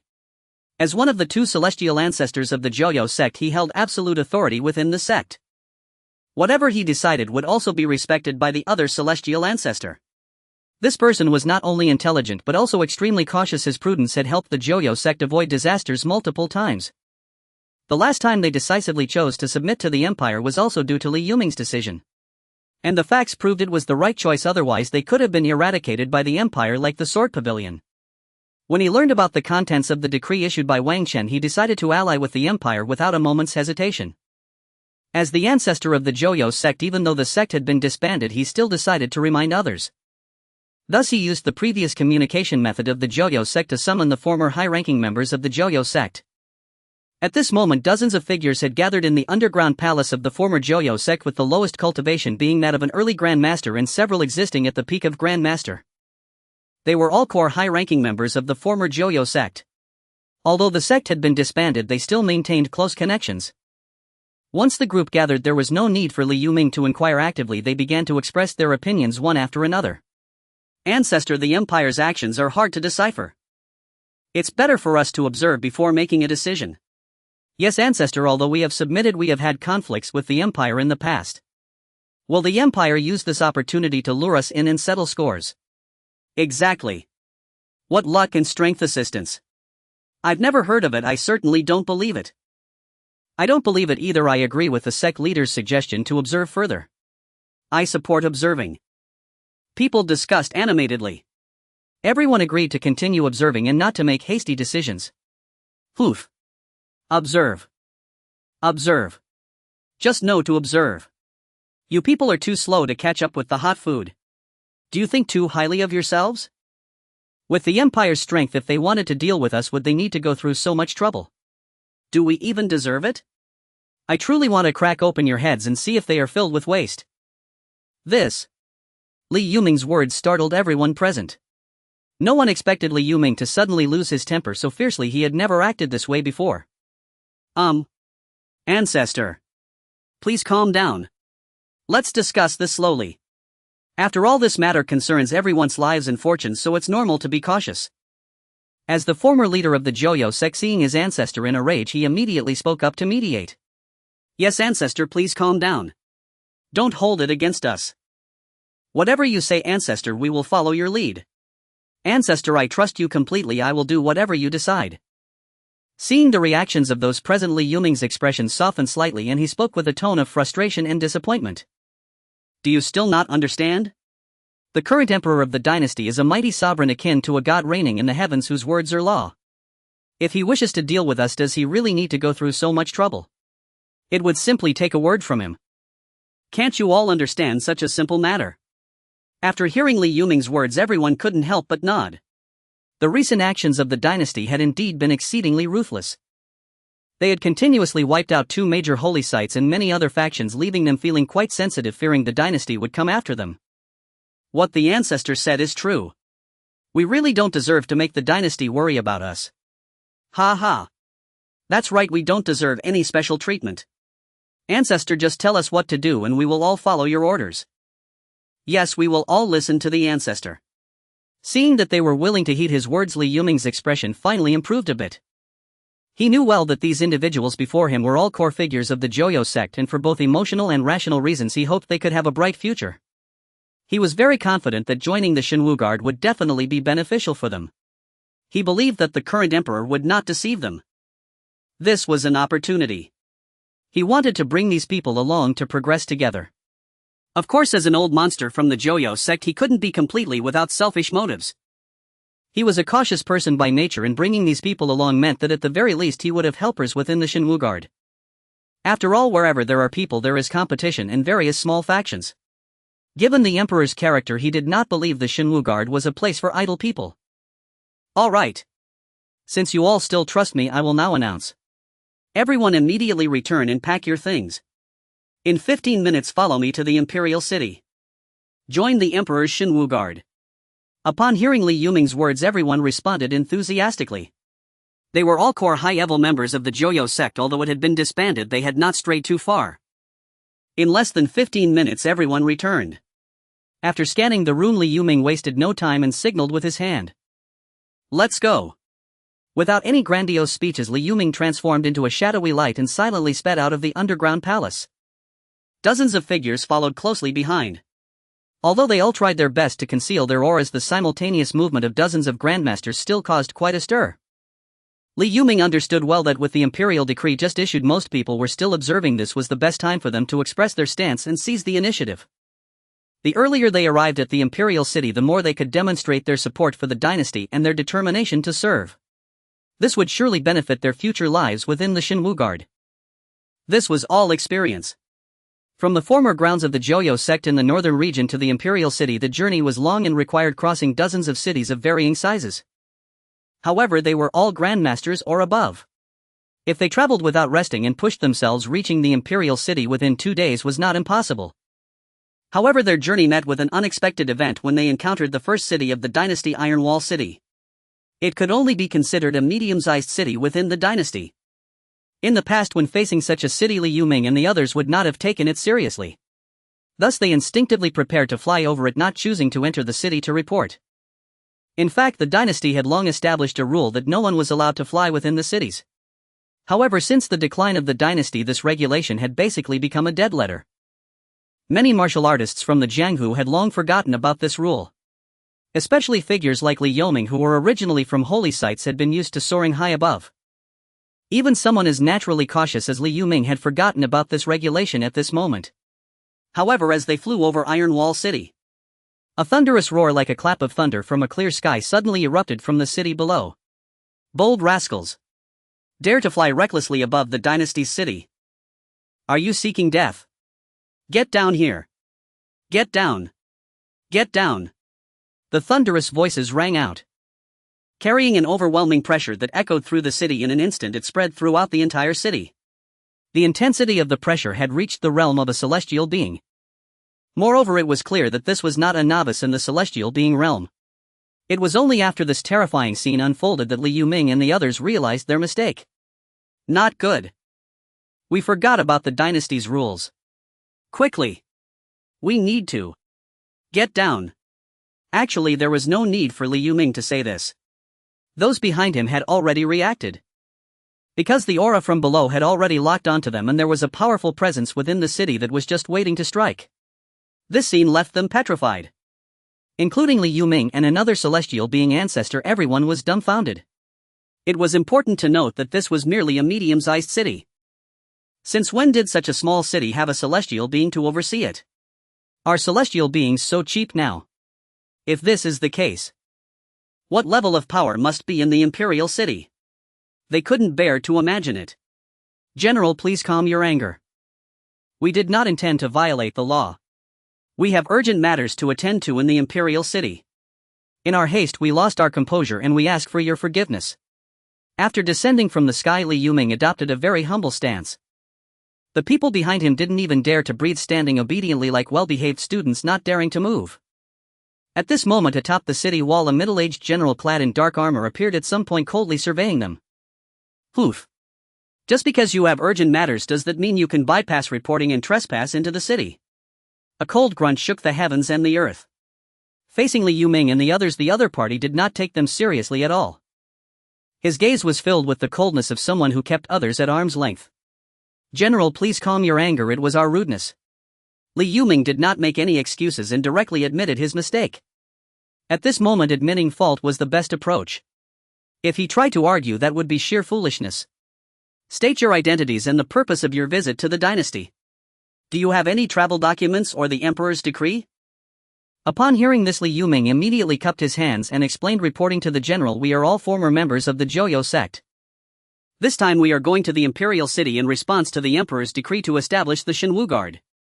Due to our eagerness to travel, we neglected to follow the proper protocol for entering the city. It is indeed our fault and we are willing to accept punishment. But we ask the general to consider our sincere hearts towards the dynasty and grant us some convenience.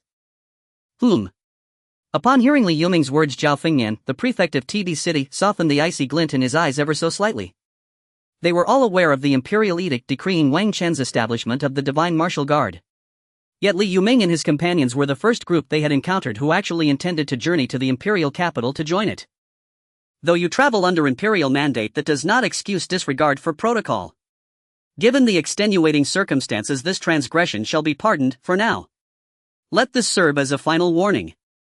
This leniency did not stem from Zhao Fengyan's temperament, but rather from the fact that these travelers were bound for the Divine Martial Guard. That alone warranted a measure of deference. After all, the Divine Martial Guard was personally founded by Wang Chen, his most trusted inner circle. Should they truly be admitted, future encounters were inevitable. One could hardly afford to make such matters awkward. Moreover, their demeanor had been respectful and courteous. As the saying goes, one does not strike a smiling face. Though summoned by Wang Chen, Zhao Fengyan and his men understood the delicate calculus of human relations. Thus, amid profuse gratitude, Li Yuming and his party entered TD City, and without pause passed straight through, hastening toward the imperial capital. Yet the lesson of TD City remained etched in their memory. Henceforth, at every city they encountered, great or small, they dutifully reported and registered themselves without delay. At first, a few among them had harbored quiet fears, wondering whether joining the imperial court might expose them to persecution.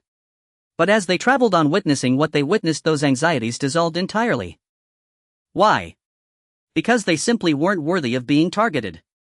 Along this entire route, not a single city, large or small, lacked a celestial sovereign realm cultivator stationed within its walls.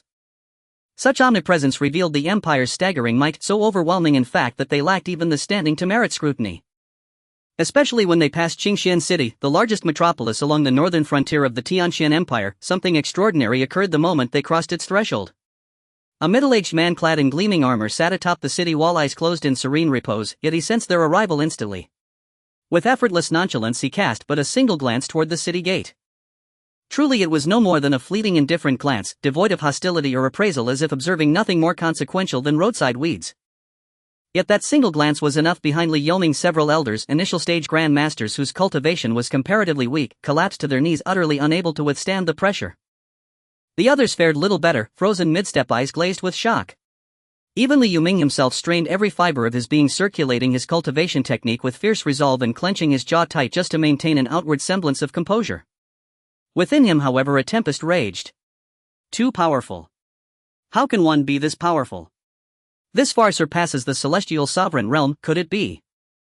At that thought, Li Yuming shuddered violently. If even Qingxian City, a single provincial metropolis, was guarded by a terrestrial immortal realm master, then what of the rest? Recall, within the empire there were 4 cities equal in scale to Qingxian City, and beyond them lay the 4 critical frontier regions.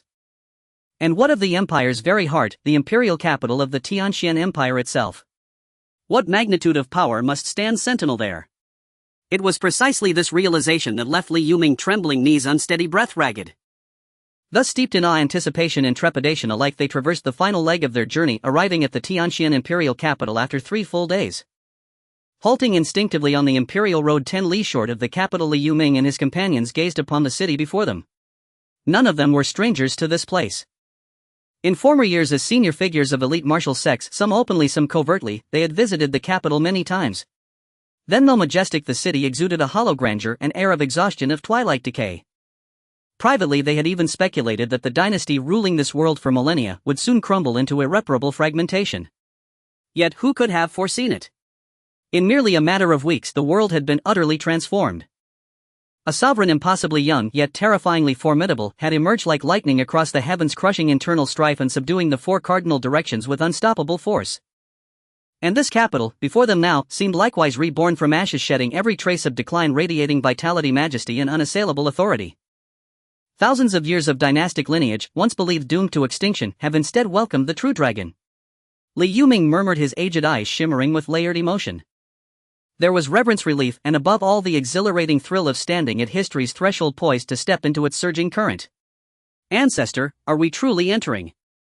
At that moment a Grand Master spoke, his voice parched, hesitant. Gazing upon the capital's awe-inspiring magnificence, he suddenly felt infinitesimally small. Especially beneath the palpable distant aura emanating from the city, a vast indomitable presence that left them momentarily paralyzed, reluctant even to cross its threshold. Li Yuming drew a deep steadying breath and declared resolute. We enter. We must enter. This is our chance. You've all seen it for yourselves, the Empire's terrifying strength. It is certain more than one terrestrial immortal realm master dwells within its borders. Even Qingxian City, merely one provincial hub, hosts a terrestrial immortal realm master. If a single city commands such a guardian, how many terrestrial immortals safeguard the Empire as a whole? Should we pledge ourselves sincerely to the Empire and serve it with unwavering devotion, we too may one day ascend to that exalted realm. Life demands bold gambles now and then. At these words those behind him nodded instinctively. Indeed, it was undeniable. Faced with the allure of terrestrial immortality, refusal would be folly. Even the faintest sliver of possibility was enough to compel any martial cultivator to stake everything. Still, while such words might suit another hearing them from him, the venerable ancestor felt strangely incongruous. Given his famously cautious nature, how could he possibly utter the word gamble? Did that word bear any relation to him at all? Sensing their silent incredulity, Li Yuming turned sharply, glanced back at his followers, and hastily added, Enough, follow the ancestor into the capital. With that he led the procession forward, striding purposefully toward the imperial capital. Yet even as he walked he continued admonishing those behind him. Once inside the capital, behave yourselves strictly. This capital is no longer what it once was. Should anyone cause trouble, do not expect the ancestor to shield you. Remain calm in all things, and follow my lead. Understood. Thus, under Li Yuming's ceaseless instructions, they finally reached the capital's colossal gates, only to feel two terrifying gazes sweep over them the instant they arrived. In that instant their scalps prickled with dread. This cannot be. There are two. Though the two glances were fleeting, they startled Li Yuming and the others greatly, for they could sense the intensity. The pressure contained in the two glances that swept over them was even stronger than that of the individual from Qingxian City. This realization filled the group with immense fear and trepidation. They had to wonder, what kind of place was this? The city gate.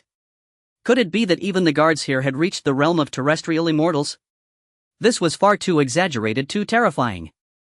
Did it mean that this group was even weaker than the guards of the Imperial City? Wasn't that a bit too alarming? Just as Li Yuming and the others were at a loss, a soldier standing at the city gate approached them. Who are you? Where do you come from? What business do you have in the Imperial City? Seeing the young soldier before him, Li Yuming did not dare to underestimate him, for he could sense the danger. Though the other appeared young, the aura he emanated indicated that he was a bona fide powerhouse of the celestial realm. Moreover, the other exuded a very dangerous feeling, indicating that he was stronger than Li Yuming. Realizing this, Li Yuming immediately bowed respectfully before speaking. Greetings, General. We have come upon the Emperor's decree and specially arrived to join the Divine Martial Guard. We hope you can assist us. As Li Yuming spoke, he subtly attempted to slip something into the soldier's hands. Unfortunately, the soldier sidestepped effortlessly while scolding. Impudent. Do you think you can bribe this general? Do you know where this is? This is the Imperial City. The Emperor's gaze is always upon this place. Do you wish for me to err? General, you misunderstand. This is our entrance fee, the entrance fee. Enough. In my Tianxian Empire there is no entrance fee required. Since you are here to join the Divine Martial Guard, hurry inside. The headquarters is located in the north of the Imperial City. Okay. Thank you, General. You have worked hard. After finishing, Li Yuming immediately led his group into the Imperial City. Only after walking a distance did Li Yuming secretly breathe a sigh of relief. Fortunately, I reacted quickly. I almost caused trouble. I didn't expect that even a gatekeeper general would be a celestial level existence and so principled. It seems I must be more cautious in the future. As the saying goes, from a glimpse one can perceive the whole. Through their experiences on this journey, they had completely submitted to the Tianxian Empire. Not only had the strength changed dramatically, but the entire ethos of the empire had also undergone a profound transformation. In the past, their methods were sufficient. Now they no longer work. As Li Yuming and his group made their way to the Divine Martial Guard headquarters in the palace, Wang Chen issued a new imperial decree. The decree was directly given to Cultivation, and its content was quite simple, just a single sentence. Eliminate the demon race and unify the Xiantian world. Now the strength of the Tianxian Empire had long surpassed that of the demon race. Given this situation, Wang Chen naturally saw no reason to delay. The main reason was that during his last breakthrough to the Dharma aspect realm, he had obtained a wealth of information from the will of this world. Their world was actually just a fragment formed from the shattering of a great world. Surrounding their world were many other worlds formed from fragments. A myriad of years ago, their world had many powerhouses at the terrestrial celestial realm. The reason no one has broken through to that realm now is because many years ago their world suffered an invasion from other worlds. At that time, all the powerhouses at the terrestrial celestial realm in this world, including the terrestrial celestial beasts among the demon race, engaged in a bloody battle against the invaders to protect their world. That battle nearly shattered their world. Although the powerhouses of this world ultimately triumphed, they paid a heavy price. Not long after, those who participated in the battle all perished. It was precisely because of that battle that their world suffered significant damage and has yet to recover. Moreover, many of those powerhouses fell so abruptly that they left no legacies behind. This is also why the terrestrial celestial beings have now become extinct. Upon understanding the cause and effect, Wang Chen felt not the slightest worry. Instead, he was filled with excitement and joy. He knew he was currently cultivating the path of fortune. Without other worlds, even if he unified the entire world, how much fortune could he gain? It was uncertain whether he could even break through to the cave heaven realm. Now that he knew there were other worlds, he naturally knew what to do next. There is a saying, if the enemy can invade, then I can invade too. Since others can invade their world, he could naturally invade theirs as well. It was precisely for this reason that Wang Chen wanted to unify this world as quickly as possible. Only then could he venture into other worlds without worries. After receiving the imperial decree, Cultivation hesitated not. To be cautious, he immediately summoned the 4 commanders at the terrestrial celestial realm beside him, instructing them to carry Wang Chen's decree to the borders. Thus, in each direction there were 2 terrestrial celestial commanders stationed, more than sufficient to sweep away the demon race. It did not take long. The commanders in all directions simultaneously received the decree to eradicate the demon race. In an instant, the war drums resounded throughout the 4 corners. The troops stationed in the 4 directions had undergone a complete transformation since their commanders changed thanks to their training during this time. At the very least, they executed orders very well. At the first sound of the war drums, all soldiers began to gather at the fastest speed. However, upon hearing that they were to attack the demon race, it still caused a great commotion. They must understand. They were stationed to prevent the demon beasts' attack. They had never considered attacking the demon beasts themselves. What is going on? Why are we suddenly going to attack the demon beasts? Aren't we supposed to be on the defense? If the demon beasts don't come, we would be grateful. Now we're actively provoking them. Stop thinking too much, just follow the orders. Regardless of what the soldiers thought, Wang Chen's command must be executed. Moreover, for those commanders, expanding territories and conquering foreign tribes was the utmost honor for a soldier. They were thrilled about it. Once all the soldiers had gathered, the commanders simultaneously bowed towards the direction of the imperial city. Just as they bowed, a sudden downpour of light rained from the sky. As the light rained down, a voice resonated in everyone's minds. I, using the power of the imperial fortune, shall refine your bones and enhance your cultivation, hoping you will achieve remarkable feats for the empire. As Wang Chen's voice fell, the light rain from the sky directly fused into the bodies of all the soldiers. Boom! In an instant, the aura of all soldiers explosively surged, violently tearing apart the clouds above. 100,000 soldiers simultaneously broke through their realms. The scene was nothing short of spectacular. The most crucial aspect was that such a sight was not limited to one place. It unfolded simultaneously in all directions of the empire. A terrifying aura permeated the heavens and the earth. In an instant, the entire atmosphere of the Tianxian dynasty was stirred. The previously sparse natural energy began to surge.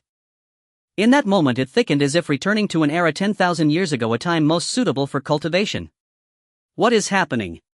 Why has the natural energy suddenly become so dense? It's the energy tide.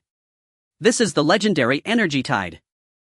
The revival of the heavens and earth, the manifestation of the great Tao. Is the era of cultivation about to arrive? This is wonderful. With such rich energy I will surely break through to the master realm. Ha ha. I'm going into seclusion. I feel a breakthrough coming. Why has the natural energy suddenly thickened? Why bother with so many questions? This is good news for us. It must be the Emperor's doing. Only the Emperor possesses such power. Indeed. It must be the Emperor who, seeing our difficulties in cultivation, has stimulated the natural energy with his formidable strength. Faced with this sudden change in the natural world, everyone pondered and ultimately concluded that it all pointed to Wang Chen. In the hearts of the people, only Wang Chen possessed such terrifying strength capable of altering the heavens and the earth. For a moment, countless cultivators excitedly knelt in the direction of the Imperial city. We thank your Majesty for the heavenly grace. Long live the Emperor. Long live the dynasty. The resounding chants of long live were no longer born from reverence for imperial power but from heartfelt gratitude and admiration. This sudden bestowal of grace from the heavens was naturally attributed by everyone to the Emperor, who resided deep within the palace wielding unparalleled power. Deep within the palace, Wang Chen also sensed the sweeping tide of natural energy and the people's worship. He felt the vastly enriched natural energy and the more vibrant flourishing fortunes of the dynasty, a glint of understanding flashing in his eyes. I didn't expect that by simply wishing to help those soldiers enhance their strength I would inadvertently awaken the long-dormant primal energy of this world. Wang Chen smiled, slightly surprised at this unexpected joy. This was good news for him and for the dynasty. Since it was a good thing, it naturally could not be hidden. Boom! With a mighty sound, Wang Chen's colossal imperial manifestation once again reflected in everyone's minds. Compared to the last time, this time Wang Chen's imperial manifestation was more solid and grand. The will that transcended all things and dominated the 8 directions was clearer and more irresistible. Instead of a sense of oppression, it emanated a warm protective aura, perfectly merging with the surging tide of natural energy. Then a majestic and authoritative voice resounded once more in everyone's minds. My subjects. Just these 4 words caused countless kneeling citizens and warriors to experience a surge of emotion, a sense of belonging and pride blooming in their hearts. This phenomenon in the heavens and earth, the revival of natural energy, is caused by me channeling the power of my dynasty's fortunes back to the world, nourishing the people. Wang Chen's voice was filled with undeniable authority, yet also carried the generosity and grace of an emperor. From this day forth, within the territory of my dynasty, natural energy shall revive and the great Tao shall manifest. This is the prosperous era of cultivation that I bestow upon you, the supreme foundation for the rise of the dynasty. Boom! It was as if a thunderclap shattered all doubts and confusions in everyone's hearts. Indeed, it is the Emperor. This is the grace bestowed upon us by the Emperor. I hope that my dynasty's subjects, regardless of gender or age, regardless of noble or humble birth, can seize this opportunity, cultivate diligently, and advance courageously. I wish that from now on in my Tianxian dynasty everyone will be like dragons. Everyone will be like dragons. Everyone will be like dragons. These deafening 4 words ignited the fervor and desires of hundreds of millions of subjects in an instant. Who does not yearn for great power? Who does not long for a long life? Who does not wish for their descendants to have a broader world? The Emperor's grand aspirations articulated their deepest dreams. After Wang Chen's words, the imperial manifestation that illuminated everyone's minds did not dissolve immediately. The towering imperial figure slowly raised its colossal arm and gently pressed forward. Buzz! A more refined and vast stream of golden fortune energy separated from the golden dragon of imperial energy, transforming into countless streams that fell like gentle rain, silently merging into the bodies of all the people of the dynasty. In an instant, all the cultivators experienced new breakthroughs. Those with good talents or higher statuses generally broke through 1 to 2 small realms. Even ordinary warriors with poor talents saw significant improvements. The talented broke through a small realm while the less talented reached the pinnacle of their current realm. Even the common folk who had never cultivated collectively improved their physical fitness. Many who suffered from ailments found themselves completely healed in an instant. It can be said that in that moment the entire dynasty underwent earth-shaking changes, with strength levels rising several tiers. We thank your Majesty for the rebirth. We swear to be loyal to the dynasty and to your Majesty. Your Majesty is wise. Long live the dynasty. May everyone in the dynasty be like dragons. May everyone in the dynasty be like dragons. Long live the dynasty. The fervent and devout shouts, more passionate and sincere than before, surged like the mightiest tsunami from every corner of the dynasty. Countless people began to kneel reverently towards the imperial city. Their loyalty and faith in the dynasty and Wang Chen reached an unprecedented peak at this moment. This was not forced submission but heartfelt allegiance. It was a genuine following after witnessing a radiant future. In truth, this series of actions was completely beyond Wang Chen's expectations. One must know that the power of the dynasty's fortunes is not something that can be used without limit. If it were, he would have long been invincible. Raising those summoned individuals to their current strength was already the limit. The reason for aiding the soldiers at the border was merely to reduce casualties when sweeping away the demon race. He also did not expect things to escalate to this point. Using the power of the dynasty's fortunes to bless the entire population was a forced move. Normally there was no need to go to such lengths. One must know that the cultivation method he was currently practicing was an unparalleled technique, a direct path to the great Tao specialized in the way of fortune. As long as one is within the range of his fortune, all beings will be influenced by this power. Not only will the speed of cultivation increase significantly, but their minds will also be subtly influenced by this power. Once they entertain thoughts of betraying Wang Chen, they will immediately be countered by the power of fortune. This is the astonishing nature of the way of fortune. Of course, not everyone who cultivates the path of fortune possesses such prowess. Wang Chen's strength stems from his system, which grants him formidable techniques. Others do not enjoy such privileges.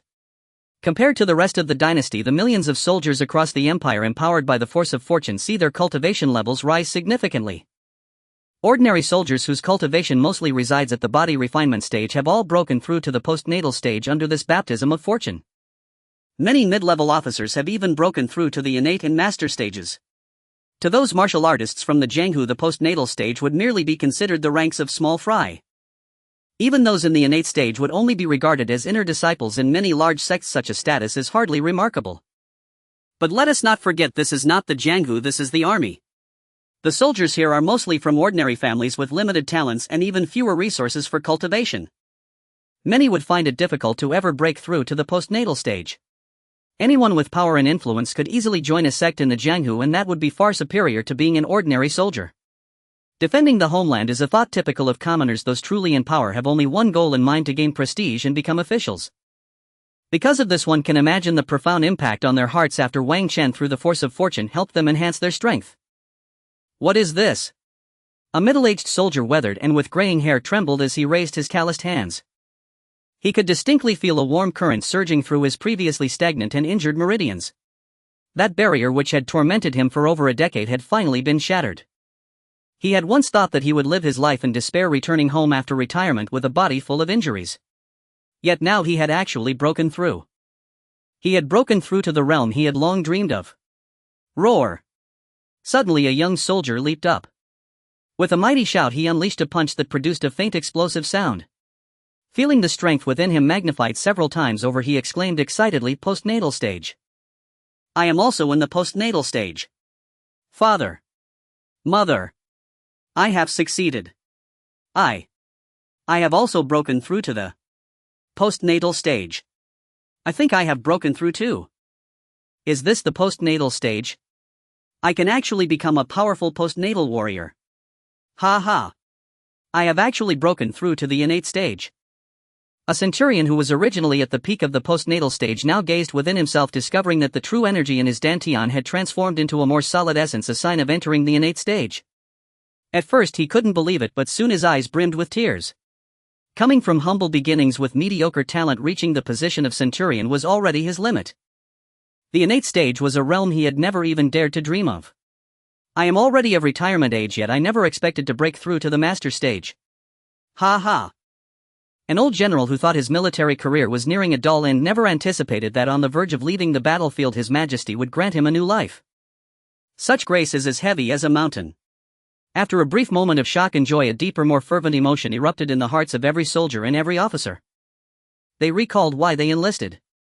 Some sought relief from taxes at home, some were left with no options but to join the army for a meal.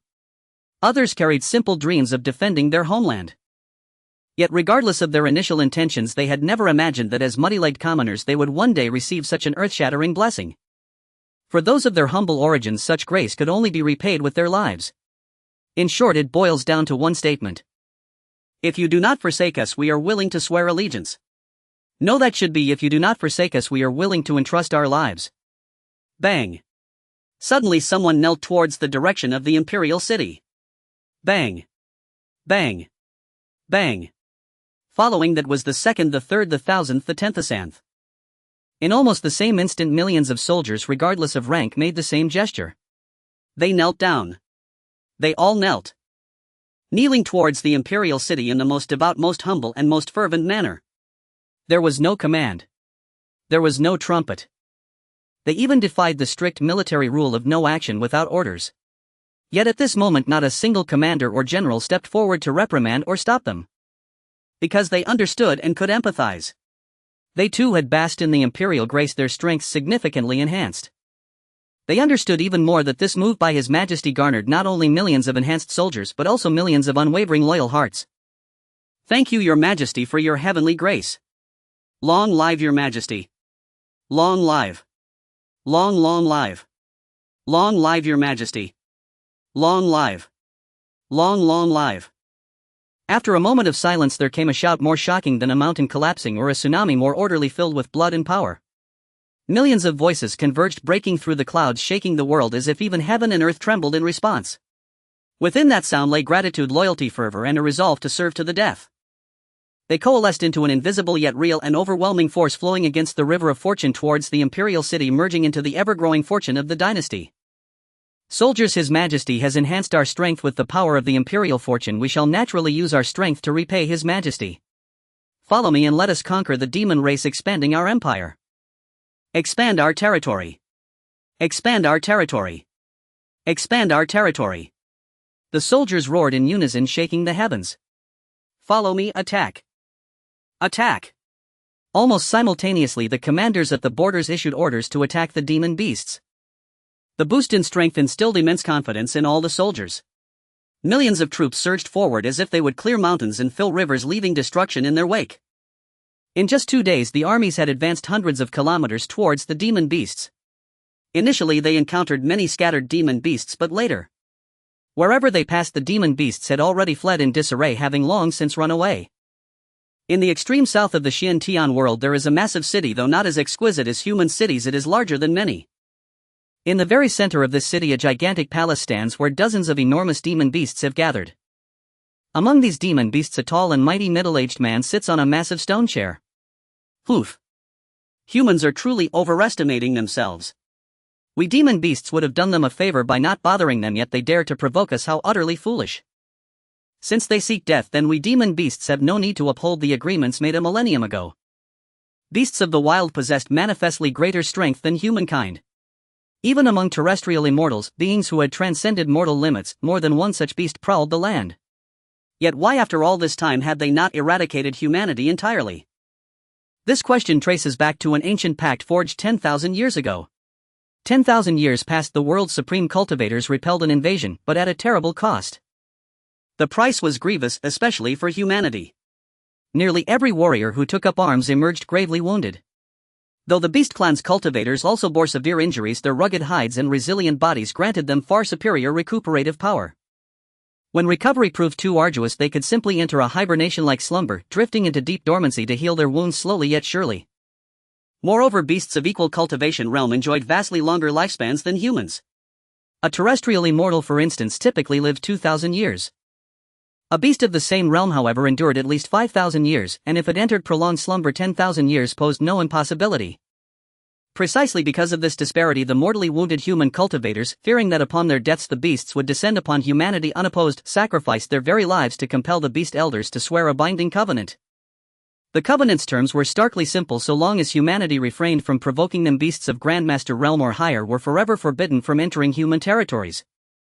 Every beast elder swore solemn oaths upon that pact. In this realm of Tao cultivation, oaths were no trivial utterance, they bound soul and fate alike, demanding absolute fidelity. It was this sacred covenant that restrained the beast clans even during centuries when humanity lacked a single terrestrial immortal, preventing total annihilation. Now, however, humanity had delivered itself into their jaws.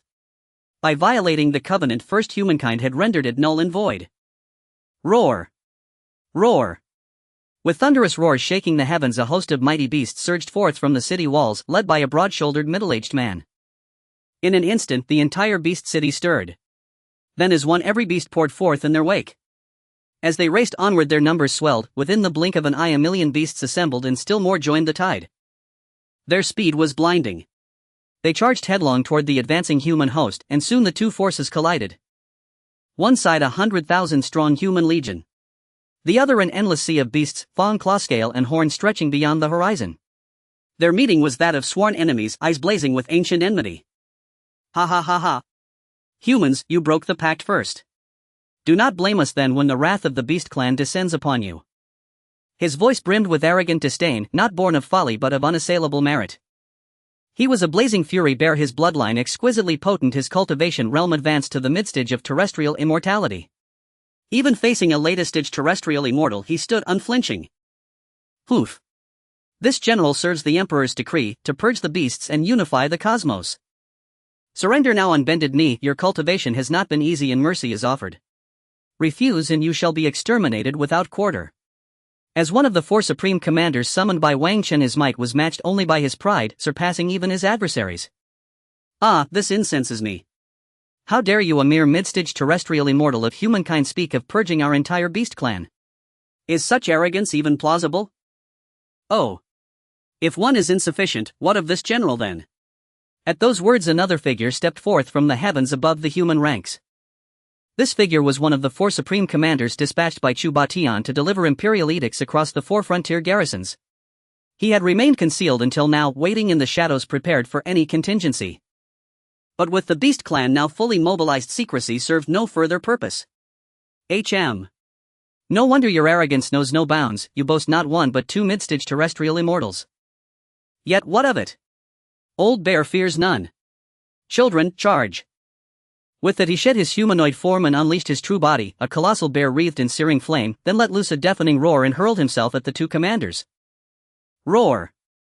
Roar! As bestial roars shook the firmament, the great battle erupted in full fury. Soldiers! Now is the hour to win glory and serve His Majesty, the time to strike is now. Kill! Kill! Foot soldiers clashed with minor beasts, officers dueled mighty ones, the sky and earth trembled with slaughter.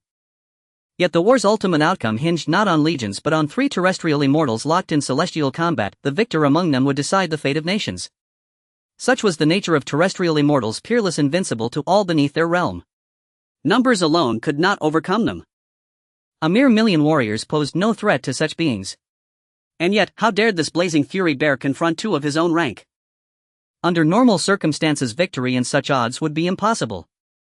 His confidence sprang not from reason but from unwavering faith in his bloodline's supremacy and in his own peerless might. He believed himself invincible within his realm, even against two foes.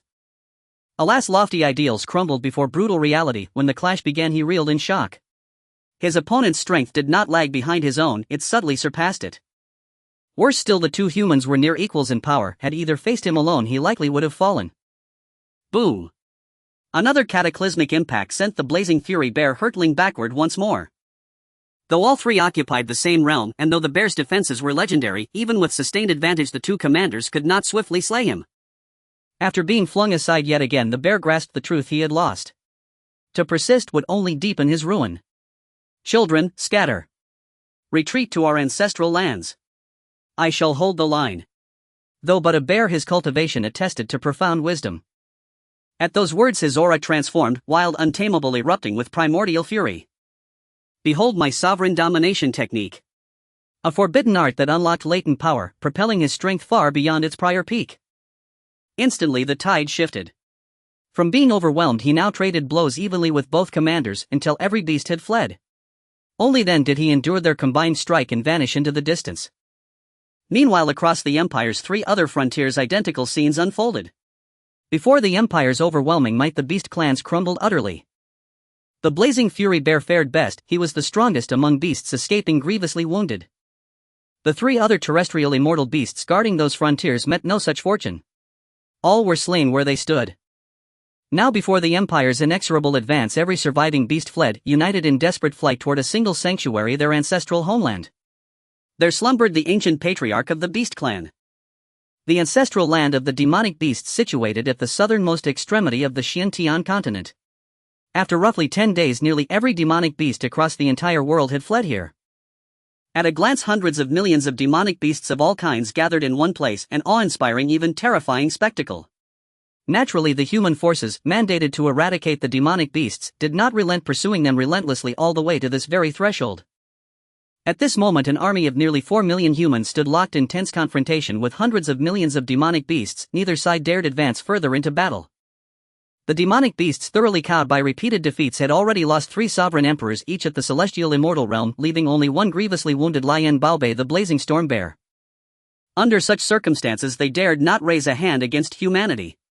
And yet, the human side boasted no fewer than 8 supreme commanders, each attaining the celestial immortal realm. Why then did they not press forward and annihilate the demonic hordes in one decisive stroke? The answer is simple: not that they lack the will, but that they lack the means. For deep within the ancestral land ahead, every commander sensed multiple terrifying presences. Most critically, each of those presences rivaled, or even surpassed, the strength of any single commander present. Faced with such odds, how could they dare act rashly? Should these celestial immortal commanders become entangled in combat, their subordinate troops would be left utterly vulnerable. Moreover, the demonic beasts arrayed before them represented the totality of their kind's remaining power. Yet behind the human forces lay the entire Tianxian Imperial Dynasty, and its sovereign, a monarch of immense cultivation. There was no need for reckless gambles or needless sacrifice. Reinforcements would soon arrive. Both sides now waited, silently, tensely. One side awaited the awakening of ancient ancestors slumbering within the ancestral land, the other the imminent arrival of imperial reinforcements. As stillness thickened like an approaching storm. Boom! Boom! Boom! A heavy, deliberate tread, like footsteps echoing upon the pulse of heaven and earth, suddenly resonated from the deepest heart of the demonic ancestral land. With each step the ground trembled faintly, even the surrounding mountains seemed to vibrate in resonance, while clouds overhead churned violently across the sky. Ancient dormant auras of unspeakable terror stirred back to life, like primordial ferocious beasts rousing from eons-long hibernation, their eyes opening with savage wrath and the weight of millennia surging skyward from the depths of the demonic ancestral land. There! All 8 human commanders instinctively contracted their pupils as they beheld the sight before them. Before their gaze, the core region of the ancestral land, long shrouded in mist and sealed by ancient prohibitions, began slowly dissolving. 10 colossal ancient figures emerged step by step, each radiating an aura of overwhelming dread. Most crucially, as previously sensed, at least 4 of those auras clearly surpassed the strength of any among the 8 commanders. And these commanders themselves were all mid-stage celestial immortals, surpassing them meant, at minimum, latest-stage or peak celestial immortal cultivation. 10 celestial immortal elders of the demonic beasts. This formation spells grave trouble. When will imperial reinforcements arrive? We must stall until reinforcements arrive. Do not fear overmuch, though mighty, each bears an aura of decay, clearly nearing the end of their natural lifespans. Indeed.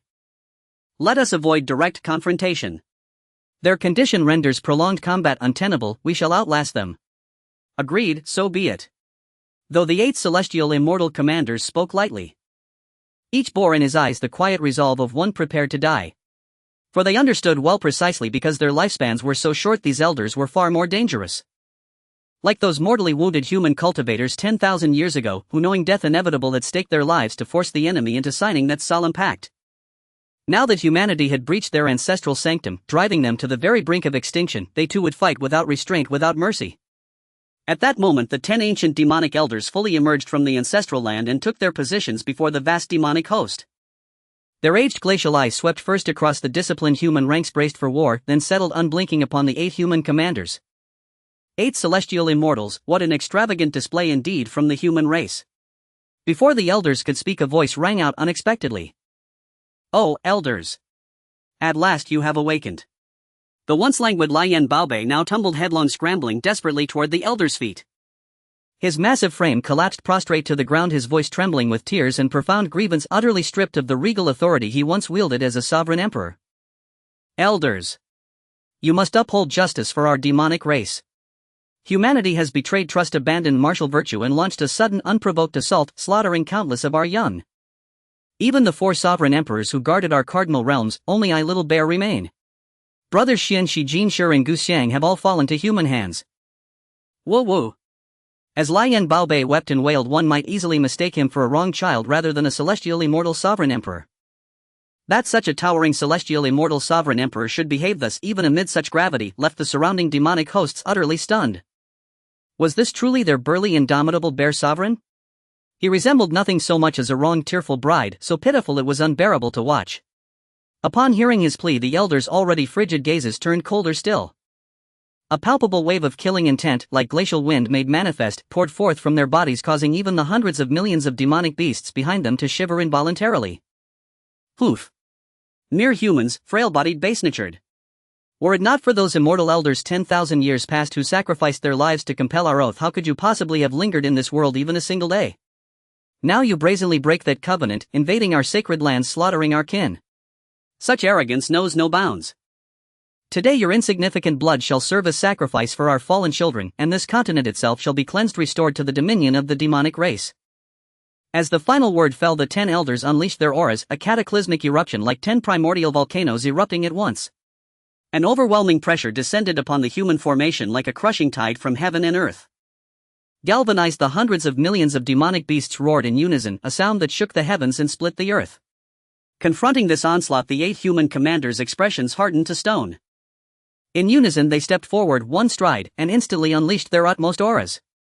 8 celestial immortal presences surged forth like 8 celestial swords, piercing directly through the advancing tidal wave of demonic elder pressure. Boom! With a thunderous detonation, the 8 human auras collided midair with the 10 titanic waves of elder pressure, 2 invisible apocalyptic torrents crashing together across the heavens. All 8 commanders grunted sharply, their bodies swaying slightly, their faces tightening with grim intensity.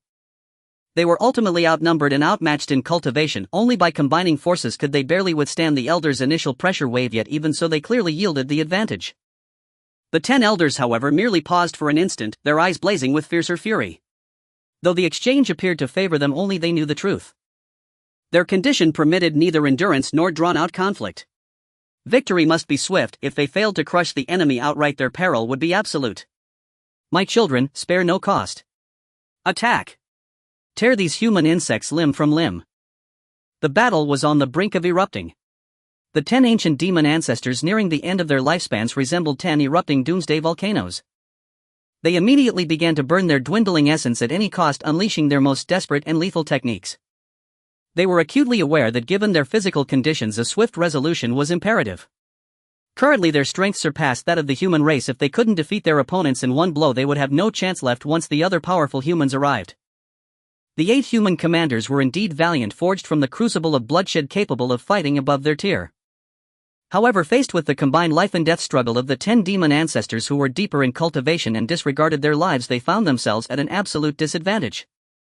Below, the 4 great battle formations formed by 400,000 troops were shaking precariously under the frenzied assaults of millions of demon beasts.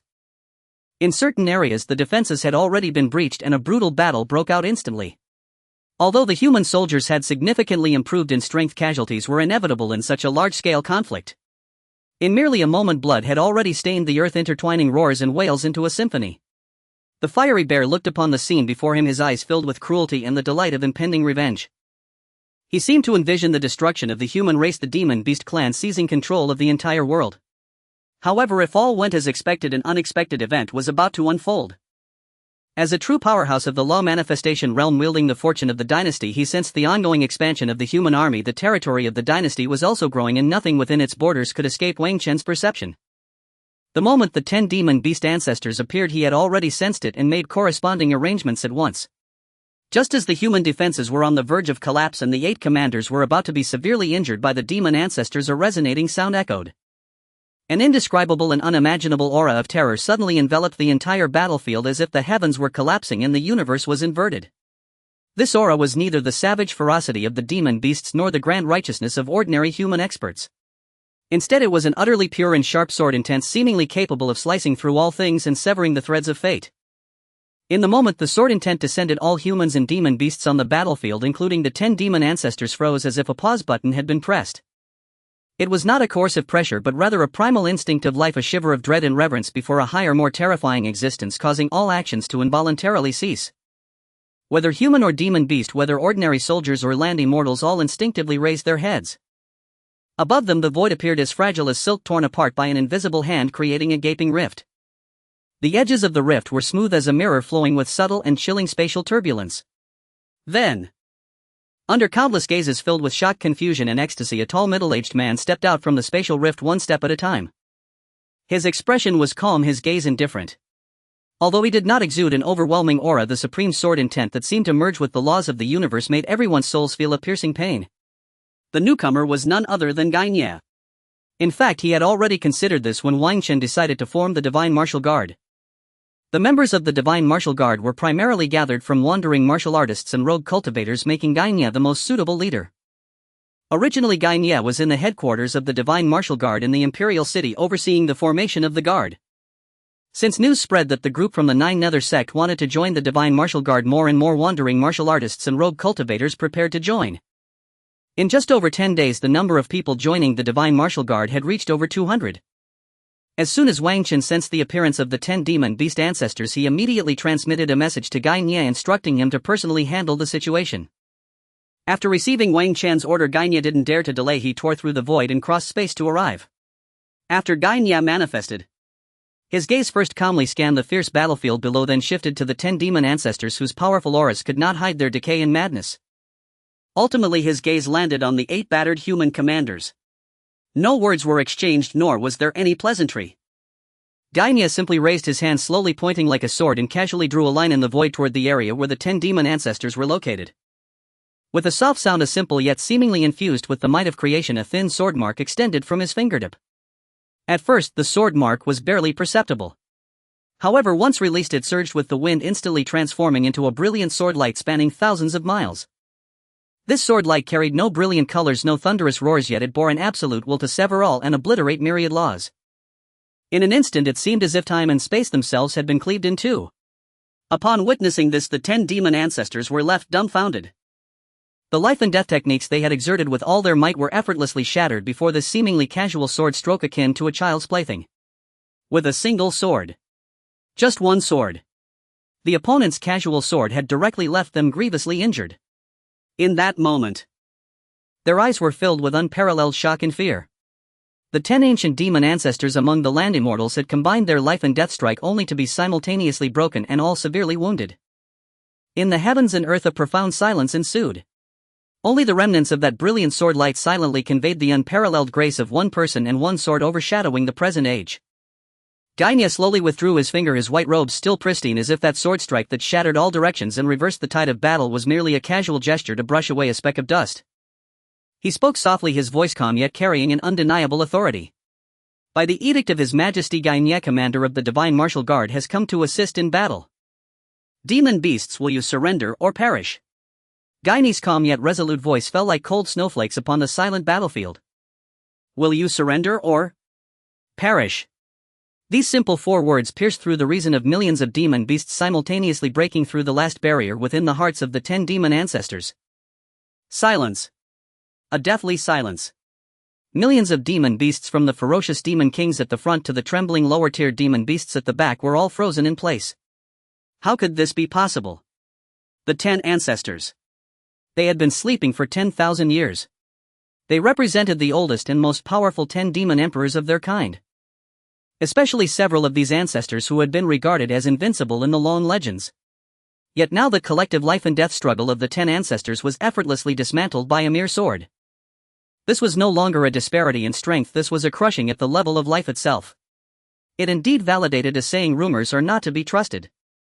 This is impossible. How could his strength be so overwhelming? How could such a being exist among mortals? This power far exceeds what any terrestrial immortal should possess. Even at the zenith of this world 10,000 years ago, no cultivator of such magnitude ever emerged. Enough talk. What shall we do, surrender or continue resisting? As the ancient beast patriarch spoke, the other 9 patriarchs exchanged glances, their expressions dripping with incredulous disdain, as if regarding him as utterly foolish. You still wish to resist even now? Are you truly naive or merely feigning ignorance? Though we are beasts, we are not fools. Having lived for millennia, do we not grasp such a simple truth? Resistance makes sense only when victory remains possible. To persist in defiance without the faintest hope of triumph, that is sheer folly. Now declare your choice. Surrender or death. Gainye's nature was direct, he abhorred ambiguity. To him, choosing was no arduous task. Yes means yes. No means no. Thus, upon observing the patriarch's prolonged hesitation, he immediately interjected once more. Upon hearing Gaine's words, every beast turned its gaze toward the 10 ancient patriarchs, for all understood well. Only those 10 patriarchs held the authority to decide their fate. Ordinary beasts possessed not even the right to shape their own destinies. Their opinions were irrelevant, ignored outright. Perhaps that is the sorrow of the weak. Elders. What shall we do? Hurry and decide. Elders. Let us surrender, their might is insurmountable. Indeed, elders. Decide swiftly, before their wrath erupts it will be too late. At this, several formidable beast cultivators, led by the blazing storm bear, could no longer contain themselves and began urging the patriarchs aloud. After all, the patriarchs had already lived millennia, mere years remained before their natural end. They, however, were different. They were still young, brimming with lifetimes yet to savor, and they had no desire to die. Silence. Do you truly take the elders for fools? Do you imagine we fear death no more than you do? Step back, must we be told how to choose? With a sharp rebuke they dismissed the clamoring beasts. Thereupon the 10 ancient beast patriarchs bowed deeply and clasped their fists in solemn salute toward Gaia. Mighty human cultivator, we pledge the allegiance of our entire beast race to humanity. We beseech humanity to treat our kind with benevolence and justice. Hearing their declaration, Gaia nodded approvingly. Well done. You have made the right choice, not only preserving your race but also securing a future you shall one day regard as profoundly fortuitous. At the very instant the 10 patriarchs bowed low and uttered the word submission, something intangible deep within the fabric of existence shattered irrevocably. Boom! A colossal resonance, not thunder nor tremor but a primordial vibration echoing from the world's foundational essence itself. From the ancestral heartland of the beasts surged a vast ancient torrent of sovereign fortune, radiating submission. Its hue somber gold infused with the untamed ferocity and savage aura unique to beasts. Yet now this fortune no longer opposed the imperial mandate of the human dynasty. Instead, like myriad rivers converging into the sea, it flowed in reverent unison toward the Xian imperial court. Simultaneously across the entire Xian continent, beneath sun and moon, over mountains and rivers, lakes and oceans, every inch of land, every thread of primordial energy pulsed in perfect synchrony. To Wang Chen's perception the world instantly became crystalline, complete, lucid, whole. The imperial golden dragon, already colossal, swelled anew with terrifying intensity. Its golden scales blazed with transcendent radiance, each draconic roar pierced heaven and earth, resonating with absolute dominion over the 8 directions and sovereign authority over the 6 realms. The dynasty's sovereign fortune surged, more than doubling in magnitude, growing denser, more harmonious, more exalted than ever before. Yet this was not the most significant transformation. Far more crucial was this: having ascended to an unprecedented apex, the imperial fortune did not halt, but surged upward. It penetrated higher, into the void, into the fundamental substratum of reality itself. This penetration was no invasion but a supreme absolute replacement. With incomprehensible speed and irresistible inevitability, the imperial fortune fused into the Xian world's ethereal, omnipresent yet formless world will. No, this was not mere fusion. It was overlay. It was supplanting. It was recreation. The world's primordial self-evolving sustaining will, hazy and ancient, was erased in an instant beneath the imperial mandate. In that moment Wang Chen's consciousness linked seamlessly with the entire Xian continent. He no longer merely perceived the world, he became an intrinsic part of its operation, its sovereign will made manifest and absolute. This was no longer mere borrowing of celestial forces, it was sovereign command, absolute mastery, as innate and total as control over one's own body. The imperial Tao cultivation art is this tyrannical. Even Wang Chen himself stood awestruck. Now he finally understood the ultimate secret of this art, bestowed through the system's Sinan, extended far beyond mere fortune-fueled cultivation or ascension. Its true core lay in using the dynasty as foundation, sovereign fortune as bridge, and imperial heart as catalyst, to ultimately supplant the world will itself and become the world's absolute sovereign. The ancient maxim, all under heaven belongs to the king, all within the 4 seas are his subjects, had here reached its ultimate transcendent fulfillment. Within his domain he was heaven. He was the Tao. He was the sole supreme sovereign. Hum! A soul resonating chime echoed, and golden light rain descended upon the ancestral heartland of the beast race. What is this? Witnessing the phenomenon, the human soldier's eyes gleamed with exhilaration, while the beast stood bewildered, baffled by the sudden celestial shower. Especially the lesser beasts, whose intellect remained undeveloped, stared with wide-eyed, guileless wonder. Simultaneously, a majestic, awe-inspiring voice resonated within the minds of all sentient beings. Today the beast race bows in submission, the Xian world fully surrenders to the imperial court. This is the mandate of heaven, inevitable, ordained by cosmic momentum. Henceforth within Xiantian distinctions of race vanish, only imperial subjects remain.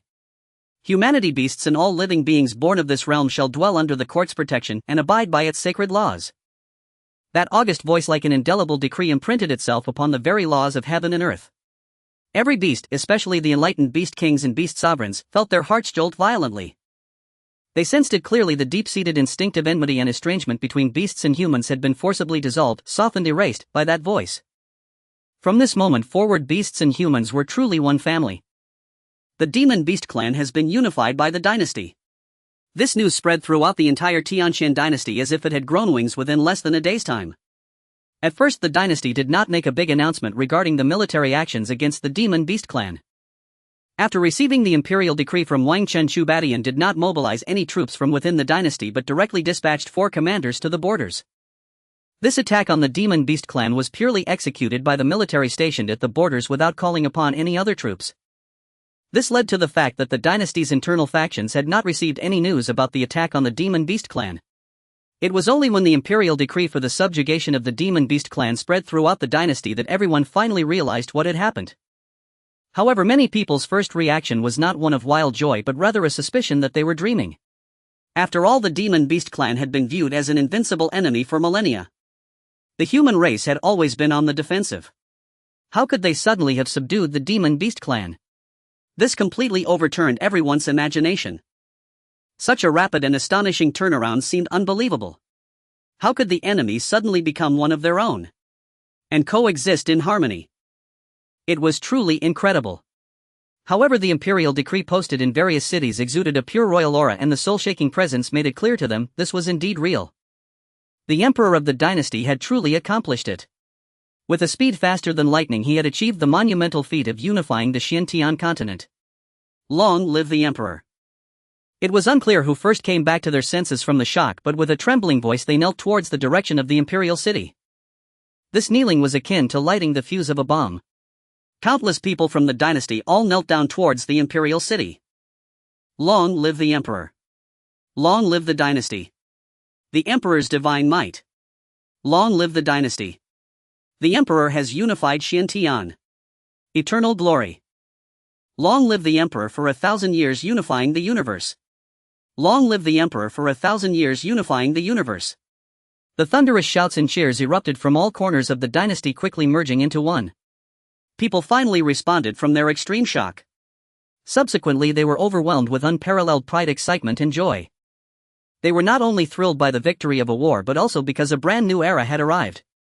From now on, they would no longer have to worry about the threat of the demon beasts.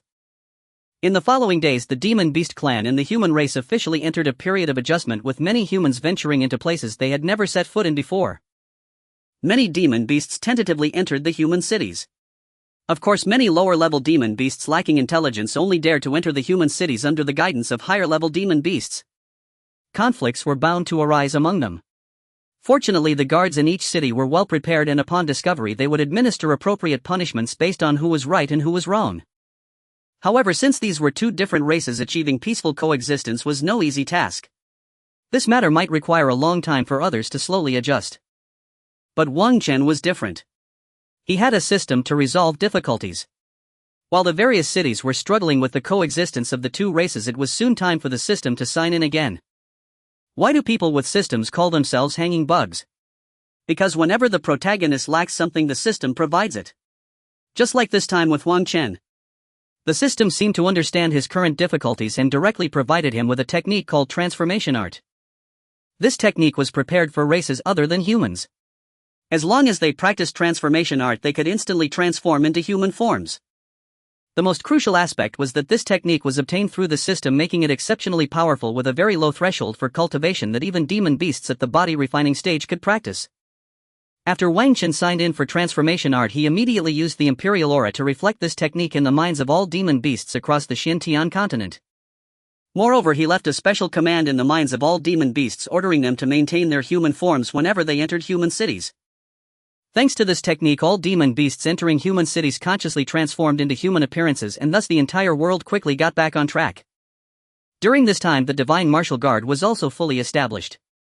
Gainia became the commander, and the 10 demon beast ancestors joined the Divine Martial Guard along with several hundred high-level demon beasts.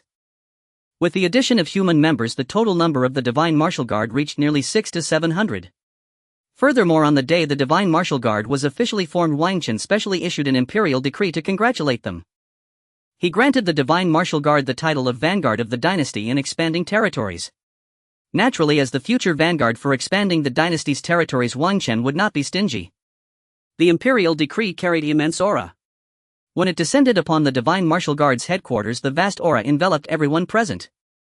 In just a moment, all the high-level masters within the Divine Martial Guard broke through to the celestial realm. Those who were originally at the celestial realm also mostly broke through to the peak of the celestial realm, with some even directly advancing to the earth immortal realm. For instance, the ancestor of the Nine Nether sect, Li Yoming, directly broke through to the earth immortal realm, nearly overwhelming him with joy. As for the 10 ancestors of the Demon Beast clan, although they did not break through in realm, they all restored to their peak condition with the help of the aura. This was truly a tremendous blessing for them. Of course, the one who underwent the least change was Guy Nya. Already at the half-step Dharma manifestation stage, his cultivation only improved slightly after this aura baptism and did not directly allow him to break through to the Dharma manifestation stage. Even so, the overall strength of the world had completely surpassed the peak period of this realm from 10,000 years ago. This does not even count Wang Chen. Since unifying the Demon Beast clan, Wang Chen's strength had, with the help of the aura, broken through to the peak of the Dharma manifestation stage. He felt the Xiantian world had already qualified to invade other worlds. Moreover, after he grasped the will of this realm, he could sense the coordinates of other surrounding worlds. As long as he wished, he could open a spatial passage at any time, allowing the army of the dynasty to directly descend upon other worlds. However, as Wang Chen was preparing to issue the decree to invade other worlds, an unusual aura suddenly caught his attention. In his perception, this aura transcended time and space, penetrating causality, and directly appeared in this world. At the same time, in the Qian ancient city on the edge of the dynasty, the eldest young master of the Yi family suddenly awoke from his coma. Looking around at everything, a trace of confusion appeared on Yi Tian's face. It felt somewhat familiar, as some images from the depths of his memory gradually overlapped. This is the Yi family in Qian ancient city of Xintian continent. Yi Tian finally reacted. However, before he could think further, a surprised exclamation interrupted him. "Ah! Young master, you are awake. Quickly, someone come. The young master has awakened." Seeing the maid shouting beside him, Yi Tian couldn't help but slightly furrow his brows. Just as he was about to speak to stop her, hurried footsteps came from outside. Bang! Under his gaze, the door was violently pushed open. Immediately after, a burly middle-aged man rushed into the room. "Tian, you are finally awake. I knew you would be fine." Though the middle-aged man spoke lightly, if observed closely, his eyes were slightly red. It was evident that he wasn't as relaxed as he appeared. "Father! Father!" After Yi Tian tremulously uttered those two words, he could no longer speak. In his memory, he was the young master of the Yi family in Qian ancient city, and his father Yi Zhenan was the head of the Yi family.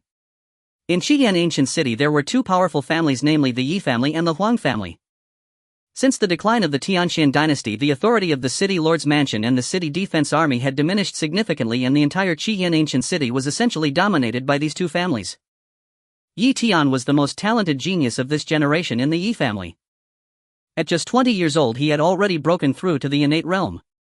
Everyone said that he would surely achieve the great master realm in the future, and even reaching the celestial realm wasn't impossible. He himself believed this as well. As the saying goes, a tall tree catches the wind. The bird that sticks its head out gets shot. Because he was too flamboyant, he was ambushed during an outing. If it hadn't been for his father's timely appearance, he might have died. Though he didn't die, he was seriously injured and fell into a coma. When he awoke again, it was already half a year later. Moreover, at that time the Tianxian dynasty had already fallen into chaos, and the four sacred lands had risen, all launching into a battle for territory. The most crucial point was that while the Tianxian dynasty was in turmoil, a world known as the Wilds began its invasion of their world. That world was incredibly powerful. Not only were there many celestial realm experts, but there were also several earth immortal realm experts stationed there. The spatial passage opened by those from the Wilds to descend into their world was located not far from Qian ancient city. Therefore, Qian ancient city became one of the first cities to be annihilated by the experts of the Wilds. Naturally, the Yi family could not escape this fate. As for Yi Tian, he did not know whether he had received the favor of the heavens, but he miraculously survived the city-destroying battle. Carrying deep-seated vengeance and boundless grief, he began a life of wandering. Eventually he inadvertently discovered a very ancient teleportation array. Through that teleportation array he left the Xiantian continent and arrived at a world called Kanglan Realm. There, he struggled from the very bottom, and after 100,000 years he finally climbed step by step to the peak of that world, becoming a super powerhouse at the domain realm. It was a terrifying realm far beyond Earth immortal, where a thought could manifest a domain and with a gesture the stars would sway. He was one of the few standing at the pinnacle of Kanglan Realm. After becoming a powerhouse at the domain realm he had returned to the Xiantian continent. However, 100,000 years had altered the landscape completely. In the end he could only bury this obsession deep within his heart. However, when he returned from the Xiantian continent to Kanglan Realm he unexpectedly discovered an ancient ruin. Within that ancient ruin he obtained a legendary treasure related to the secret of eternity, the seed of reincarnation. However, the news somehow leaked, attracting an attack from 6 domain realm experts of the same level. That battle shattered the stars and caused the sun and moon to sink. Though he was strong, he could not withstand the combined forces of 6 experts. Ultimately he was driven to a desperate situation. Unwilling to let the treasure fall into the hands of his enemies, he chose to self-destruct his domain and soul, intending to perish with them. However, what he did not expect was that when he opened his eyes again he had actually returned to 100,000 years ago.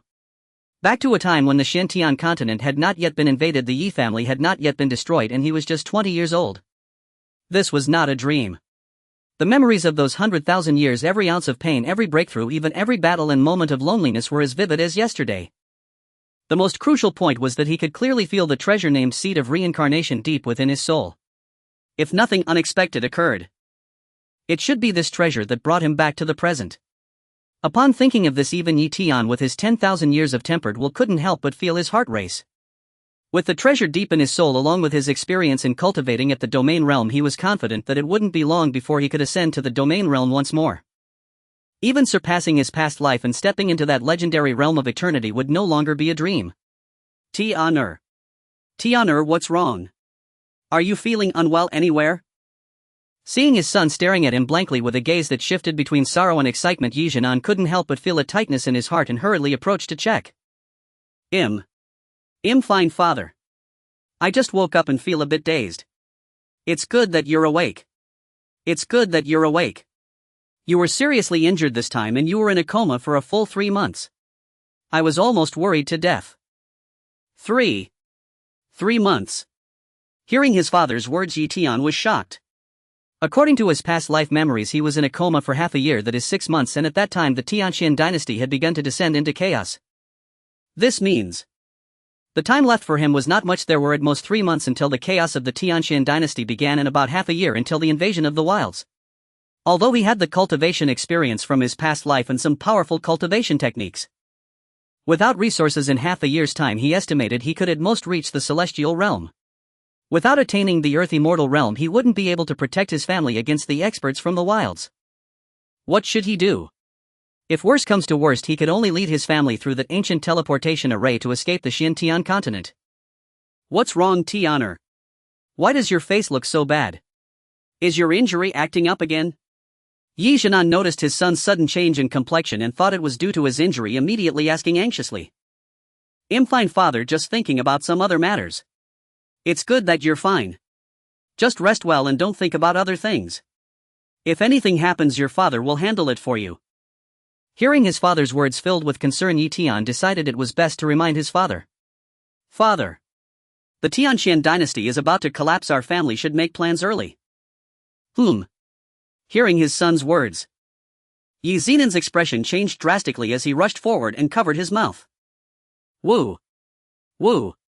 Yi Tian felt he was on the verge of suffocation.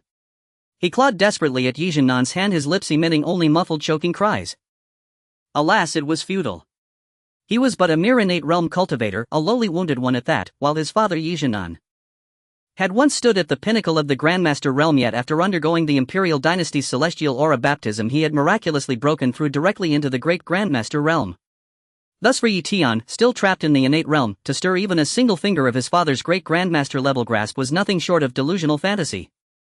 Of course, under ordinary circumstances, Yi Jianan would never have lost such composure, not least toward his only son, especially while injured. Had the situation not erupted so suddenly, how could he possibly have seized him so recklessly?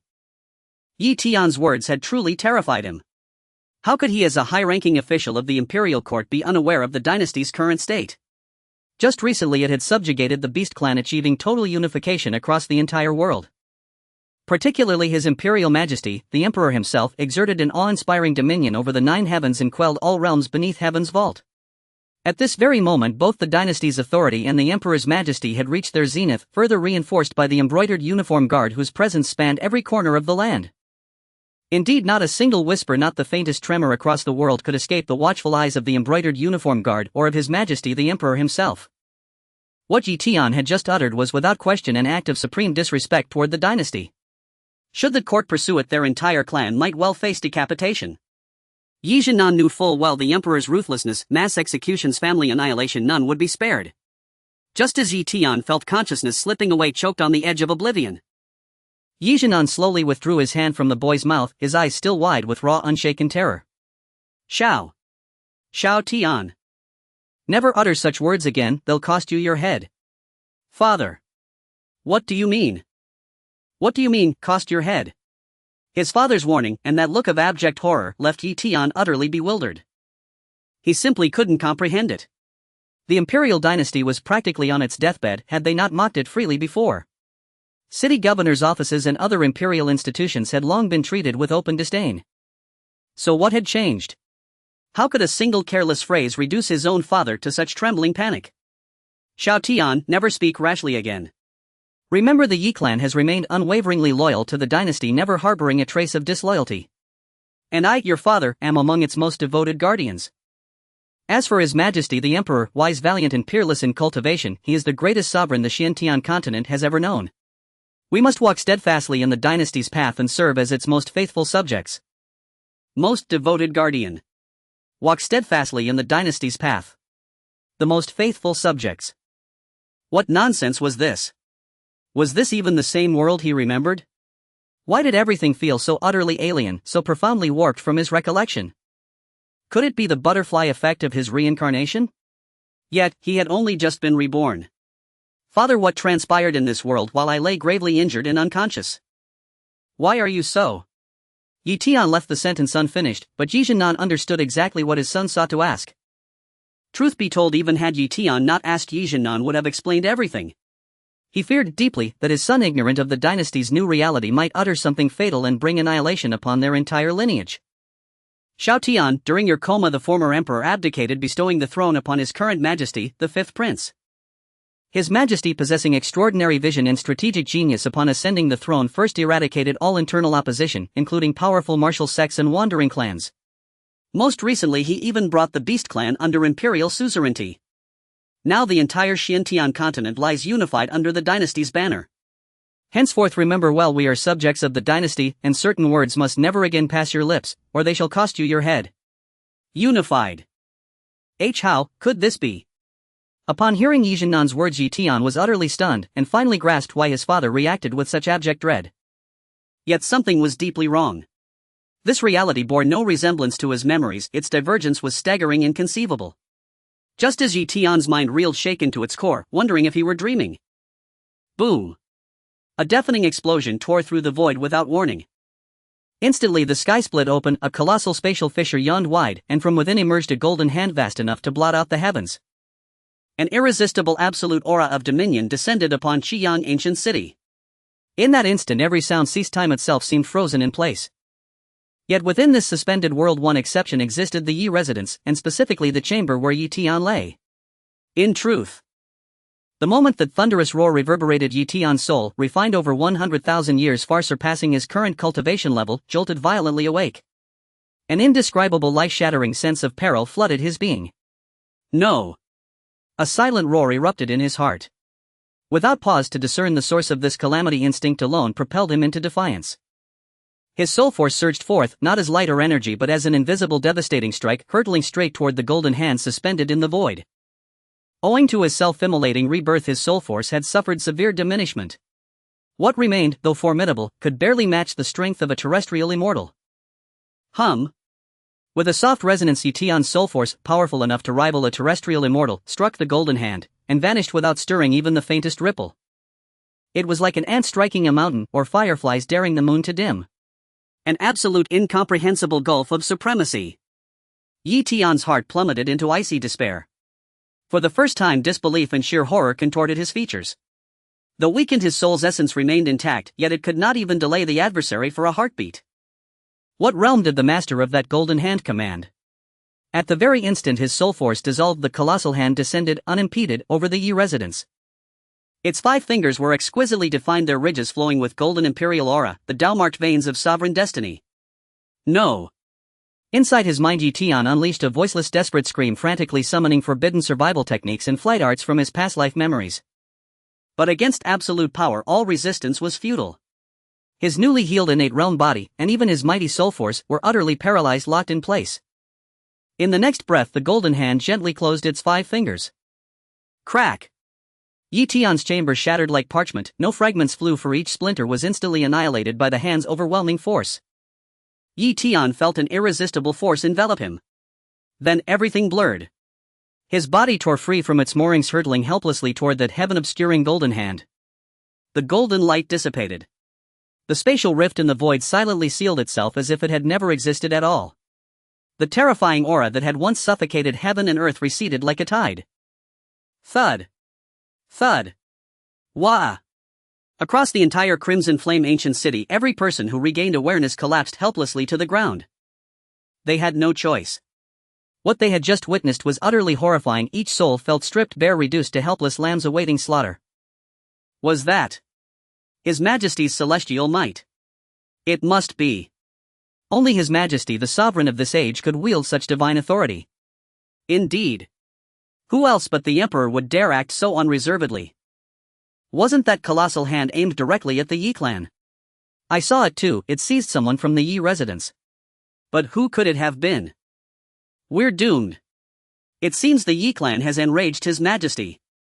Will we be implicated as well? Yes. We are law-abiding citizens, may His Majesty show mercy. Shoo. Silence. Speak with caution, extreme caution. A nearby man, trembling, clapped his hand over the speaker's mouth, his face paled further. The embroidered uniform guard is everywhere. His Majesty's ears and eyes extend across heaven and earth. Do you wish to die? What does the Yi clan's affair have to do with us? How could His Majesty arbitrarily implicate innocent people? At these words, those around them suddenly grasped the gravity of the situation. After all, certain words must never be spoken lightly. His Majesty is no tyrant who slaughters the innocent without cause. How could he recklessly extend punishment to others? To speak thus is in effect to brand His Majesty a despotic ruler who delights in collective punishment. If such slander ever reached His Majesty's ears, their fate would be sealed, even innocence would be twisted into guilt. And at this moment none trembled more than the members of the Yi clan themselves. They had watched clearly as the golden hand descended, its target unmistakable. Them. Most critically, that hand did not merely demolish one of their courtyards, it seized Yi clan's eldest son. Only a fool would fail to see it. The eldest son had grievously offended His Majesty. Otherwise, why would His Majesty stir such cosmic upheaval, deploying grand divine arts across immeasurable distances merely to seize him in person? Who then merits such personal intervention from His Majesty?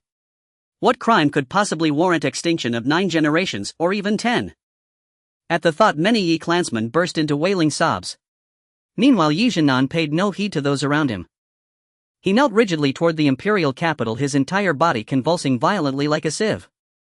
His son who had just awakened from near-fatal wounds, had been snatched from before his very eyes before even a single tender moment could be shared. And the one who seized him was neither enemy nor beast, but His Majesty the Emperor, who had unified the Xintian world, whose awe-inspiring presence rivaled gods and demons alike. What then had Yi Tian done? Was it truly for that single treasonous utterance? Surely not. Not that he underestimated his own son, but such a petty transgression could hardly warrant His Majesty's personal intervention. There must be another reason, an unforgivable cataclysmic offense that had incited His Majesty's absolute wrath. At this realization, an overwhelming terror began devouring his heart. He already envisioned imperial edicts descending, the embroidered uniform guard bursting through gates, his entire clan slaughtered to the last chicken and dog. No, this cannot happen. Yi Jianan dared not dwell further. Instantly he began pounding his forehead toward the imperial capital with frantic desperation. Thump. Thump. Thump. Each dull impact echoed sharply across the surroundings, and within moments blood streamed freely from his brow. Yet he remained oblivious to the pain, pouring every ounce of strength into ceaseless anguished cries toward the capital. "Have mercy, your majesty. Spare our lives, your majesty. My unworthy son Yi Tian, young and ignorant, spoke recklessly and offended your celestial majesty.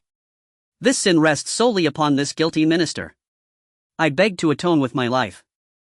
Grant magnanimity, your majesty, spare the lives of the entire Yi clan. Have mercy, your majesty." Witnessing this, the other Yi clansmen finally understood. This was no longer Yi Jiannan's solitary crisis, it threatened the very survival of their entire lineage. Should an edict of 9-generation extermination descend, not a single soul among them would escape. Thus every Yi clansman collapsed to the ground, joining Yi Jiannan in prostration and desperate kowtows, the air thick with a chorus of wretched entreaties. Yet their pleas were destined to meet only silence. Meanwhile Yi Tian, seized by the golden hand, was traversing the void. Gazing upon the surrounding expanse, his heart roiled with stormy tumult. As one reborn from 100,000 years into the future, his vision and insight were unparalleled. His soul's essence remained that of a domain establishment realm expert, even diminished to a fraction of its former power. His acute perception of cosmic laws and his familiarity with transcendent forces endured. He sensed instantly this was no ordinary spatial traversal. It was a dedicated conduit willed into existence by the world's own sovereign consciousness. Stable. Efficient. Radiating an immutable sovereign order, as if space itself bowed, yielding willingly to its passage. Even domain establishment realm masters could command such authority only within their own domains. Beyond them they could only tear open crude spatial rifts through brute force. In his understanding, only emperors cultivating the sovereign dynasty path possessed comparable abilities, yet even they fell far short. He himself had encountered such sovereigns before, though their powers resembled this, none possessed this realm-defying ability to command the world's will itself. Even at the height of his domain establishment mastery prior to rebirth, he had never attained such power. Trouble. Yi Tian knew. Behind that golden hand stood the emperor who had unified the Xiantian continent and whose strength surpassed even his most staggering imaginings. Having just reborn, Yi Tian was immediately singled out. Clearly his anomaly had already been perceived. But how then would his majesty deal with him? As stars shifted and constellations realigned, the golden light faded, and Yi Tian found himself standing within a vast oppressive imperial hall. Instinctively he raised his gaze. At the hall's zenith, upon the 9-dragon imperial throne, sat a youthful figure clad in simple robes, yet seamlessly fused with the entirety of the Xiantian world. A pair of eyes deep as the star-flecked cosmos gazed calmly, serenely, upon him. Within that gaze no fury, no murderous intent, not even idle curiosity. Yet the instant that gaze swept over him, Yi Tian felt his soul laid utterly bare, every secret exposed, every veil torn away. The ironclad resolve forged over 100,000 years wavered, just slightly, before that gaze. Yi Tian. A voice quiet yet resonant as the whisper of heavenly law reverberated deep within Yi Tian's innermost heart lake. Tell me. From where do you come? When he heard Wang Chen's voice, which carried the weight of celestial authority, Yi Tian's heart suddenly constricted. The other party had indeed asked the most critical question.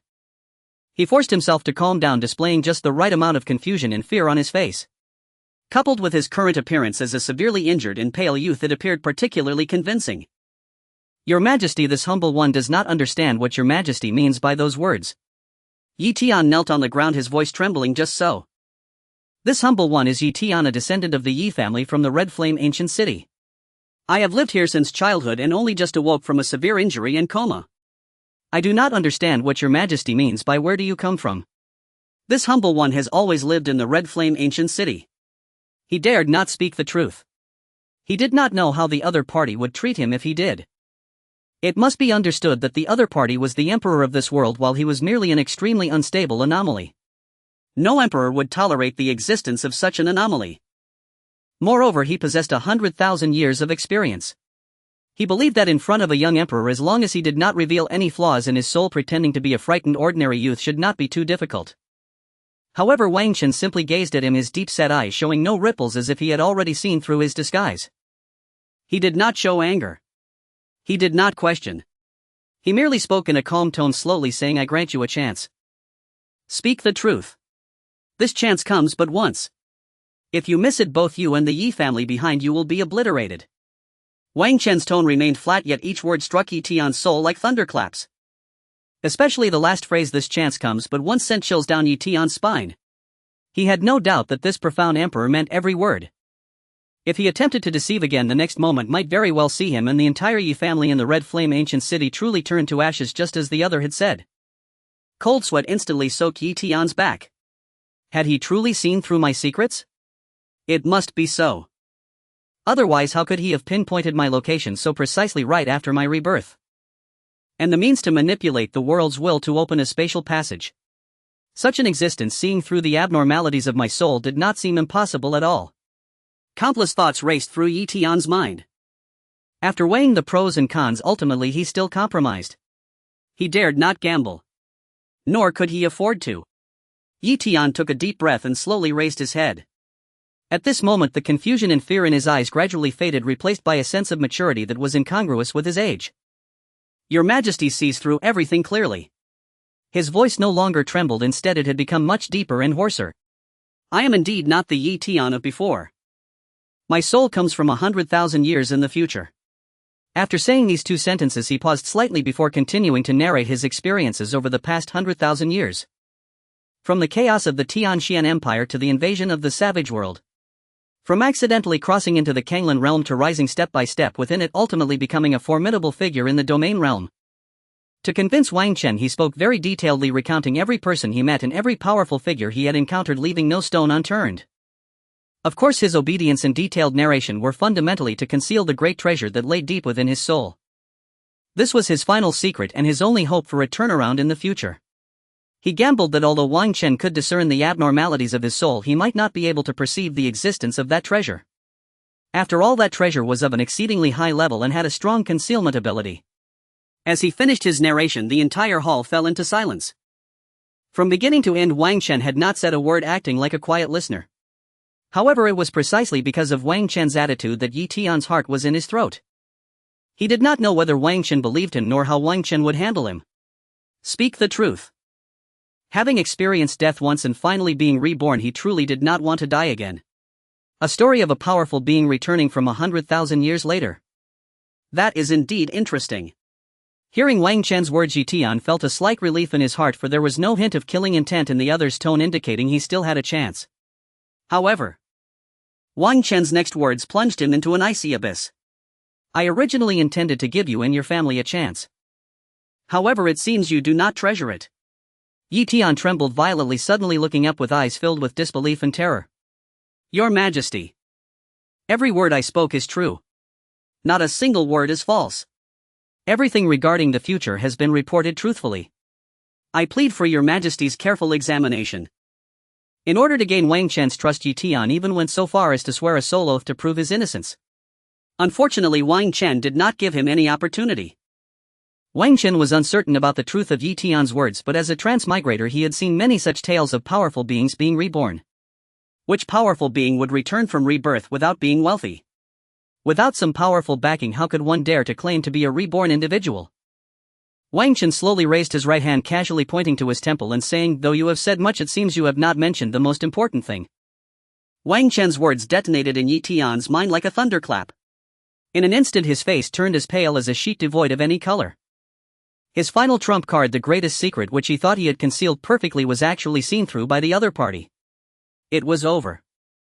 Completely over. Not only did the other party know of his identity as a reborn person, but they also knew he possessed a great treasure.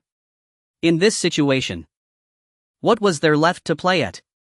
He had originally thought that possessing a treasure upon rebirth would make him a child of destiny, destined to reach the pinnacle. Now it seems he was merely a minor character delivering experience to others. Seeing the other party's reaction, Wang Chen knew he was right. The other had indeed not spoken the truth. An existence that had lived for 100,000 years was certainly not simple. They were all seasoned veterans. Thankfully, he had read countless books back then and was quite familiar with such tactics. Moreover, having completely mastered the will of the Xin Tian world, he possessed an almost instinctive sensitivity to any anomalies in soul fluctuations and temporal ripples within this realm. Yi Tian's abnormalities deep within his soul might evade others, but before Wang Chen, who embodied the Emperor's will, it was utterly impossible to hide. He merely probed slightly, and this reborn individual revealed his own flaws. Will you hand it over willingly, or must I take action myself? I will hand it over. Yi Tian seemed to resign himself to fate, offering no resistance. A stream of light shot forth from his forehead, transforming into a fist-sized multicolored gem. Upon seeing this, Wang Chen merely waved his hand and the multicolored treasure flew directly into his grasp.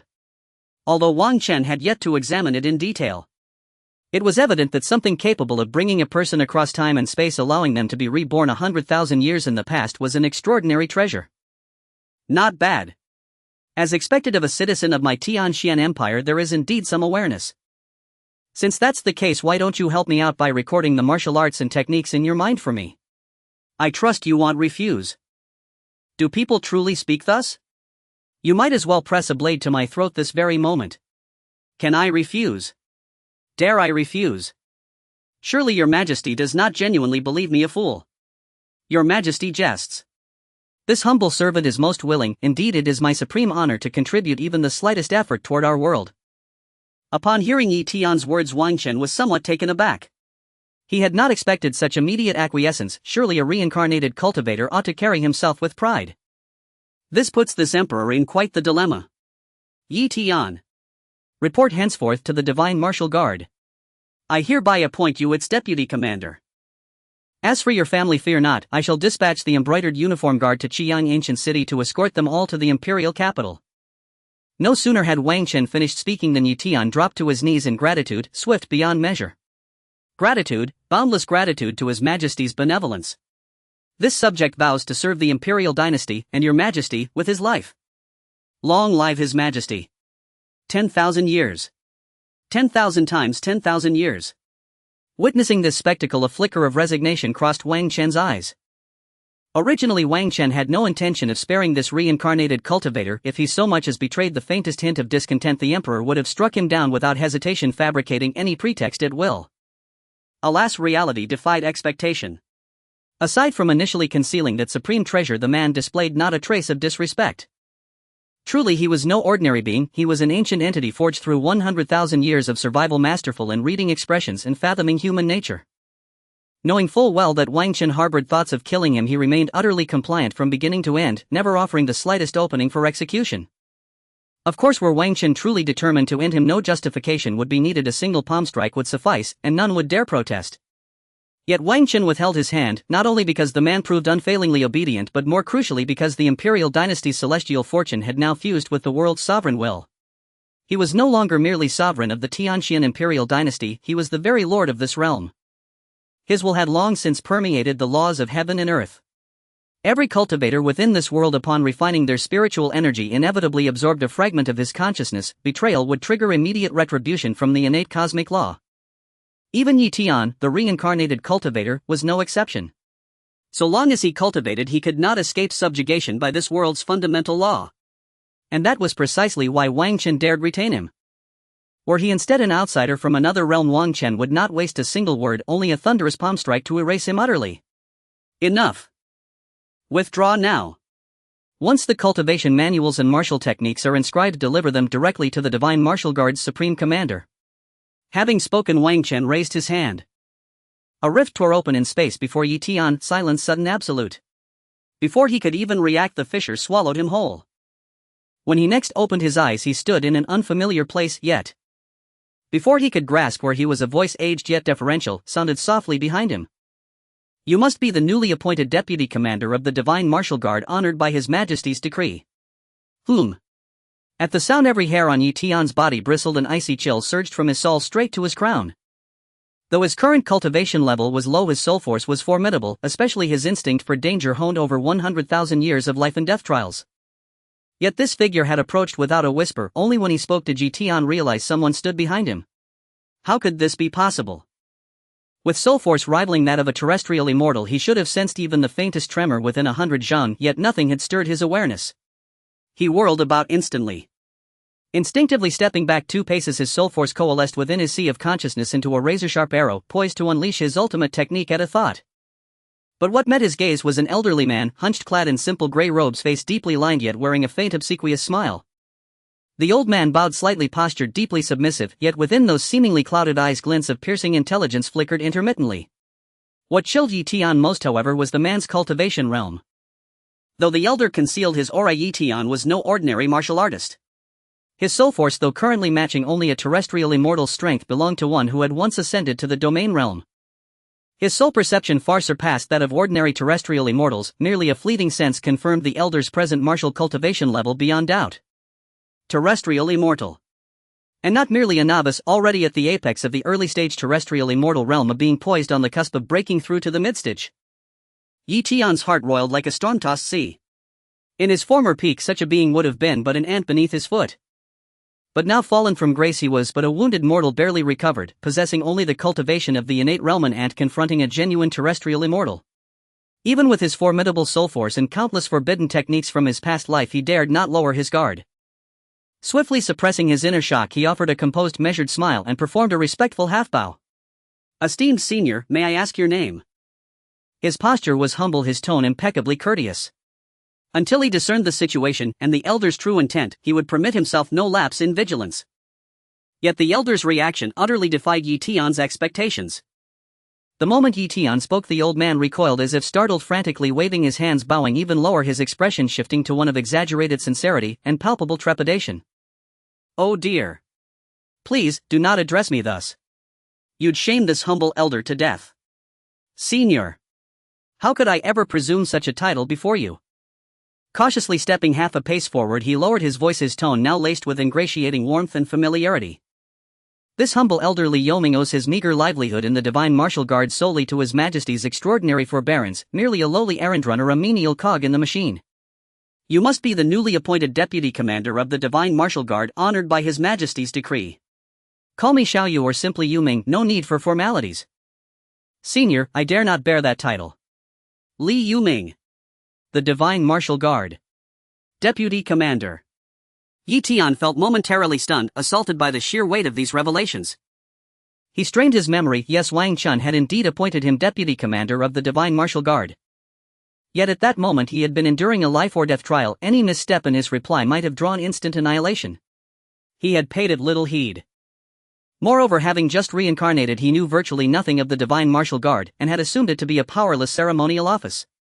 Now, however, it seemed the Divine Martial Guard was far more formidable than he imagined. It housed cultivators of the terrestrial immortal realm. And judging by this elder's demeanor toward him, his position as deputy commander carried extraordinary weight indeed. From the perspective of his 100,000 years of life experience, logically speaking, he should have been killed by that emperor with a single slap. Even if he hadn't been killed, at the very least he should have been sentenced to life imprisonment or something similar. However, the scene before him left him somewhat bewildered. What does this mean? Not only was he not killed, but he was also given what seemed to be an impressive position with subordinates who were even powerful beings in the land immortal realm. Could it be that the emperor had lost his mind? Was he not afraid that in the future, when he became powerful, he would rebel against him? Just when Yi Tian was pondering this, Li Yuming beside him was not idle. After introducing himself, he inquired with a flattering tone, "Vice Commander, since you just arrived and are not familiar, do you need me to take you to meet the commander?" All right, then I'll trouble you." The immediately responsive Yi Tian nodded in agreement. No matter how impressive his previous self was, that was already a thing of the past. As for his current self, if he wanted to survive, he could only obediently follow the orders of that emperor. Otherwise, death would merely be a matter of the other party's whim. After receiving his approval, Li Yuming immediately appeared delighted and said, "Great. Commander, please follow me." After saying this, he first made a gesture of invitation and then happily took on the role of the guide. In fact, there were not only Li Yuming present at the scene. In the grand residence of the Divine Martial Guard, how could there be no one else? However, when Yi Tian appeared, only Li Yuming actively approached to greet him, lowering his own status considerably. As for the others around, upon seeing Yi Tian, they all revealed complex expressions. Some were scrutinizing, some were curious. Some were indifferent, while others harbored subtle rejection and suspicion. It must be noted that although the Divine Martial Guard was newly established, it was a direct force under Wang Chen, giving it a particularly special status.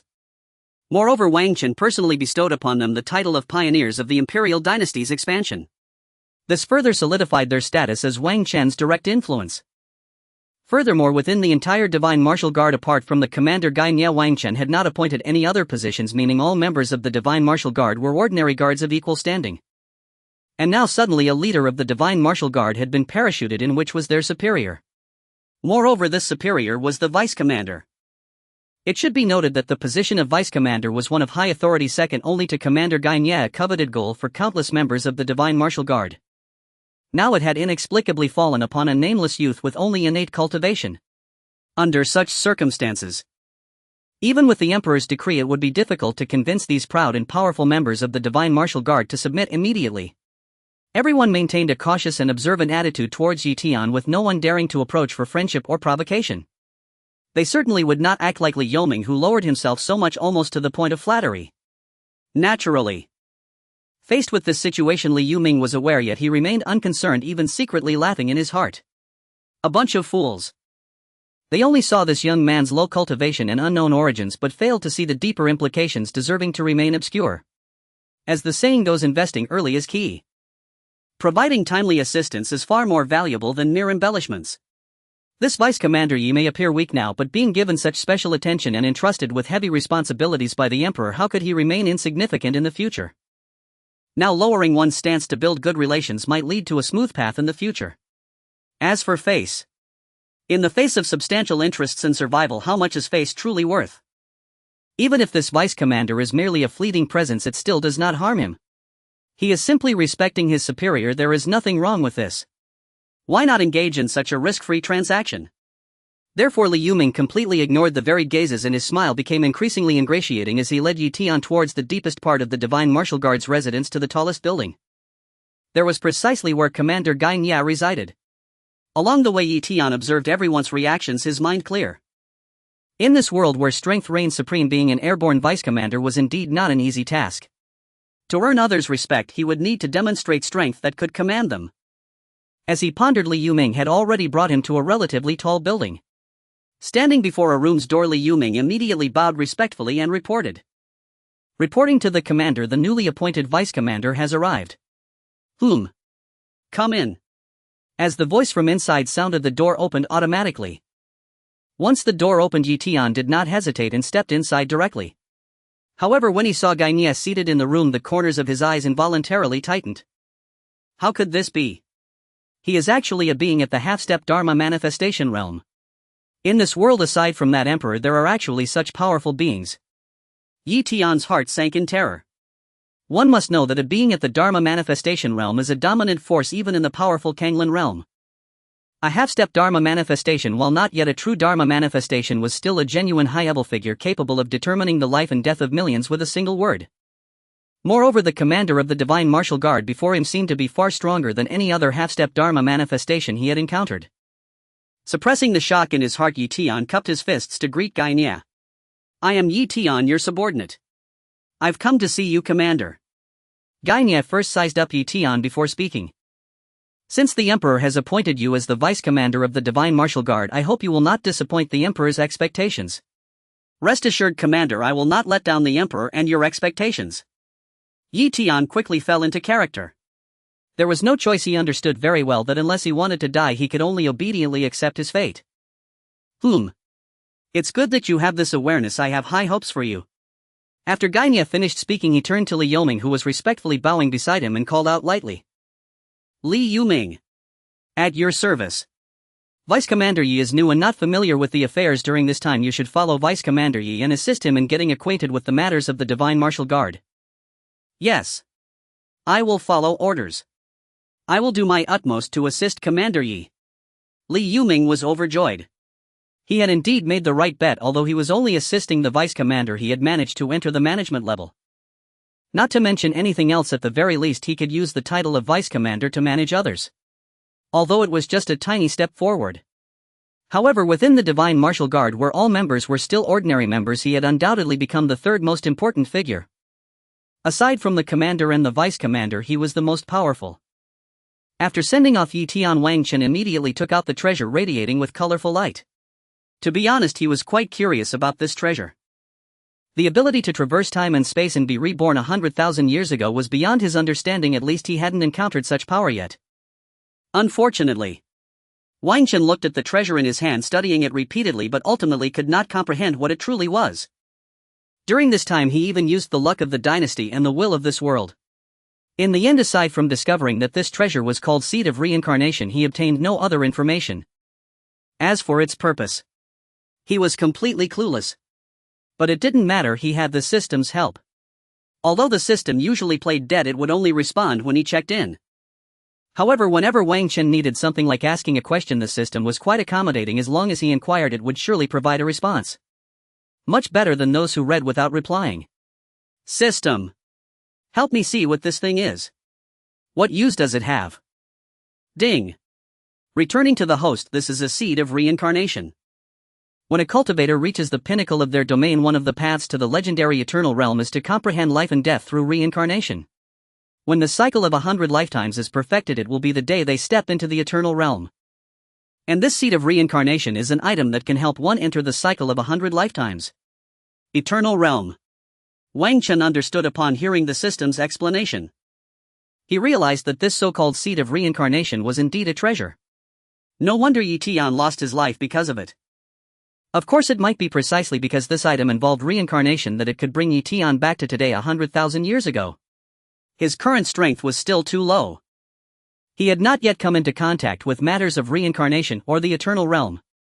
Whenever he does, when his cultivation breaks through to the pinnacle of the domain, perhaps he could use this seed of reincarnation to surpass that legendary realm. Speaking of which, this truly is an unexpected delight. Ding. Please do not lose sight of the core. The method of stepping into the eternal realm through 100 reincarnations is merely a minor path. The Imperial Tao you cultivate is the true supreme path. As long as the host continues to strive, devours more worlds, and cultivates the luck of the dynasty to its utmost, it is not impossible to step into the eternal realm with billions of beings under your rule. Upon hearing the system's words, Wang Chen was momentarily bewildered. What does this mean? Such a powerful treasure, does the system mean to say it is useless in his hands? Isn't that a bit too cruel to let him be happy for nothing only to find it a useless trinket in the end? Ding. The host does not need to be too sad. Although this item is of no use to the host, it can still be utilized in other ways. Waste. Waste utilization. System, you really consider such a treasure as waste? Though I cannot use it, that does not mean others cannot. You cannot classify it as waste just because it is useless to me. Ding. Rest assured, this system is principled and would never harm the host. The host can exchange the seed of reincarnation for 3 check-in opportunities. 3 check-in opportunities. System, do you take me for a fool? 3 mere check-in opportunities cannot possibly compare to the value of this treasure. Given Wang Chen's current situation, the items he could sign in for were likely to correspond to beings or things at the level of Earth immortals. Unless he conquers more worlds, raising his strength and the luck of the dynasty by several levels, would he possibly sign in for something stronger? Not to mention items at the Earth immortal level, even those at the Dharma aspect or domain level, cannot compare to the value of this treasure. Ding. The host need not be anxious. The 3 check-in opportunities can be temporarily retained for later use whenever the host desires. Oh. If that is the case, then that is acceptable. Wang Chen had already made plans in his heart for when the time comes. When the luck of the dynasty becomes immensely powerful and his strength reaches the eternal realm or surpasses it, then he will use these 3 check-in opportunities. By then he might just be able to directly sign in for a being or item of the eternal realm. After all, he absolutely cannot make a loss in this deal. He could only take advantage of the system. No losses. System, convert this item into 3 check-in opportunities. Ding. The system has received it. It has been converted into 3 check-in opportunities. Does the host need to check in now? No need. Dismiss at once. After finishing the conversation with the system, Wang Chen immediately immersed all his thoughts into the will of this world. He had not forgotten Yi Tian's words. It would not be long before a world called Barbaric would invade their Xiantian continent. He did not intend to invade others. They would have to be cautious. Now it turned out that another world wanted to invade them. This was truly like an old man hanging himself seeking longer life. In his perception, there were dozens of worlds of varying sizes surrounding the Xiantian continent, and he had not yet decided which world to target first. Now that the opponent was even willing to come knocking on their door, he would not be polite. He would first destroy that so-called barbaric world. Based on Yi Tian's description, he quickly locked onto a world very close to the Xiantian continent. According to Wang Chen's sensing, this world was not very large, just slightly bigger than their Xiantian continent. He no longer hesitated with a thought. The vast luck of the dynasty and the will of the Xiantian world were instantly activated. Above the palace, the wind and clouds changed dramatically. The originally clear sky was suddenly replaced by endless golden rays of light. Roar. A resounding dragon's roar that pierced through the heavens and resonated deeply in the souls of every being in the Xiantian world erupted with a mighty sound. Immediately after, amidst the gaze of all beings, a towering emperor's Dharma form occupying most of the heavens manifested above the imperial city. We pay our respects to your majesty. We pay our respects to your majesty. This was not Wang Chen's first time manifesting the emperor's Dharma form. Thus the entire population of the Xintian continent was already accustomed to it, showing no shock or surprise. Everyone was very conscious and immediately knelt before Wang Chen's emperor Dharma form. Once the emperor's Dharma form was formed, Wang Chen's majestic and imposing voice resonated clearly in the minds of every being as if it were a heavenly decree. Proclaim my will. 3 days later the dynasty will initiate a war beyond the domain. In this battle I command the divine martial guards as the vanguard responsible for slaying the top experts of the otherworld, clearing the obstacles for the Imperial army. The Imperial army and the newly formed Beast army must follow immediately, sweeping through and occupying the entire otherworld, annihilating all resistors and planting the Imperial dragon flag throughout the mountains and rivers of the otherworld. This battle concerns the luck of the dynasty and the dignity of Xintian. All subjects of my dynasty must unite as one. The emperor's Dharma form of Wang Chen vanished. However, Wang Chen's words stirred the entire Xintian continent into a frenzy. Initiating a war beyond the domain. Conquering other realms and expanding territory. What tremendous ambition! What great resolve! How exhilarating it is! The entire Xintian continent has succumbed to madness due to a single command from Wang Chen. Conquering the otherworld, expanding territories. Who could resist such temptation? Many aspiring individuals wished to join this war of conquest against the otherworld. As the vanguard personally appointed by Wang Chen, the Shenwu Guard was naturally the first choice for those ambitious souls. Unfortunately, the requirements of the Shenwu Guard were too high. Ever since Wang Chen enhanced their strength, the lowest cultivation level within the entire Shenwu Guard had reached the Tianran realm. Since that time, Gainia re-established the rules, raising the entry requirement for the Shenwu Guard from Grandmaster to Tianran realm. In other words, only those who reached the Tianran realm barely qualified for joining the Shenwu Guard. Furthermore, even so, it was uncertain whether the Shenwu Guard would accept them. Of course, the conquest of the otherworld was not solely the domain of the Shenwu Guard. If one could not join them, there were other options. For instance, the most elite troops of the dynasty, and if all else fails, joining the newly formed Beast army of the dynasty was also an option. It's all about bringing glory to the nation. There's no need to fuss over such trivial details. It was precisely because of this line of thinking that a wave of enlistment swept across the entire Xintian continent. And for everything happening outside, Yi Tian, who was in the Shenwu Guard, paid no heed. For him, the most important thing now was to enhance his strength. Otherwise, with his current cultivation, not to mention becoming a deputy commander, it would be difficult just to establish himself in the Shenwu Guard. Moreover, in 3 days they would be launching an attack on the otherworld, and the Shenwu Guard would be at the forefront, facing enemies who were likely at least at the Tianran realm. With his current innate cultivation, although he had some trump cards, those trump cards could not be used indefinitely. If they were exhausted, he would be in danger. He couldn't just stand by while others fought bravely. As a deputy commander, he could not afford to lose face. After returning to his room, he first took some time to record all the martial arts techniques he had accumulated over 100,000 years. This was a task assigned to him by Wang Chen, and he dared not be negligent. If he gave others any reason to find fault with him, he would undoubtedly face a grim fate. Only after recording all the martial arts techniques he knew did he prepare to cultivate diligently.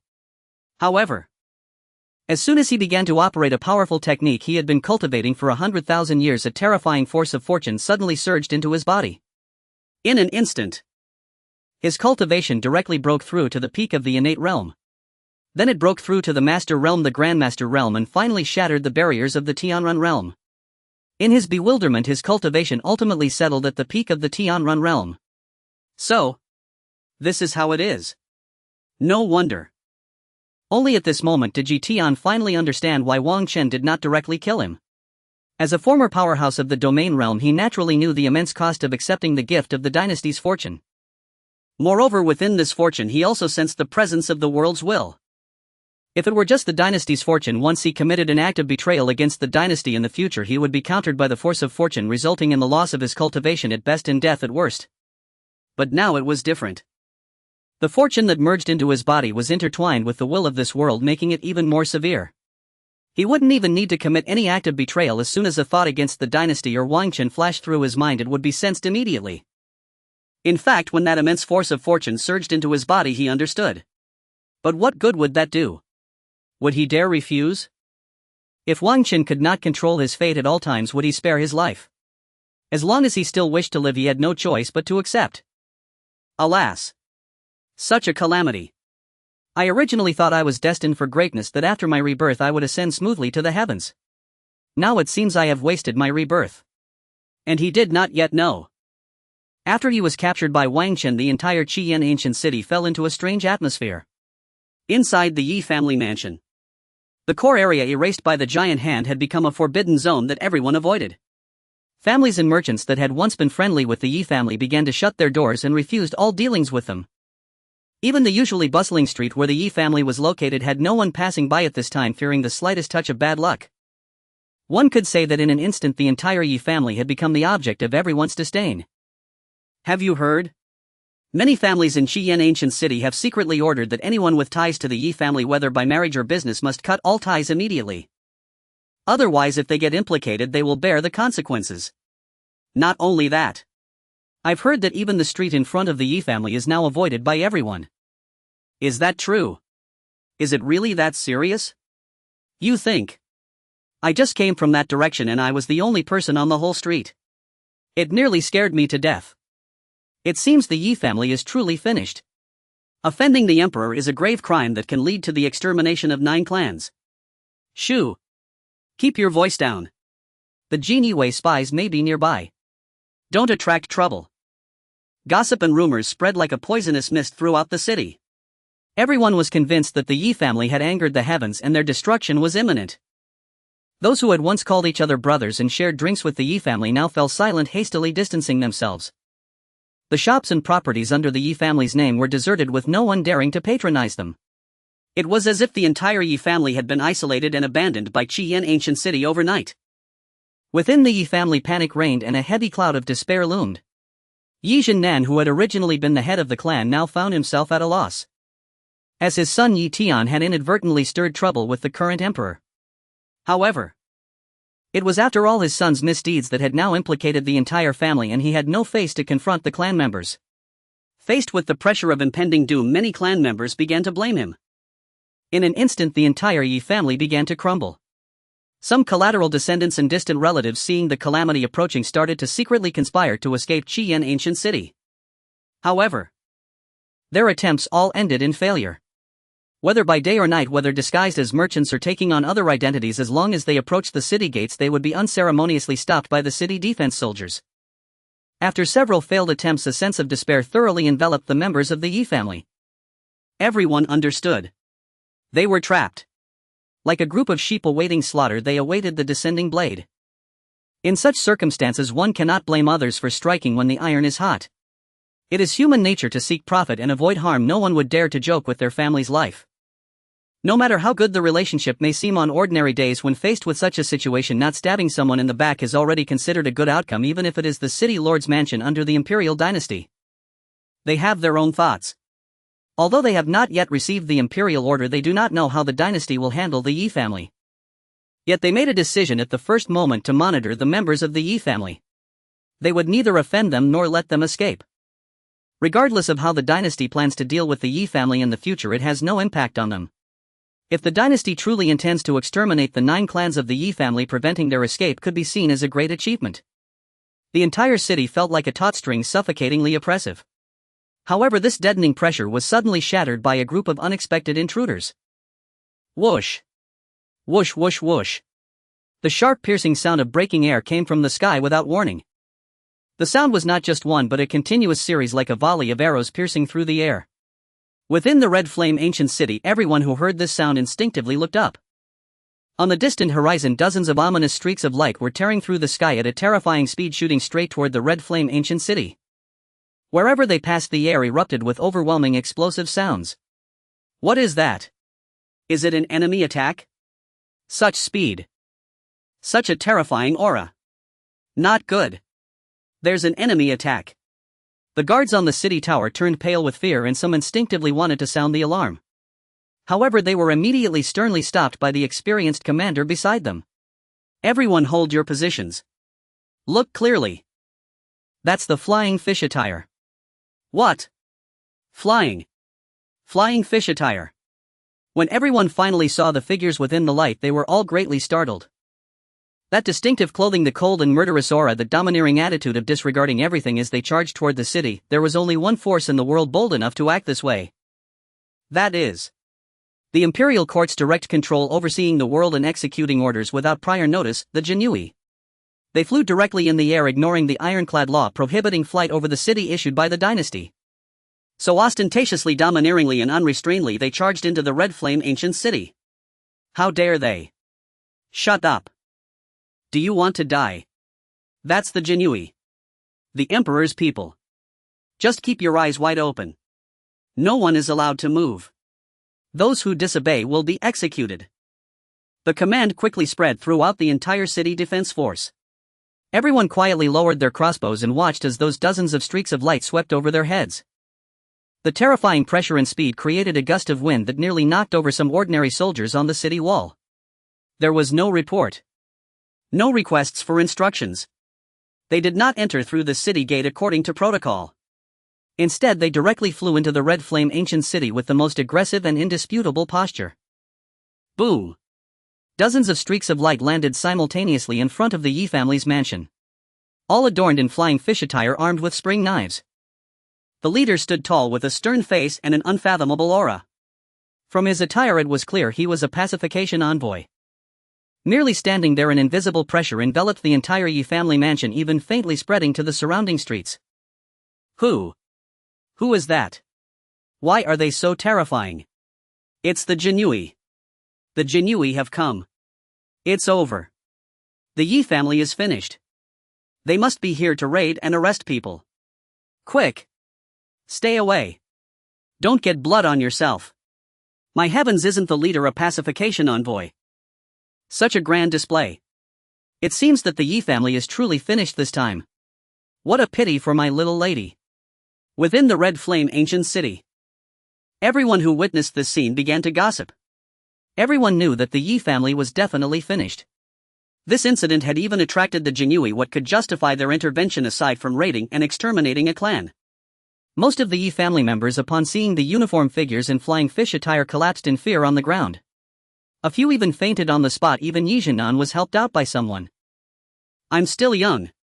I don't want to die. It's over. I just married my wife and haven't had the chance to enjoy her yet. Woo woo. Mom and Dad. I don't want to die. In an instant, the entire Yi family mansion was filled with various pleas for mercy. Meanwhile, the leading pacification envoy of the Jinui glanced over the crowd of Yi family members, showing no expression on his face. He slowly took out a roll of bright yellow silk from his bosom. The Imperial Decree. Indeed, the Imperial Decree has arrived. Upon seeing the decree, the faces of the Yi family members all revealed expressions of despair. By the grace of heaven, the Emperor decrees, due to Yi Tian of the Yi family contributing to the dynasty, he is hereby promoted to Vice Commander of the Divine Martial Guard. What is this? Vice Commander of the Divine Martial Guard. At this moment, everyone around was completely stunned. Was this plot twist coming a bit too fast? One should know that the Vice Commander of the Divine Martial Guard. That is a position of great power and vast prospects. The pacification envoy paid no heed to the astonished expressions of those around him and continued to read aloud. I, in consideration for my subjects, hereby command the Jinui to escort the entire Yi family to migrate to the Imperial City, granting them a residence in several plots of land to facilitate their care and share familial happiness. Migrating to the Imperial City. Granting residence and land. Is this turning misfortune into blessing? From a small clan in the border city, they have leaped to become a family of merit, able to establish themselves in the Imperial City. The despairing fear on the faces of the Yi family members instantly melted away, replaced by confusion and disbelief. Yi Jinan opened his mouth, tears streaming down his face, but this time it was tears of joy. He suddenly bowed 3 times toward the direction of the Imperial City, knocking his head 3 times with a loud thud, hoarsely saying, I, Yi Jinan, thank your Majesty for your great grace. Long live your Majesty. Long live. Long, long live. The other members of the Yi family finally reacted, also beginning to bow in gratitude. At this moment, the sounds of crying, laughter, and expressions of gratitude blended into one, forming a stark contrast to the previous moment's dead silence and despair. The watching commoners were even more astonished. My heavens! What kind of good fortune has the Yi family encountered? Turning misfortune into blessing. Truly turning misfortune into blessing. The Emperor is wise. Reward and punishment are clear. The Yi family has been rewarded for their loyalty. Quick, prepare congratulatory gifts. Those who had some connection with the Yi family should hurry to mend relationships. Young Master Yi Tian, no Commander Yi. This is incredible. To be valued so much by the Emperor. After the decree was read, the commanding officer closed the edict and spoke to the still excited Yi Jianan. Head of the Yi family, the Emperor's grace is urgent. Please pack your belongings, immediately travel light and follow us to the Imperial City. The old residence and properties will be handled properly by the government and converted into cash. Yes. Yes. Thank you, my lord. We will get ready right away. Right away. Yi Jianan responded repeatedly as if he had suddenly become 10 years younger, hastily directing his clan members to take action. Soon the Yi family was bustling with activity. Although it was hasty, it was filled with the excitement of having survived a disaster and anticipation for life in the Imperial City. Meanwhile, those who had previously severed ties with the Yi family or even secretly rejoiced at their misfortune now wore awkward expressions and felt deep regret. A golden opportunity had once been presented before them, yet none had seized it. At this moment, they could only watch from a distance. The winds of the Red Flame ancient city had once again turned in a different direction. The Yi family is one of the two great families in the Red Flame ancient city, boasting nearly 100 members. Moreover, their cultivation levels vary greatly, with quite a few children still at the body refinement stage. Fortunately, with the assistance of the genie Wei, they were able to find many incredibly fast magical beasts to aid them. Otherwise, given their speed, it would take them 10 days to a month to reach the Imperial City. Even so, it took them a full 3 days to arrive at a location 100 kilometers away from the Imperial City. Along the way, everyone from the Yi family drew envious glances from all they encountered, whether they were martial heroes or local officials. In an instant, they became the focus of others' flattery, causing many members of the Yi family, especially the younger generation, to feel quite elated. Their conversations were tinged with a hint of arrogance. Did you see that? Even the Lord of Qingyang City personally welcomed us at the city gate. Of course. Our Yi Tian, the vice commander of the Divine Martial Guard, has an unlimited future ahead. Ha, indeed, our Yi family is on the rise. Just as the team was bustling with discussion. Boom! A sudden loud noise erupted from the distance without warning. At that moment, people within a radius of several thousand kilometers instinctively looked up towards the direction of the Imperial City. They saw that the originally clear sky over the Imperial City had turned tumultuous with flashes of lightning and thunder. At the same time, the heavens and earth's spiritual energy above the Imperial City began to boil wildly. Witnessing this breathtaking scene, many people around started to exclaim in astonishment. What is that? Could it be, is something happening at the Imperial City? No. Look quickly. What is that thing? Under countless astonished gazes, the boiling spiritual energy and the center of the raging lightning above the Imperial City began to twist violently. A gigantic spatial portal was slowly forming. The portal was deep and unknown, with a diameter of several thousand zhang, resembling a terrifying giant eye suspended above the Imperial City. The mere sight of its emergence was filled with destructive power and an indescribable sense of epic grandeur. A spatial portal. This is not a simple spatial portal. This is a cross-border portal. A war to invade another realm is about to begin. There has never been a shortage of clever people in the world. In the instant the spatial portal formed, many people recalled the order issued by Wang Chen 3 days ago. And just as the spatial portal was formed, whoosh! Whoosh! Whoosh! Within the Imperial City, hundreds of figures shot straight up into the sky. Soon after, they all landed uniformly in front of that massive spatial portal. All of them stood in midair, as if on solid ground. The two figures at the forefront were particularly striking. The one standing at the very front was none other than the Grand Commander of the Divine Martial Guard, Gainia. His expression was calm, cradling a long sword without any overwhelming aura emanating from him, yet it was as if he had become the center of the universe. The endless sharp sword intent contained within him instilled fear in those who beheld him. Behind Gainia stood a figure half a step back, Yi Tian. However, after 3 days apart, although he still looked young, there was an air of maturity and hardship that belied his age. What was even more shocking was that he was now standing on the void, his breath harmonious with the power of heaven and earth circulating around him, unmistakably a cultivator at the human transformation realm. Behind Gainia and Yi Tian were hundreds of figures standing in neat rows. They were dressed uniformly, their auras merging as one, all standing firmly in midair without exception. There was no doubt about it. They were all powerhouses above the human transformation realm.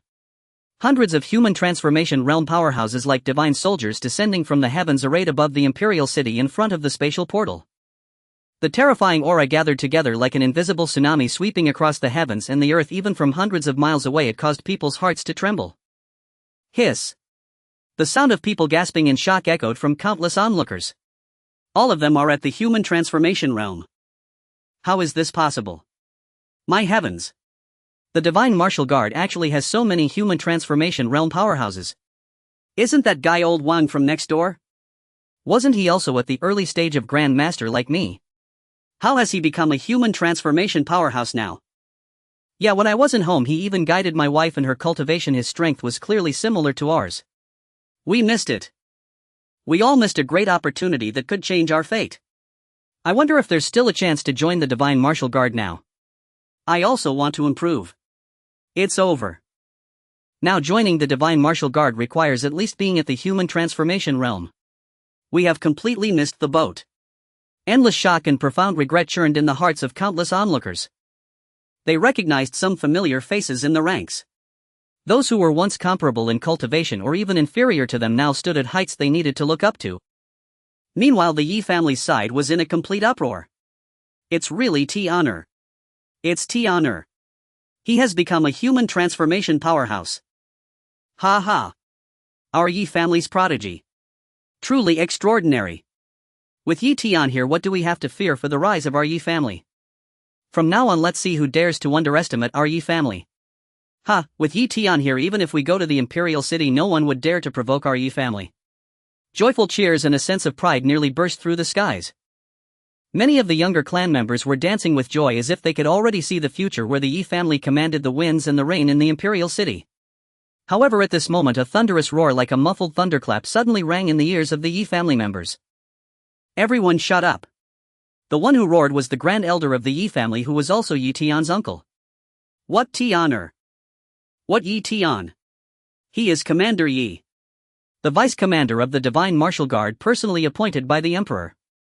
The Grand Elder's voice carried an undeniable severity. Everyone put away your trivial thoughts. Remember your identity. From now on, when you see Commander Yi, you must show utmost respect and perform the duties of a subordinate. Whoever dares to flaunt their age and act like a senior, causing trouble for Commander Yi and bringing disaster upon the Yi family, don't blame me for being ruthless and personally cleaning up the house. These words like a cold shower instantly calmed many overly excited Yi family members. Indeed, Yi Tian was no longer that young genius who needed the protection of the family. He was the vice commander of the Divine Martial Guard, a powerhouse of the human transformation realm. His status and strength had long surpassed the constraints of familial hierarchy. If the clan members still clung to past beliefs, failing to recognize the situation, it would not only prevent them from benefiting but could also become a burden to Yi Tian and even bring disaster to the entire family. After realizing this, when the others looked towards Wang Chen in the void, their gazes now held a hint of reverence, and the previous frivolity and pride had quietly diminished. Even the genie Wei beside them, upon hearing the words of the Yi family's Grand Elder, revealed a barely perceptible look of approval in their eyes. To maintain such a clear mind amidst the sudden rise of the family and the fluctuations of people's hearts, this Grand Elder of the Yi family was indeed an insightful person. The genie Wei had seen too many examples of those who, after suddenly gaining power, forgot themselves and ultimately fell into ruin. As Yi Tian's father, Yi Zhennan never once lost himself in pride like others. Only after everyone calmed down did he utter a sentence that shocked everyone. My son possesses the demeanor of a terrestrial immortal. At the moment, Wang Chen was opening a spatial passage on the other side of the wilderness world. A war that swept across the entire world had just concluded. Originally, the wilderness world was jointly governed by 3 human empires and a beast empire. However, not long ago, one of the 3 human empires, the Yenkong Empire, suddenly declared war on the other 2 empires. Moreover, the war among the 3 empires ended swiftly. Within less than a month, the other 2 empires were annihilated by the Yenkong Empire. This was also due to the alliance of the 2 empires at the last moment, otherwise their destruction would have come even sooner. In the following time, even the most powerful beast empire could not withstand the Yenkong Empire. The entire wilderness world had been completely conquered by the Yenkong Empire. Within the Tianyan Palace of the Yenkong Empire, the sounds of silk and bamboo filled the air and celestial music floated about. Inside the massive palace, countless delicacies were displayed on jade tables and exquisite wines sparkled with an alluring glow in crystal cups. Dressed in thin silk skirts, the elegant dancers flitted like butterflies across the soft animal skin carpet, their graceful curves shimmering in the dim light, drawing rounds of applause and greedy gazes from those present. The civil and military officials, along with various figures, gathered together, all looking at the figures seated on the dragon throne with flattering expressions. However, the one sitting on the dragon throne was not the emperor of the Yenkong Empire, Yuan Tuo. At this moment Yuan Tuo was seated at the lower position of the golden dragon throne. Though clad in imperial robes and wearing a crown, his face bore an unmistakable hint of humility and veiled helplessness. His gaze occasionally swept across the golden chair, revealing a flicker of unwillingness and humiliation deep within his eyes, but it was soon replaced by a deeper reverence. For at this moment atop the dragon throne sat 3 elderly men with gloomy appearances. These 3 old fellows were not ordinary people, they were envoys of a terrifying force known as the Xinghai Hall, each possessing peak cultivation at the land god level. The 3 of them bore a striking resemblance to one another, like ancient monsters carved from the same mold. It was precisely because of their overwhelming strength that the Yenkong Empire could sweep away the other 2 empires with the force of a thunderbolt. They even trampled over the formidable Beast Empire, achieving an unprecedented unification of the wilderness world. And the price was that the Yenkong Empire and the entire wilderness world became vassals of the Xinghai Hall. At this moment the 3 old fellows were enjoying near sycophantic flattery from those below. What was most enviable was that each of them held 2 extraordinarily beautiful women in their arms. What was even more infuriating was the women in their arms were completely unclothed. How could one not be angry? The 3 old fellows paid no mind to the envious gazes of others, their faces displaying a satisfied intoxication. Thinking of themselves, the 3 brothers were merely outer hall attendants in the Xinghai Hall with low status and limited resources. After living nearly 1,000 years, they had always been cautious and diligent in their cultivation, never enjoying such extreme honor and luxury. Upon arriving in this wilderness world, they became gods. They were the ones who controlled life and death, dictating all. Over the past 6 months, they had long since thrown aside the Xinghai Hall's order to control 10 worlds within 3 years. Every day was spent in indulgence, reveling in fine wines and gentle embraces, enjoying the countless stunning beauties presented by Yuan Tuo. They had completely let themselves go, transforming from millennia-old virgins into voracious hedonists. One could say they spent their nights in revelry, draining the youth and lives of numerous women. Until today, the 3 of them vaguely felt their lower backs empty and their vitality waning, even needing to lean against the wall to walk, which finally startled them awake. If this continued, let alone completing their tasks, they might die from the pleasures of women. Awakening from their stupor, the 3 of them immediately urged Yuan Tuo to convene this celebration, preparing to announce their intention to lead the wilderness world to conquer other worlds. Ahem, esteemed guests. We the 3 brothers come bearing the Great Hall Master's command. In 3 days I require you to accompany us to open up new worlds and expand the territory of our Xinghai Hall. Upon hearing this, Yuan Tuo hurriedly stood up and was the first to bow in response. I shall obey the envoy's decree. I will prepare at once. The crowd below also rose in unison, echoing, we are willing to follow the envoy and conquer the other realms. Although many felt despair in their hearts, none dared to show any sign of defiance. The terror of these 3 old fiends had long since seeped into the hearts of the people. When they first descended into this world, they had killed many, and many of those present had originally not qualified to attend such a banquet. The reason they qualified now was that those who were previously qualified had all been killed by the 3. They had no doubt. If they showed even the slightest reluctance, those 3 old fellows would surely kill them without hesitation. In truth, the 3 old fellows were somewhat reluctant to continue this life, but thinking of the warnings from their lower backs and the punishments for failing their tasks, they could only suppress their desires. Just as the 3 were preparing to say a few more words to paint a grand picture for everyone. Buzz. A strange buzzing sound suddenly rang out without warning, echoing above the Yenkong Imperial city. Crack. With a light sound, the barrier of the wilderness world shattered instantly. What is that? I don't know, but the aura feels terrifying. It feels like something major is about to happen. Should we run? Run.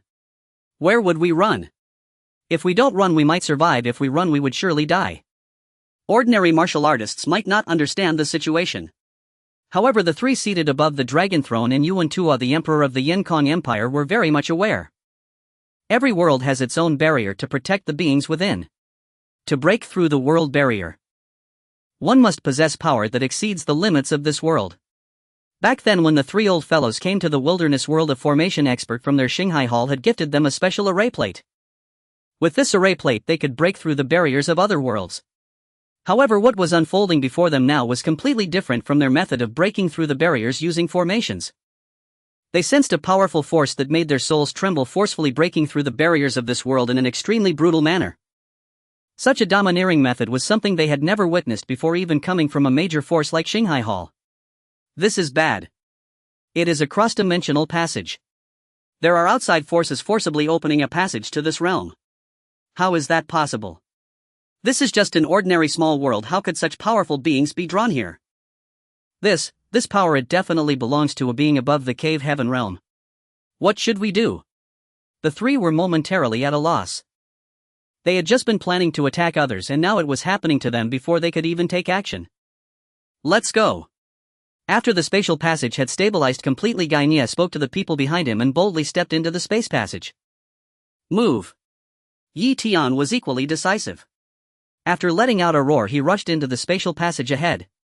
Following him were hundreds of powerful warriors from the celestial realm, one after another charging into the space passage. After the warriors of the Celestial Guard had departed, countless armies began to assemble in all directions of the Imperial city. Because it was the first time the dynasty was attacking another world, Chu Badian attached great importance to it and personally made crucial deployments. For the human army alone, he directly gathered 500,000. Additionally, there was another 500,000 reorganized beast army, which was even stronger than the human army. Combined, that made a total of 1 million troops. While this number sounded substantial in the context of an entire world, it was rather insignificant. Moreover, according to the information provided by Wang Chen, the wilderness world they were facing was even larger than their Xintian continent. This 1 million army spread across the entire world, meaning that within a single city there wouldn't be many people to allocate, barely enough for their needs. At this moment they were waiting for the Celestial Guard to eliminate the strong beings of the wilderness world, after which they could directly invade and seize the entire world.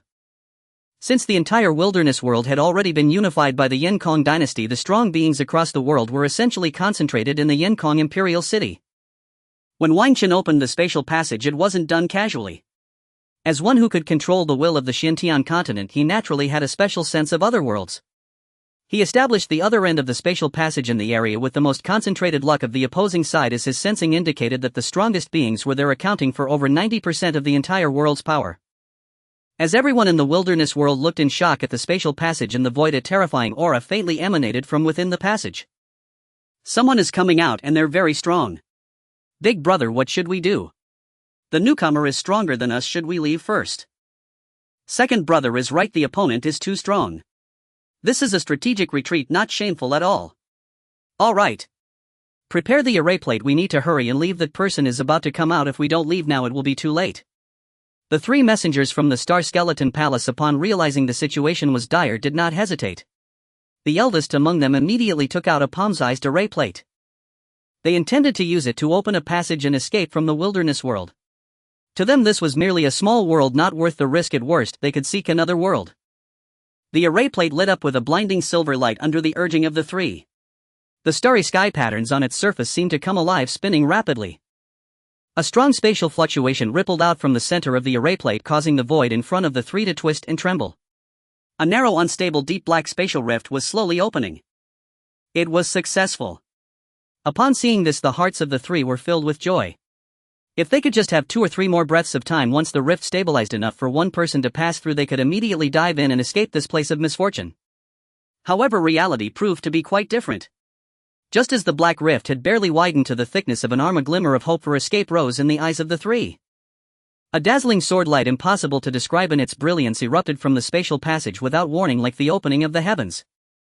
Initially fine as a hair, the sword light expanded dramatically once it left the passage, instantly transforming into a terrifying sword aura spanning 1,000 meters.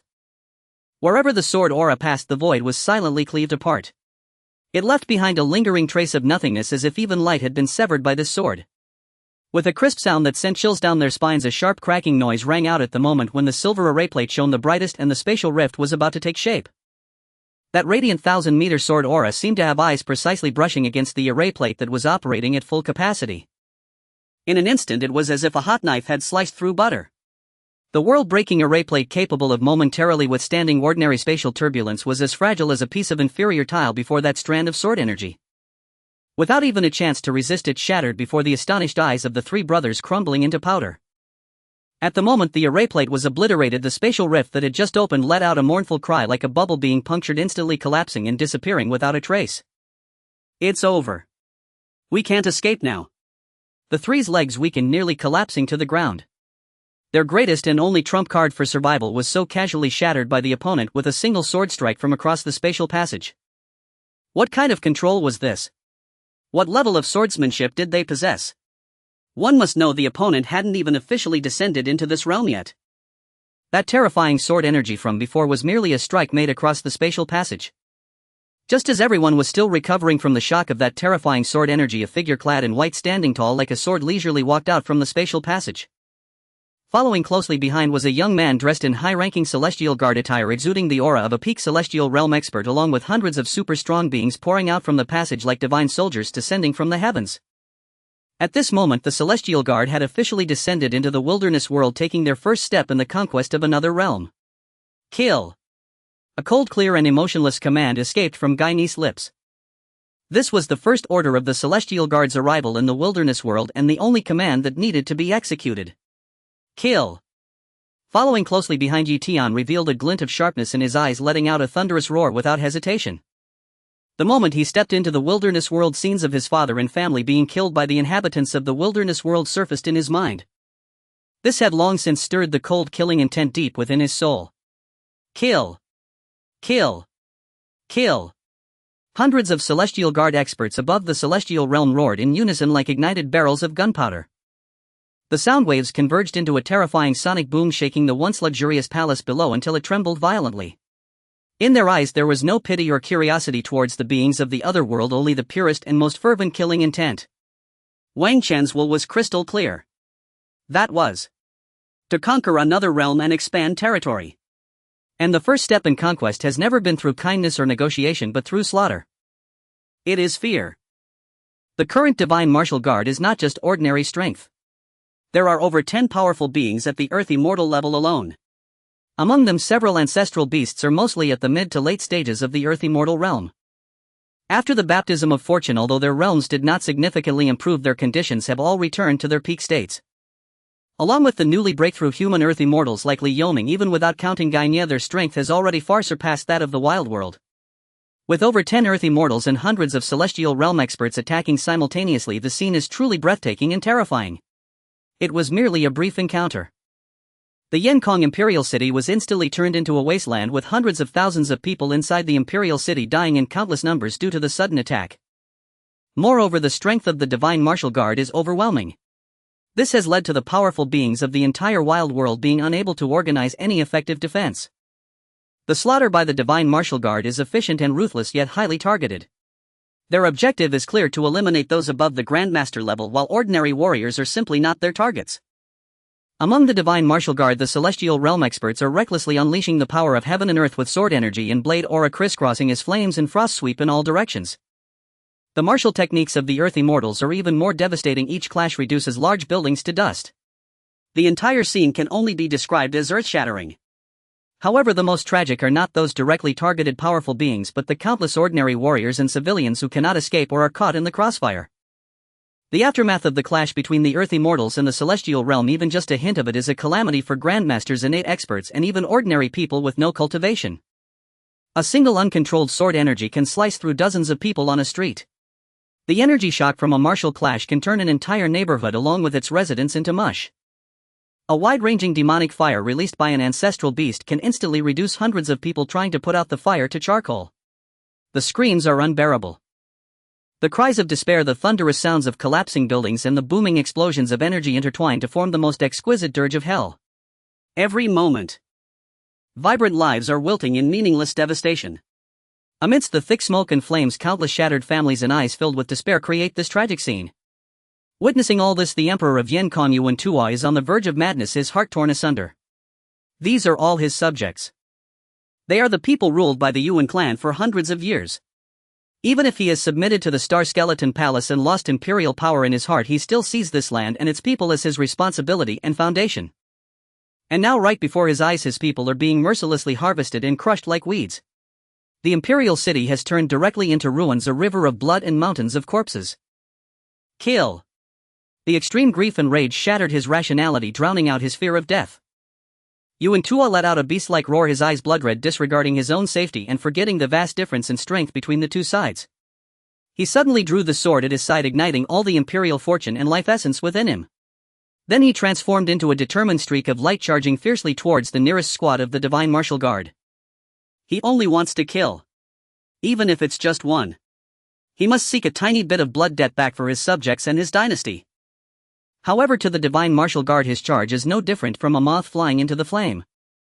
An Earth Immortal member of the Divine Martial Guard merely smiled coldly upon seeing the rushing Yuan Tua and casually slapped his palm towards him. Bang! Yuan Tua's sword shattered, his chest caved in and blood gushed out. He flew back faster than he came, crashing heavily into a pile of ruins, stirring up a cloud of dust. His tragic resistance did not even stir a larger ripple on this cruel battlefield. From beginning to end, the three messengers from the Star Skeleton Palace have been hiding in the shadows, observing coldly without intervening. Now their only thought is how to preserve their lives, to escape this world that is about to be conquered or destroyed. Big brother, that white-clothed swordsman is too strong. We are definitely no match. Yes, big brother, how long have we enjoyed this carefree life? I can't die here, I can't bear to. Stop the nonsense. Do you think I can't see through it? Can I bear to give up this kind of life? But what can we do? Wait, you two follow my lead. Well, quietly leave here, then find a chance to escape this world. For the three brothers, this world is not worth the risk.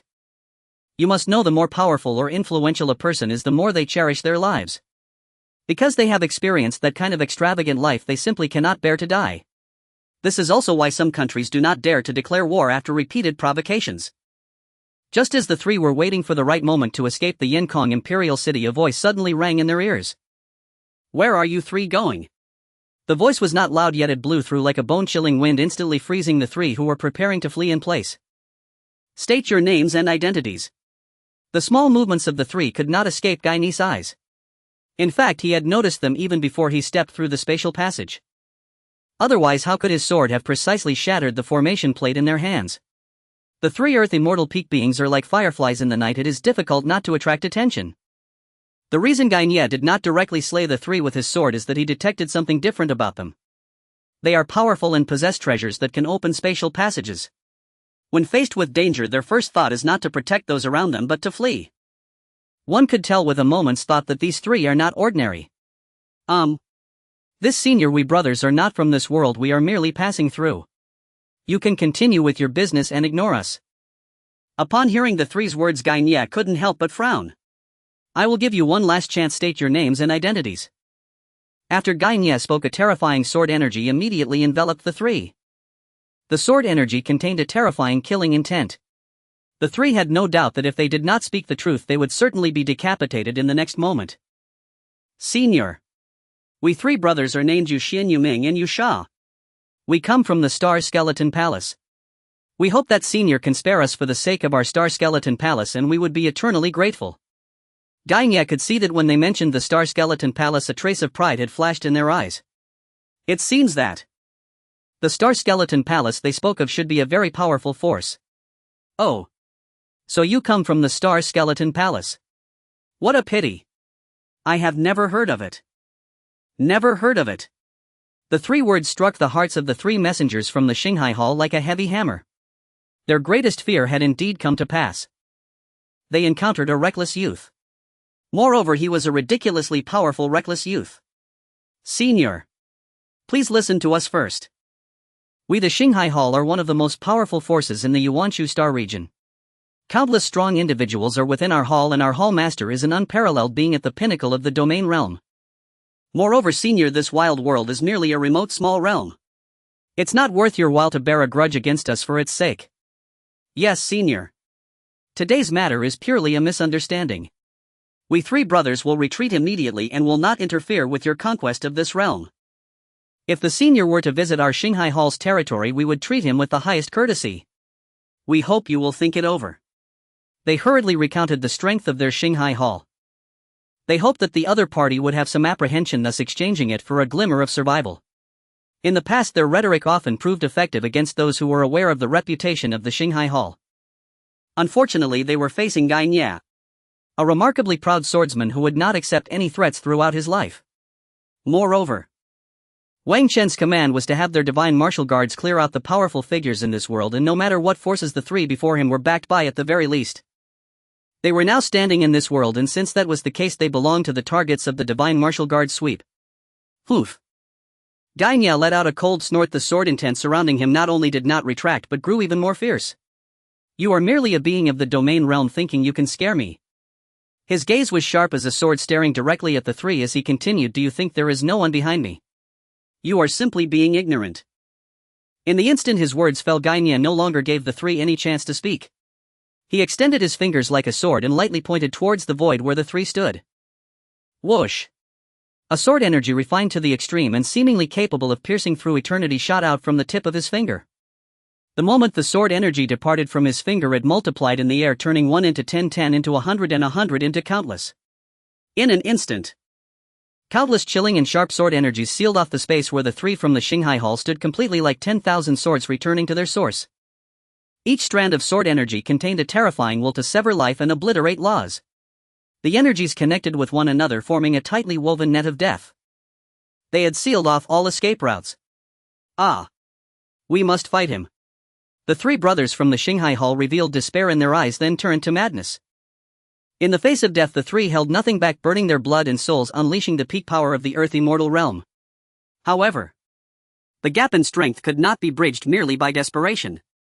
Gainia was a transcendent swordsman of the half-step law manifestation realm, and his mastery of swordsmanship and control over power had long surpassed the scope of the Earth Immortal Realm. Even if he encountered a slightly weaker being of the law manifestation realm, he might still possess the strength to fight. Sizzle, sizzle, sizzle. The harsh sounds continued to ring out. The combined defense of the three was as fragile as a thin sheet of paper in the face of Gaini's terrifying sword energy. As the endless sword energies were about to completely engulf the three and shred them to pieces. Ah!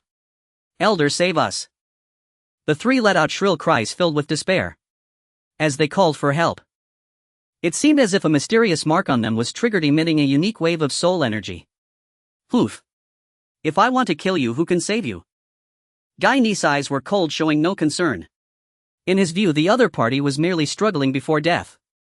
However, the moment his words fell, a deep humming sound, indescribable and seemingly emanating from the endless void, unexpectedly resonated in everyone's ears. Following that, a vast, cold and devastatingly terrifying power directly tore through the world barrier of the wild world. The might of this power was far beyond the imagination of everyone present. Just the natural pressure it emitted caused everyone's actions on the battlefield to momentarily freeze. It was as if time had been pressed to pause. Even Gaini's incredibly sharp sword energy, which was about to deliver a fatal blow, dissipated into nothingness under this vast power. What? Gaini's pupils constricted for the first time, revealing a solemn expression. He could feel that the master of this power was far beyond him, someone he simply could not withstand. Thus, under countless horrified gazes, they saw a massive crack torn open in the world barrier from deep within the sky of the wild world by an irresistible force. A gigantic hand covering the sky and blocking the sun slowly reached in from that crack. The hand was so large that it seemed capable of grasping the stars. Just the aura it emitted caused countless beings below to tremble in their souls, nearly unable to stand. The target of this giant hand was clear. It was the three brothers of the Xinghai Hall who had survived the calamity and were now showing ecstatic expressions. Clearly, a powerful figure from the Xinghai Hall had sensed the three's plea for help and was willing to cross endless voids to reach across realms to save them. The giant hand disregarded the distance in space, carrying the might to crush everything as it reached for the three. Wherever it passed, space collapsed layer by layer, forming terrifying spatial whirlpools. As the three were about to be snatched away by this giant hand crossing time and space. Impudence! A voice more shocking than thunder and more majestic than the heavens resonated from deep within the space channel where the divine martial guards descended. Immediately after, under the astonished and incredulous gazes of everyone, the originally calm space channel abruptly shrank inward. Then a golden giant hand, more solid and radiant than that gray giant hand, erupted from the channel with even greater speed and a more domineering manner. As soon as the golden giant hand appeared, it ignored the barriers of time and space. It arrived late, yet was ahead of time, carrying the absolute will to dominate the world and suppress all. With one palm it fiercely struck down on that gray giant hand. Boom! An indescribable, horrifying collision erupted in the skies. There was no sound. The space shattered inch by inch like glass, revealing the chaotic void behind.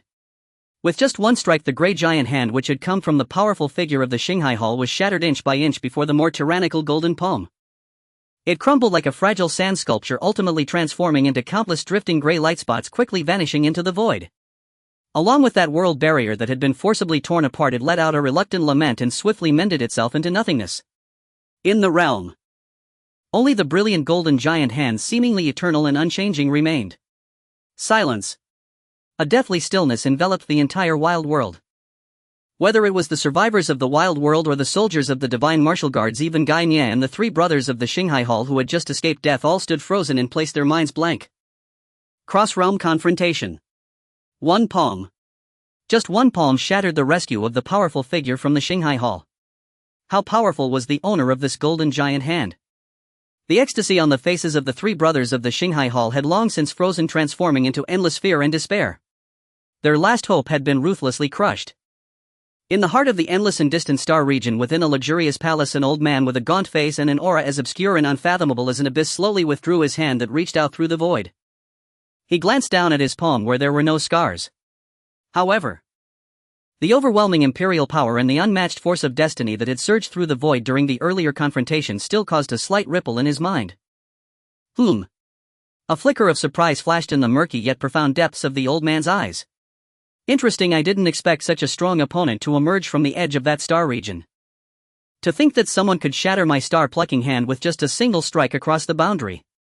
Could there be other forces planning to intervene in that desolate area? After the old man finished speaking, instead of showing anger for the failed rescue, a curious glint of intrigue appeared on his face. At his level of power, he had grown accustomed to the cycles of life and death and the rise and fall of forces over long ages. The lives of the three outer hall stewards were mere trifles to him, not worthy of genuine anger. Instead, the sudden appearance of someone who could withstand his blow piqued his interest even more. Well, that I've already memorized the essence of that opponent. I shall seek him out for a discussion next time. In truth, it wasn't that he didn't want to find Wang Chen to settle the score right now. It was simply that he couldn't. The reason he could reach out from a distance just now was due to the soul positioning of the one in need of rescue. However, this soul positioning could only be used once, which meant he had only one opportunity to strike. After using it, he would no longer be able to locate the other party's coordinates. Thus, despite his unwillingness, he had no choice but to let it go.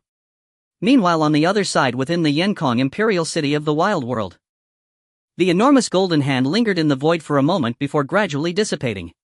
Along with it, the suffocating and terrifying pressure that had filled the world also vanished. However, the silence of the battlefield did not last long. Die. The cold voice of Guy Nye instantly shattered the stillness. He did not even glance at the dissipating golden hand, as if he had anticipated the Emperor's strike. At the very moment the golden hand disappeared, he somehow drew his long sword, once again unleashing a sword light that was pure to the utmost, moving at an incredible speed. From a distance, the three messengers of the Star Skeleton Palace had already fallen into despair. Faced with the sword light unleashed by Guy Nye, they seemed paralyzed, forgetting even to defend themselves. 3 heads were almost severed, simultaneously sent flying by the swordlight. And then 3 headless corpses and severed heads began to disintegrate inch by inch, ultimately turning into the finest dust, their remaining soul imprints completely shredded and purified by the residual sword energy. The 3 peak messengers of the Star Skeleton Palace were thus utterly annihilated. Guy Nye sheathed his sword, his expression still calm, as if he had merely accomplished a trivial task. His gaze swept over the battlefield below, which had fallen into a daze due to the earlier events, and then he uttered 2 words. Continue. Such nonchalant words fell upon the ears of the crowd like hail, instantly awakening all the members of the Divine Martial Guard. Kill. After a brief pause, a more violent, more efficient slaughter once again engulfed the entire Yenkong Imperial city. Having just experienced the terrifying scene in the void, the remaining powerhouses of the wild world were utterly broken. Their resistance became sporadic and feeble, more often replaced by desperate fleeing and wailing. The Divine Martial Guard acted like a cold harvesting machine, accurately eliminating every target above the Grandmaster level. The sword energy swept through, removing the last bastions of resistance, dragging out any hidden or fleeing experts one by one to be slain. In less than half an hour, the once magnificent and luxurious Yenkong Imperial city had been reduced to a wasteland of death. The central forces of the dynasty, its top powerhouses, were almost entirely slaughtered. The few remaining experts and a large number of lower-tier martial artists, faced with the hundreds of Divine Martial Guards hovering in the air, could no longer muster any courage to resist. Clang. We surrender. Don't kill us. We are willing to submit. Please spare us, great ones. We submit. The cries for mercy merged into one. The remaining troops of the Yenkong dynasty officials and martial artists fell to their knees in droves. All bowed frantically towards the Divine Martial Guards in the sky, towards the direction where the golden hand had vanished, tears streaming down their faces. The slaughter finally began to gradually cease at this moment. The strong smell of blood and death hung heavily in the air above the ruins. Guy Nye stood in the sky, observing the kneeling soldiers below, his gaze still calm.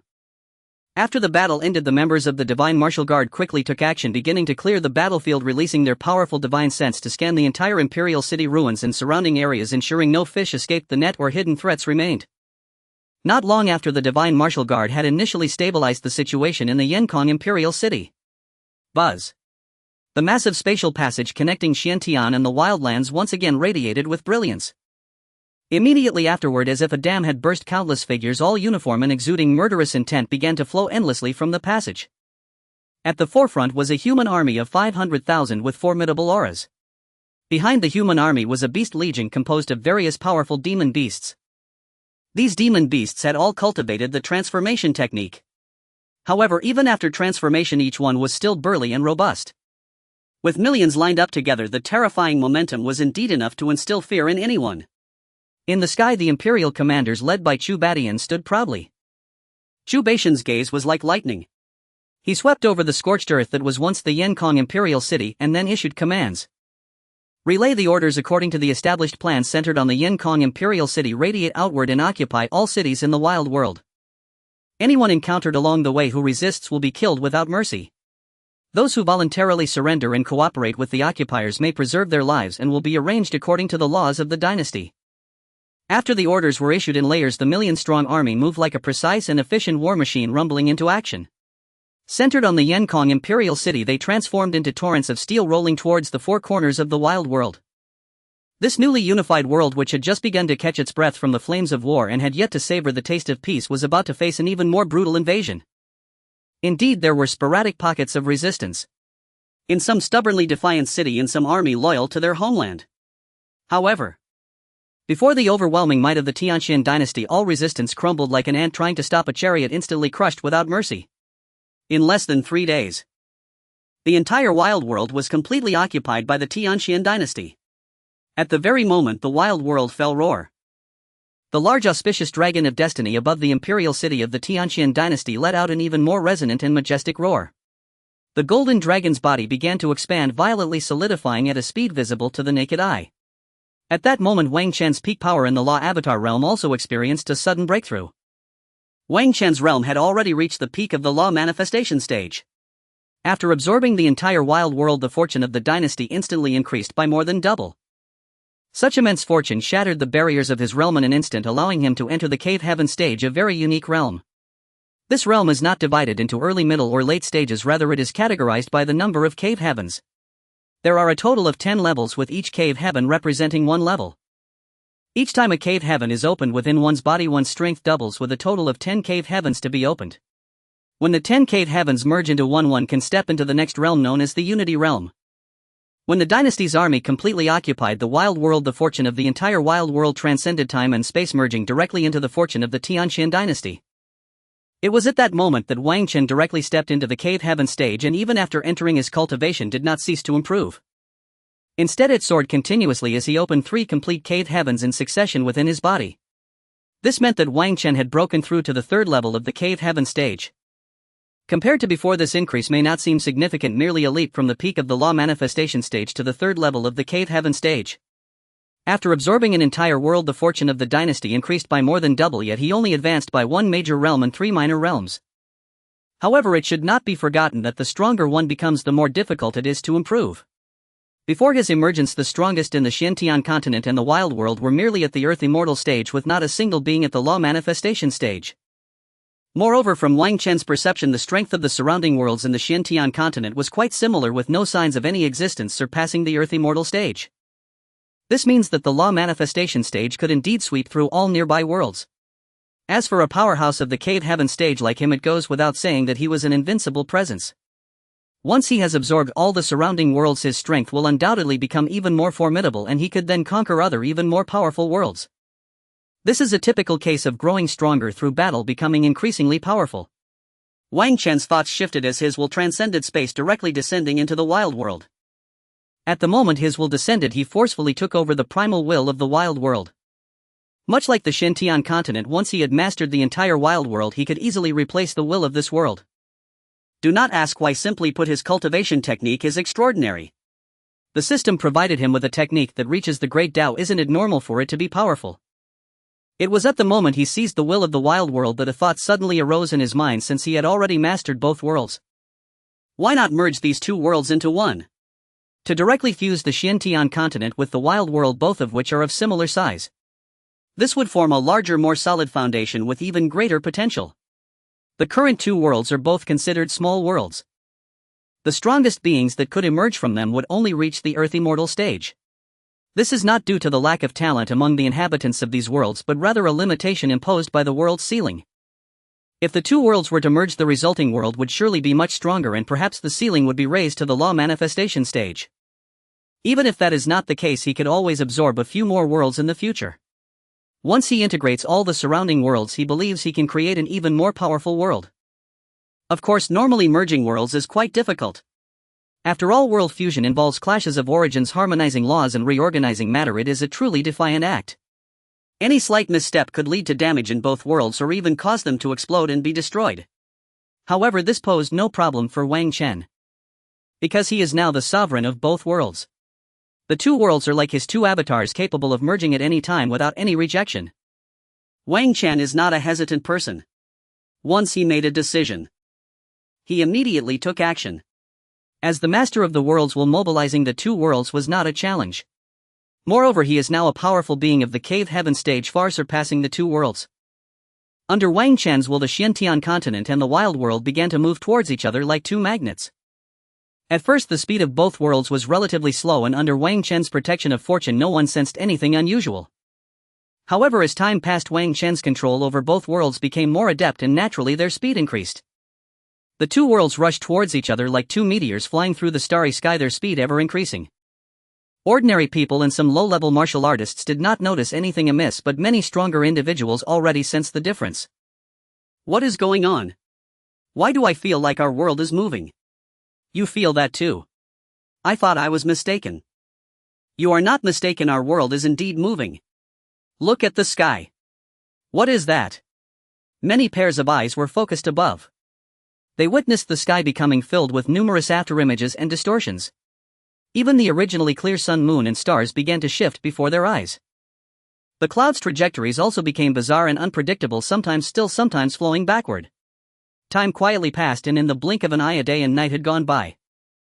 Finally, under Wang Chen's control, the two worlds met. The fusion of the two worlds first altered the firmament. The two skies overlapped like two semi-transparent canvases. The trajectories of the sun, moon, and stars suddenly became chaotic, and countless streams of light collided and merged above, creating radiant hues. Next came the changes on the ground. Mountains shifted, rivers changed course. However, with Wang Chen's vast fortune protecting the process, the destruction caused by the fusion of the two worlds was minimized. No disasters occurred, only macro-level changes in the terrain. The entire process lasted 3 days and 3 nights. When the last ripple of space calmed and the final geographical fusion was completed, a new world far larger than any before was born. Boom! At the moment the new world formed, a thunderous sound resonated in everyone's minds as the primal energy that had filled the world seemed to be infused with newfound power, instantly becoming incredibly vibrant.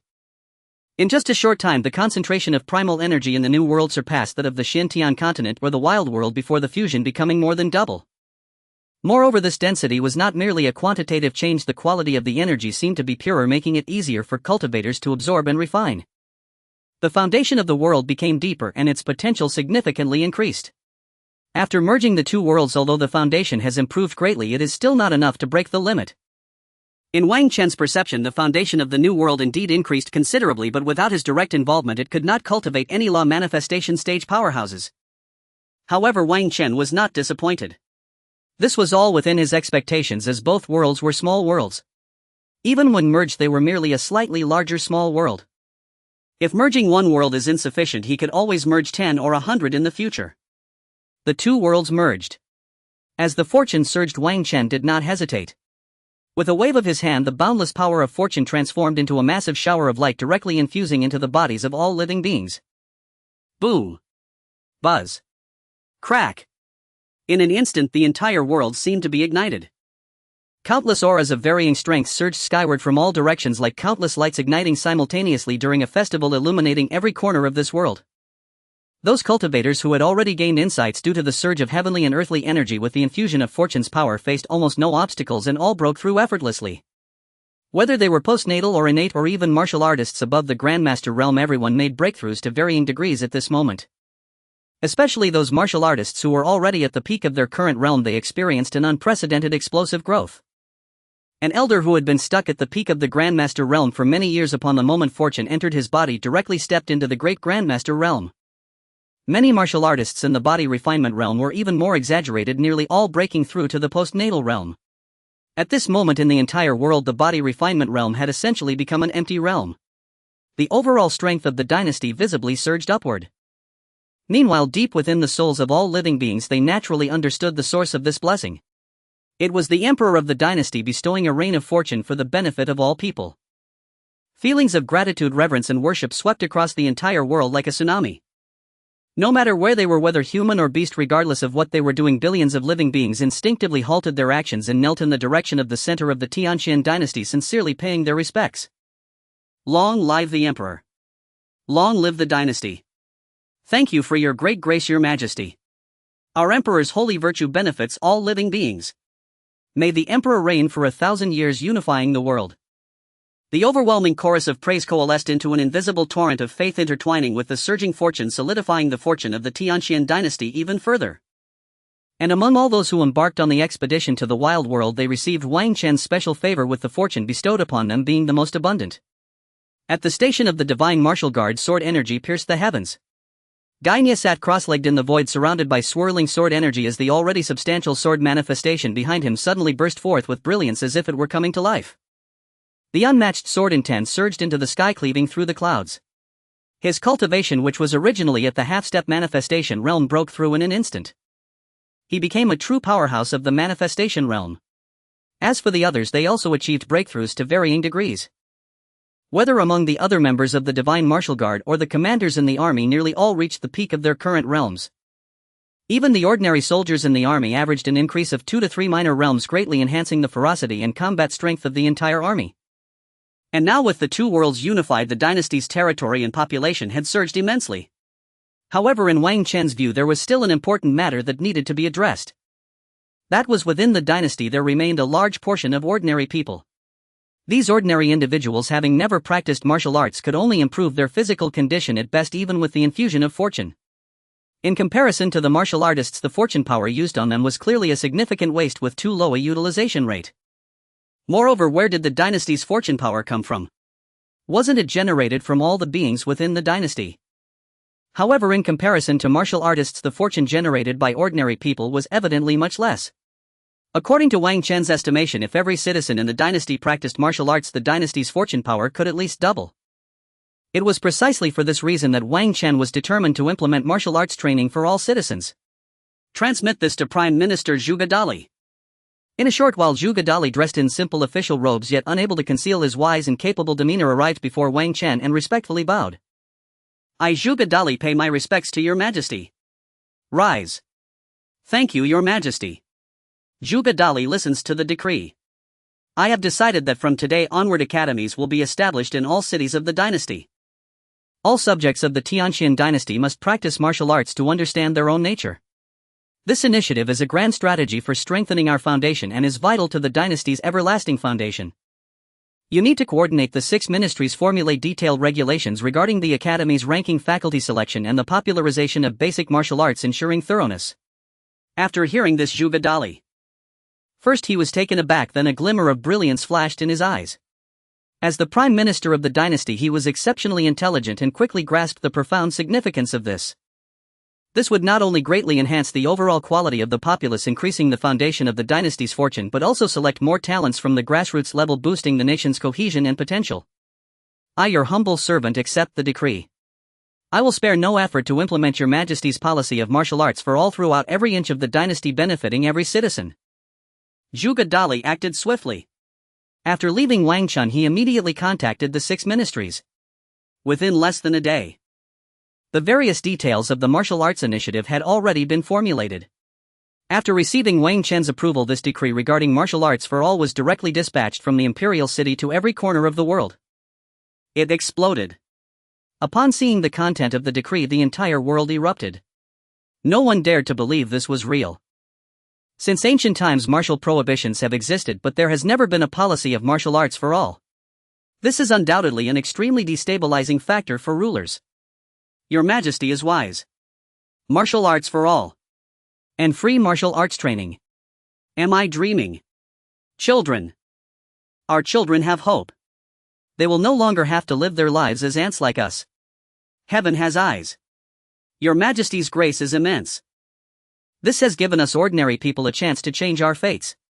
Countless ordinary people were now overwhelmed with emotion, tears streaming down their faces, trembling all over. Many of them had previously not even been able to access the most basic body refinement techniques, only able to helplessly watch as martial artists towered above them, wielding power and influence, while they and their descendants forever sank to the bottom. For them, martial arts had once been an unreachable realm, a world with insurmountable barriers, a domain only accessible to aristocratic families, sects, and nobles. Ordinary people wishing to practice martial arts had to either possess extraordinary luck, sell themselves into servitude to wealthy families for a sliver of opportunity, or simply watch from afar. But now the Emperor himself has shattered this ancient invisible barrier. This has given all ordinary people a chance to rise up. After the imperial decree of Wang Chen was issued, within just a few days martial arts academies had been established in all the cities of the dynasty. It is important to note that this was a decree personally issued by Wang Chen, and no city dared to be negligent. They treated it as a top priority to accomplish. As the academies across the regions were being completed, Wang Chen, who was in the palace, suddenly heard the voice of the system in his mind. Ding! Congratulations, host, you have obtained a sign-in opportunity. Would you like to sign in? Oh. Has it already been a month so soon? Upon hearing the sudden voice of the system in his mind, Wang Chen finally came to his senses. It turns out that unknowingly a month had already passed. Mainly because during this time, due to the need to establish the academies, Zhuge Dali frequently came to report progress to him, which made Wang Chen much busier than before, leading him to pay less attention to the passage of time. Unexpectedly, just as the academies were built, it coincided with the time for the system sign-in, which was quite a coincidence. System. Start sign-in. Wang Chen said casually, because he did not have high expectations for this sign-in. Given the current strength of him and the Tianxian dynasty, he did not urgently need anything at the moment, so he did not pay too much attention. Ding. System starting sign-in. Ding. Congratulations, host, sign-in successful. You have received a teacher's gift package. System, you are really great. Hearing what the system provided for the sign-in, Wang Chen was momentarily stunned. It turned out that whatever he lacked, the system would directly provide him with it during the sign-in without any pretense. However, this feeling was indeed delightful. System. Please introduce what is included in the gift package. Ding. Replying to the host, the teacher's gift package contains 30 special level teachers of the Earth Immortal Realm, 300 senior teachers of the Celestial Realm, and 3,000 intermediate teachers of the Grand Master Realm. Amazing. Wang Chen couldn't help but admire the system's humanity. According to Zhuge Dali's report, the dynasty had established a total of 300 academies of various sizes. Among these 300 academies, the Imperial Academy in the royal city was the most prestigious. Beneath the Imperial Academy there were 5 first-class academies. Now the system had directly signed in over 3,000 teachers, and with these individuals the framework of those 300 academies could be fully supported. As for additional personnel, they could be recruited from various cities. It is important to note that things are different now. When Wang Chen issued the decree to form the Divine Martial Guard, many were merely observing and thus missed a great opportunity. Now even if they wanted to join the Divine Martial Guard, there would be no chance. Because the requirements for joining the Divine Martial Guard were too high, at least one had to be of the Celestial Realm or higher to have a chance, and whether they even wanted members was uncertain. Now, as long as they were recruiting for any department under the dynasty, even a small city defense soldier or a minor official would be in high demand. Often to compete for a single spot, thousands would fight fiercely. And the academies that had just been established were personally decreed by Wang Chen. Joining the academy as a teacher would be akin to directly serving under His Majesty. Moreover, being a teacher at an academy is certainly more prestigious than being a soldier in the city defense. Therefore, upon learning that the academy was recruiting a batch of junior teachers, many qualified individuals became extremely excited. In just a few days, all 300 academies of the dynasty had officially commenced operations. Countless ordinary people within the specified age began to join the academies, starting their systematic martial arts education. Even those ordinary people who did not meet the qualifications, such as middle-aged individuals or even elderly people who were over the age limit, could all obtain a martial arts technique from their local academy with their identity credentials from the dynasty, allowing them to step into martial arts alongside their work. Thus the entire dynasty had officially stepped into a brand new era of martial arts. Just as the dynasty was enthusiastically promoting martial arts. In a primal forest at the southernmost end of the dynasty's territory, a spatial rift suddenly appeared in the void. Following that, 3 disheveled figures fell directly from the spatial rift. 2 women and 1 man, all quite young, around 20 years old. Among them, a girl dressed in a yellow dress with a delicate appearance was the first to struggle and rise. She first looked around in terror, and upon seeing the other 2 not far from her, she immediately ran towards them. "Brother! Have we really left the Tianlan world? Where are we now?" The young man referred to as brother had worry in his eyes but still forced a calm demeanor. "Little sister, don't worry. No matter what happens, your brother will protect you." Another girl dressed in light purple attire with a hint of heroism between her brows stood up at this moment. "Brother, what should we do now? First, let's leave here and investigate the situation of this world. Remember to conceal your presence and be cautious. We must not reveal our identities until we understand the circumstances here." The 2 girls nodded solemnly upon hearing this. They understood that at this moment, being lost in a foreign world with an uncertain future, every step had to be taken with extreme caution. The 3 cautiously navigated through the dense primal forest. They moved extremely slowly and stealthily, always on guard against potential beasts or unknown threats. Thus they spent over half a day before finally emerging from the oppressive edge of the primal forest. From a distance, they saw a road that had been artificially cleared, and at the end of the road the outline of a magnificent city. The 3 felt a sense of relief and exchanged glances, a glimmer of hope appearing in their eyes. The presence of a human city meant they could gather information, find temporary shelter, and understand the rules of this world. "Let's go and take a look. Remember, just say we are scattered cultivators who encountered a beast attack and got separated from our companions, ending up here," the young man whispered, adjusting his slightly damaged robe to appear less disheveled. They walked along the road towards the city called Qingmu City. At the city gate there was a constant flow of people, with merchant caravans and martial artists looking orderly and bustling. At the city gate, soldiers in uniform armor with a sharp aura were on duty, carefully checking the identity credentials of those entering and exiting the city. Seeing this scene, the 3 felt a bit more assured. It was a human city and it appeared to be strictly managed, which usually meant relative stability. However, they did not know that the moment they stepped out of the spatial rift and their presence was felt in this world, Wang Chen, seated deep within the palace, had already noticed them. However, Wang Chen did not pay them much attention. After all, they were just 3 little ones at the initial stage of the heavenly realm, not worth his concern. Moreover, as soon as they appeared in the city, they would undoubtedly be detained by the city defense army. Because as time passed, the laws and operational systems of the dynasty had improved significantly. Every citizen of the dynasty has their unique identity credentials, and anyone entering or exiting any city must present their credentials. Individuals like them who lack identity credentials are destined to be sent to the Jinyui. And once they enter the Jinyui's office, let alone their current level of cultivation, even if they were to be at a higher realm, they would still have to divulge everything about their origins, intentions, and knowledge. As the 3 approached the city gate cautiously, they were stopped by the city defense troops. "Halt! Do you not understand the rules? You must present your identity credentials to enter the city." Hearing the soldiers' words at the city gate, the 3 felt a tightening in their hearts. They had indeed noticed this requirement. Every person entering through the city gate, whether dressed in finery or simplicity, would proactively show a small metal token to the guarding soldiers, which seemed to bear unique engravings and characters.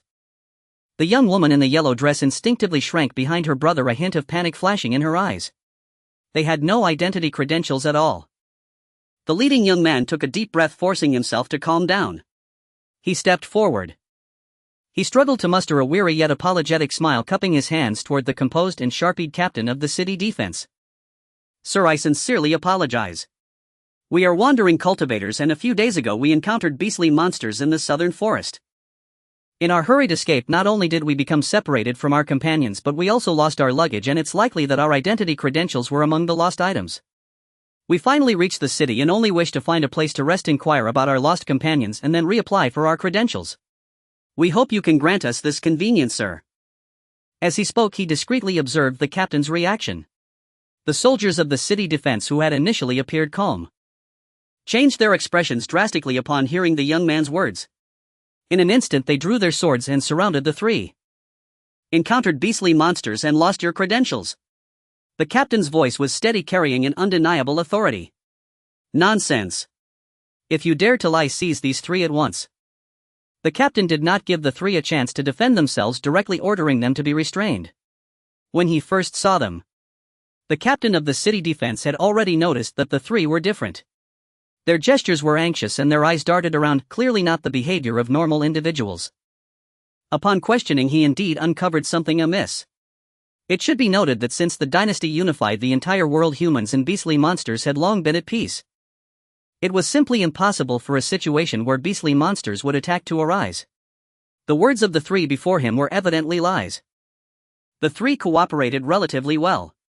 Without resistance, they were directly taken by the city defense troops to the Genie Way station within Qingmu City. Of course, even if they wanted to resist, it would have been futile. The soldiers guarding the gate had at least innate level strength. How could they fight back? Faced with the fierce Genie Way, the three wisely chose not to resist and surrendered completely.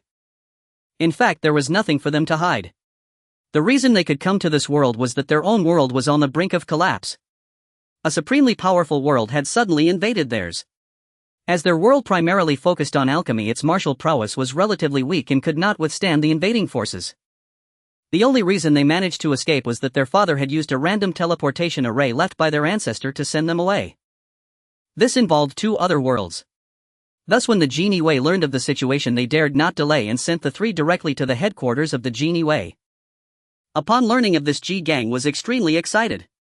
He was well aware of the current situation of the dynasty as the commander of the Genie Way.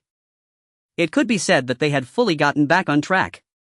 Based on his understanding of Wang Chen, the dynasty's next move would certainly be to conquer the other world. According to the information provided by the other party, their world specialized in alchemy, while the dynasty currently lacked individuals who understood alchemy. With the right pills, the speed of cultivation would undoubtedly improve significantly. After coming to this realization, Ji Gang reported the matter directly to Wang Chen. However, this time Wang Chen had no intention of personally intervening. Since the moment the 3 appeared in this world, Wang Chen had already pinpointed the location of their world based on the spatial fluctuations during their arrival. According to Wang Chen's perception, the strength of the other world was indeed mediocre. Even the invading force was not particularly strong, at most comparable to the previous savage world. With such strength, was there really a need for him to personally get involved? There was absolutely no necessity. He could leave it to his subordinates to handle. Thus, after Ji Gang's report, he entrusted the matter entirely to the Shenwu Wei. When Wang Chen's imperial edict reached the Shenwu Wei, the entire Shenwu Wei erupted in excitement. During the last attack on the savage world, they had been the vanguard and had achieved significant merit. Wang Chen naturally did not hold back.